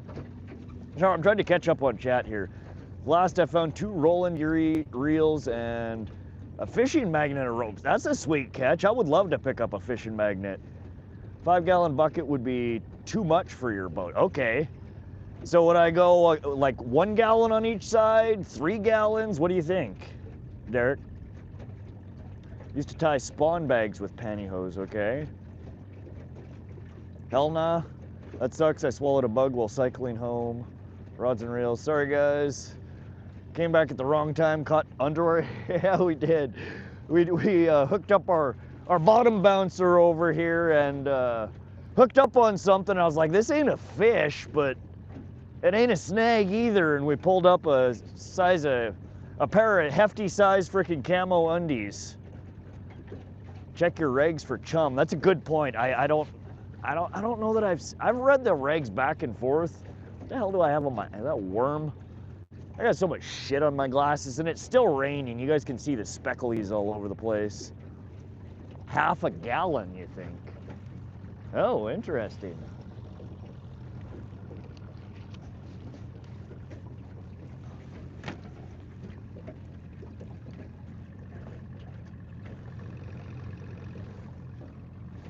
All right, we are almost back up to the spot. It took us like 45 minutes to get back here, but we're back.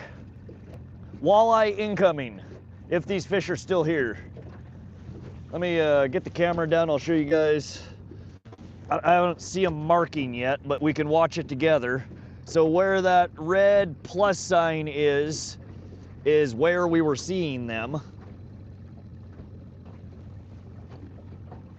And then shortly after where that blue plus circle is, that's the mark that I make when I hook up on a fish.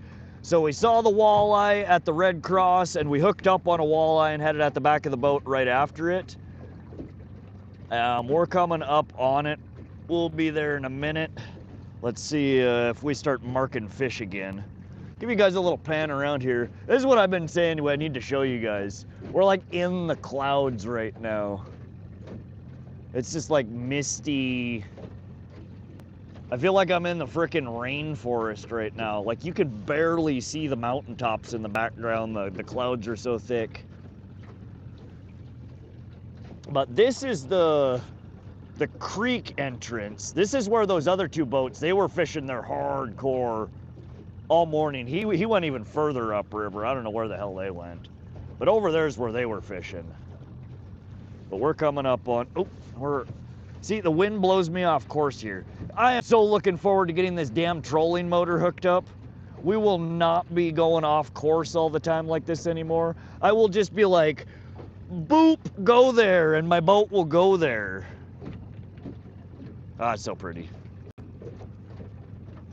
All right, well, I'm gonna put the camera back up. We'll show you if anything actually pops up. I just wanted to show you guys we're almost there. Are you sure they're camouflage and not multi? It might have been. The whole bottom part of the camo looks like blood or poopy. Maybe a combination of both. It's hard to say. Cottonwood is low. Okay, Jeff, thank you. Yeah, again, I've never fished this far up the reservoir. All I know is looking at the map that it's a creek that flows into here. Is it Cottonwood Creek? Not legal to use chum there. Really, Father Time? In central Montana? That's really surprising if that's the case. Let's just say them undies are sus, right? You guys need to see the undies. About the time I go digging for them, a fish is gonna bite, but this is one of those, nobody will believe it unless they see it type of things.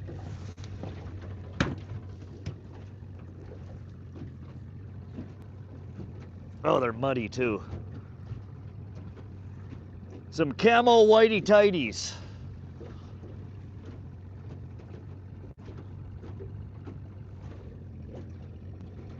– 76 centimeters. Somebody translate. They look like husky skids to me.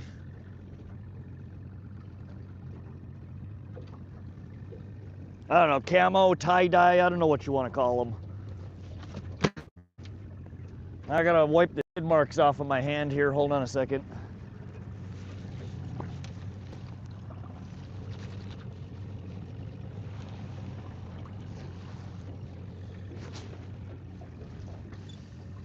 Definitely got to be one of the weirdest things I've ever caught. Not in Idaho either. I live down the road. Oh, nice, Jeff. Gorgeous area here. I wish I lived closer. Someday maybe I'll buy one of these fancy houses on the lake here. Get autopilot installed. Derek, yeah, so I picked up, it'll be here next week. It'll probably take me a few weeks to get it wired and figured out, set up. I picked up one of the new Lowrance Recons and new Lowrance HDS Pro 10-inch. And with those two paired together, you get all the bells and whistles. Contour following, spot lock, GPS, waypoint following. All the bells and whistles. The only thing that it doesn't have that some of the other ones do is auto deploy.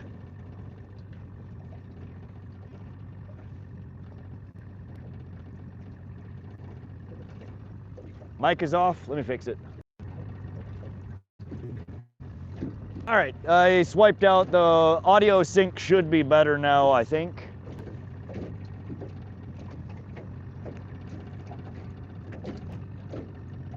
Thank you for letting me know. It should be fixed now. Wish I could provide you a lesson. 30 years chasing walleye and Holter. Jeff, I would love it. I've caught so many rainbows out of here. I've caught a good amount of kokanee. I've caught a few walleye here and there, a few pike here and there. I'm not a great walleye fisherman. I think once I have the trolling motor, I'll be a little bit better at it. It's hard for me to maintain speed slow enough to bottom bounce. I don't have spot lock. My spot lock comes with a 15-pound weight and 100-foot of rope. I'm not great equipped for walleye fishing right now. That's why you see me trolling so often.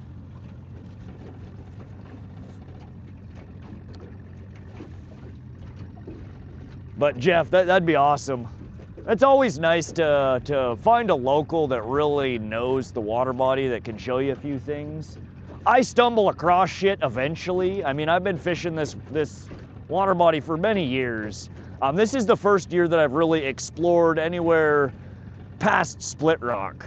The majority of the time I've fished Holter, I've fished the basin area, the middle area, and all the way down to Split Rock. I've never really come past Split Rock. Today's the first time we've fished all the way up here. So I'm completely making a new map. And here, I'm almost certain these are walleye. We're over 20-foot bottom. They're just laid up there. I haven't seen much on the side scan yet. To me, those look like walleye. That's classic walleye laying on the bottom. And we're, kind of in the transition from the shallow here, which is kind of where I would expect them to be towards the end of spawn. Let's meet up many years of tournaments also. Oh, hell yeah, Jeff. Do me a favor, either make a post on my community, shoot me an email. It's just WannaSeeMyRod@gmail.com. You can, if you type .discord, it'll spit out my Discord server. You can chat with me on there. Yeah, would love to meet up with some Montana locals and learn some stuff.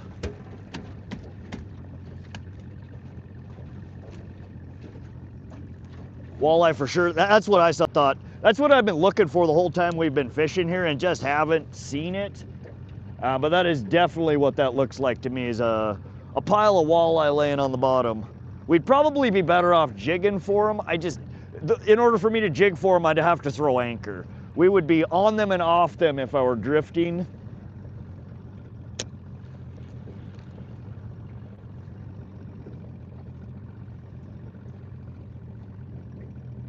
Okay, we got a big fish following.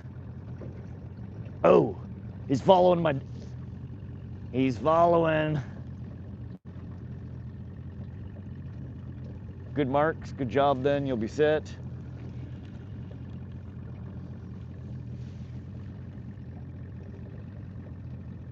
Yeah, I've tried off and on bottom bouncing. I'm not great at it. The best luck that I've had bottom bouncing has been more in like the actual river down by like Great Falls, Cascade area. I've had fairly decent luck bottom bouncing. My problem is normally I go too fast with trolling with this damn outboard. It'll be so much easier once I have the trolling motor.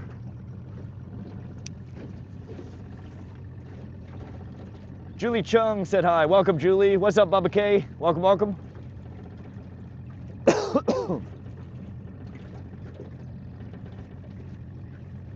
All right, another nice fish coming off the bottom at 25 foot. We're a little bit deeper. It looks like kind of a bowl here. So I'm gonna kind of do a ring around the rosy here.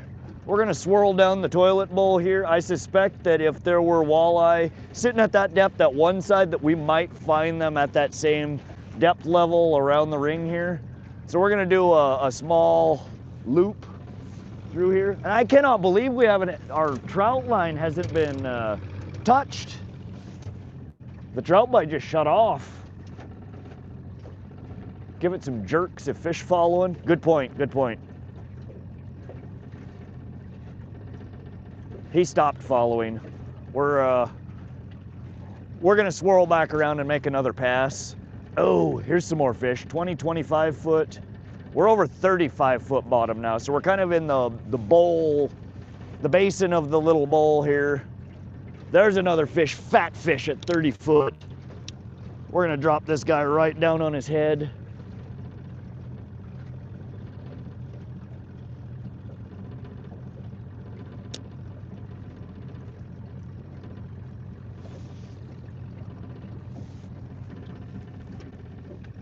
Okay, and then there's just a pile of fish in the basin here, suspended at all different heights.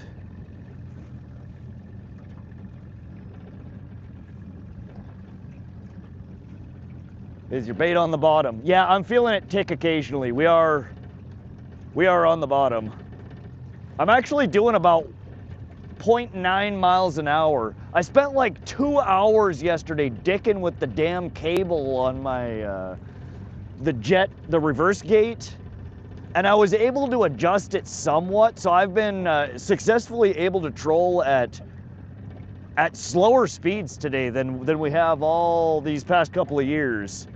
Ooh, big fish, 10 foot, 15 foot, wow. Oh my God, there's fish all over here. All right, you guys gotta see this. Holy shit. This is why these people were stopped jigging here. Look at this. I think we found the fish, y'all. What do you think? That might be a few. A fish or two. Does that look like fish?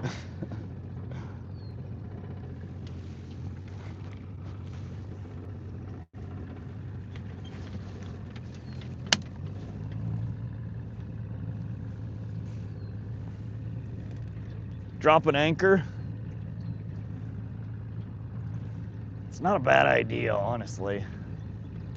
I gotta dig some shit out of my anchor bucket here. I got too much shit out in the boat right now. We'll make a couple of passes. If we don't get anything, this would be the spot to anchor and... Ooh. This would be the spot to anchor and jig.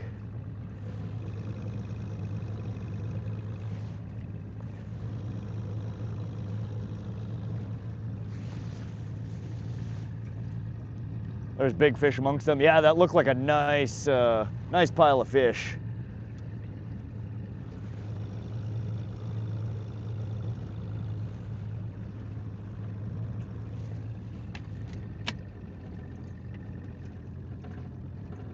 Crazy amount of fish. Yeah, we just found a whole pocket of them. This is right in the mouth of where the creek runs into the river, or into the lake.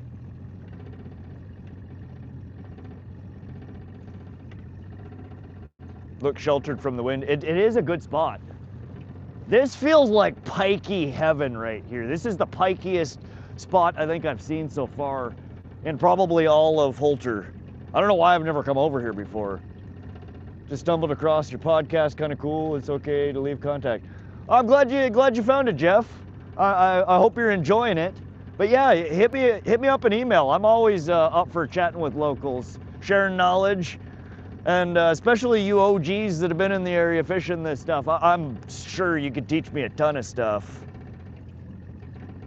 But yeah, shoot me an email. I will hit you back. It's WannaSeeMyRod at gmail.com. Just like the channel name, WannaSeeMyRod at gmail.com.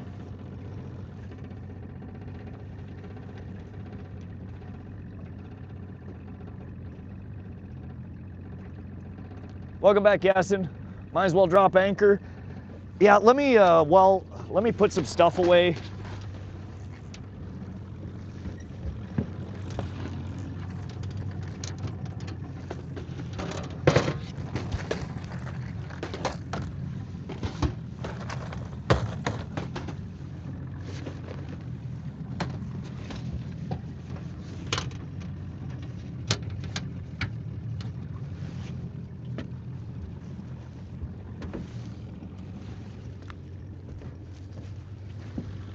I hate having shit out all over the boat. It's chaotic enough and there's enough pointy things without a mess.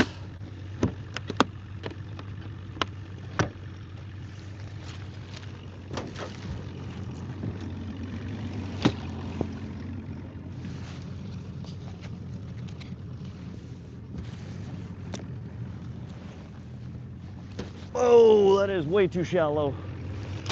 Oh shit.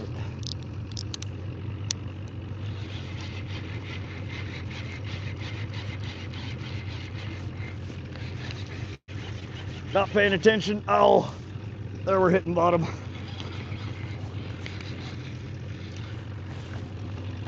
Every time I get up to do something.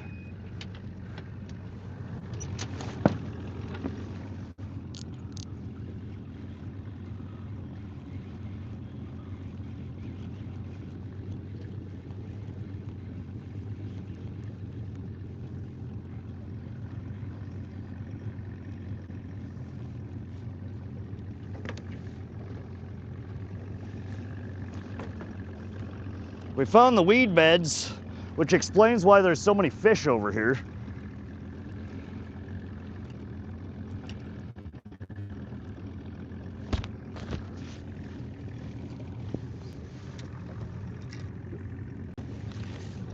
Oh, I subscribed and liked.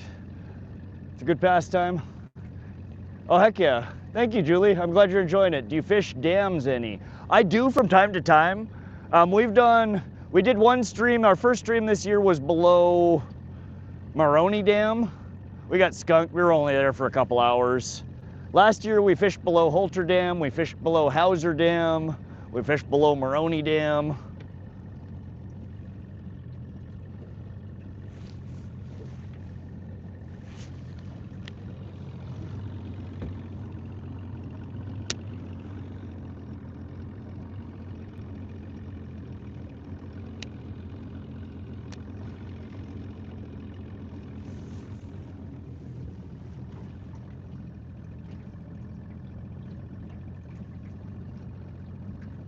What a beautiful backdrop. Isn't it pretty here?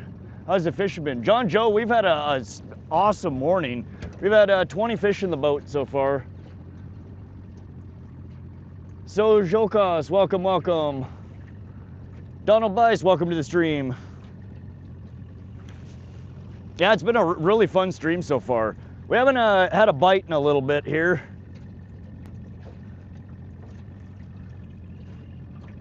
But we did just find a whole pile of fish that's looking promising. Buried Realities 85, welcome to the stream.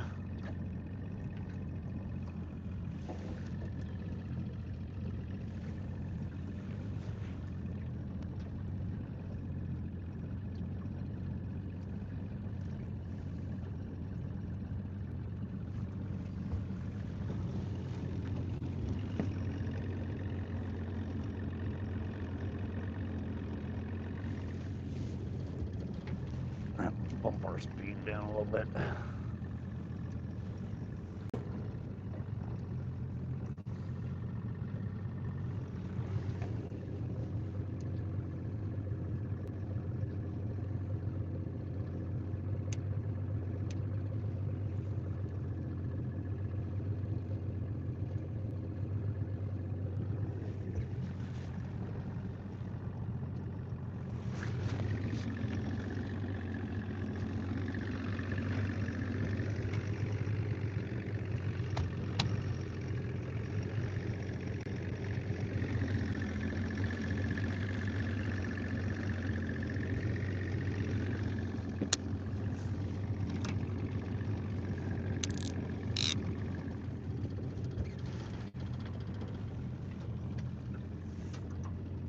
Keon Miller says, nice rod. Oh, thanks. Yeah, these are the Akuma Classic Pro GLTs.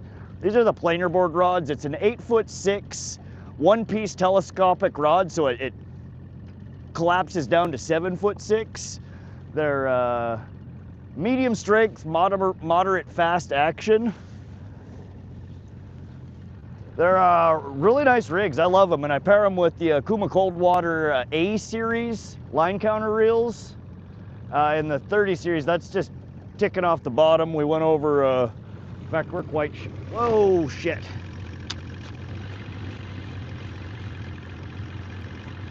I keep finding really shallow water. I hate fishing spots that I don't have mapped yet.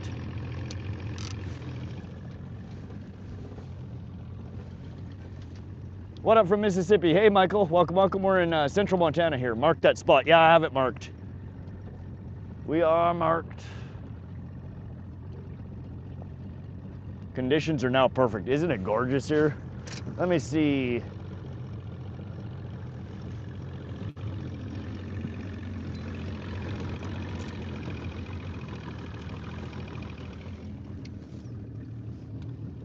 While we troll around a couple of passes here, I'm actually gonna set up, I think I'm gonna throw one of these Kit's jigs. Let me bust out that box and show you guys.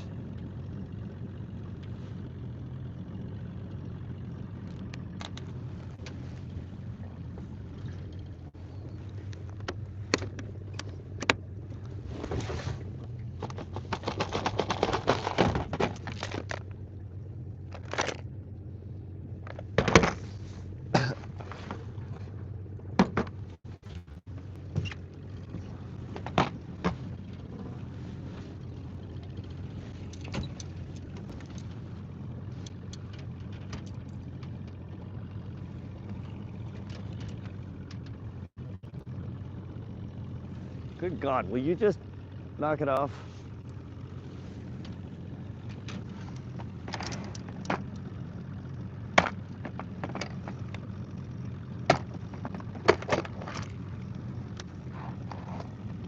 There we go. I'm gonna throw one of these. So we have a lot of the guy who caught the state record walleye here makes these. There's a local tackle shop out of Helena. Kit and his dad, or Kit maybe is the dad, makes these hand-blown glass jig heads.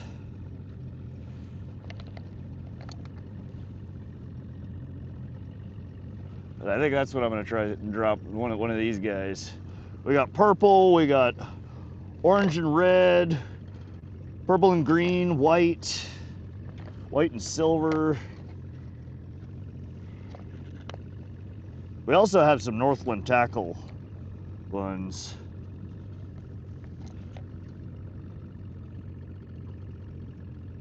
I think I'm gonna try one of these. See you soon. That's why the walleye at the structure. Brown or yellow if you have them. Okay. We have yellow, white bottom, red, and some fluffies, and I'll probably throw a chunk of crawler on there too. Downsize?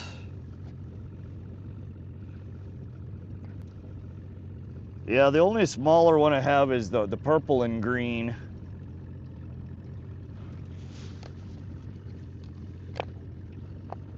No, I guess I have. Yeah, those are about the same size. They're all fairly large. 1/4 ounce. Yeah, I don't have any of the kits that small. I do have these ones. These are the Northland Fishing Tackle Deep V Bucktail Jig.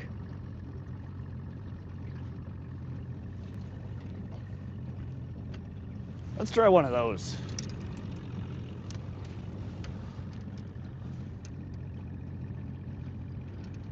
Julie, we've thrown them all back.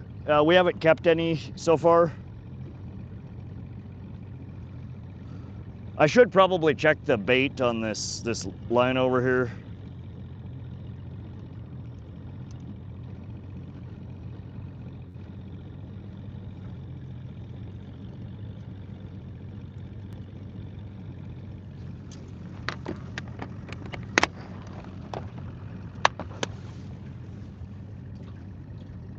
Holter walleye like small bites, oh yeah? Oh, we're over 40-foot bottom. That was a bite, that was not, there we go.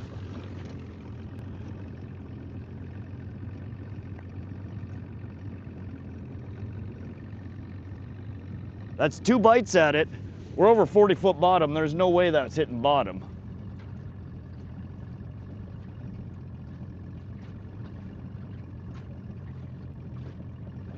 Y'all saw that, right? I do eat fish, I just don't eat rainbow trout normally. No, unfortunately, K-on live bait is not allowed here in most of the central Montana water bodies other than night crawlers and maggots, and some water bodies around here allow crayfish.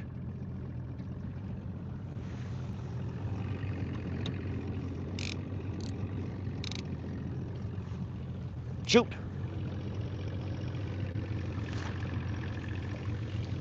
Let's bring this one in. All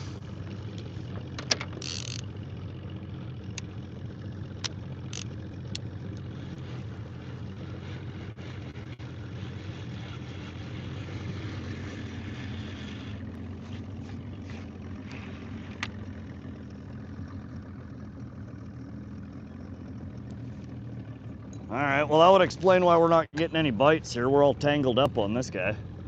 Shoot.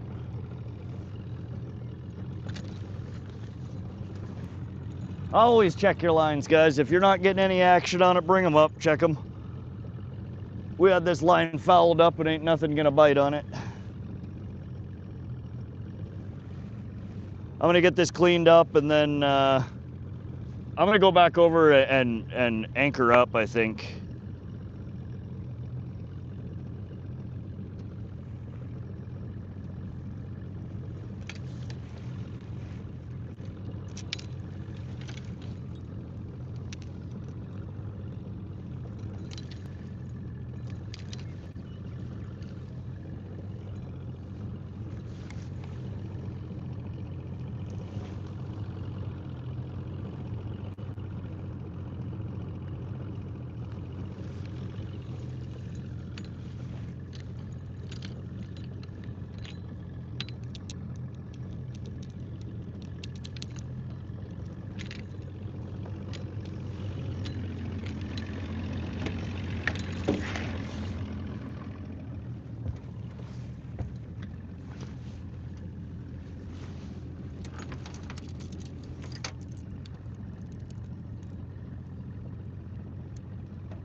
Fletch said hi, welcome to the stream.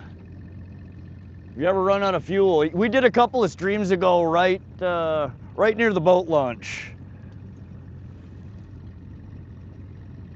Buried, it's against the law here. Big ones, we don't have muskie in here. There is northern pike though. And I do have some leeches too, so we could at some point try maybe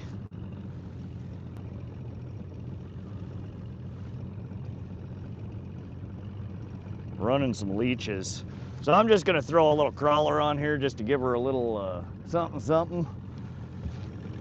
I'm gonna toss this out the other side right now while I clean out our anchor bucket.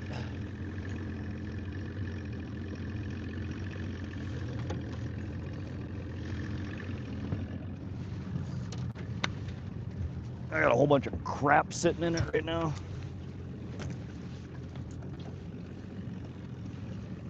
Dang, we missed our first actual bottom bouncer bite. That's a shame.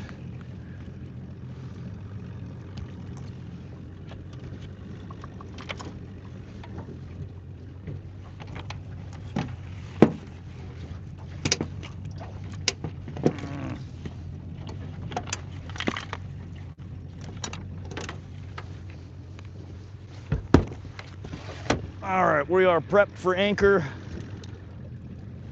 Let's go find the spot. Let's go catch some of them damn fish. Justin, yeah, I do keep some fish.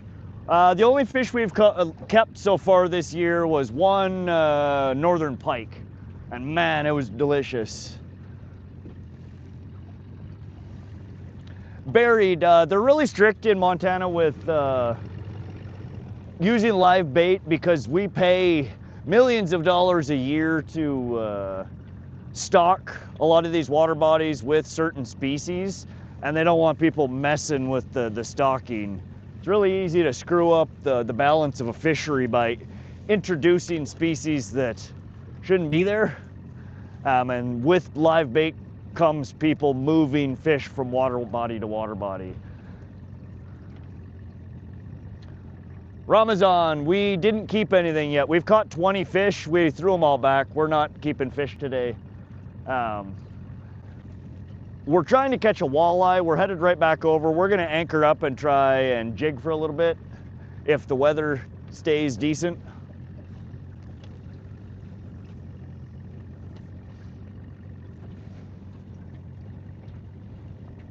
Kokanee fishing lover, what's up, Kokanee? Welcome, welcome. SoCal, what's up, buddy? I wonder if you were gonna stop in today. I got your package, man. I forgot it. I didn't bring it here today. Today wouldn't have been a good recording day anyway. It's been kind of nasty out. But I did get your package, thank you. SoCal sent over, I don't know, like 5 or 6 saltwater trolling lures. So I could get them on the water wolf camera and see what they look like, and he said he suspects that they might catch me some fat pike. So we will definitely try them out at Pishkin the next time we go and see if we can catch a pike off of them. Yeah, it came in the mail yesterday or the day before. I think yesterday. Soldier status all day, fishing. Hey, welcome back, Villa.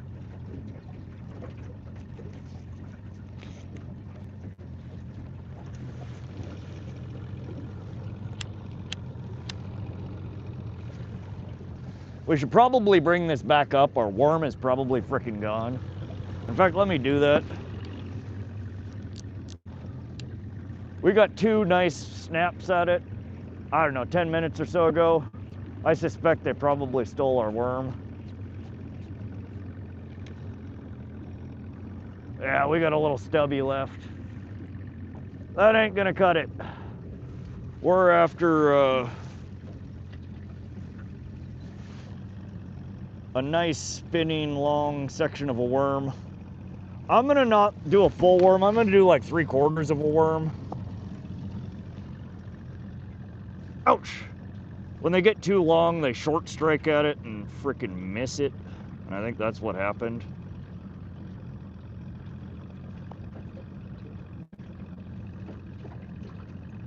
All right, so we'll do a slightly smaller section of a worm. And we're just bottom bouncing while we head back over to where we're gonna anchor up for a little bit.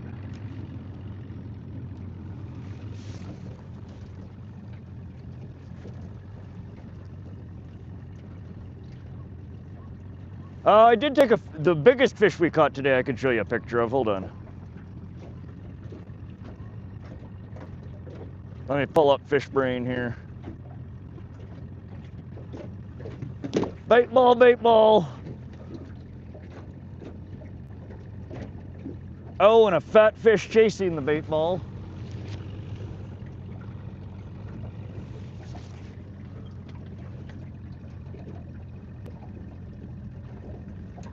Do you host a guest fisherman on your podcast? I have invited a handful of people out. Nobody's taken me up on the offer. Mia will come out with me from time to time with the kiddo. They tend not to like the long marathon streams that I do. But yeah, I'd be open to having some people on the boat, just as long as you understand it is a very small boat. And it's tough to work on.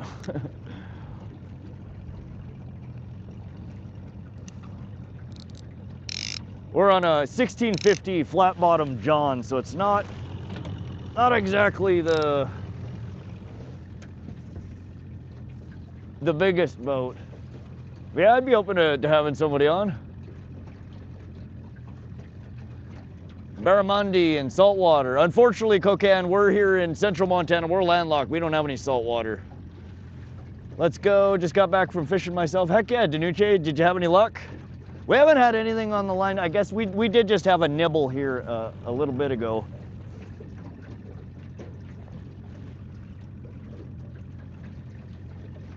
Bet you might catch a pike. They are likely in here. We might. We're not really running what I would. Then again, any bait in the water is a pike bait. They'll bite at anything. I'm convinced they will literally bite at anything.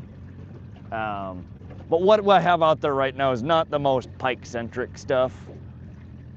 Give me a time and we can take my boat. Oh, nice. You get a bigger boat? It's so hard. I oftentimes decide when and where I'm going the night before because our weather changes so much. But you're right here in Wolf Creek area, or are you in Helena? Because I do fish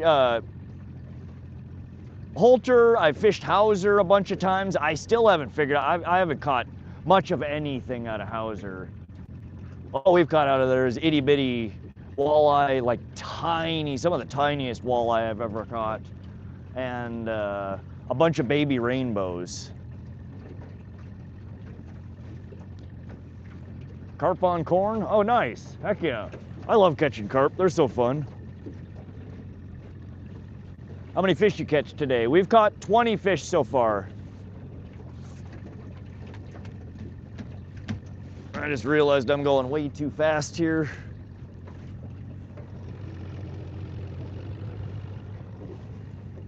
We are almost back to our anchor spot here. I'm gonna drop anchor and scare all the damn fish away, but let's do this before the wind picks up.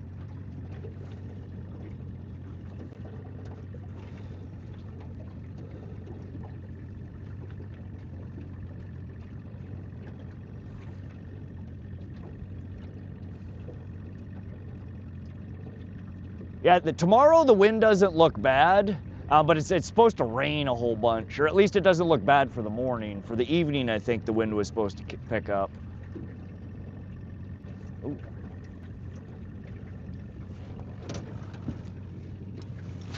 Oh, is that a fish or was that bottom?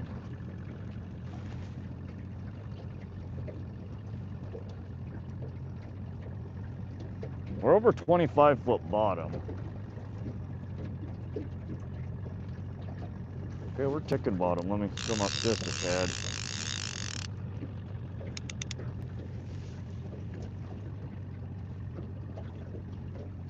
Soon you'll be able to just hit the spot lock button, right? I'm looking so forward to that.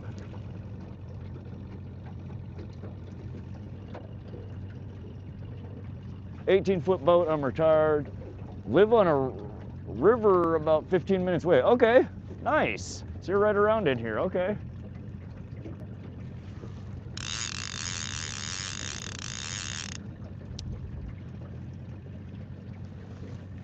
Yeah, I'm out of Vaughan, Great Falls area, so it's about an hour drive or so here. But I do fish here quite often. We've fished here, I think this is our third trip to Holter so far this season. And we probably fished here 10, 12 times last year. Yeah, I think that was bottom too. Jealous you got spot lock on the way.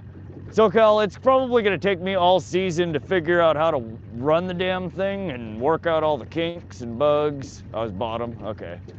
Yeah, I just, I spent frickin' a whole lot of money and I bought a Lowrance Recon 54-inch electric trolling motor. It runs 24 volt at 90-pound thrust or 36 volt at 115-pound thrust.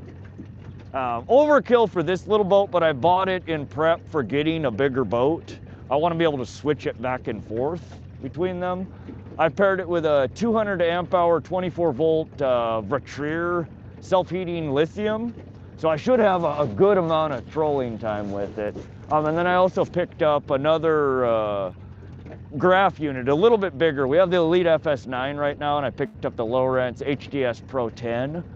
Which integrates better with the trolling motor. It has spot lock, contour following, you know, waypoints, autopilot. It has all the bells and whistles. I think the only thing it doesn't have that some of the other ones on the market have is the auto deploy. 304 likes, let's go. Hope you guys are enjoying the stream. We're trying to catch our first dang walleye. We kind of gave up on the rainbow trout. And we switched over to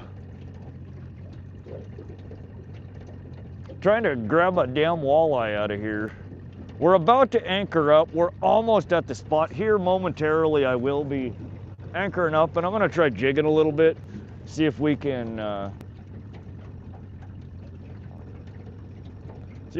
pull something out of here. Spending your inheritance?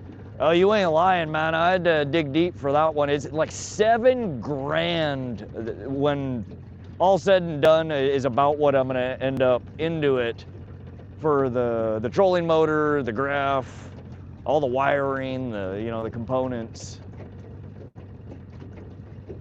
I work for your local boat store also. Oh yeah? Yeah, I've been looking to pick up a little bit bigger boat sometime in the near future. Probably next year though. I'm waiting for frickin' Bitcoin price to go back up. I don't want to sell any at a low price. I'd like, like an 18-footer, maybe a 20-footer. 20 foot's probably too big. 18, 19 foot, something wider. Like an 1875, an 1890 even. Something that's got stability. This is a flat bottom. I'd like, a mod V, a shallow V, maybe even a deep V. I want something that's more appropriate for lake fishing.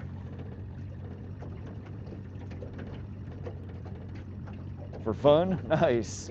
I'm more worried about pulling carbs off my boat and cleaning them. It's gonna be hell to get up for. Yeah, that's one thing. Oh, there we go.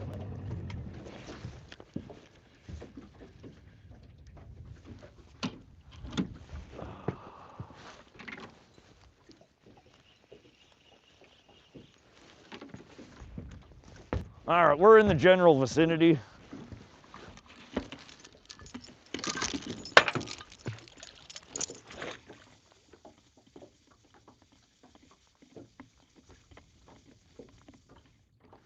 Spot lock engaged. Spot lock engaged. We're a go.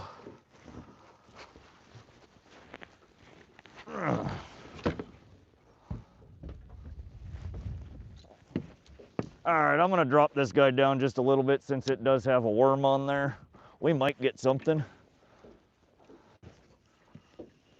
All right.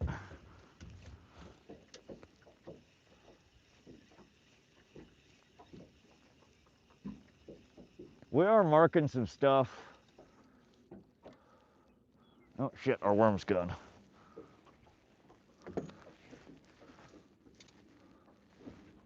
We're over 25-foot bottom here.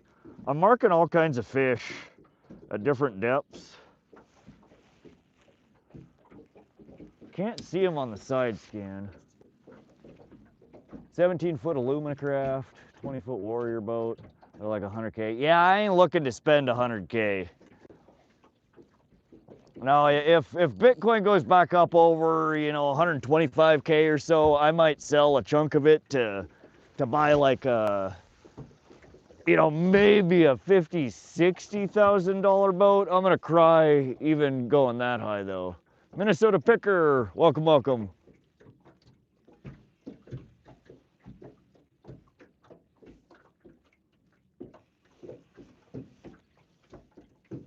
Oh, it's nice out. 18-footer has plenty of room, but it's got a tiller on it. Okay. Yeah, I'm not against tiller motors. I just, I've seen so many people SOL at the lake because they sheared a pin or lost their damn prop. God, last year I was at the lake camping and there was a guy who lost his prop twice in the same weekend, kept having to drive back to town to buy another one. Like, good God, man, how often do you lose your prop?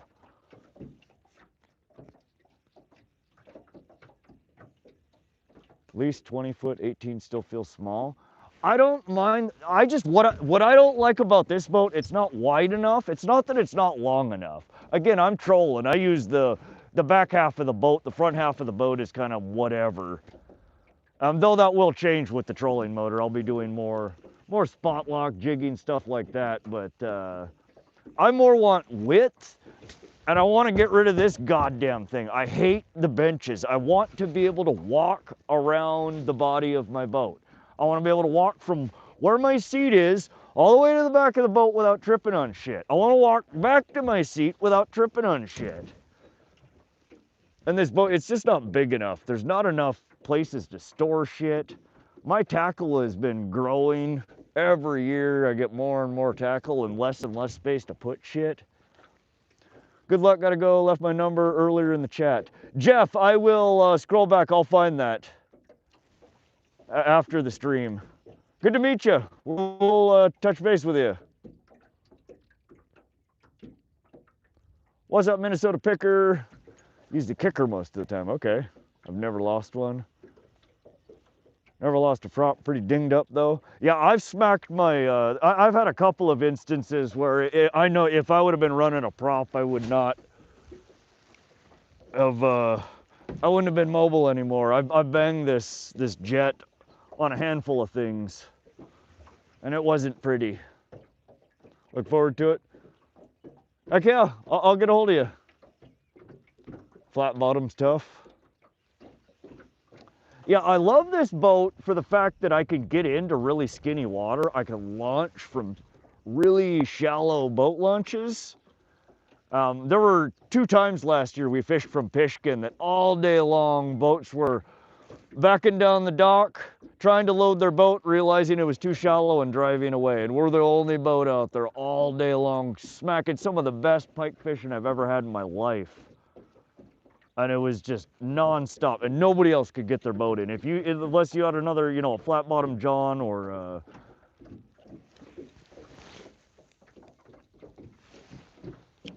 you know, like a kayak or a canoe, you ain't getting in there.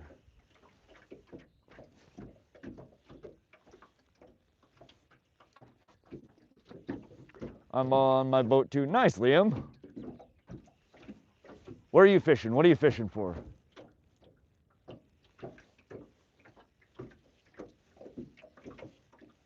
All right, we're kind of off the spot. I don't know if we drifted or I think I just anchored in slightly wrong spot. Let me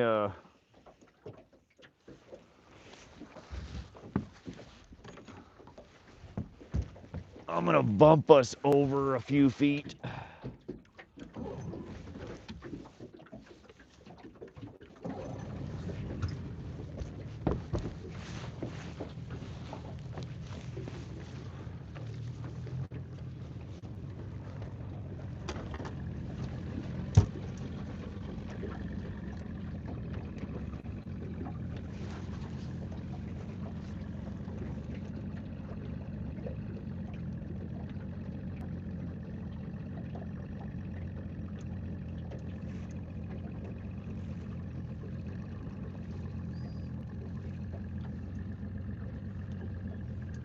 My first boat was a John boat. Oh, heck yeah.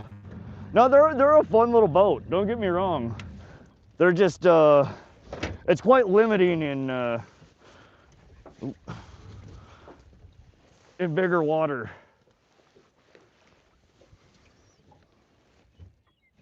All right, we'll see if maybe this is the spot.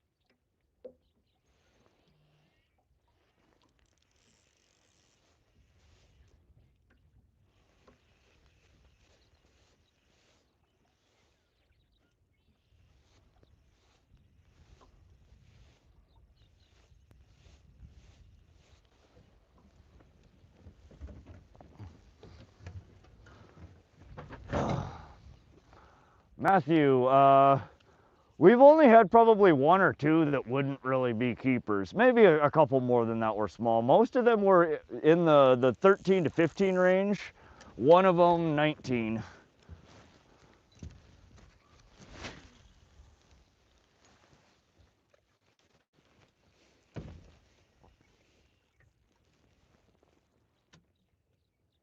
Toss rainbow trout back because I don't like gay fish, right?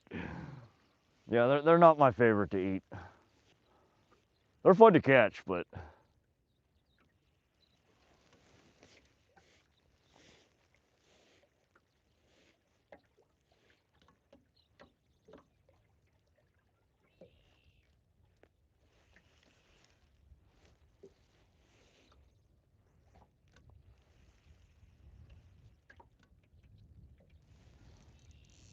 come on, fish. What do you want from me?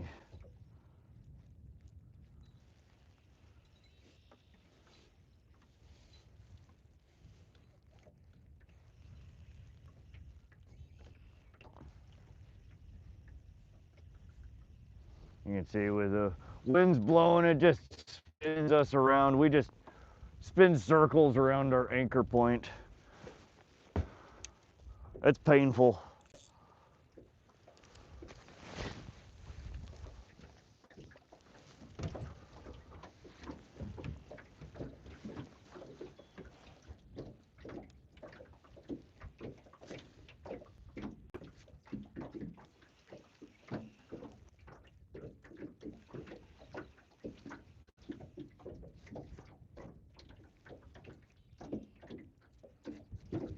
Brown trout, but I release them. Brown trout are fun. I've honestly not caught a ton of brown trout in my life. They're in a lot of the water bodies around here, but they don't stock them nearly as often. There's not a lot of water bodies that they reproduce in.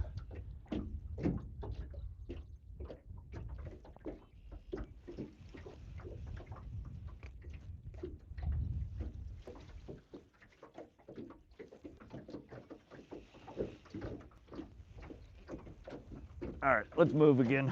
Give me a sec. I'm not liking this spot. I want to find a spot where there's a whole bunch laying on the bottom. Just right back over this way a little bit, I think.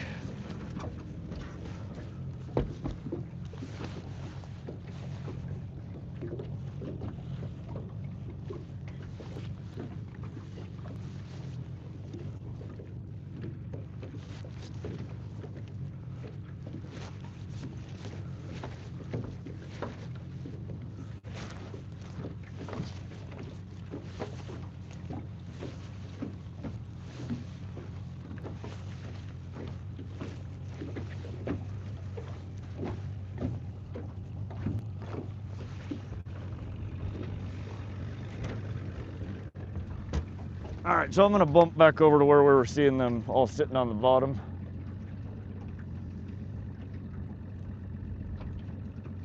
Big native hook jaws, oh heck yeah. First walleye of the year coming up, stay tuned. I hope so. Since you're on anchor, you might as well try chatter and spinners. Yeah, we might.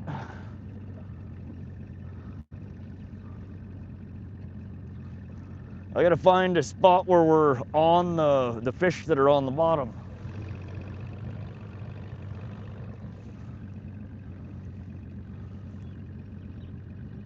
I like my walleye and crappie. What's up, Tina? Welcome, welcome.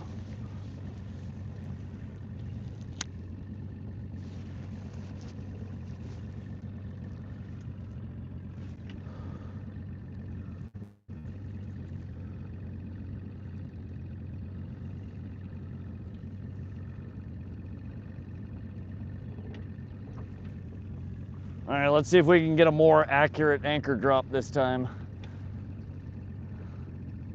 So I hate too about the anchor. I feel like I'm on the spot. I get up there, I drop my anchor, I come back to my screen, and everything I was just looking at isn't where I'm sitting anymore. F13 Rapalas, okay. I don't know if I have any. I might have a couple of F-13s. Most of my original floaters are the F-18s. I have the big guys. Those are my go-tos for pike.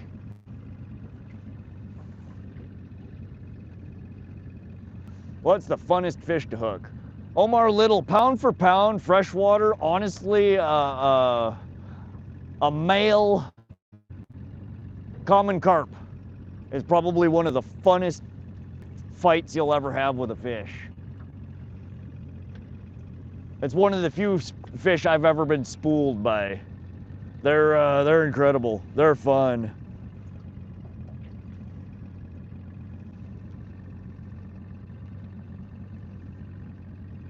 CMJ chatter is working for me lately. Very slow rolling it just off the bottom. Okay. Yeah, I gotta find the damn fish. That's the biggest problem with trolling is, all right, there we go.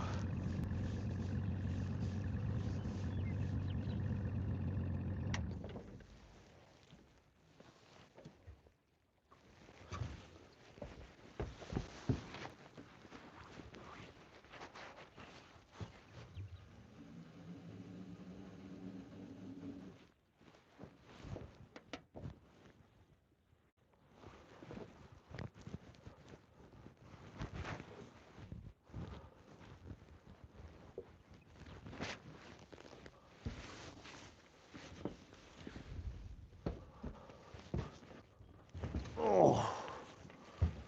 All right, now let's see if we're still on them. Oh, we caught something. Not what we were after.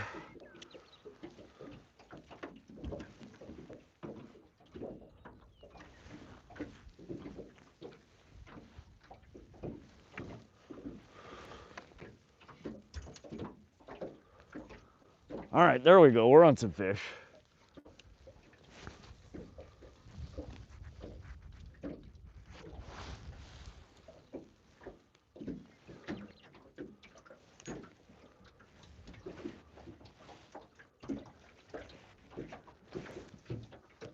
What's your number one preference of fish to have for a meal? Northern pike, hands down. I love them. They're really good eating.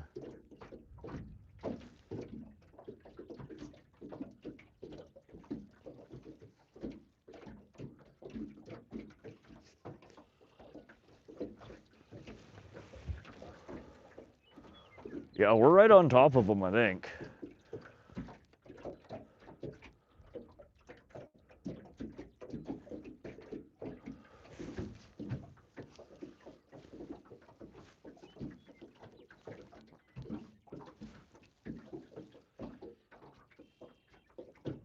Fat fish at 17 foot.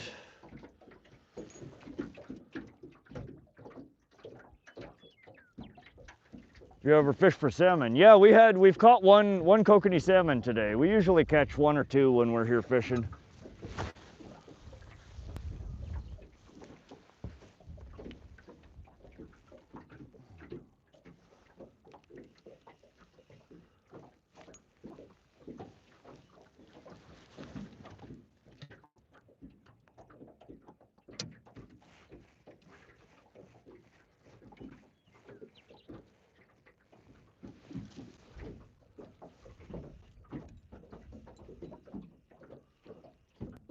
I also caught a pair of camo whitey tighties earlier too. If you're interested, hit me up. I'll cut you a real good deal on them.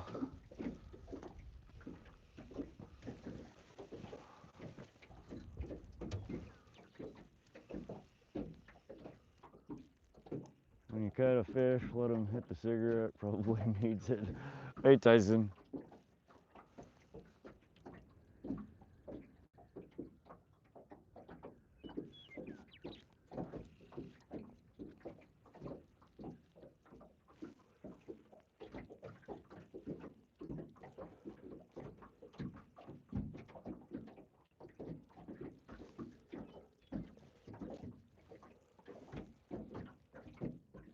My favorite memories of fishing as a kid was the old ponds. I love fishing at the old ponds on farms. Oh heck yeah. Well, there's a pond probably about five miles or so from my house, Largent Bend. And We streamed a bunch from there last year. There's nothing real big in there, but it's fun to go smack up on the bluegill and the pumpkin seed. They got some smaller size largemouth bass in there. Some carp, some sucker. Catch any yet? Braxton, we haven't caught any walleye yet. That's what we're trying for right now. We've caught 19 rainbows and 1 kokanee. Trying to get a walleye on the board here. We had one at the back of the boat earlier, but we lost it. That was while we were trolling. But I keep telling everybody, if the wind calms down and we find a pile of fish, we'll stop and try and jig for something, which is what we're doing right now. And we are over. I mean, if you look, we're on fish. I mean, those are fat fish sitting right on the bottom. We just gotta convince one of them to come out and play.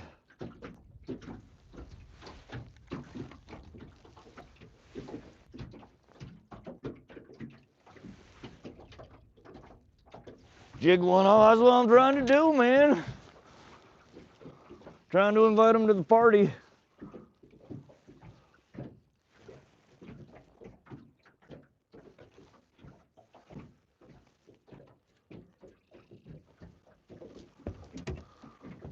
I'm gonna bring this back up and throw a crawler on here.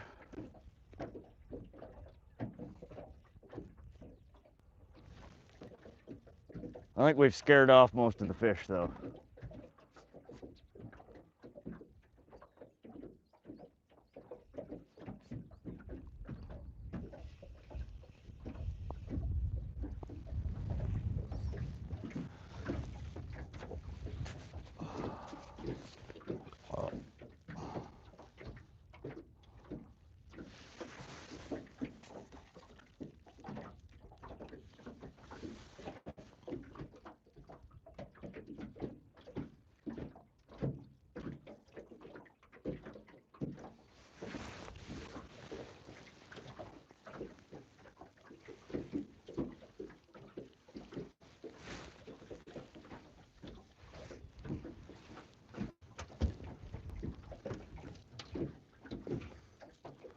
Yeah, I don't think jigging is as exciting for the stream. Everybody leaves.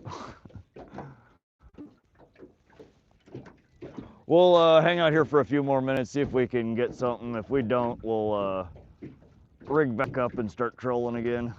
Feels like the wind's starting to pick up here again too.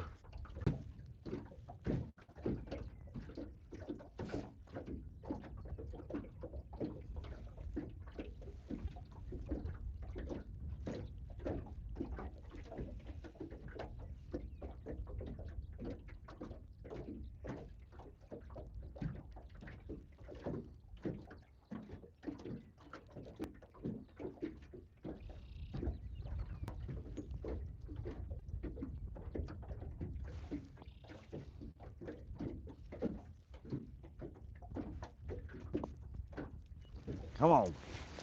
One fat walleye, that's all we need. And then we're back to trolling mission.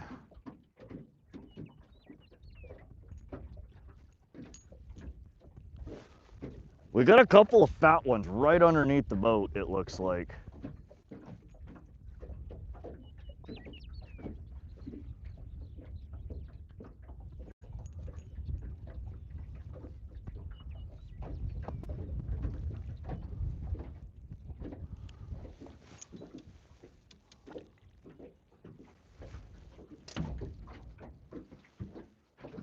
Your adult beverage of choice. Ooh, that's a tough one.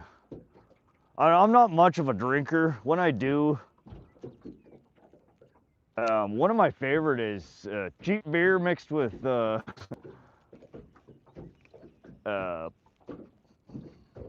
hell's it called? Clamato juice. Like back in the day when I'd go to the bar, I would order I'd order a shot. It's called a snake bite. It's like Yukon Jack mixed with Rose's Lime and something else. And I'd order a quart of Pabst Blue Ribbon with a glass of Clamato juice. And I take a few swigs of the beer, pour the Clamato juice in, take my shot, and then follow it with another drink of the beer. Beyond that, though, I've always been a rum and coke kind of guy.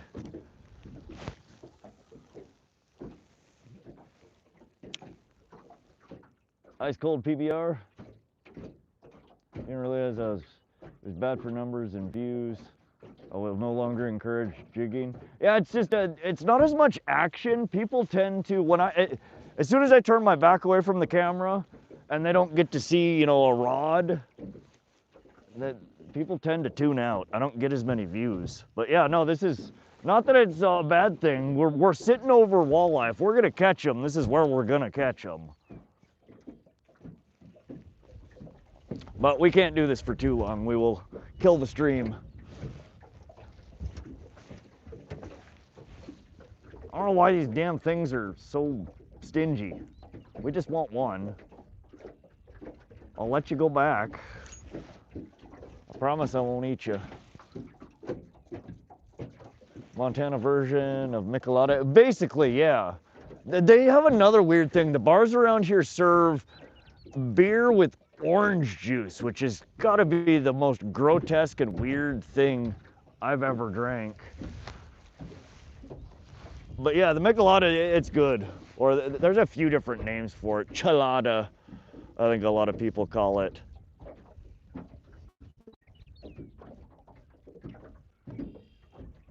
But they're good. I don't like the taste of alcohol, and the Clamato does a pretty good job in killing the taste of most beers. The shot that I take, the Rose's Lime, is so sour and so sweet. Again, it basically masks the taste of the liquor in it. Come on, fishy, fishy. All right, what time is it? 3:11. Let's give this, we'll give it another 9 minutes of jigging. We might try one more jig here. Oh, that was a bite. Oh, we had a bite. Come on, come back. That was our first jig action of the year. Dang it.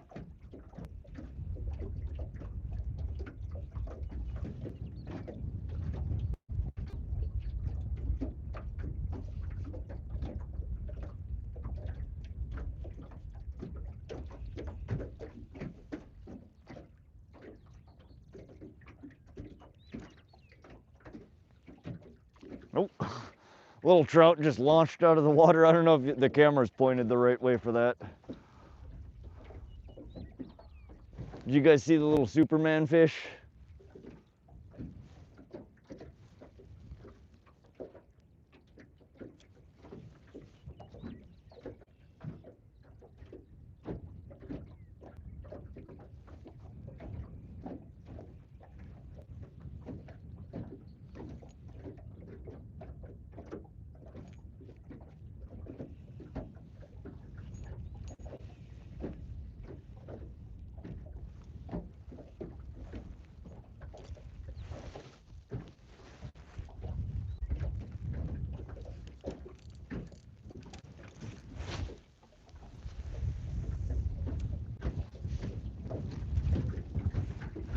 Chartreuse jig head rod with worm should do it. I can pull out I don't know if I have one handy here.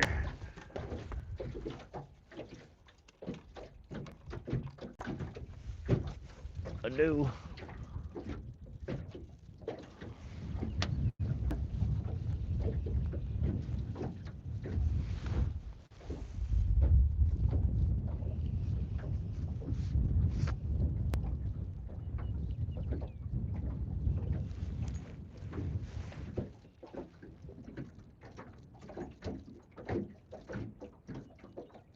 What's up, JV Joe? Welcome back.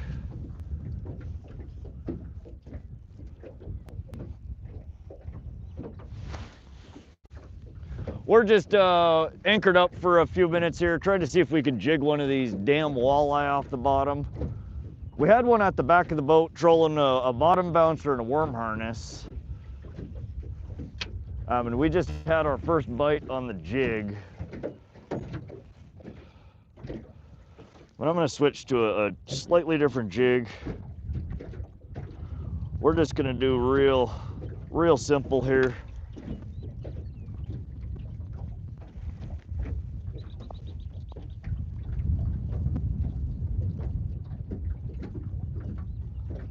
If we can get it on this stupid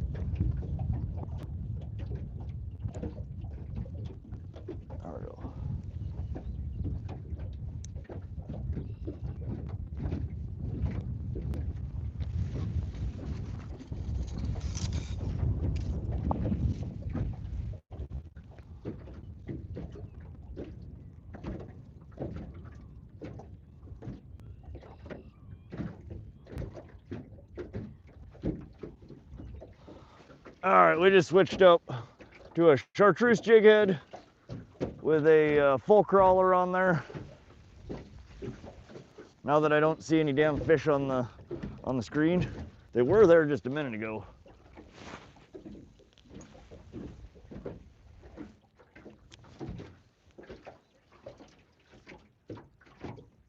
Hey chat, any catches today? Hey JV Joe, yeah, we've had 20 fish in the boat so far, 19 rainbows and 1 kokanee. We had one walleye at the back of the boat, but we did not get them in the boat.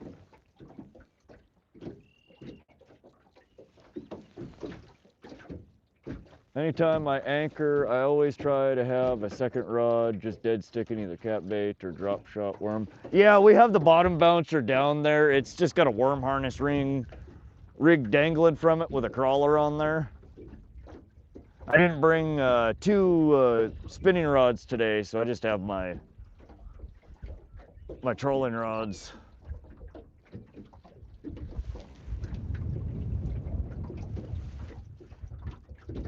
What's the action of your spinning rods? This is a ugly stick carbon. It's a medium light fast action. Excellent pull. They're dirt cheap. They're like 50, 60 bucks.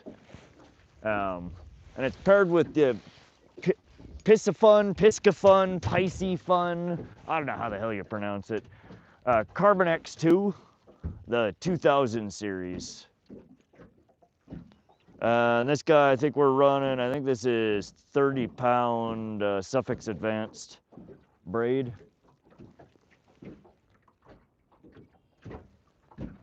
Your lure looks yummy. Kokanee must be hatchery bred. They do, there's a self-sustaining population in this water body now. They do from time to time stock them in here. But from what I understand, they have, for the past few years, have been successfully breeding in here. There's a good population of them in here, and they get to be quite nice size. Why do you switch positions? I'm kind of cast in different directions. And again, the boat, we're anchored in a fixed spot, and the boat is like spinning around because the wind is blowing us. So I'm constantly having to switch directions that I'm fishing because the boat is moving and my anchor lure is not.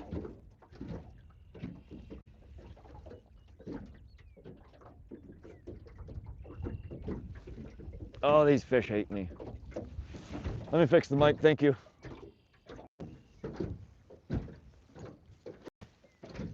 All right, we're back.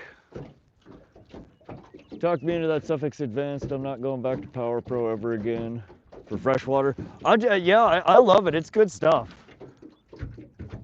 Out of all the different braids that I've tried over the years, I definitely think it's my favorite.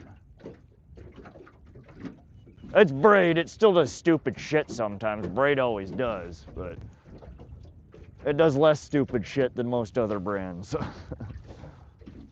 Not nearly as many wind knots. The strength on it seems to be much better than the, ooh, I think I might have just got tapped there.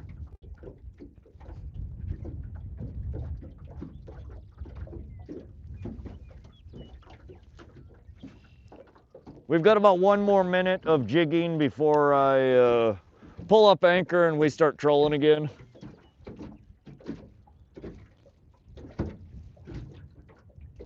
I feel like I'm watching an old Chinese movie. Nicholas, we've only had one bite while we were jigging for him.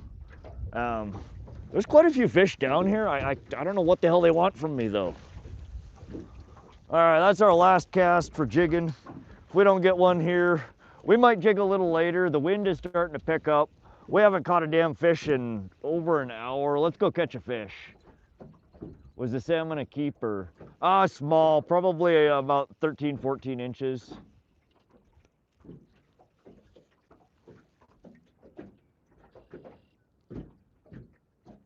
The one we caught last week, I think, was 17 inches. Little football, fat little girl. This one was much slender, much smaller.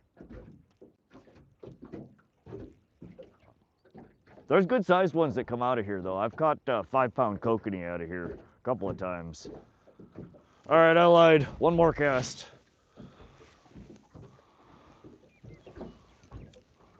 For Rome. Let's do this.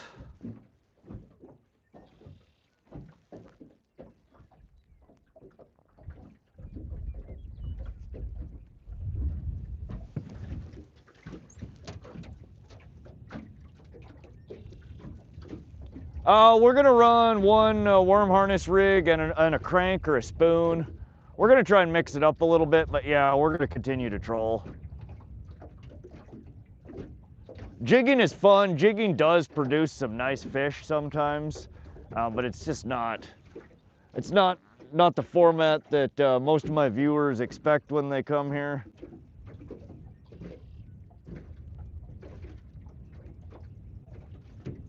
And it feels like, even though you're actively fishing, it feels like less action to me than trolling. If we were catching the fish, maybe it'd be better, but we're just not. There was a boat chilling over this spot for a long time today, and I didn't see him pull anything out. I assume they had to have been catching something. Otherwise, I don't think they would have stayed over here as long as they did. All right, let me pull up anchor here, guys, and we will get this show back on the road. Let's go smack a few more rainbow around. Maybe we can, we'll leave the bottom bouncer out. Maybe we'll get a walleye on the way out or on the way over. I don't know where we're going. We're still exploring. All right. Spot lock, go back in your cage. Man, I hate pulling up anchor. There's the rope. All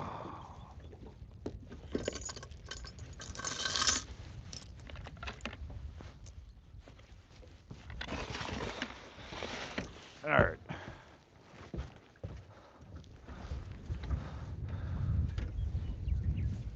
I hate leaving them, but we got to do it. This is what we're leaving. They don't want nothing to do with us. You'll see that, those fat damn things. We'll run a couple patterns over them.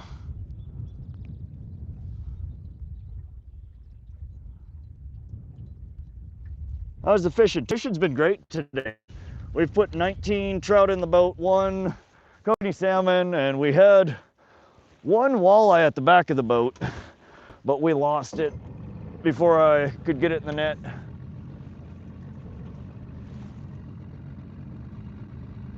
I always say last cast for the last 275 right, start count. Troll over those marks a few times, see if there's any takers. 100%, that is a good idea.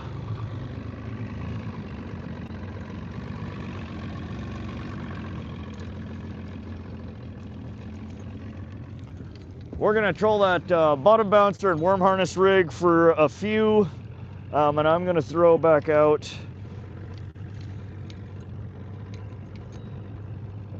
our worm harness rig here.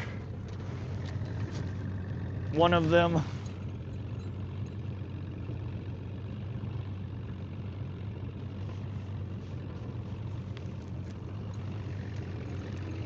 What we're running here, for those of you guys who are new to the channel, this is our Bridal rig. It's just a worm harness, a double wedding ring, and we're tipped with a nasty little worm. We're gonna run that out, see if we can get something to bite.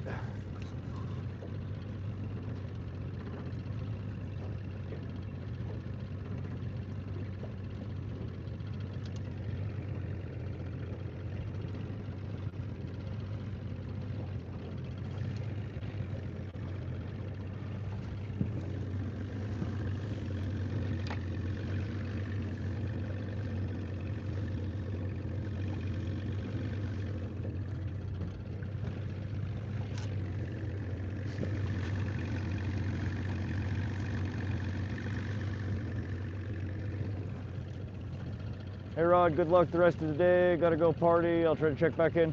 Hey Bella, good to see you. Thanks for stopping in and hanging out. We'll be here till probably sundown, another 5-6 hours. Good luck at your party, have fun. Drifting depends on how fast you drift, what you're fishing for. It's better if you drift fishing. Been awesome hanging with everyone, but I gotta go. All right, Corpa. Thanks for coming to hang out, buddy. We'll see you on the next one.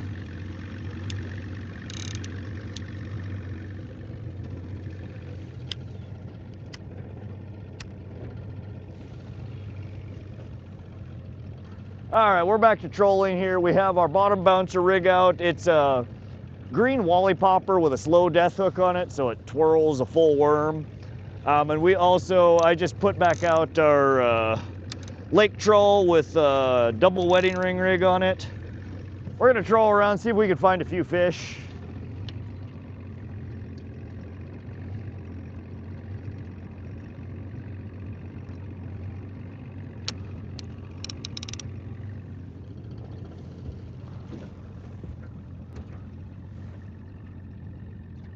Props to you, Rod. You put in your time for sure. Thanks, Uper. What's up, 70 GHO? Welcome to the stream.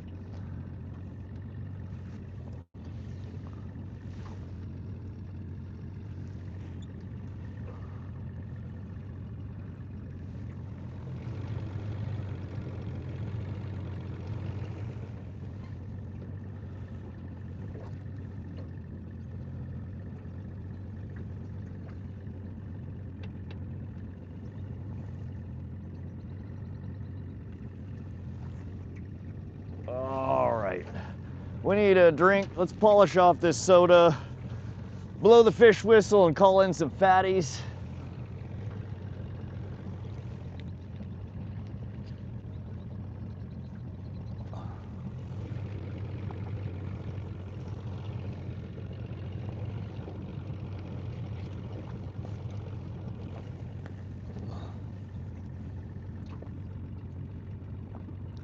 No, we didn't get anything on the lure I bled on, unfortunately. I always have high hopes for those Berkeley dredgers. Those are such pike killers. And I've always, from everything I've read, everything I've seen, walleye bite like a damn pike. They love a lot of the same crankbaits, a lot of the same spinners. They'll bite on a lot of similar things. The whole thing with pike or walleye though is oftentimes you have to run it right in their damn face. You gotta smack them with it. And oftentimes they're lurking real close to the bottom, which it can be tough trolling cranks right on the bottom.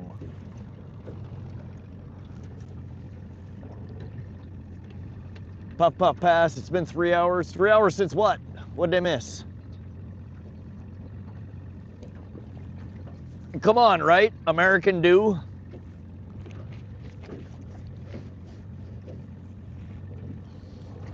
They just saw Gulf of America and couldn't help themselves.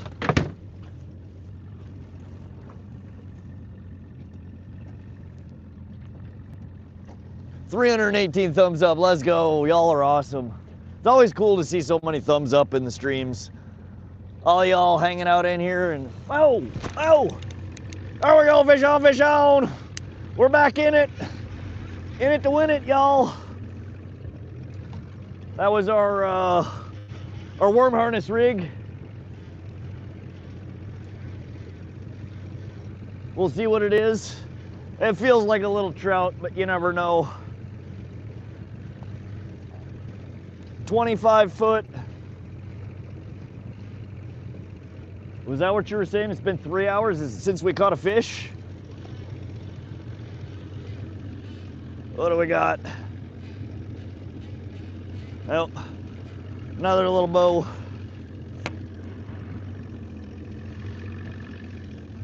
There we go. See, this is why we troll. It's just oftentimes so much more productive. It ain't the fish we want, but it's the fish we get. Speaking of which, I gotta check my pole here. So another probably 14 inches, another little stalker. Most of them you get out of here stalkers. Every once in a while you'll pull one out that looks like it's a water body born.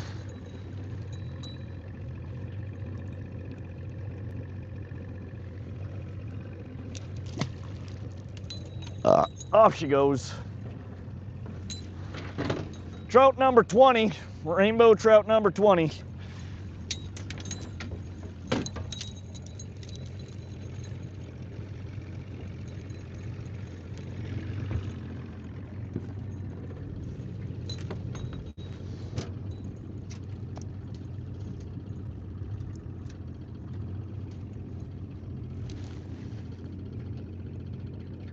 I wouldn't mind catching rainbows if we could catch one a better size. Let's get this guy baited back up. We are almost out of worms, and then we're gonna have to start finding something else to throw on these guys. I do have the gulp maggots. We got a few things we could try.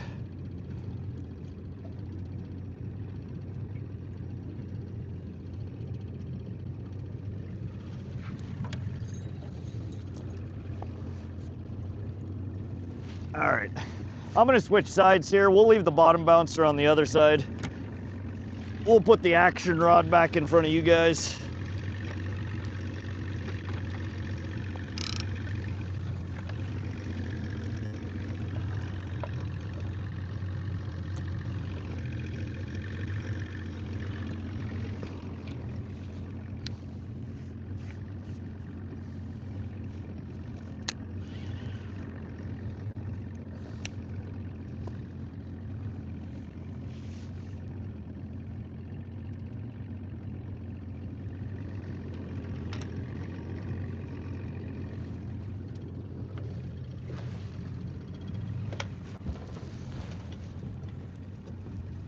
Healthy looking fish for sure. Put the jig on with a twister tail. Troll with the twister tail, Edward? Munty said hi. Fish on. Yeah, we just landed rainbow trout number 20.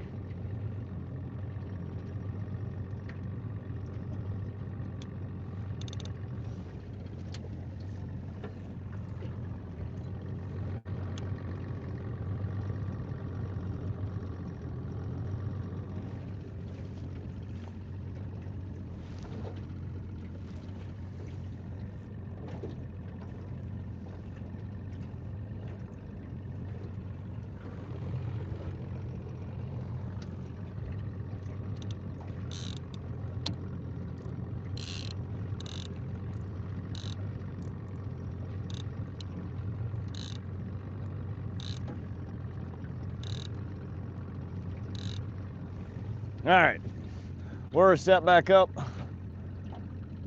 Yeah, with a mini Y. I do have some, I think I have some chartreuse or yellow, probably chartreuse, like McTwisters or whatever the hell they're called.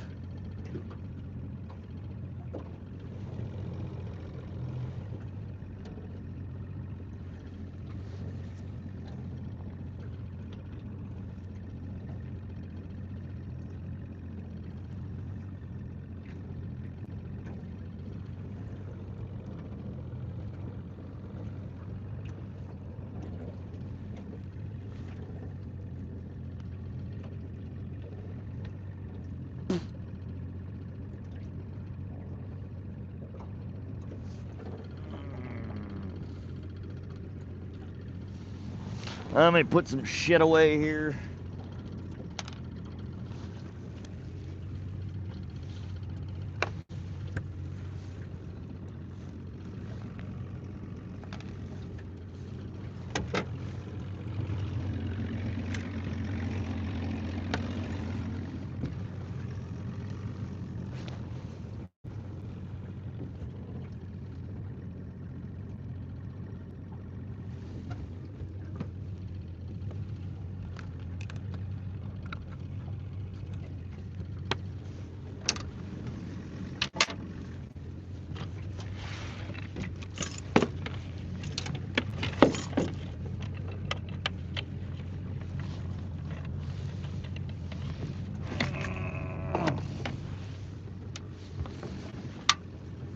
All right, got to keep a clean boat so I don't fall in the damn water. It's no fun tripping over stuff. Jay Rubin, what's up? Welcome, welcome. Yeah, green one. Turkey Hunter, welcome, welcome. I'm glad that I can make it. Hey, Turkey, glad you're here. How's your day going? We're here fishing for rainbow trout, brown trout, kokanee salmon, walleye, northern pike, whatever the hell will bite.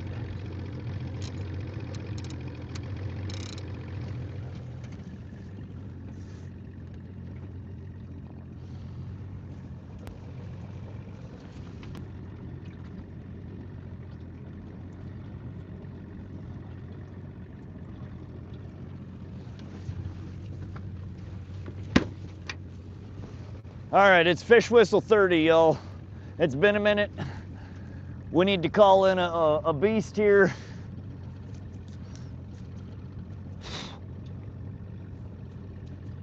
By our powers combined, some Captain Planet type shit.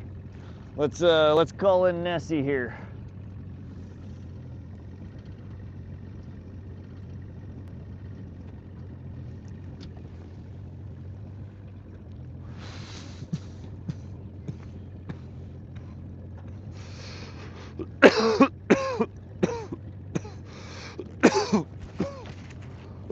Oh, congrats, Turkey Hunter. That's awesome. Should be using a drop shot with worm when trawling. Took off great in UK. I've seen people roll like that. I've tried it a couple of times with mixed success. It's something I definitely think I should try playing around with a bit.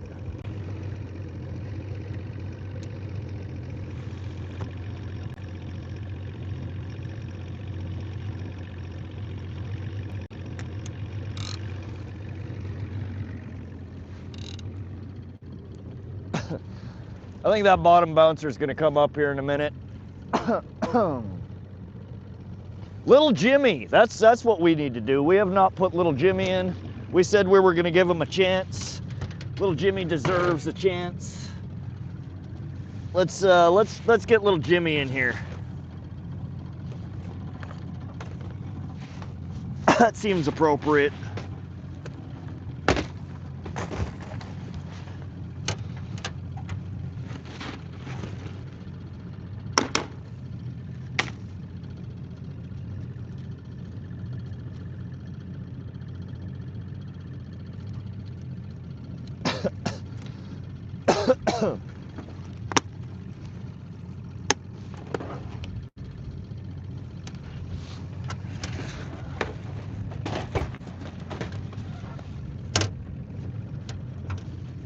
For those of you guys who have no idea what I mean when I say little Jimmy, this is little Jimmy. It's a Hot Shot 90. I don't know what it is. It's one of the smallest crankbaits I've ever seen in my life.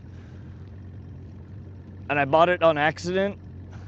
It's one of those things, you look at it in the picture and you're like, oh, okay, that looks cool. And then it gets there and it's like, I didn't think it was actual size in the picture. It was actual size in the picture. We're gonna run this guy.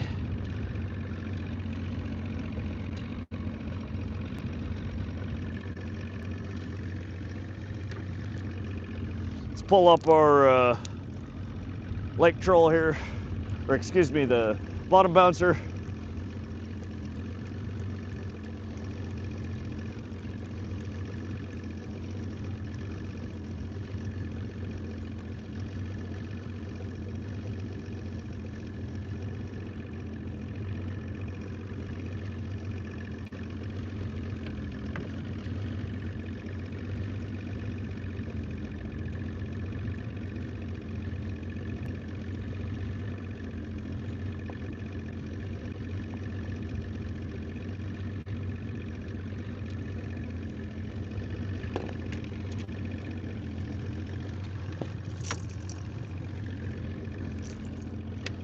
Damn it.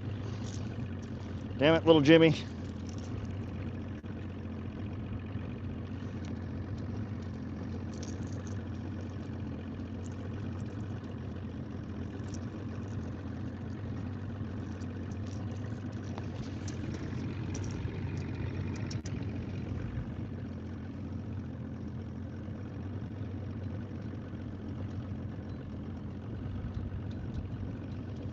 Oh, here comes the wind again.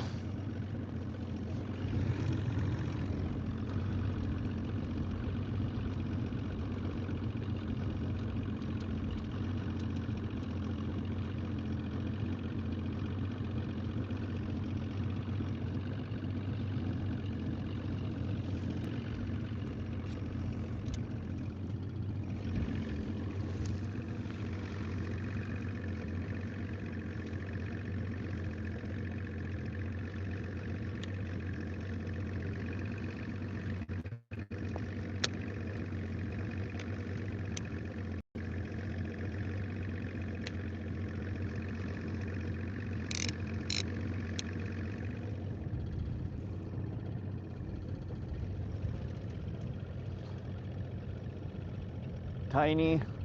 Let's go, little Jimmy. A primary. Let's go, little Jimmy. Produces a bite. Little Jimmy's a beast. Yeah, we're gonna run this, I think, with a... It doesn't have much of a dive to it. We're gonna drop on I think a 1 ounce snap weight. So we're gonna let it out 50 foot. Oh, here comes a little bit of rain. That's awesome. We're gonna let her out 50 foot, throw on a 1 ounce snap weight.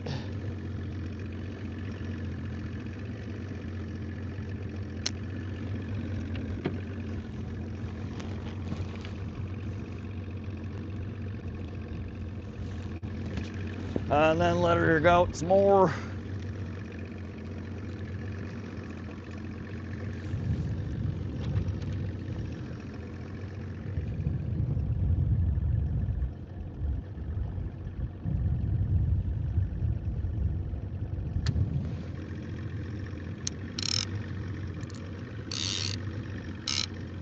All right, little Jimmy engaged. Let's go, little Jimmy. And we got out of there at the perfect moment. The wind is blowing the crap out of us. We're about to tuck around the corner here to the side, which should get us out of some of this weather here till the wind changes directions. See, you got the seatbelt. Yeah, we did. In fact, I need to hook that guy up. They're annoying as shit. I've been getting them tangled on everything, but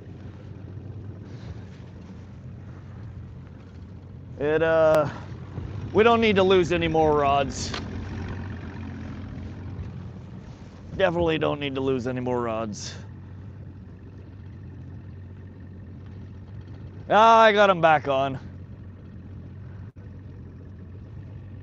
They were annoying the shit out of me, but we're trying again. Little Jimmy's a beast. Yeah, we've only had him on stream. He's been a guest on the stream, I think, 4, maybe 5 times now, and I think only once out of 5 he hasn't caught anything. We put it on as a joke the first time because nothing was biting, and we almost immediately hooked up on little Jim. It's been kind of a tradition here for our latest streams to put little Jimmy in for at least a little bit every stream and see if he's still got it.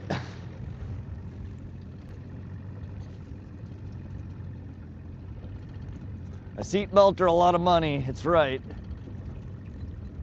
I'm tired of paying the fine. I don't like tickets. We'll just wear our damn seatbelts.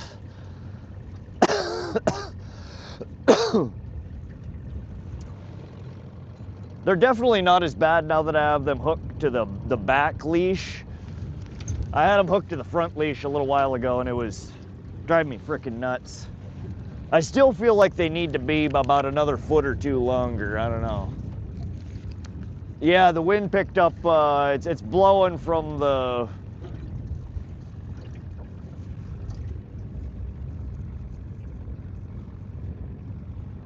west. I'm trying to think what direction we are right now. But it's blowing across the length of the water, across the fetch. So they're some decent sized swells coming.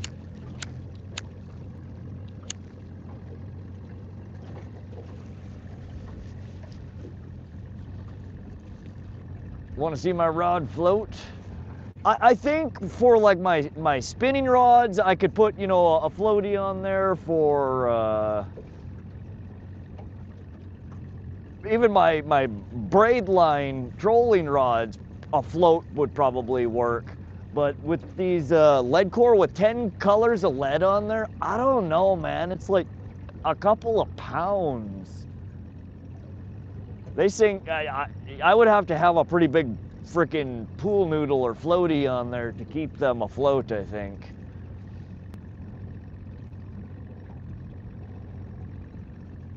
Richard Mosher saying hello from Atlanta, Canada. What's up, Richard? Welcome, welcome. We're here in central Montana. This is Holter Lake, Holter Reservoir. We've been fishing since daybreak, a little bit before. We've put, I think now, 20 rainbow in the boat, 1 kokanee salmon. The only walleye we've had on the damn line, we lost at the back of the boat. We haven't got into any pike yet, though there is always a chance for that. No perch yet either. From what I was reading last night, though, I guess the perch population is really hurting in here the last few years. The perch limit here has been 50 daily limit and no limit for possession. So people would come out here freaking ice fishing and just fish the crap out of them and say, oh, I've been here for a week, you know. So they've been talking about changing the regulations. They might have dropped it down to 25. All right, there we go, fish. Fish on. Oh, is he still there? Oh, I think we lost him. Some bitch. Fish off. False alarm. He just stole our bait. He set my damn drag a little tighter. Fish off. Yeah, that was a pretty good bite.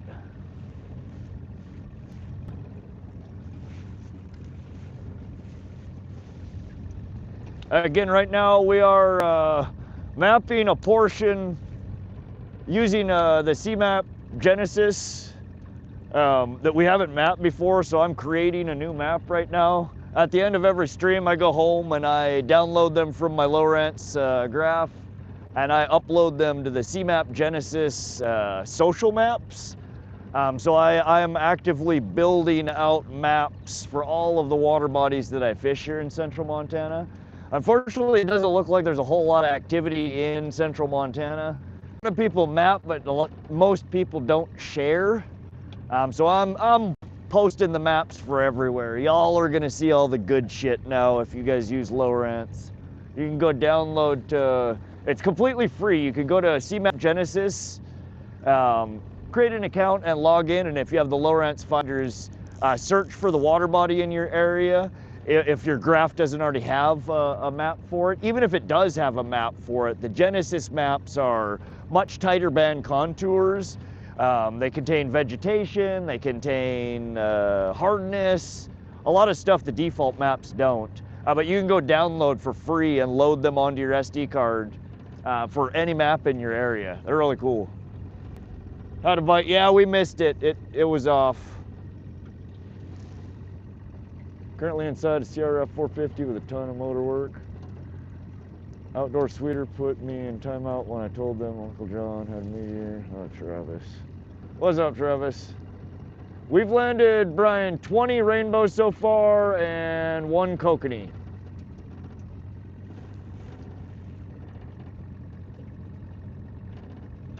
Yeah, there's nothing now. When there's a bite, you'll see it, you'll hear it, Key. The pole will go crazy and you'll hear the line clicker buzzing out.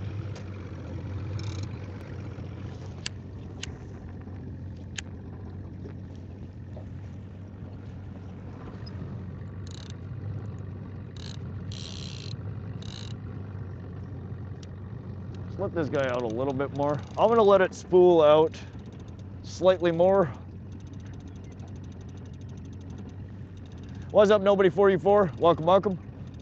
328 thumbs up, let's go. Looks like we might hit 350. That's pretty sweet. Hope you guys are enjoying the stream. It's gonna be another marathon stream here. We have 5 hours or so until dusk. We need to head back towards, we can't be doing passes back and forth. We're pretty far away from the boat launch. Let's head that way. If we're gonna stay here till dusk, we may need to throw a couple more gallons of gas in the boat. We'll see. It is time. I keep forgetting. I need to swap out one of our Starlink batteries here. Let me get a fresh one on there. All right, we're all 3 colors now on this guy.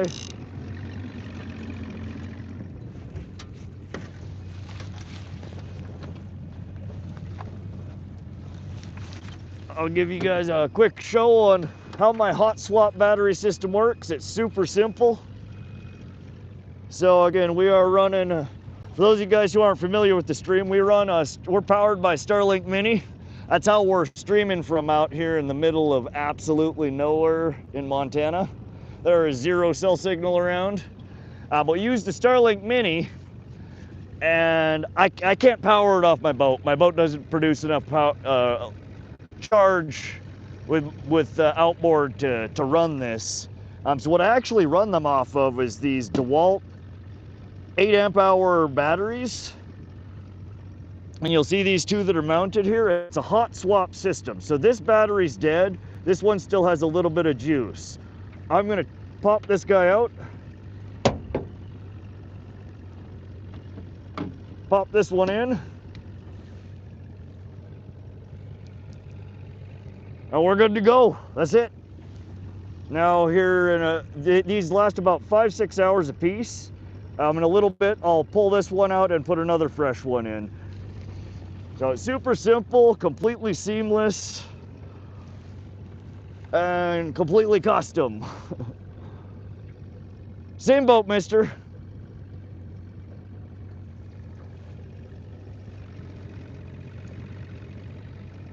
I'm always adding new mods to the boat.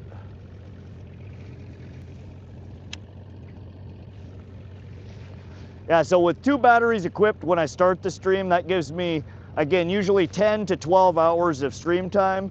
So sometime after that first 5-6 hours, when the first battery's dead and it's automatically failed over to the second one, I just have to remember sometime within the next 5 hours, I have to take out that first battery and pop a new one in. And that gives me, again, then another, adds to the bank, another 5 to 6 hours.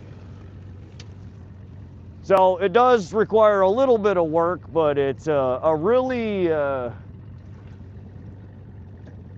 I think a pretty portable and convenient way to power the Starlinks. That post mount for the Starlink, does it just slide like a kickstand does?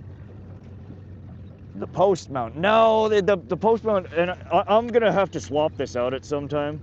So this is 1.5 inch Schedule 40 PVC, and this slides, the satellite slides onto this, but it's just held on with a pin. So it's a set screw you tighten in. And instead of just tightening it to just touch the edge of it, I actually drilled a hole all the way through it. So this set pin goes through the pipe and then touches the inside of the backside. And it was a little bit big on there. I had to throw on a couple of wraps of tape, but she's pretty solid on there. The whole pole is, I mean, it's got a bit of an oscillation to it, but the camera quality, the shots from it are excellent. It gets rid of all the nasty vibration from the old two-stroke. I'm able to mount, you know, multiple cameras on it. It's pretty slick. So happy I met Rod, learned a ton from my guy. Montana fisherman, what's up, King Kai? Welcome, welcome. How? Oh shit, is it your fight today?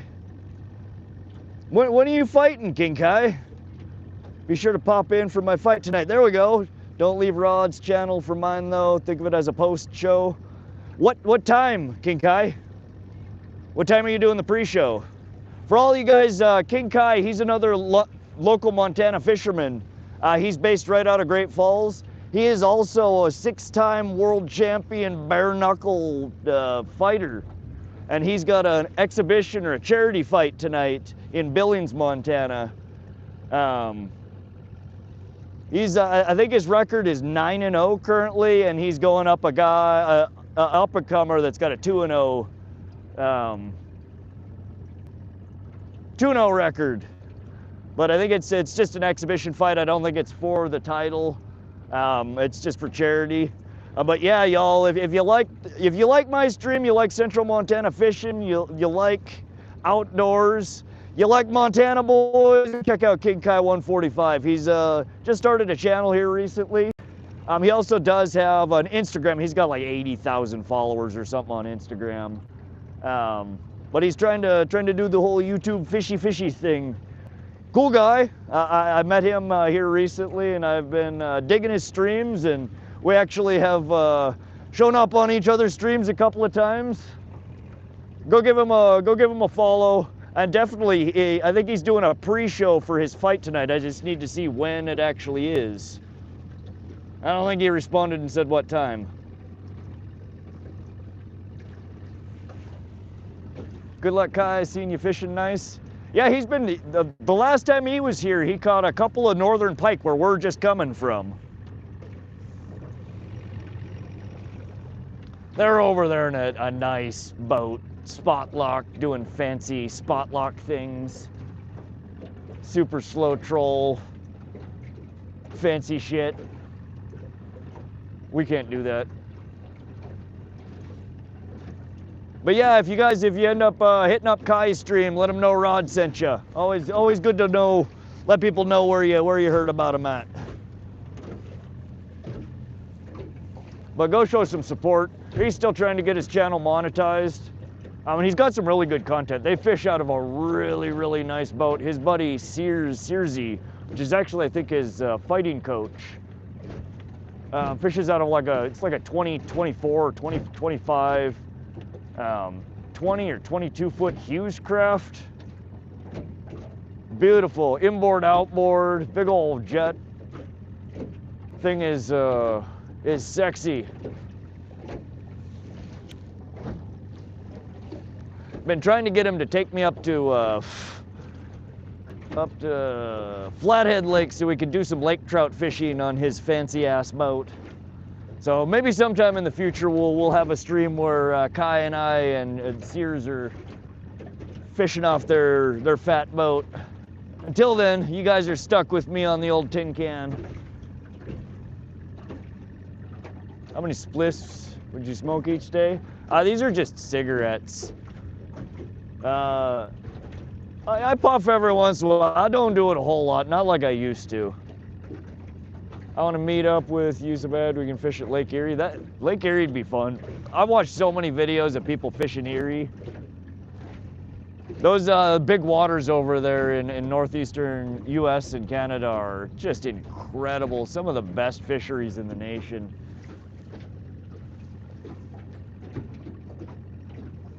Can send you some samples of my Uncle Josh's master bait if you'd like to try some out. Josh, that sounds interesting. Hit up my email, WannaSeeMyRod@gmail.com, or type .discord and it'll shoot you a link to my Discord server and you can chat with me. Or you can find me on Discord at WannaSeeMyRod.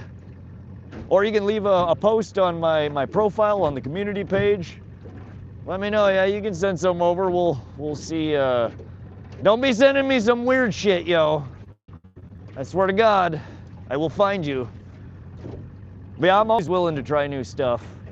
It's interesting to see what people fish with in different regions around the country, what, you know, some of the oddball stuff is that works. I'm always trying to pick up new stuff that, you know, maybe these fish haven't seen before, new methods that I haven't seen before. How deep are you for water? We're kind of in the main river channel right now. I'm cutting over to the other side here. I'm trying to do some mapping over here while we troll. I suspect we'd have better luck if we were a little bit more shallow right now, over a little bit more shallow bottom. Most of the fish we've been catching have been suspended over deeper bottom, but we're over real deep bottom right now and I'm not marking a whole lot of fish. I guarantee you got a few baits those fish have never seen. Oh yeah, SoCal just sent me an interesting care package with some saltwater lures that we're going to be running on the catch cam on the water wolf the next time we go to Pishkin. We're going to see if our local pike like some odd saltwater lures. I think by the looks of them, anything with the bucktails, anything that causes commotion, I think you're right, SoCal. We might finally pull a hog out of Pishkin with one of them oddball ones. We'll have to see though. I don't know. We're gonna have to see what kind of depth I can run them at, how fast I need to run them to get them to do anything fancy.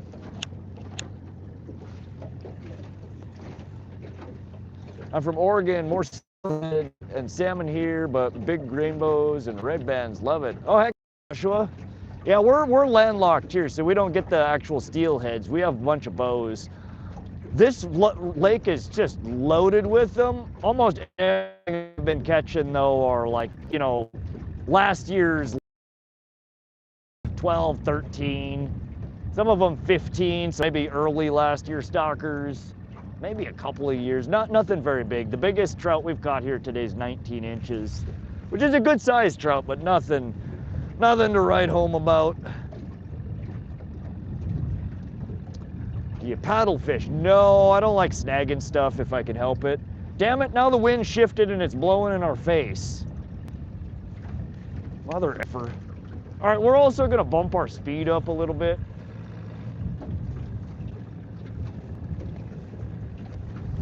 We got this wind blowing in our face, so we gotta move a little bit more.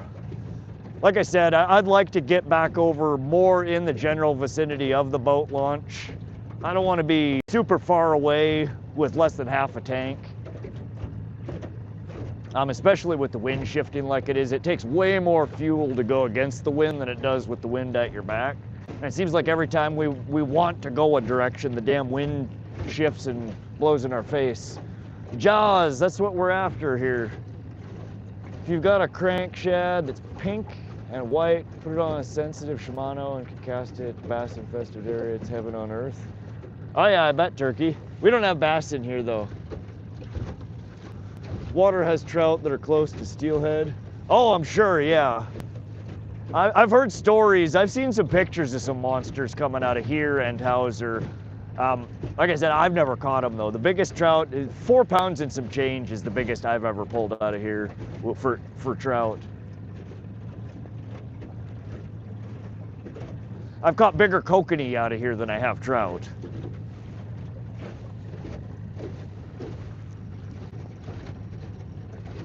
Tigerfish too, worse than a lionfish. I'm paddle fishing right now. Oh yeah, War? It's interesting to watch. It's just, it's so much work. You work so hard to get one of them fish. And then I'd be fucked once I got one on the line, dude. I don't know how big I look camera-wise. I'm a small dude. There's paddle fish in the waters here in eastern Montana that are literally bigger than I am. And I don't need to feel what that feels like on the end of my line. I don't think I'd be on the winning end of that battle. And I don't like swimming in fast water, so.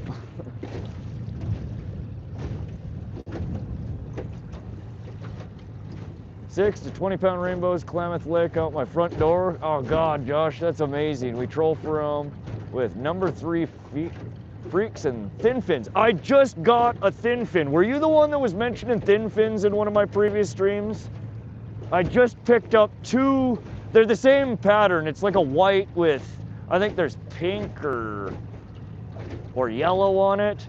But I picked up 2 thin fins. I haven't caught anything off of them yet. We only ran it for a short while the last time that we were here. Dang, this wind is blowing right in my damn face. I'm half tempted to pull these lines in and just goose down around the next bend so we can have the wind at our back. I don't know what number 3 freaks are. Oh, we'll run well at your normal speeds and we'll still run at up to 10. That's right. Salt fishermen fish crazy fast. It makes sense though. Those fish in there are like fucking Cheetos of the sea, or cheetahs. Spinning glows. I have not run any spinning glows yet this year. I think I have one rig tied up with a spinning glow somewhere. I've got a handful of them in my worm harness tie box back at home. I need to tie up a couple. I never know what the hell colors to run on the spin glows though. They make so many different sizes and colors of them. Lost him over 5 his bows. Is it biting? We caught one fish. I don't know, it's probably been 15 minutes or so. The bite has slowed down. We got the wind at our face. I'm moving a little bit faster to try and get us around this next bend so we can get the wind at our backs. You catch bigger in Montana? Yeah, my biggest trout has come out of Willow Creek. And I caught a bunch of fat ones there. Both times I was there at the end of last year. We went there once earlier this year, and we couldn't get shit to bite. We'll be back there though. Willow Creek is full of some fat rainbows. Run them with a fork, that big of a loop, huh, Josh? Dave, we're in central Montana. They do some crazy shit when you do a loop, swim all over the place. Okay, that's interesting, good to know. Chartreuse, orange, pink, spin glow, and glow beads. Chartreuse, orange, and pink. I will try and remember that, Brian, thank you. Do you want to know something fun I did last month? I caught a new 30-pound muskie. That's crazy, Tiger. Are you sure?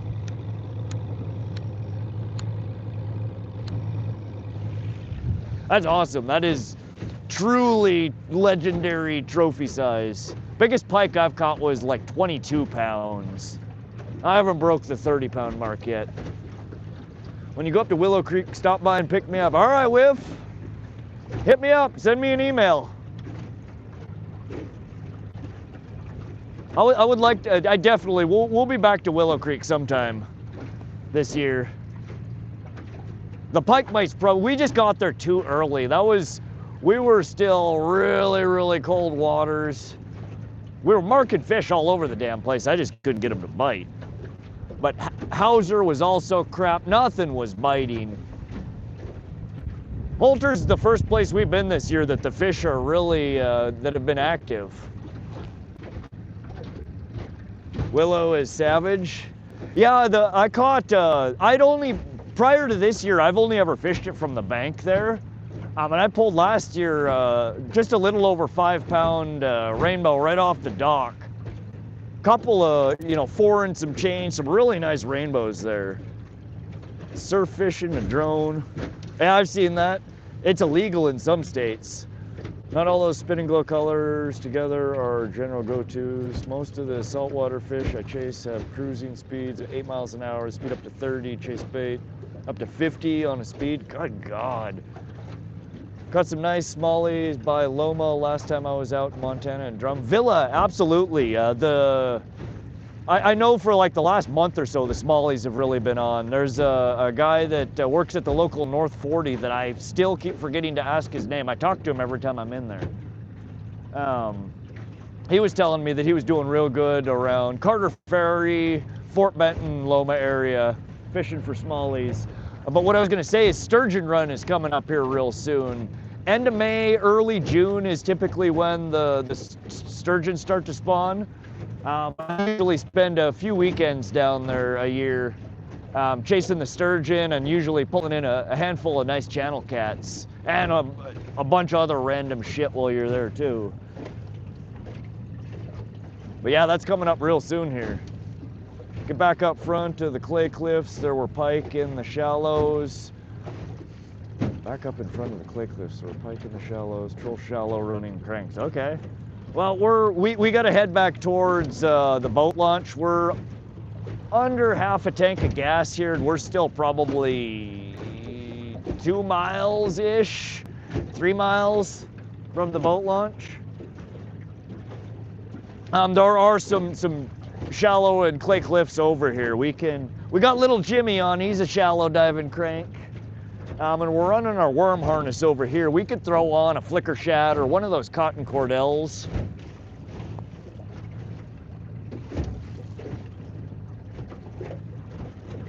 Yeah, we've spent a good portion of the day over here.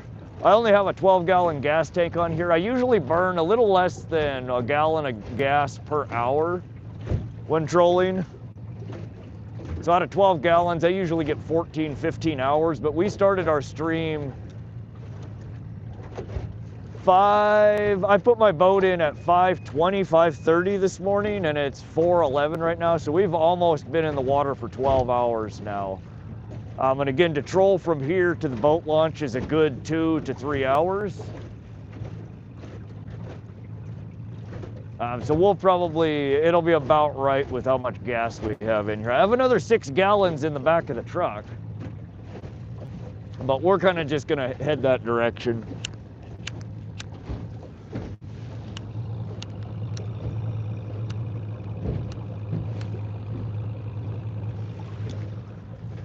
Most of the time I'm fishing, I troll from point to point to point. It's not often you see me, unless it's dark, rainy, nasty, and we're really trying to get somewhere. Usually I troll my way everywhere because I'm mapping. A lot of these water bodies I've fished for years, but most of them from the bank. I've only had the boat here for, I think this is the third or fourth season I've been running this boat. I can't keep track. But it's not been a super long time. So I've been exploring a lot of these water bodies in ways that I have never seen or experienced them. And again, most of these places that I'm fishing, a lot of them don't have good maps, so I'm having to map them. I'm flying blind. It takes a long time to map stuff out. Yeah, there's shovel nose there, which is what you're legally targeting. You do catch also sometimes pallid sturgeon as a bycatch. They're in the same areas, spawn in the same areas, biting off the same baits. You have to throw them back immediately. You're not even supposed to take them out of the water. But yeah, the shovel nose. I never catch big trout, pick me up too, Turk. My boat's not really built for a bunch of people. We could fish one other guy in here if they sit in strategic spots. My boat gets really out of balance real quick. I think it'll be better once I have the trolling motor and the battery in here. It should actually even out my weight distribution. But yeah, when there's more than one person on here, normally they have to sit towards the front of the boat, not the back. Otherwise we get real squirrely. Right next to me or at the front.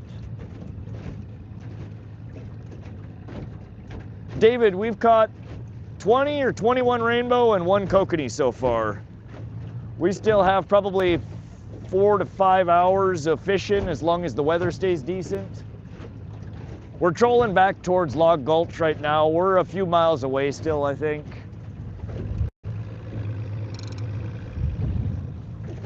All right, our worm is, I'm gonna check our bait on this guy. I suspect our worm got snatched on that hit that we had previously. So let's take a look real quick, just make sure we're actually running bait out there. Which you don't always have to. Sometimes they'll just bite on whatever's swimming by, but bait normally does help.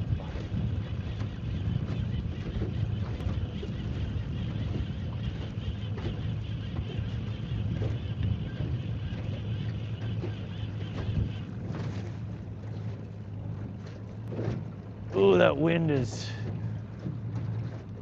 just mobbing us around here. Bruh, I forgot what sturgeon are in there. I'm in Washington. I know down by Loma it's got some. Yeah, Loma, Fort Bend, and Marias. Basically from Maroney Dam down has the sturgeon.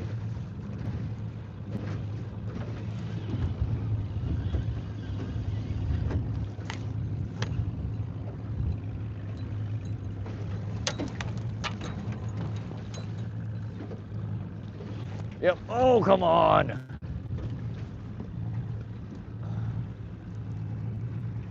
Damn wind just spun us around.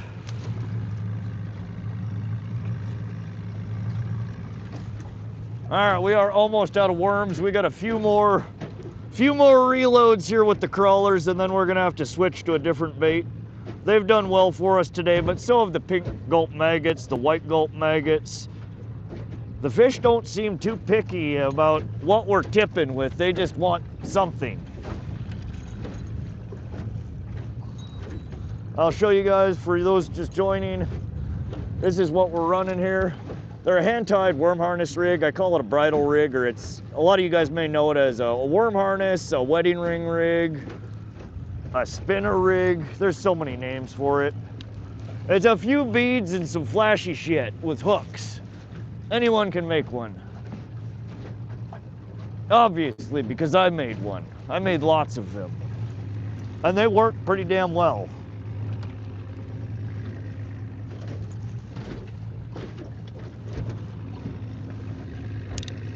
All right, we're gonna let that feed some line out.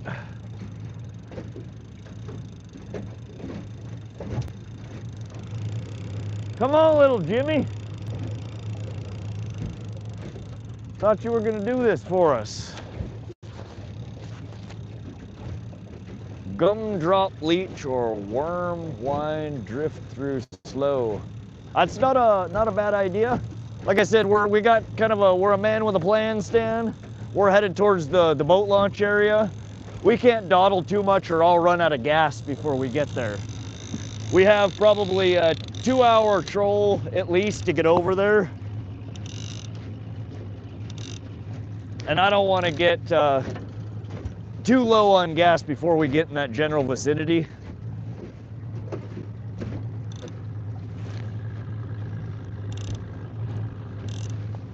All right, we're out 2.5 colors with that. When I say color, that means 30 foot of let core line. So we're out 75 foot. That gets us a dive depth of 5 to 7 foot per color. So you're looking at probably 12 to 15 foot dive depth with this rig here. On the other line, we're just flatlining with braid. We got little Jimmy over there, a Hot Shot 90 in rainbow trout pattern. And we have a 1 ounce snap weight clipped on about 50 foot from the rig.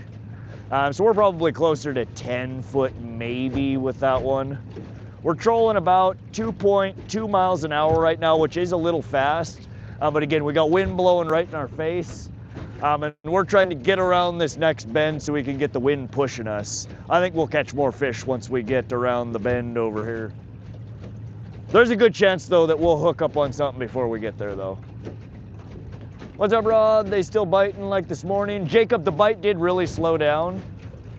We were off dicking around trying to catch a walleye over here. We stopped and anchored up and we're jigging. We bottom bounced with a crawler rig. We had one walleye at the back of the boat, but I didn't get it in the net.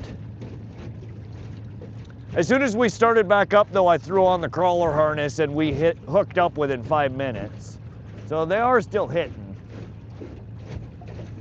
But we're not on where the fish are. We're in transport mode right now, mapping mode. Robert, yeah, we've put 20 rainbow trout in the boat, all catch and release, and 1 kokanee salmon, which was also released. What up, Rod? Oh, I already read that. My friend, we're in central Montana. This is Holter Lake. It's an impoundment on the Missouri River system.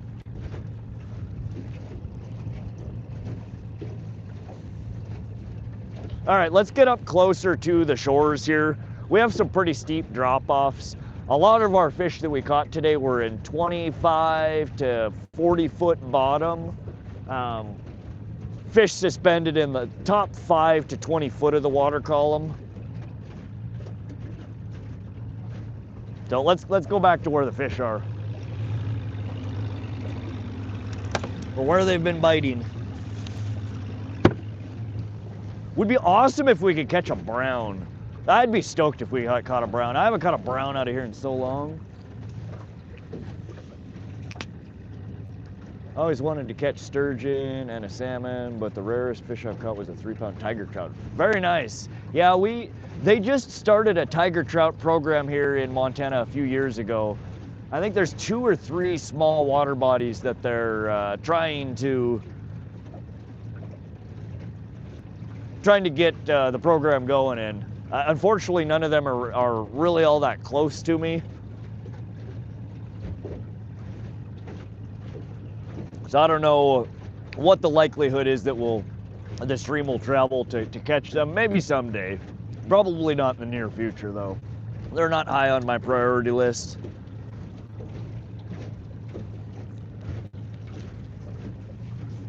I want to do more pike fishing, walleye fishing, lake trout fishing, sturgeon fishing. We're gonna try getting some of my favorite species caught.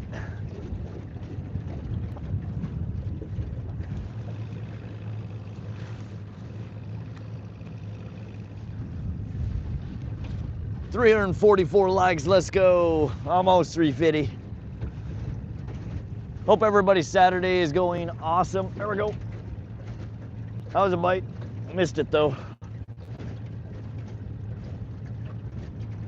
I don't know if you guys saw that or not. It didn't pull any drag. I have my drag set a bit tighter than normal. We're testing to see if we get more fish in the boat with a tighter drag. Some of these fish that I'm catching, I don't know if it's just not getting a good hook set on them or if they're just tearing their lips.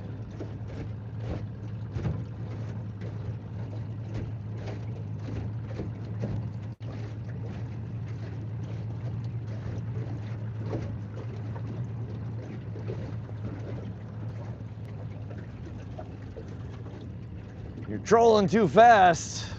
I don't know, SoCal, you think so? Are we trolling too fast? Little Fishy here seems to think we're trolling too fast. What do you think, Fishy? Are we trolling too fast? I don't know. It's undecided. He'll let us know in a minute. Wow, we are trolling too shallow. We are definitely trolling too shallow. I don't know about too fast, though. Always get too shallow. But there's the mud flats. That would be a good spot, I'm sure, to run some cranks through. We have a bunch of sloughed mud walls around here that I think pike and walleye are probably going to be hanging on.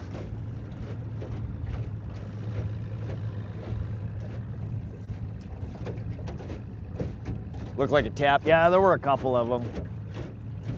These rainbow trout are terrible, terrible aim. Pike are too. They just launch themselves at shit and completely miss it. Tangle themselves up in the line.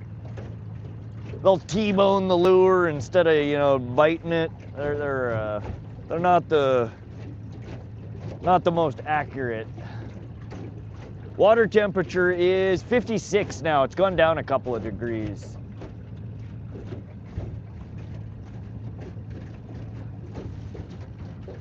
Hey, I seen you got some new fun things. Tell me about it, brother. Yeah, Jay Rubin, it'll all be arriving in the mail. Ooh, Argo, fish on, I'll tell you about it in a minute. Ooh, this one feels a little peppy.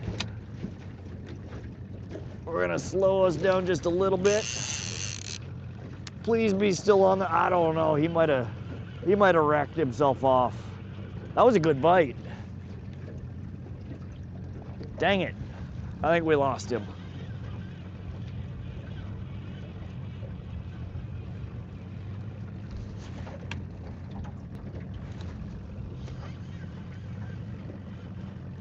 I don't know, we've been fooled a couple of times today. He might just be swimming at us. Feels like we lost him though.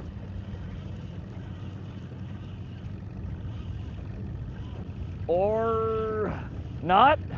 He's still there. Oh, good Lord. Spicy. Oh, and we lost him at the edge of the boat. Oh, damn it. No, Jimmy. We're gonna lose Jimmy. Shoot. Yeah, he launched himself off. That one was big enough I should have put in the net. It was a little bigger than I thought. I tried heaving him over and the pole bent too much. We whipped it right out of his mouth.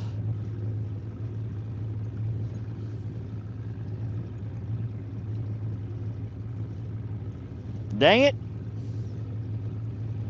That's the second one we've lost in a row.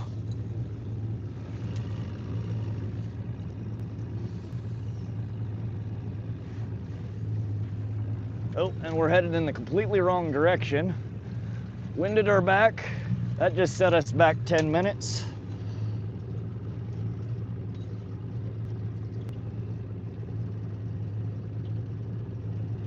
All right, these worms are getting a little sad.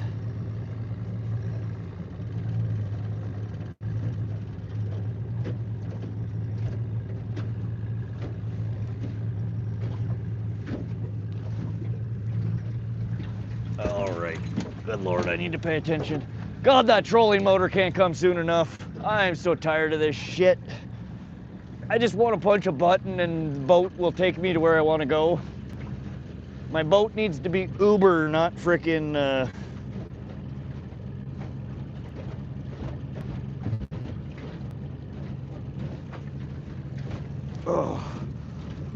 not take all of my attention all the time.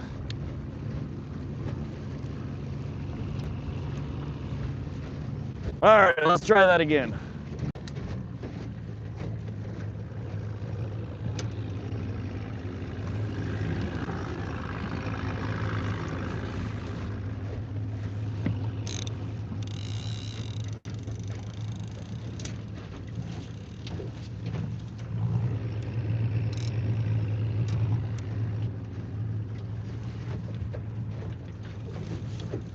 Yeah, it was a good sized trout. That one was probably closer to the bigger one that we caught today, 18, maybe 19 inches. Good sized trout. She slammed that shit.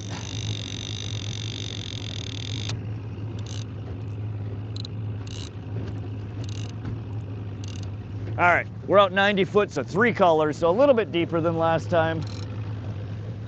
Drag set. We're back on track.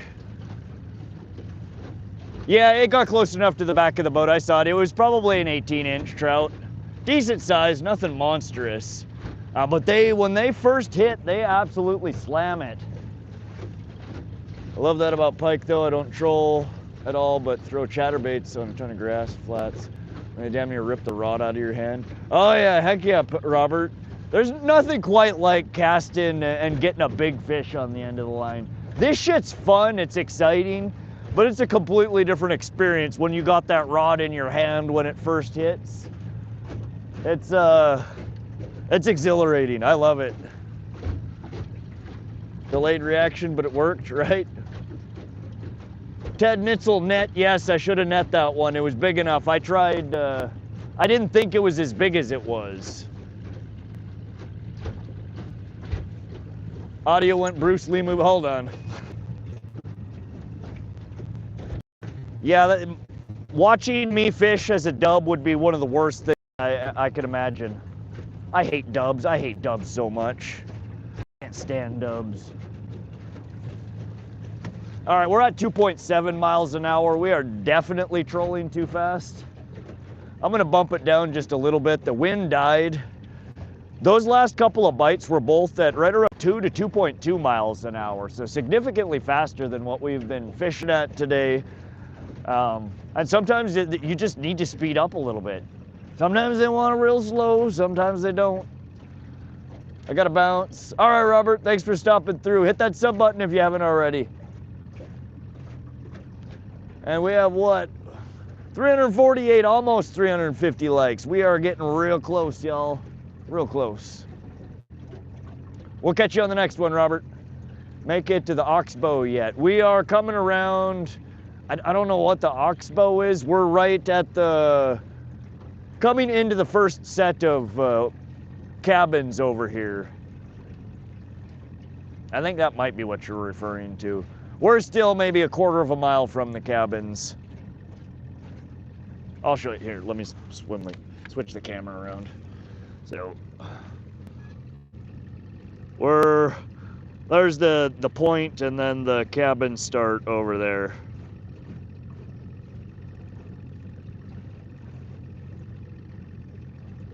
So we're a little ways back still. We're just fishing up along the shorelines here.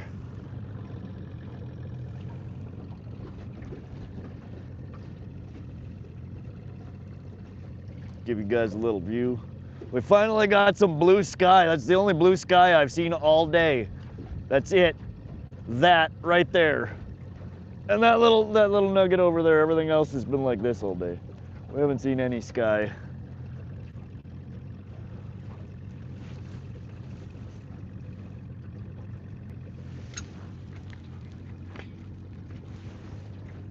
Got a ways to go. Yeah, we're slow trolling over there. Like I said, I'm mapping this area out. I've done a few passes through this area. I'm trying to get a little better contours written. The better map I have, the better that the fish finder is going to work when I run it here. Or excuse me, not the fish finder, the trolling motor. The more accurate my contours are, the better I'm going to be able to follow them.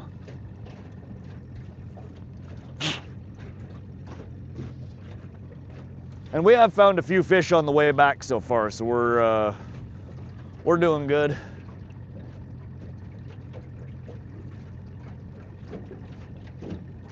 How's the fishing? What's up, El Dabo? We've had fantastic fishing here today.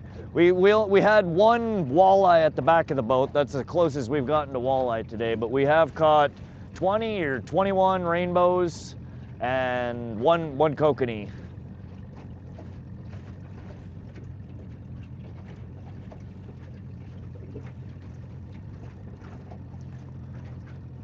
Ever use cut bait?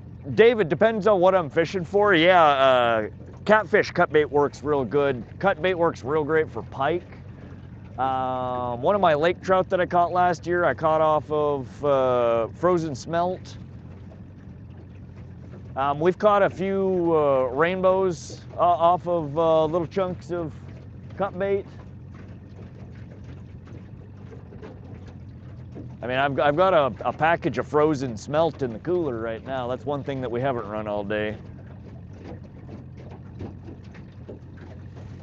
6 and you kid, my school went to size, so I got replaced. She jumped on it and broke it and got suspended. Crazy. Next fish in 10, 9, 8, 7, 6, 5, 4, 3, 2, 1. Give me a damn fish. Come on. Let's do this. Not having it. I'm gonna bump a little closer to the shoreline over here. I keep getting away from it.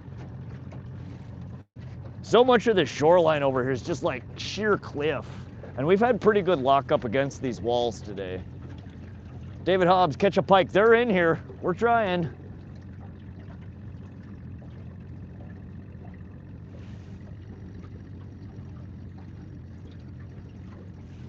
No worries, always try to make it when I know you're smelt rock for bait in the Great Lakes region.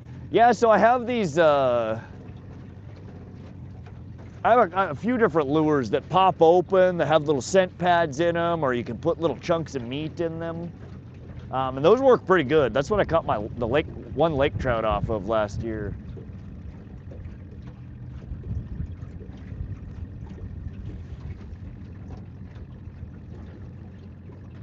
Next lake, it all depends on weather. So much of where I go, there are half a dozen places that I really want to go, and that I was considering going to today.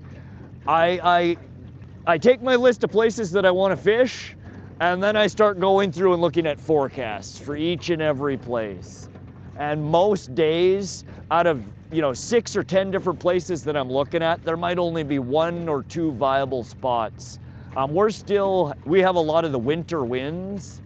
Even though it is spring here in Montana, the winter winds have not left yet. And wind is what makes it very unpleasant for me to fish in a lot of places on a lot of days. And today, this was one of the only locations, or the only location that I could find that wasn't pissing rain all day and 20, 25 mile an hour gusts. I would like to, I'm considering Flathead potentially soon.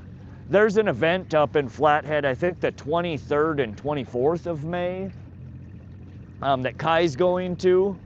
And I might, if weather permits, I might meet him up there and we might do a little fishing at Flathead for some lake trout. There was a nibble.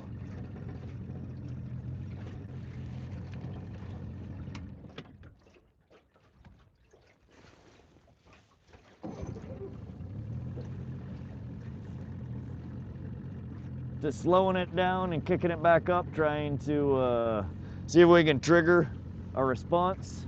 Didn't work. But Flathead is on the radar. Ackley Lake we will definitely be back to sometime real soon. The tiger muskie bite should be on right now. And I really, really would love to get tiger muskie this year. Tiber Reservoir is probably sometime in the near future.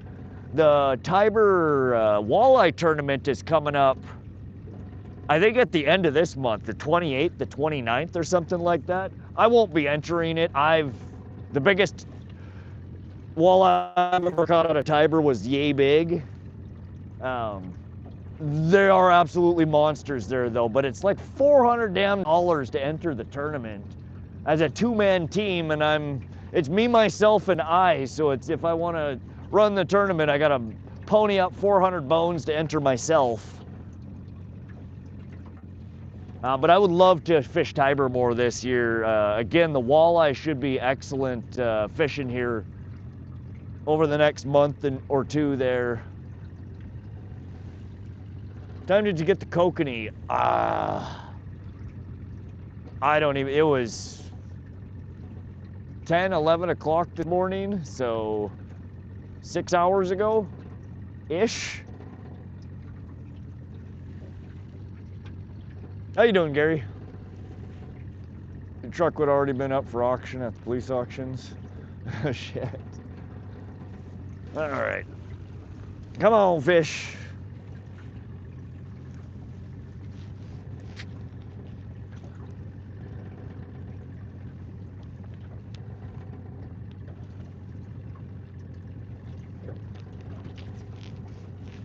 Dylan, it's dot catches or dot caught?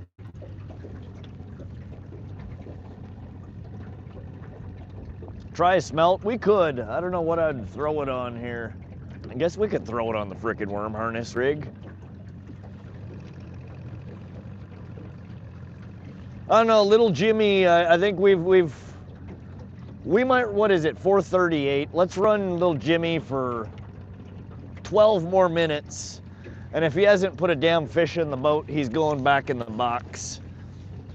I don't know what we want to run next. If we want to run, we could run a crank. We could run a spoon. We could run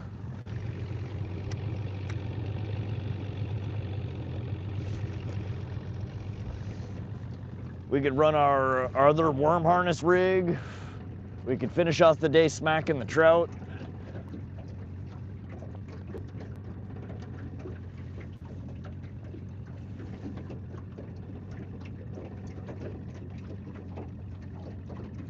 Only crush it if you have the money to get it back. Code rod catches fish. Hey bass lures, welcome, welcome. Here in Colville, Washington, I will troll with something like Ford fender and wedding ring double hook with worm on one hook and some kind of power bait on the other hook. Yeah, Ted, that's almost exactly what we're running right now. So, the line that's out that you guys see right now is running a lure Jensen lake troll just like this, followed by a short snubber, 22-inch fluorocarbon leader to a wedding ring, a double wedding ring worm harness rig that I tie. In fact, I think I'm probably just gonna throw this guy back in. Tipped with, we've been catching them off crawlers, maggots. The only thing we haven't tried out tip on here, I guess, is corn and we haven't tried the smelt either.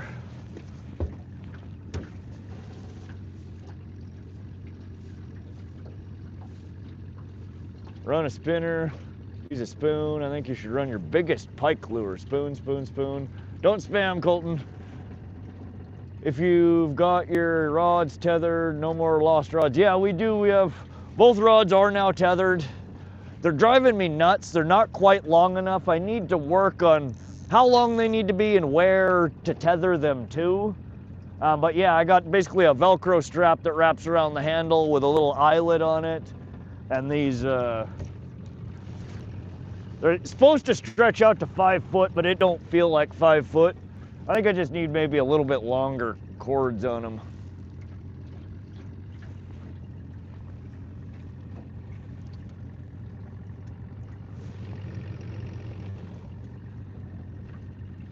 Oh crap, I forgot about the pole here. I completely forgot we were running this.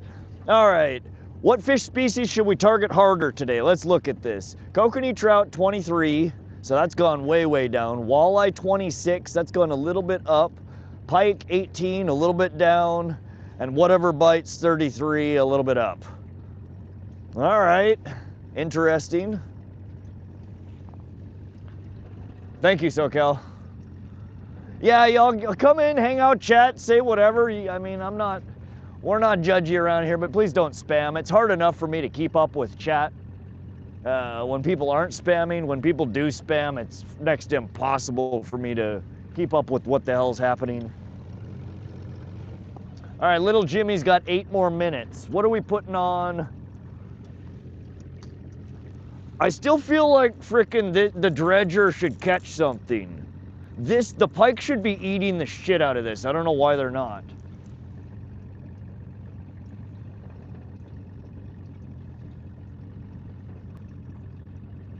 Should we throw on like a deeper diver? Like this one's 14.5. Should we throw on like a legit 25, 27 foot diver? That's where I think the pike are. I think they're deeper. Although they could be up here in the shallows too. We could run something super shallow. Those cotton cordels, we could run the Smithwicks.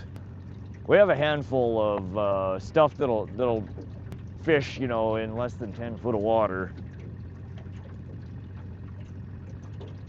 What haven't you tried the last few trips? How deep is the lake? The deepest here is a little over 120 foot. The channel, the portion that we're in right now, 70, 80 foot is kind of bottom. It varies depending on where in the reservoir you're at. I don't know, what haven't we tried? We've done a bunch of worm harnesses. They catch fish, but they're just not catching anything but damn trout and the occasional coke. We haven't run any dodgers, no flashers. We've run a handful of different cranks, but we haven't really run a lot of different cranks. We've run a couple of spoons, but we haven't run a lot of spoons. Water's too cold for a reef runner. It is a little chilly. That's why Later in the season, when the water warms up, I tend to use, you know, the longer stick baits, jerk baits. Earlier in the season, I tend to have better luck with shorter, the fatter, the chubbier, the little shad style baits. You know, your Bandit 100s, the Berkeley Dredgers, the Rapala Dives 2,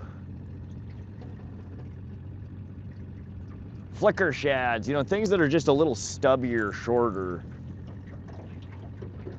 Fig bar, we have 21 fish so far, 20 rainbows and 1 kokanee salmon. We just lost the last two fish we've had on the line, we lost right at the side of the boat. We're short bussing it right now. Big O. So I just ordered a handful of Big O's. I don't know what these other, in fact, I just ordered 6 different Big O's. I have a handful of other cotton cordels. I don't know what the hell they're called though. They're similar to a Big O. They might be Big O's. I might have just bought 6 more of what I already have 6 of. I buy so much random shit, it's hard to keep track sometimes of what I have and what I don't. And then it's even harder to remember what all the shit's called when I go to dig it out of the box. The only ones I remember are the ones I catch a shitload of fish on. I remember those ones. So until I've caught a bunch of fish on them, they're kind of questionable as to what they're called. Remember that trip where Rod was just fishing and it was dark and in the background there's a red light? Red light in the background. Oh, that was probably here. That was probably at the dam. That was the night that we lost the pike right at the back of the boat.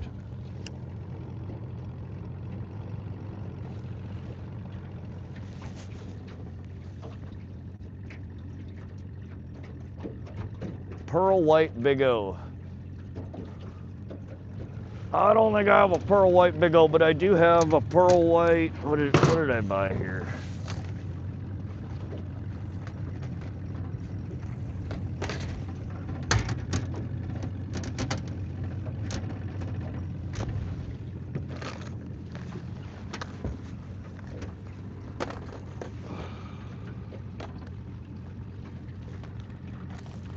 This one is a stick bait, but pearl white red eyes. It's a Bomber 15A. I just picked these up. I haven't run these. These are super shallow divers.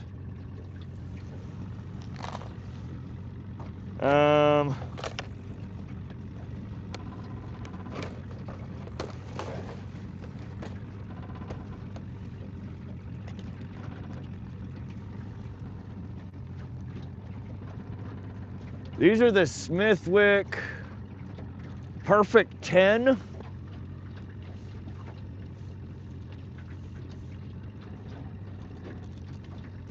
That one looks real pikey.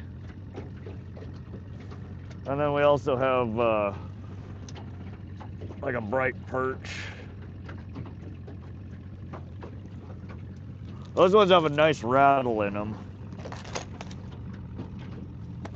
I kind of am feeling these frickin'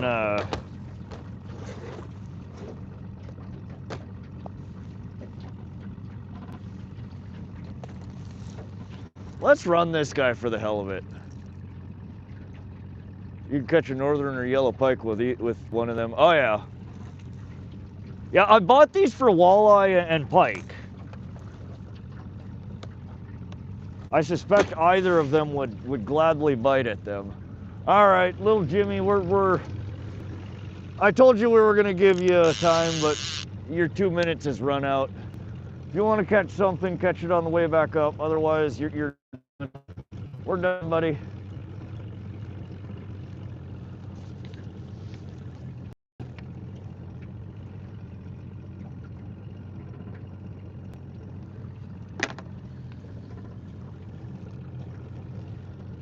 We haven't run a whole lot of stick baits, to be honest. Maybe that's what we're missing. I've run a couple of shad patterns.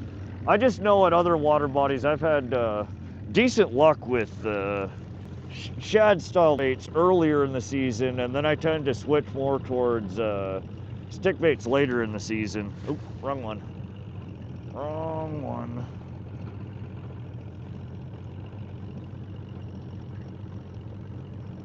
God damn it. There we go. Little Jimmy, you tried. I appreciate the effort. Until next time, little Jimmy out. Bomber 15 pearl with red eyes in.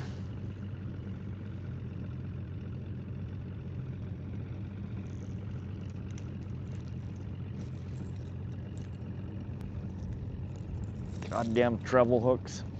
Get them stuck to everything. All right, and I'm also we're gonna put a little Potski fire gel crawfish on this guy. I'm just gonna dip the nose a little bit. Just give her a little taste.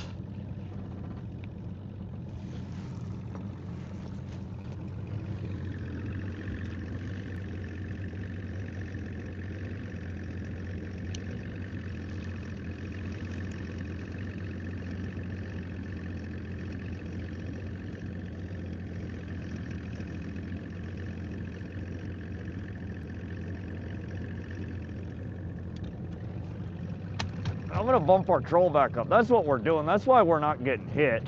I'm going way too goddamn slow.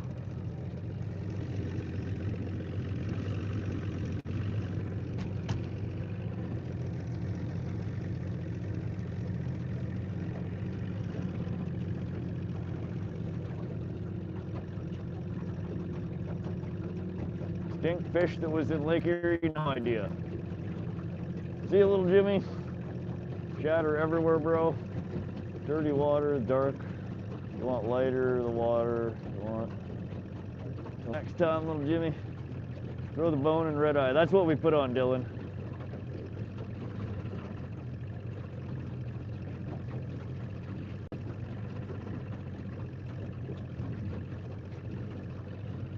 It's a reservoir. It's an impoundment on the Missouri River system. So essentially, it's a river and it's a lake. There's a dam above, a dam below that turns the running Missouri River into a reservoir. It's technically the Missouri River, though.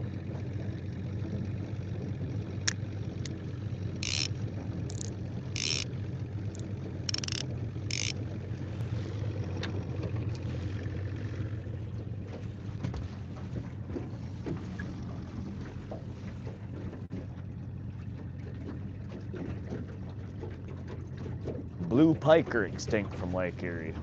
I don't know anything about that. How deep are you? So this one is running probably about 12 to 15 foot deep. We have 3 colors out. Actually, I take that back. 3 colors is gonna be closer to 15 to 20 foot. The rod we just put out, we're flatlining that one. That diver goes to, I think, up to 14 foot.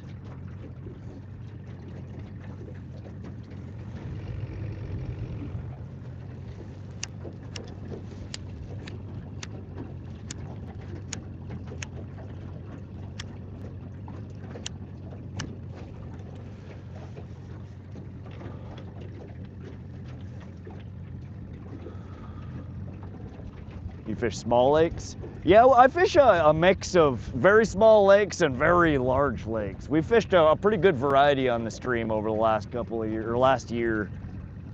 My favorite pike fishing spot, for example, is about 900 acres. This water body is closer to 4,000 acres. Canyon Ferry, I think, is closer to like 20,000 acres. Tiber's like 34,000 acres. Ackley is 200 acres. So it's a really wide variety of sizes.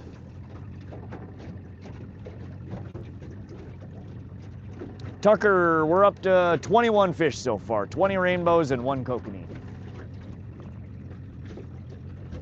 Trying to get the next fish in the boat here. They're being picky.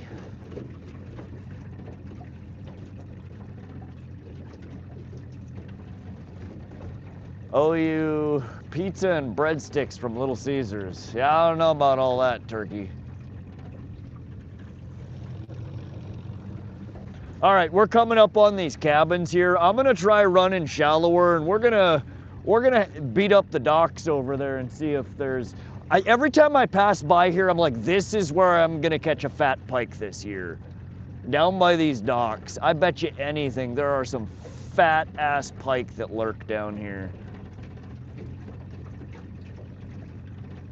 So we're probably a couple hundred yards away from the first cabin. We're gonna run up as shallow as I can and keep us out of the weeds. But we're gonna see if we can find some pike over here.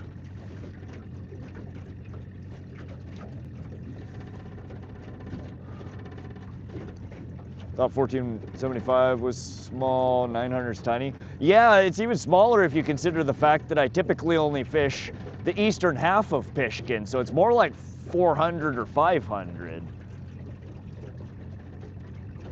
I just watched some fishermen catch tons of blue cats out of Chesapeake Bay this morning. Oh, heck yeah, that's awesome, Burning.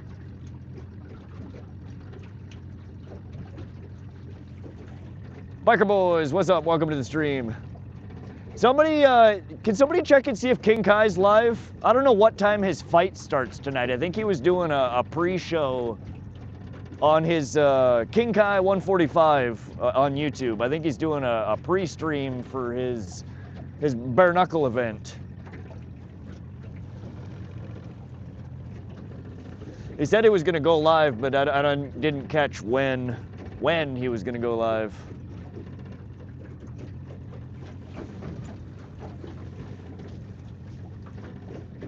Pike must be live bait. No, live bait is not allowed in almost all of central Montana. There's a couple of water bodies here that they allow small amounts of live bait, but it's explicitly against the law in most Montana water bodies, western and central.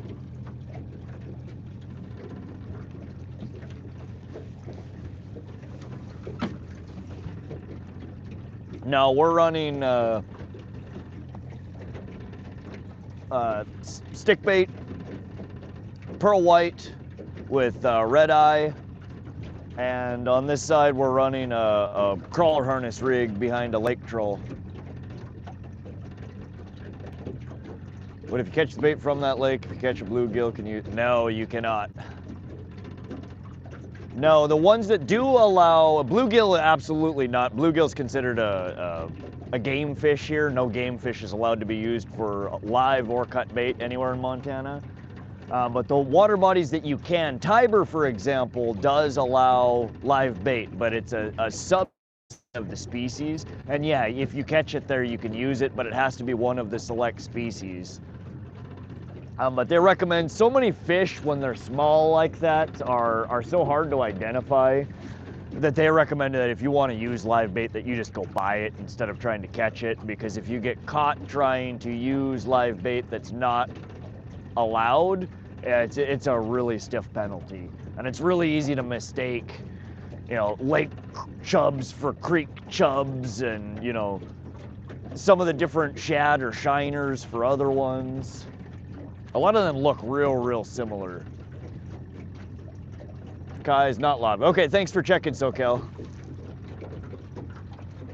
America runs on Mountain Dew. Yeah, it's terrible. It's so bad for you, but my body has grown accustomed to having it every day. I drink so much Mountain Dew.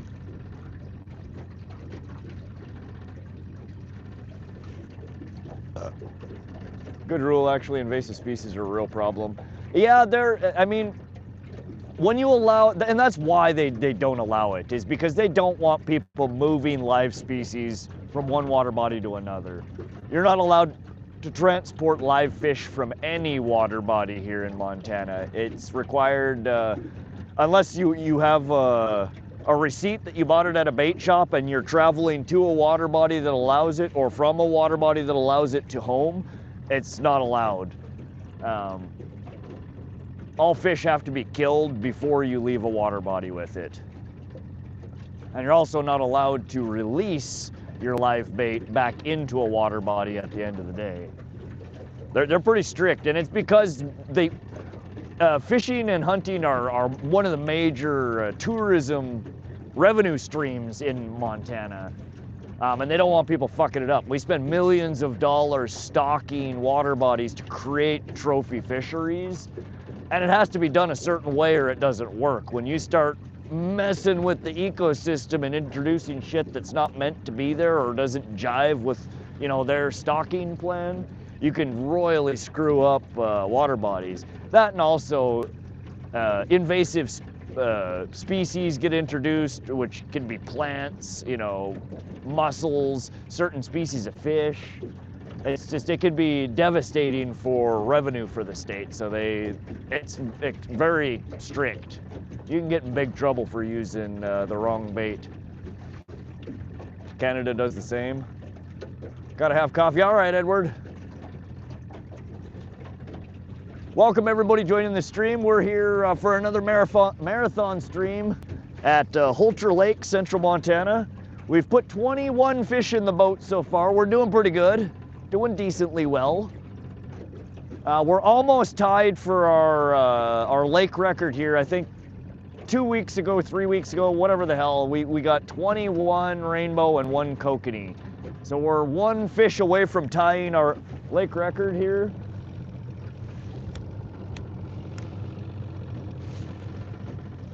I think we have a pretty decent chance of maybe getting there. We're just coming up on the cabins here, up past Split Rock.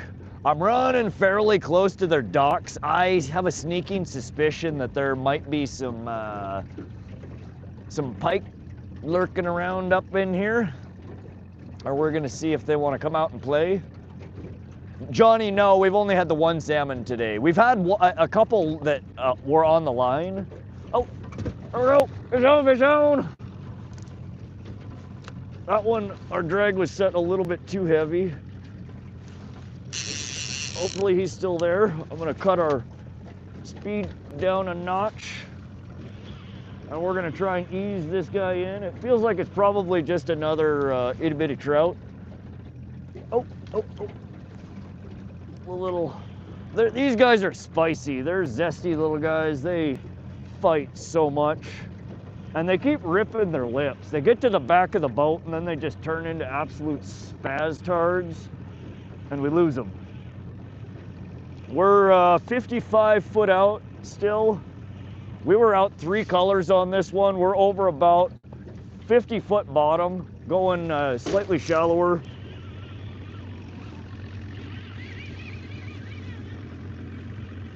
All right, you guys might not see me bring this one into the boat. I'm trying to get it in the boat. We need to tie this is for the tie here, if we can get it.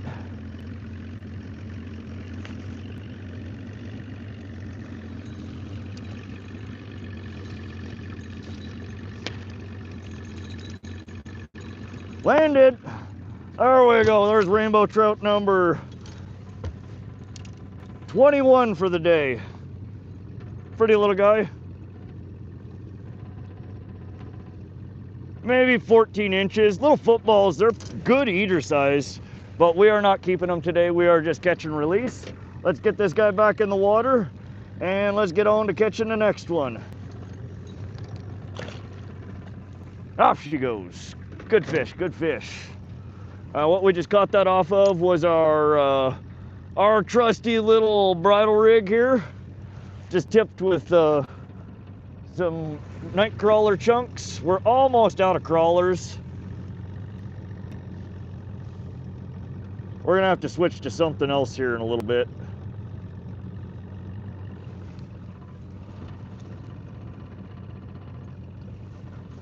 All right.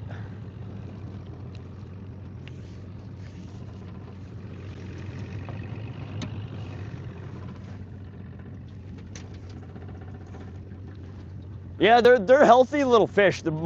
Everything we've been catching so far, aside from the kokanee, has been stalkers.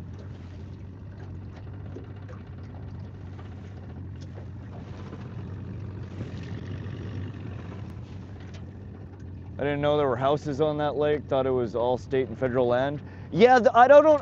A lot of lakes like this, you can, through the Forestry Service or through the state, can't remember whether it's state or federal,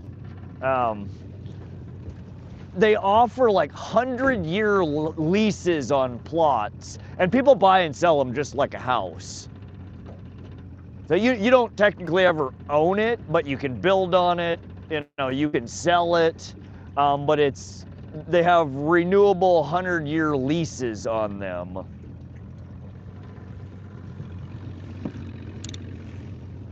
right, we're out 50 foot. We're gonna let this spool out a little more. I'm gonna bump our speed back up a little bit.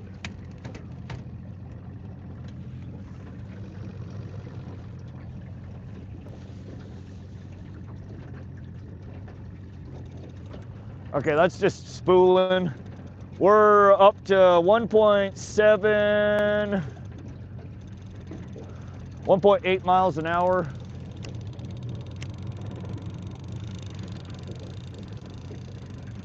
Like I said, I'm just spooling this, so I let it out like 2/3 of the way. I open the bail and I turn the clicker on, and then I put her in the reel, and it just slowly spools your line out. But oftentimes you'll see that it like jerks, and then it'll slow down, then it'll speed up. And that erratic movement oftentimes can trigger a bite before you even get it out to the depth you're trying to get it to. But we're almost there. There we go, 90 foot, 3 colors. So that's about 15 to 20 foot dive depth with the lead core line.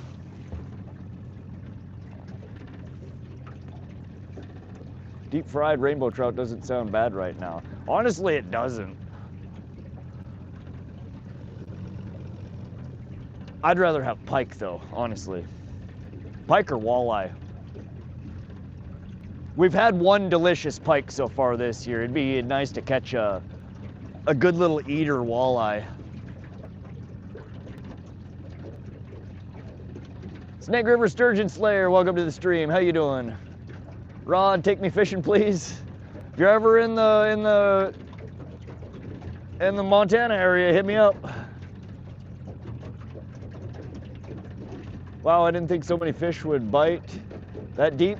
Burning, so we're over deeper bottom, but a lot of the fish here are suspended. You'll often see them all the way from the surface down to 20, 25 foot. They kind of stay in that top layer of the water column when they're active, when they're feeding. Over suspended, sometimes over 100, 150 foot bottom. They're just up there kind of hanging. Like the Kokanee, for example, are following little microorganisms, the plankton, the zooplankton. And oftentimes the zooplankton are in much greater numbers higher in the water column because of photosynthesis, because of the light, the warmer, slightly warmer water. So the fish are usually chasing the food. And then when the kokanee come up, the rainbows are there, then the predator fish start coming up trying to eat the kokanee and the rainbows. And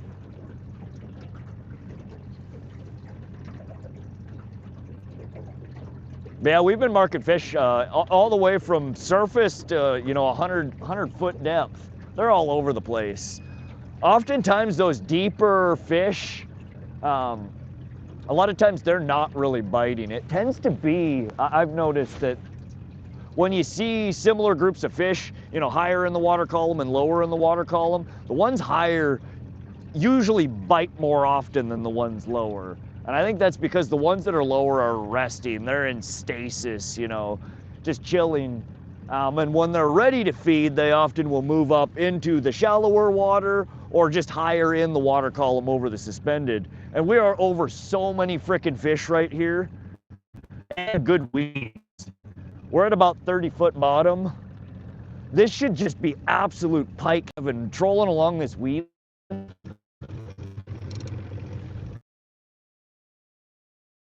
gonna be really surprised if we don't hook up something over here.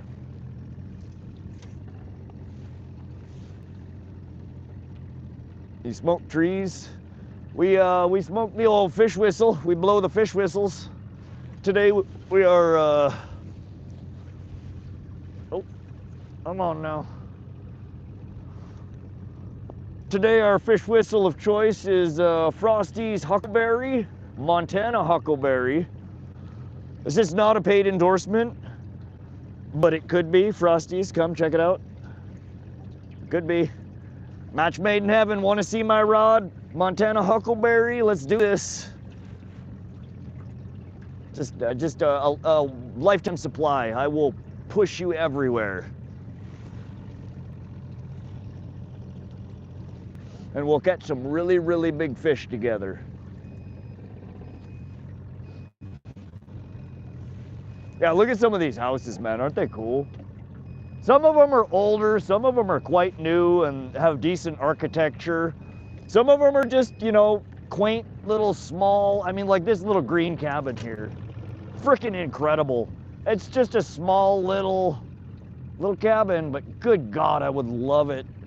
Can you imagine waking up, rolling off the porch, throwing your line in the water? Well, you go brush your teeth and make breakfast. Go catch a fish in between changing loads of laundry.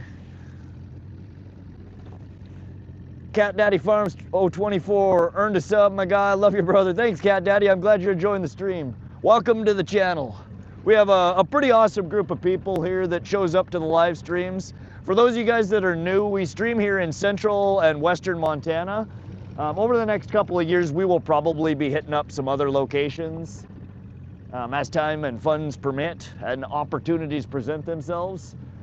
We marathon stream. Typically, we stream from the ass crack of dawn until you can't see your fingers 5 feet in front of your face.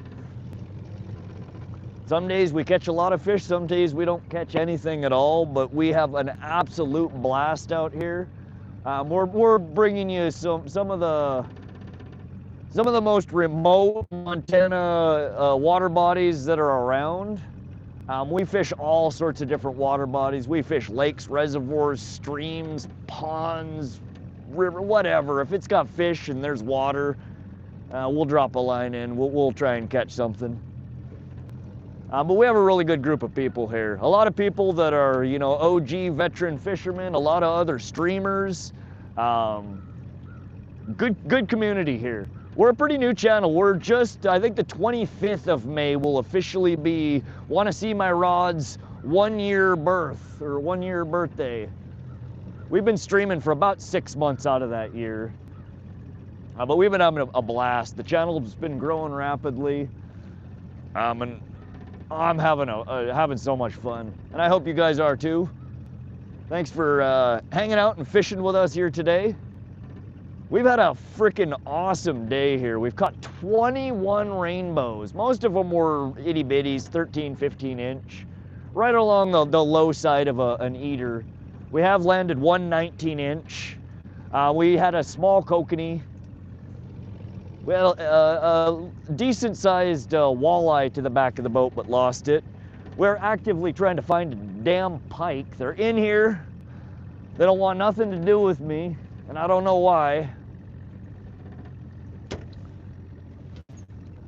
Let me fix my audio here. It's out of...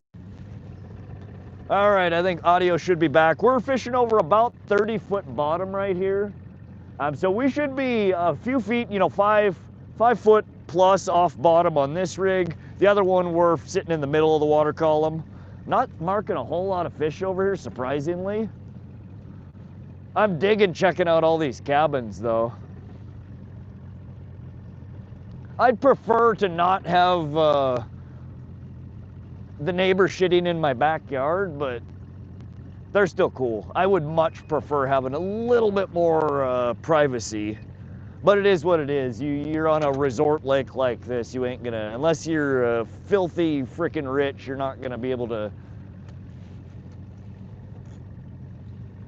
get acreage along with your cabin, I don't think. I don't know. I don't know shit about this area. Pike on your rod, they want them for dinner. Love the cabins. Oh, it's cool. There's a really nice one. More modern architecture coming up here. Wood siding, big glass front. You know, flat, low slope roof. I love this style, this architecture.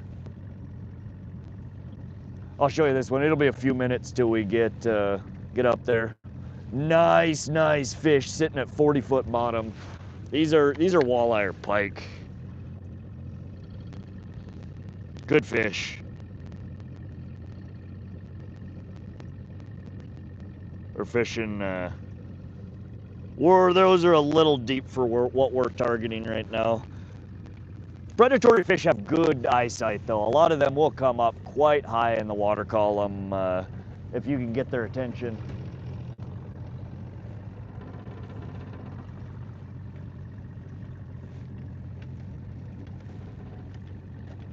Looking nice. Yeah, isn't it pretty out here? The weather got real nice again, too. The wind keeps coming and then going and then coming.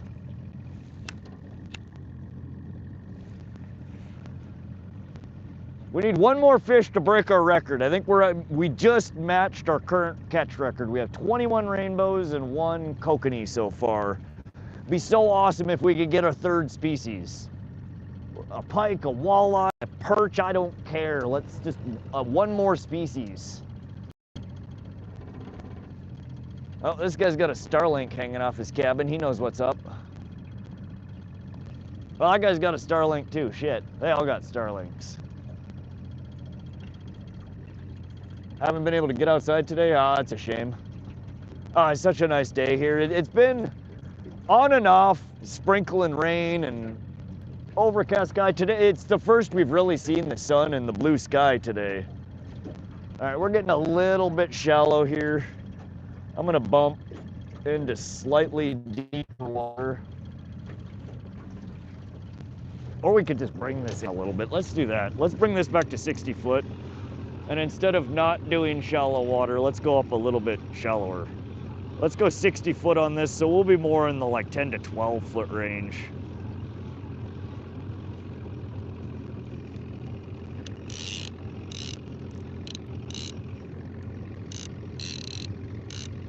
All right. Let's go catch some fish. If they can afford a house on the lake, I'm sure start it right. Fair point, fair point. Cast a whopper plopper at one of those docks on the way by. If we had more gas and a little bit more time, I definitely would. That's not a bad idea at all. And right now, a little bit later would be a perfect time for that. I do have some ploppers in here. I haven't caught it. I haven't thrown a plopper at all yet this year.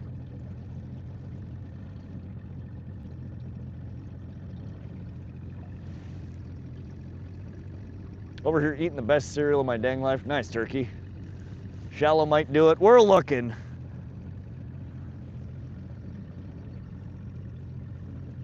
I don't know. I always, you never really know what's shallow because oftentimes you can't see shit on your graphs when you're shallow. Other than on your side scan, but I don't know. I'm not great at reading side scan.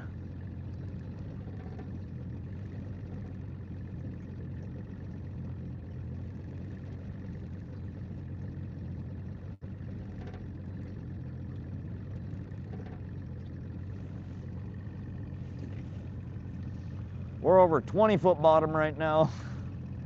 Still ain't seeing shit, but we are marking a new map. Come on, fishy fishy. What are we fishing for today? Aussie, rainbow trout, brown trout, brook trout, kokanee salmon, northern pike, walleye, yellow perch. There's so many different things in here. All we've managed to put in the boat today is rainbows and kokanee salmon. We had one walleye at the back of the boat. We haven't found anything else yet, though. Yeah, all of this. If I had, once I get my trolling motor, we'll be slow trolling along these banks, and I'll be casting at all of this shit. We're gonna get a fat pike this year.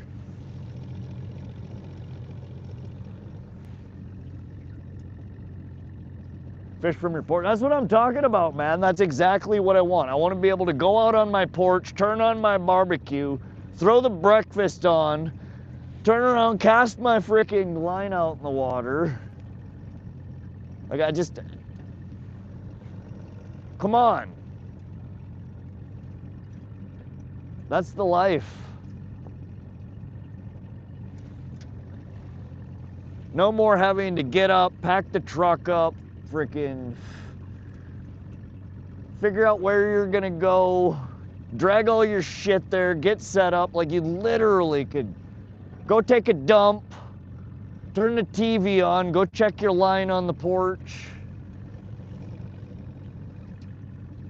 do a load of laundry, make some lunch, catch a fish, go for a little troll on the boat. First time watching stream while fishing. Nice, David. You got out there, huh? I hope catch a trout or catch a pike or catch a damn walleye. We have we almost had one today. We had one at the back of the boat. I butterfingered it. Need to get better at reading my side scan as well. I don't use, yeah, I mean, it's interesting to look at. Every once in a while, it's like, okay, that's definitely a fat fish. Or like, oh, what actually is that on the bottom? Like, there's some weird shit sunk to the bottom. But most of the time, it's just, I don't know, it's just fuzzy shit. A lot of the places that I fish don't have interesting bottoms. I don't know. It's just more of the same.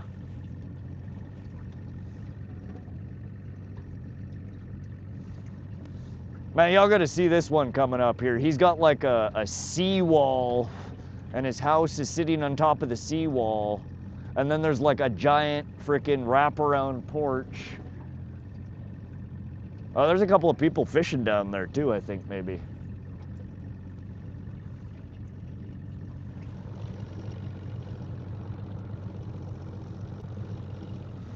All right, this crankbait ain't doing shit. What time is it? 5:21. Let's say we'll give it another 10 minutes on this crankbait, and then we're gonna switch it out to something else. What should we run next? A different crank, a spoon? What do you guys want to run? We're looking for pike, walleye, brown trout, anything but frickin' rainbow trout. What do you guys think will catch something besides a rainbow trout? What's up, Ty Benjamin? Welcome to the stream. Still mostly, 2D out of all of them is the most useful, 100%. That and the graph. I need to be able to see contour, the map. That's why I got the second graph. I'm moving my actual chart, my depth, or you know, the map, to its own screen. It's gonna be by itself on the 9-inch screen, and I'm gonna put my down scan and side scan on the second screen. I'm so tired of trying to figure out where I am, what I'm doing. Now here's a whole bunch of fish that nothing's above 40 foot. We're over 60 foot bottom, and they're lurking in the bottom 20 foot of the water column. I wonder what those are. That looks Kokanee-ish.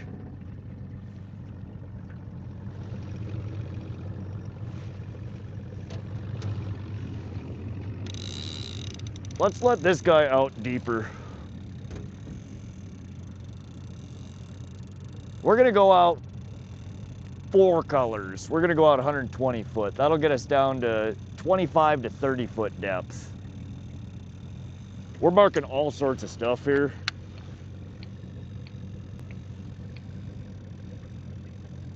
We have just piles of, some of that I'm sure is weeds, but a lot of that looks like fish. And again, the side scan is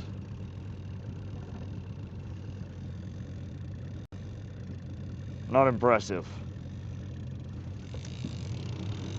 We're out. All right, 120 foot. Our clicker is on. That's on off for your clicker.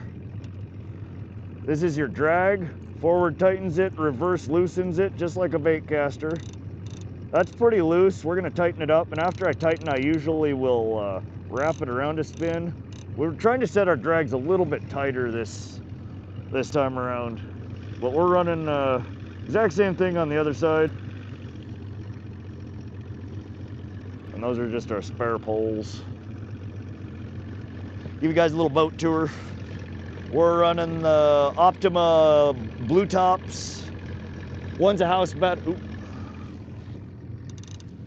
Oh, man, we are over all kinds of fish. I gotta set the phone down. We can have a boat tour after we catch all these fish. Hold on a second. I feel fish coming. America Beautiful car gives free parking. Oh, heck yeah, that's nice. Use the undies. We might bust out the undies. Hey, Nicholas, spinner. We might throw another spinner out there. Paddle tail, spoon, negation, mep spinner. Just had one off. Oh, dang, David. Spinner bait. No, there's no Lakers in here. We have rainbow browns and brooks, but no Lakers. Grandpa passed away, walleye fish, 5-inch spoons. Go deeper and loop back. We're headed. We still probably have a mile and a half, 2 miles till we get to the boat launch. I don't have a whole lot of gas. We have to head that direction. We can't do any backtracking now. I do have 6 gallons in the back of my truck. So we'll probably, if we get over to the boat launch area and we're out of gas, and it doesn't look like we're going to be able to play around over there for an hour or two, we'll stop at the dock and I'll go grab my gas can. I usually always keep 5-6 gallons in the back of my truck.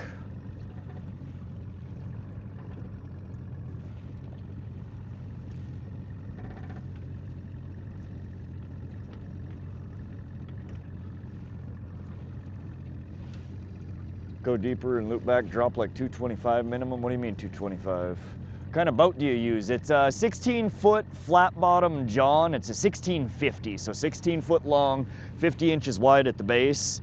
It's a solid aluminum welded John, which means it's flat on the bottom. It doesn't have a V. It's built as a river boat.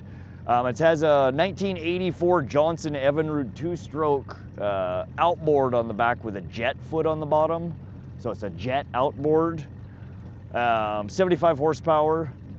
The boat itself is, the brand of it is called Weld Tech, and it's a Landau series. It's just an old aluminum boat. I think it was built in 98, somewhere around there. So it's 20, 25 years old, 27 years old. So nothing fancy. It gets it done though. As long as the water and wind isn't too rough, we can do lots of stuff with it. Heading back, you better drop lower, give it everything you got, final push, final countdown, do.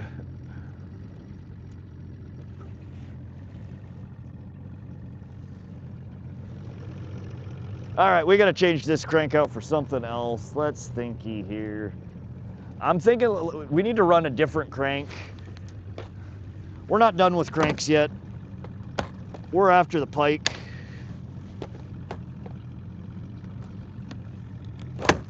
Oops. I'm gonna try one of these. That's what I'm gonna do. I'm gonna try. I forget what the hell these damn things are called. I'll bust it out in a second here. They're like maglips? Maglips, I think they're called. I forget who makes them.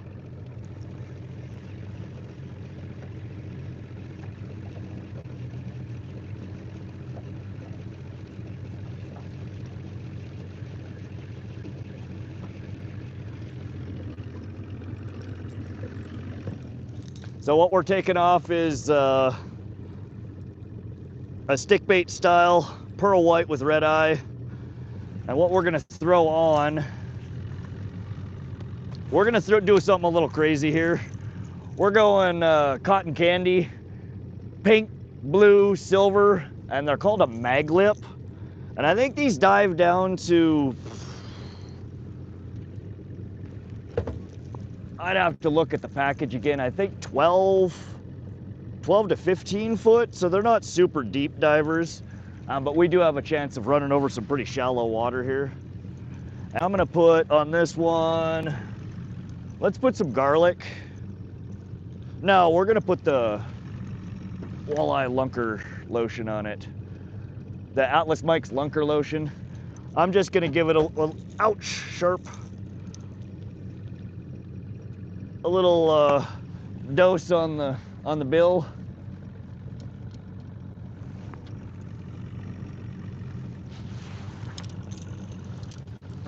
Again, it's just an oddball video, or excuse me, lure that I found on a video, and I ordered a few of them. They supposedly work real well for trout, salmon, walleye, and I can't imagine that the pike wouldn't like them. So we're gonna run this guy out. Probably we'll start 75 foot. Looks like a lazy Ike. Anything purple, trust me. We'll do purple next, Cat Daddy. Yeah, little Jimmy, we ran him for an hour and a half. He didn't get anything. Not pink, I said purple. We'll do purple next. I have quite a few different baits that I think have some purple. These are just some new ones to my lineup that I wanted to give at least a chance today.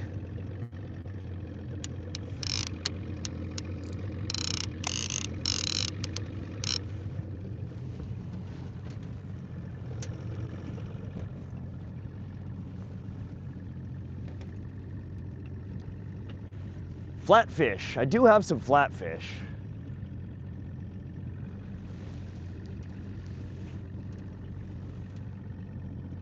All right, we're over about 50-foot bottom. We're mapping. I've never been, man, we started smoking again a whole bunch. What are we trolling at? 2.2 miles an hour. I think we should be fine on speed. Fishy Things, welcome back with a star. Let's go. How you doing, Fishy Things? Tucker the Fisherman, what's up, Tucker? CK Little, welcome back. Ah, my throat's getting raw here, y'all. We've been officially streaming for 12 hours now, so I think anything that happens from here on out will not make the live stream.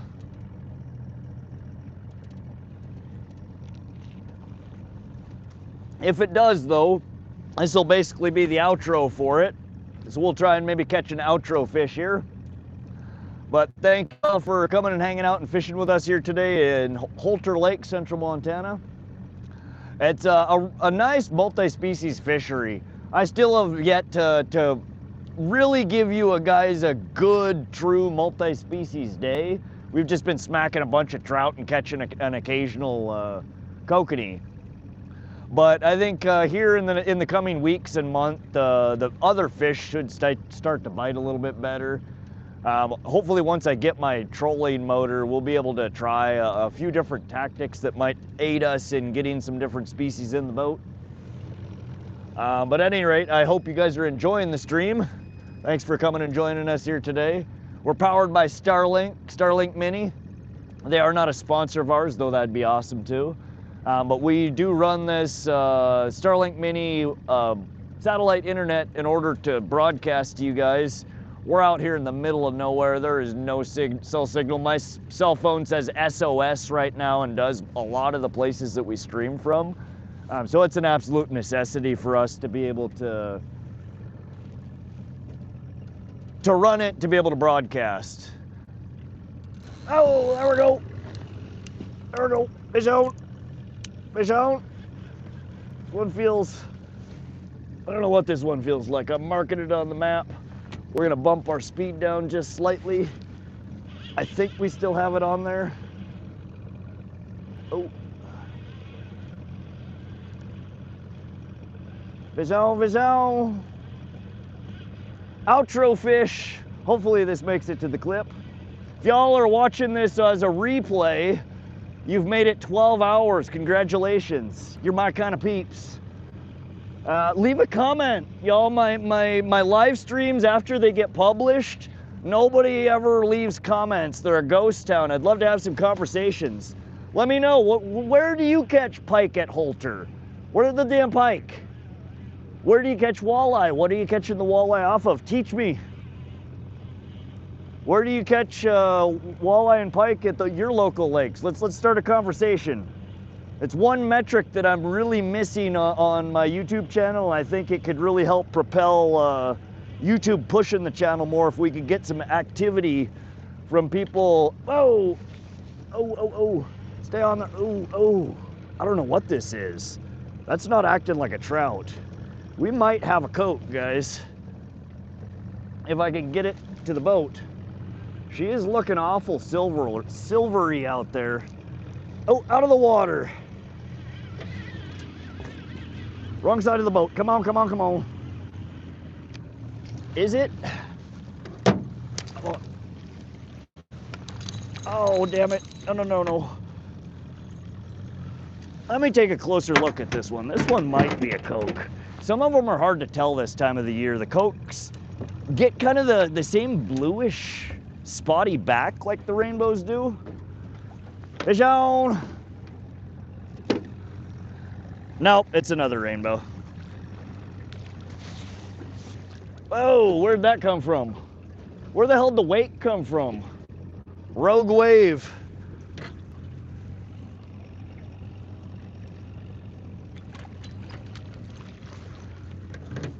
All right, I'll give you guys a little bit of a close-up here for the outro. Hopefully we'll get this one in the last few minutes of the stream, the rendered stream. You know what? The more that I look at this one might be a kokanee. Sometimes they're hard.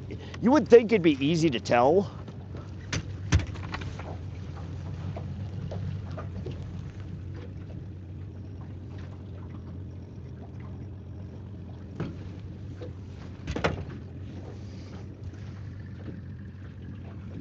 Rainbow or kokanee? Oh. Oh. All right. Well, that's all she wrote. We don't get to know. Hybrid? I don't know. Normally the rainbows have more vivid coloring and more speckling on the sides. That one was awfully silvery, but did still kind of have that, the pink hue on it that the, I don't know. We're gonna call that one a rainbow. I can't with certainty say that was a kokanee. Normally you can tell, they're quite distinct.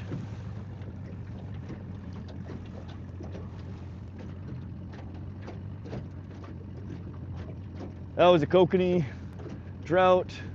Well, a lot of people, it's kokanee and trout are in the same family of fish.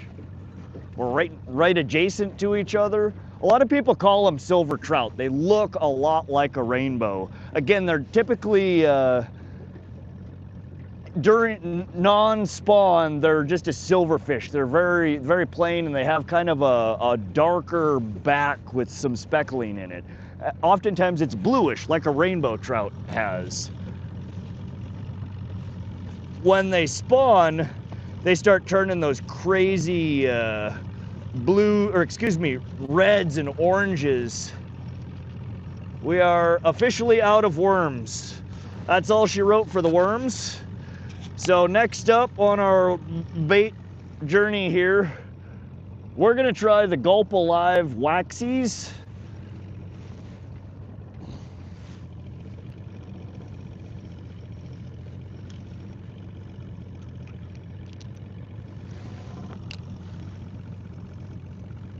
They're real similar to the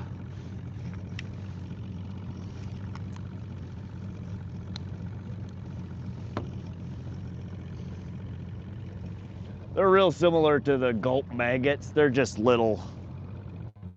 They come in like a little chain instead of individuals. These ones aren't treated with all my scents though, so I don't know if how well they'll do in comparison.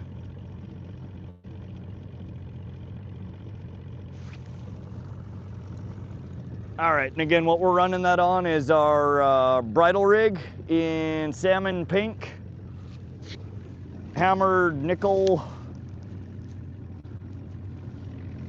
Colorado blade on it.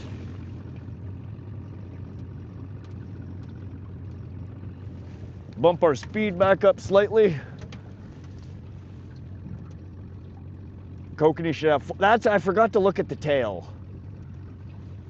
Northern California, lots of lakes. I forgot that that is one of the distinguishing features between them. Any rain come through? A little bit. We got a bit of gusty wind. It wasn't bad though. Guessing rainbow, I see slight pink. That's what I was saying. It's got that like pink hue in the center, which normally a kokanee wouldn't. But the last time we were here, we caught a kokanee that had, he had a Superman cape, just a red stripe down his back. It wasn't blue, so he was like half in the, you know, the spawn dress still. So some reds, pinks, oranges might still be in kokanee this time of the year. The younger ones, I think, change colors. They go kind of the spawn dress and then they kind of go back to the silvery. And I think some of them might not go all the way back, or they don't go, I don't know. But that mystery fish from last stream, after I reviewed the footage, it was 100% a kokanee. That one though, I don't know, that one looked more like a rainbow.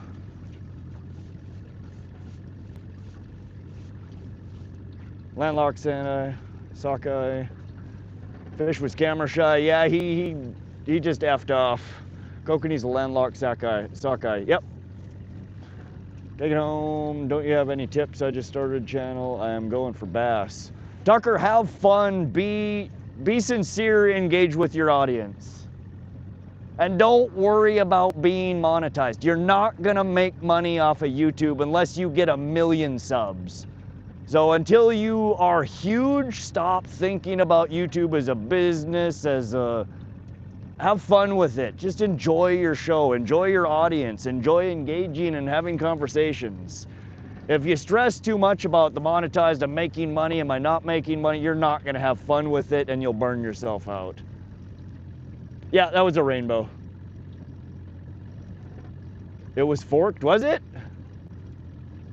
I don't know. It was. Some of them are weird like that, and I think it's especially tricky maybe in the springtime like we are now, where they can have so many different variations. Added it as a mystery fish. I'll take that. We'll leave it as unknown. Terrence and MS, I just subbed. Appreciate the sub there, Terrence. I hope you're enjoying the stream.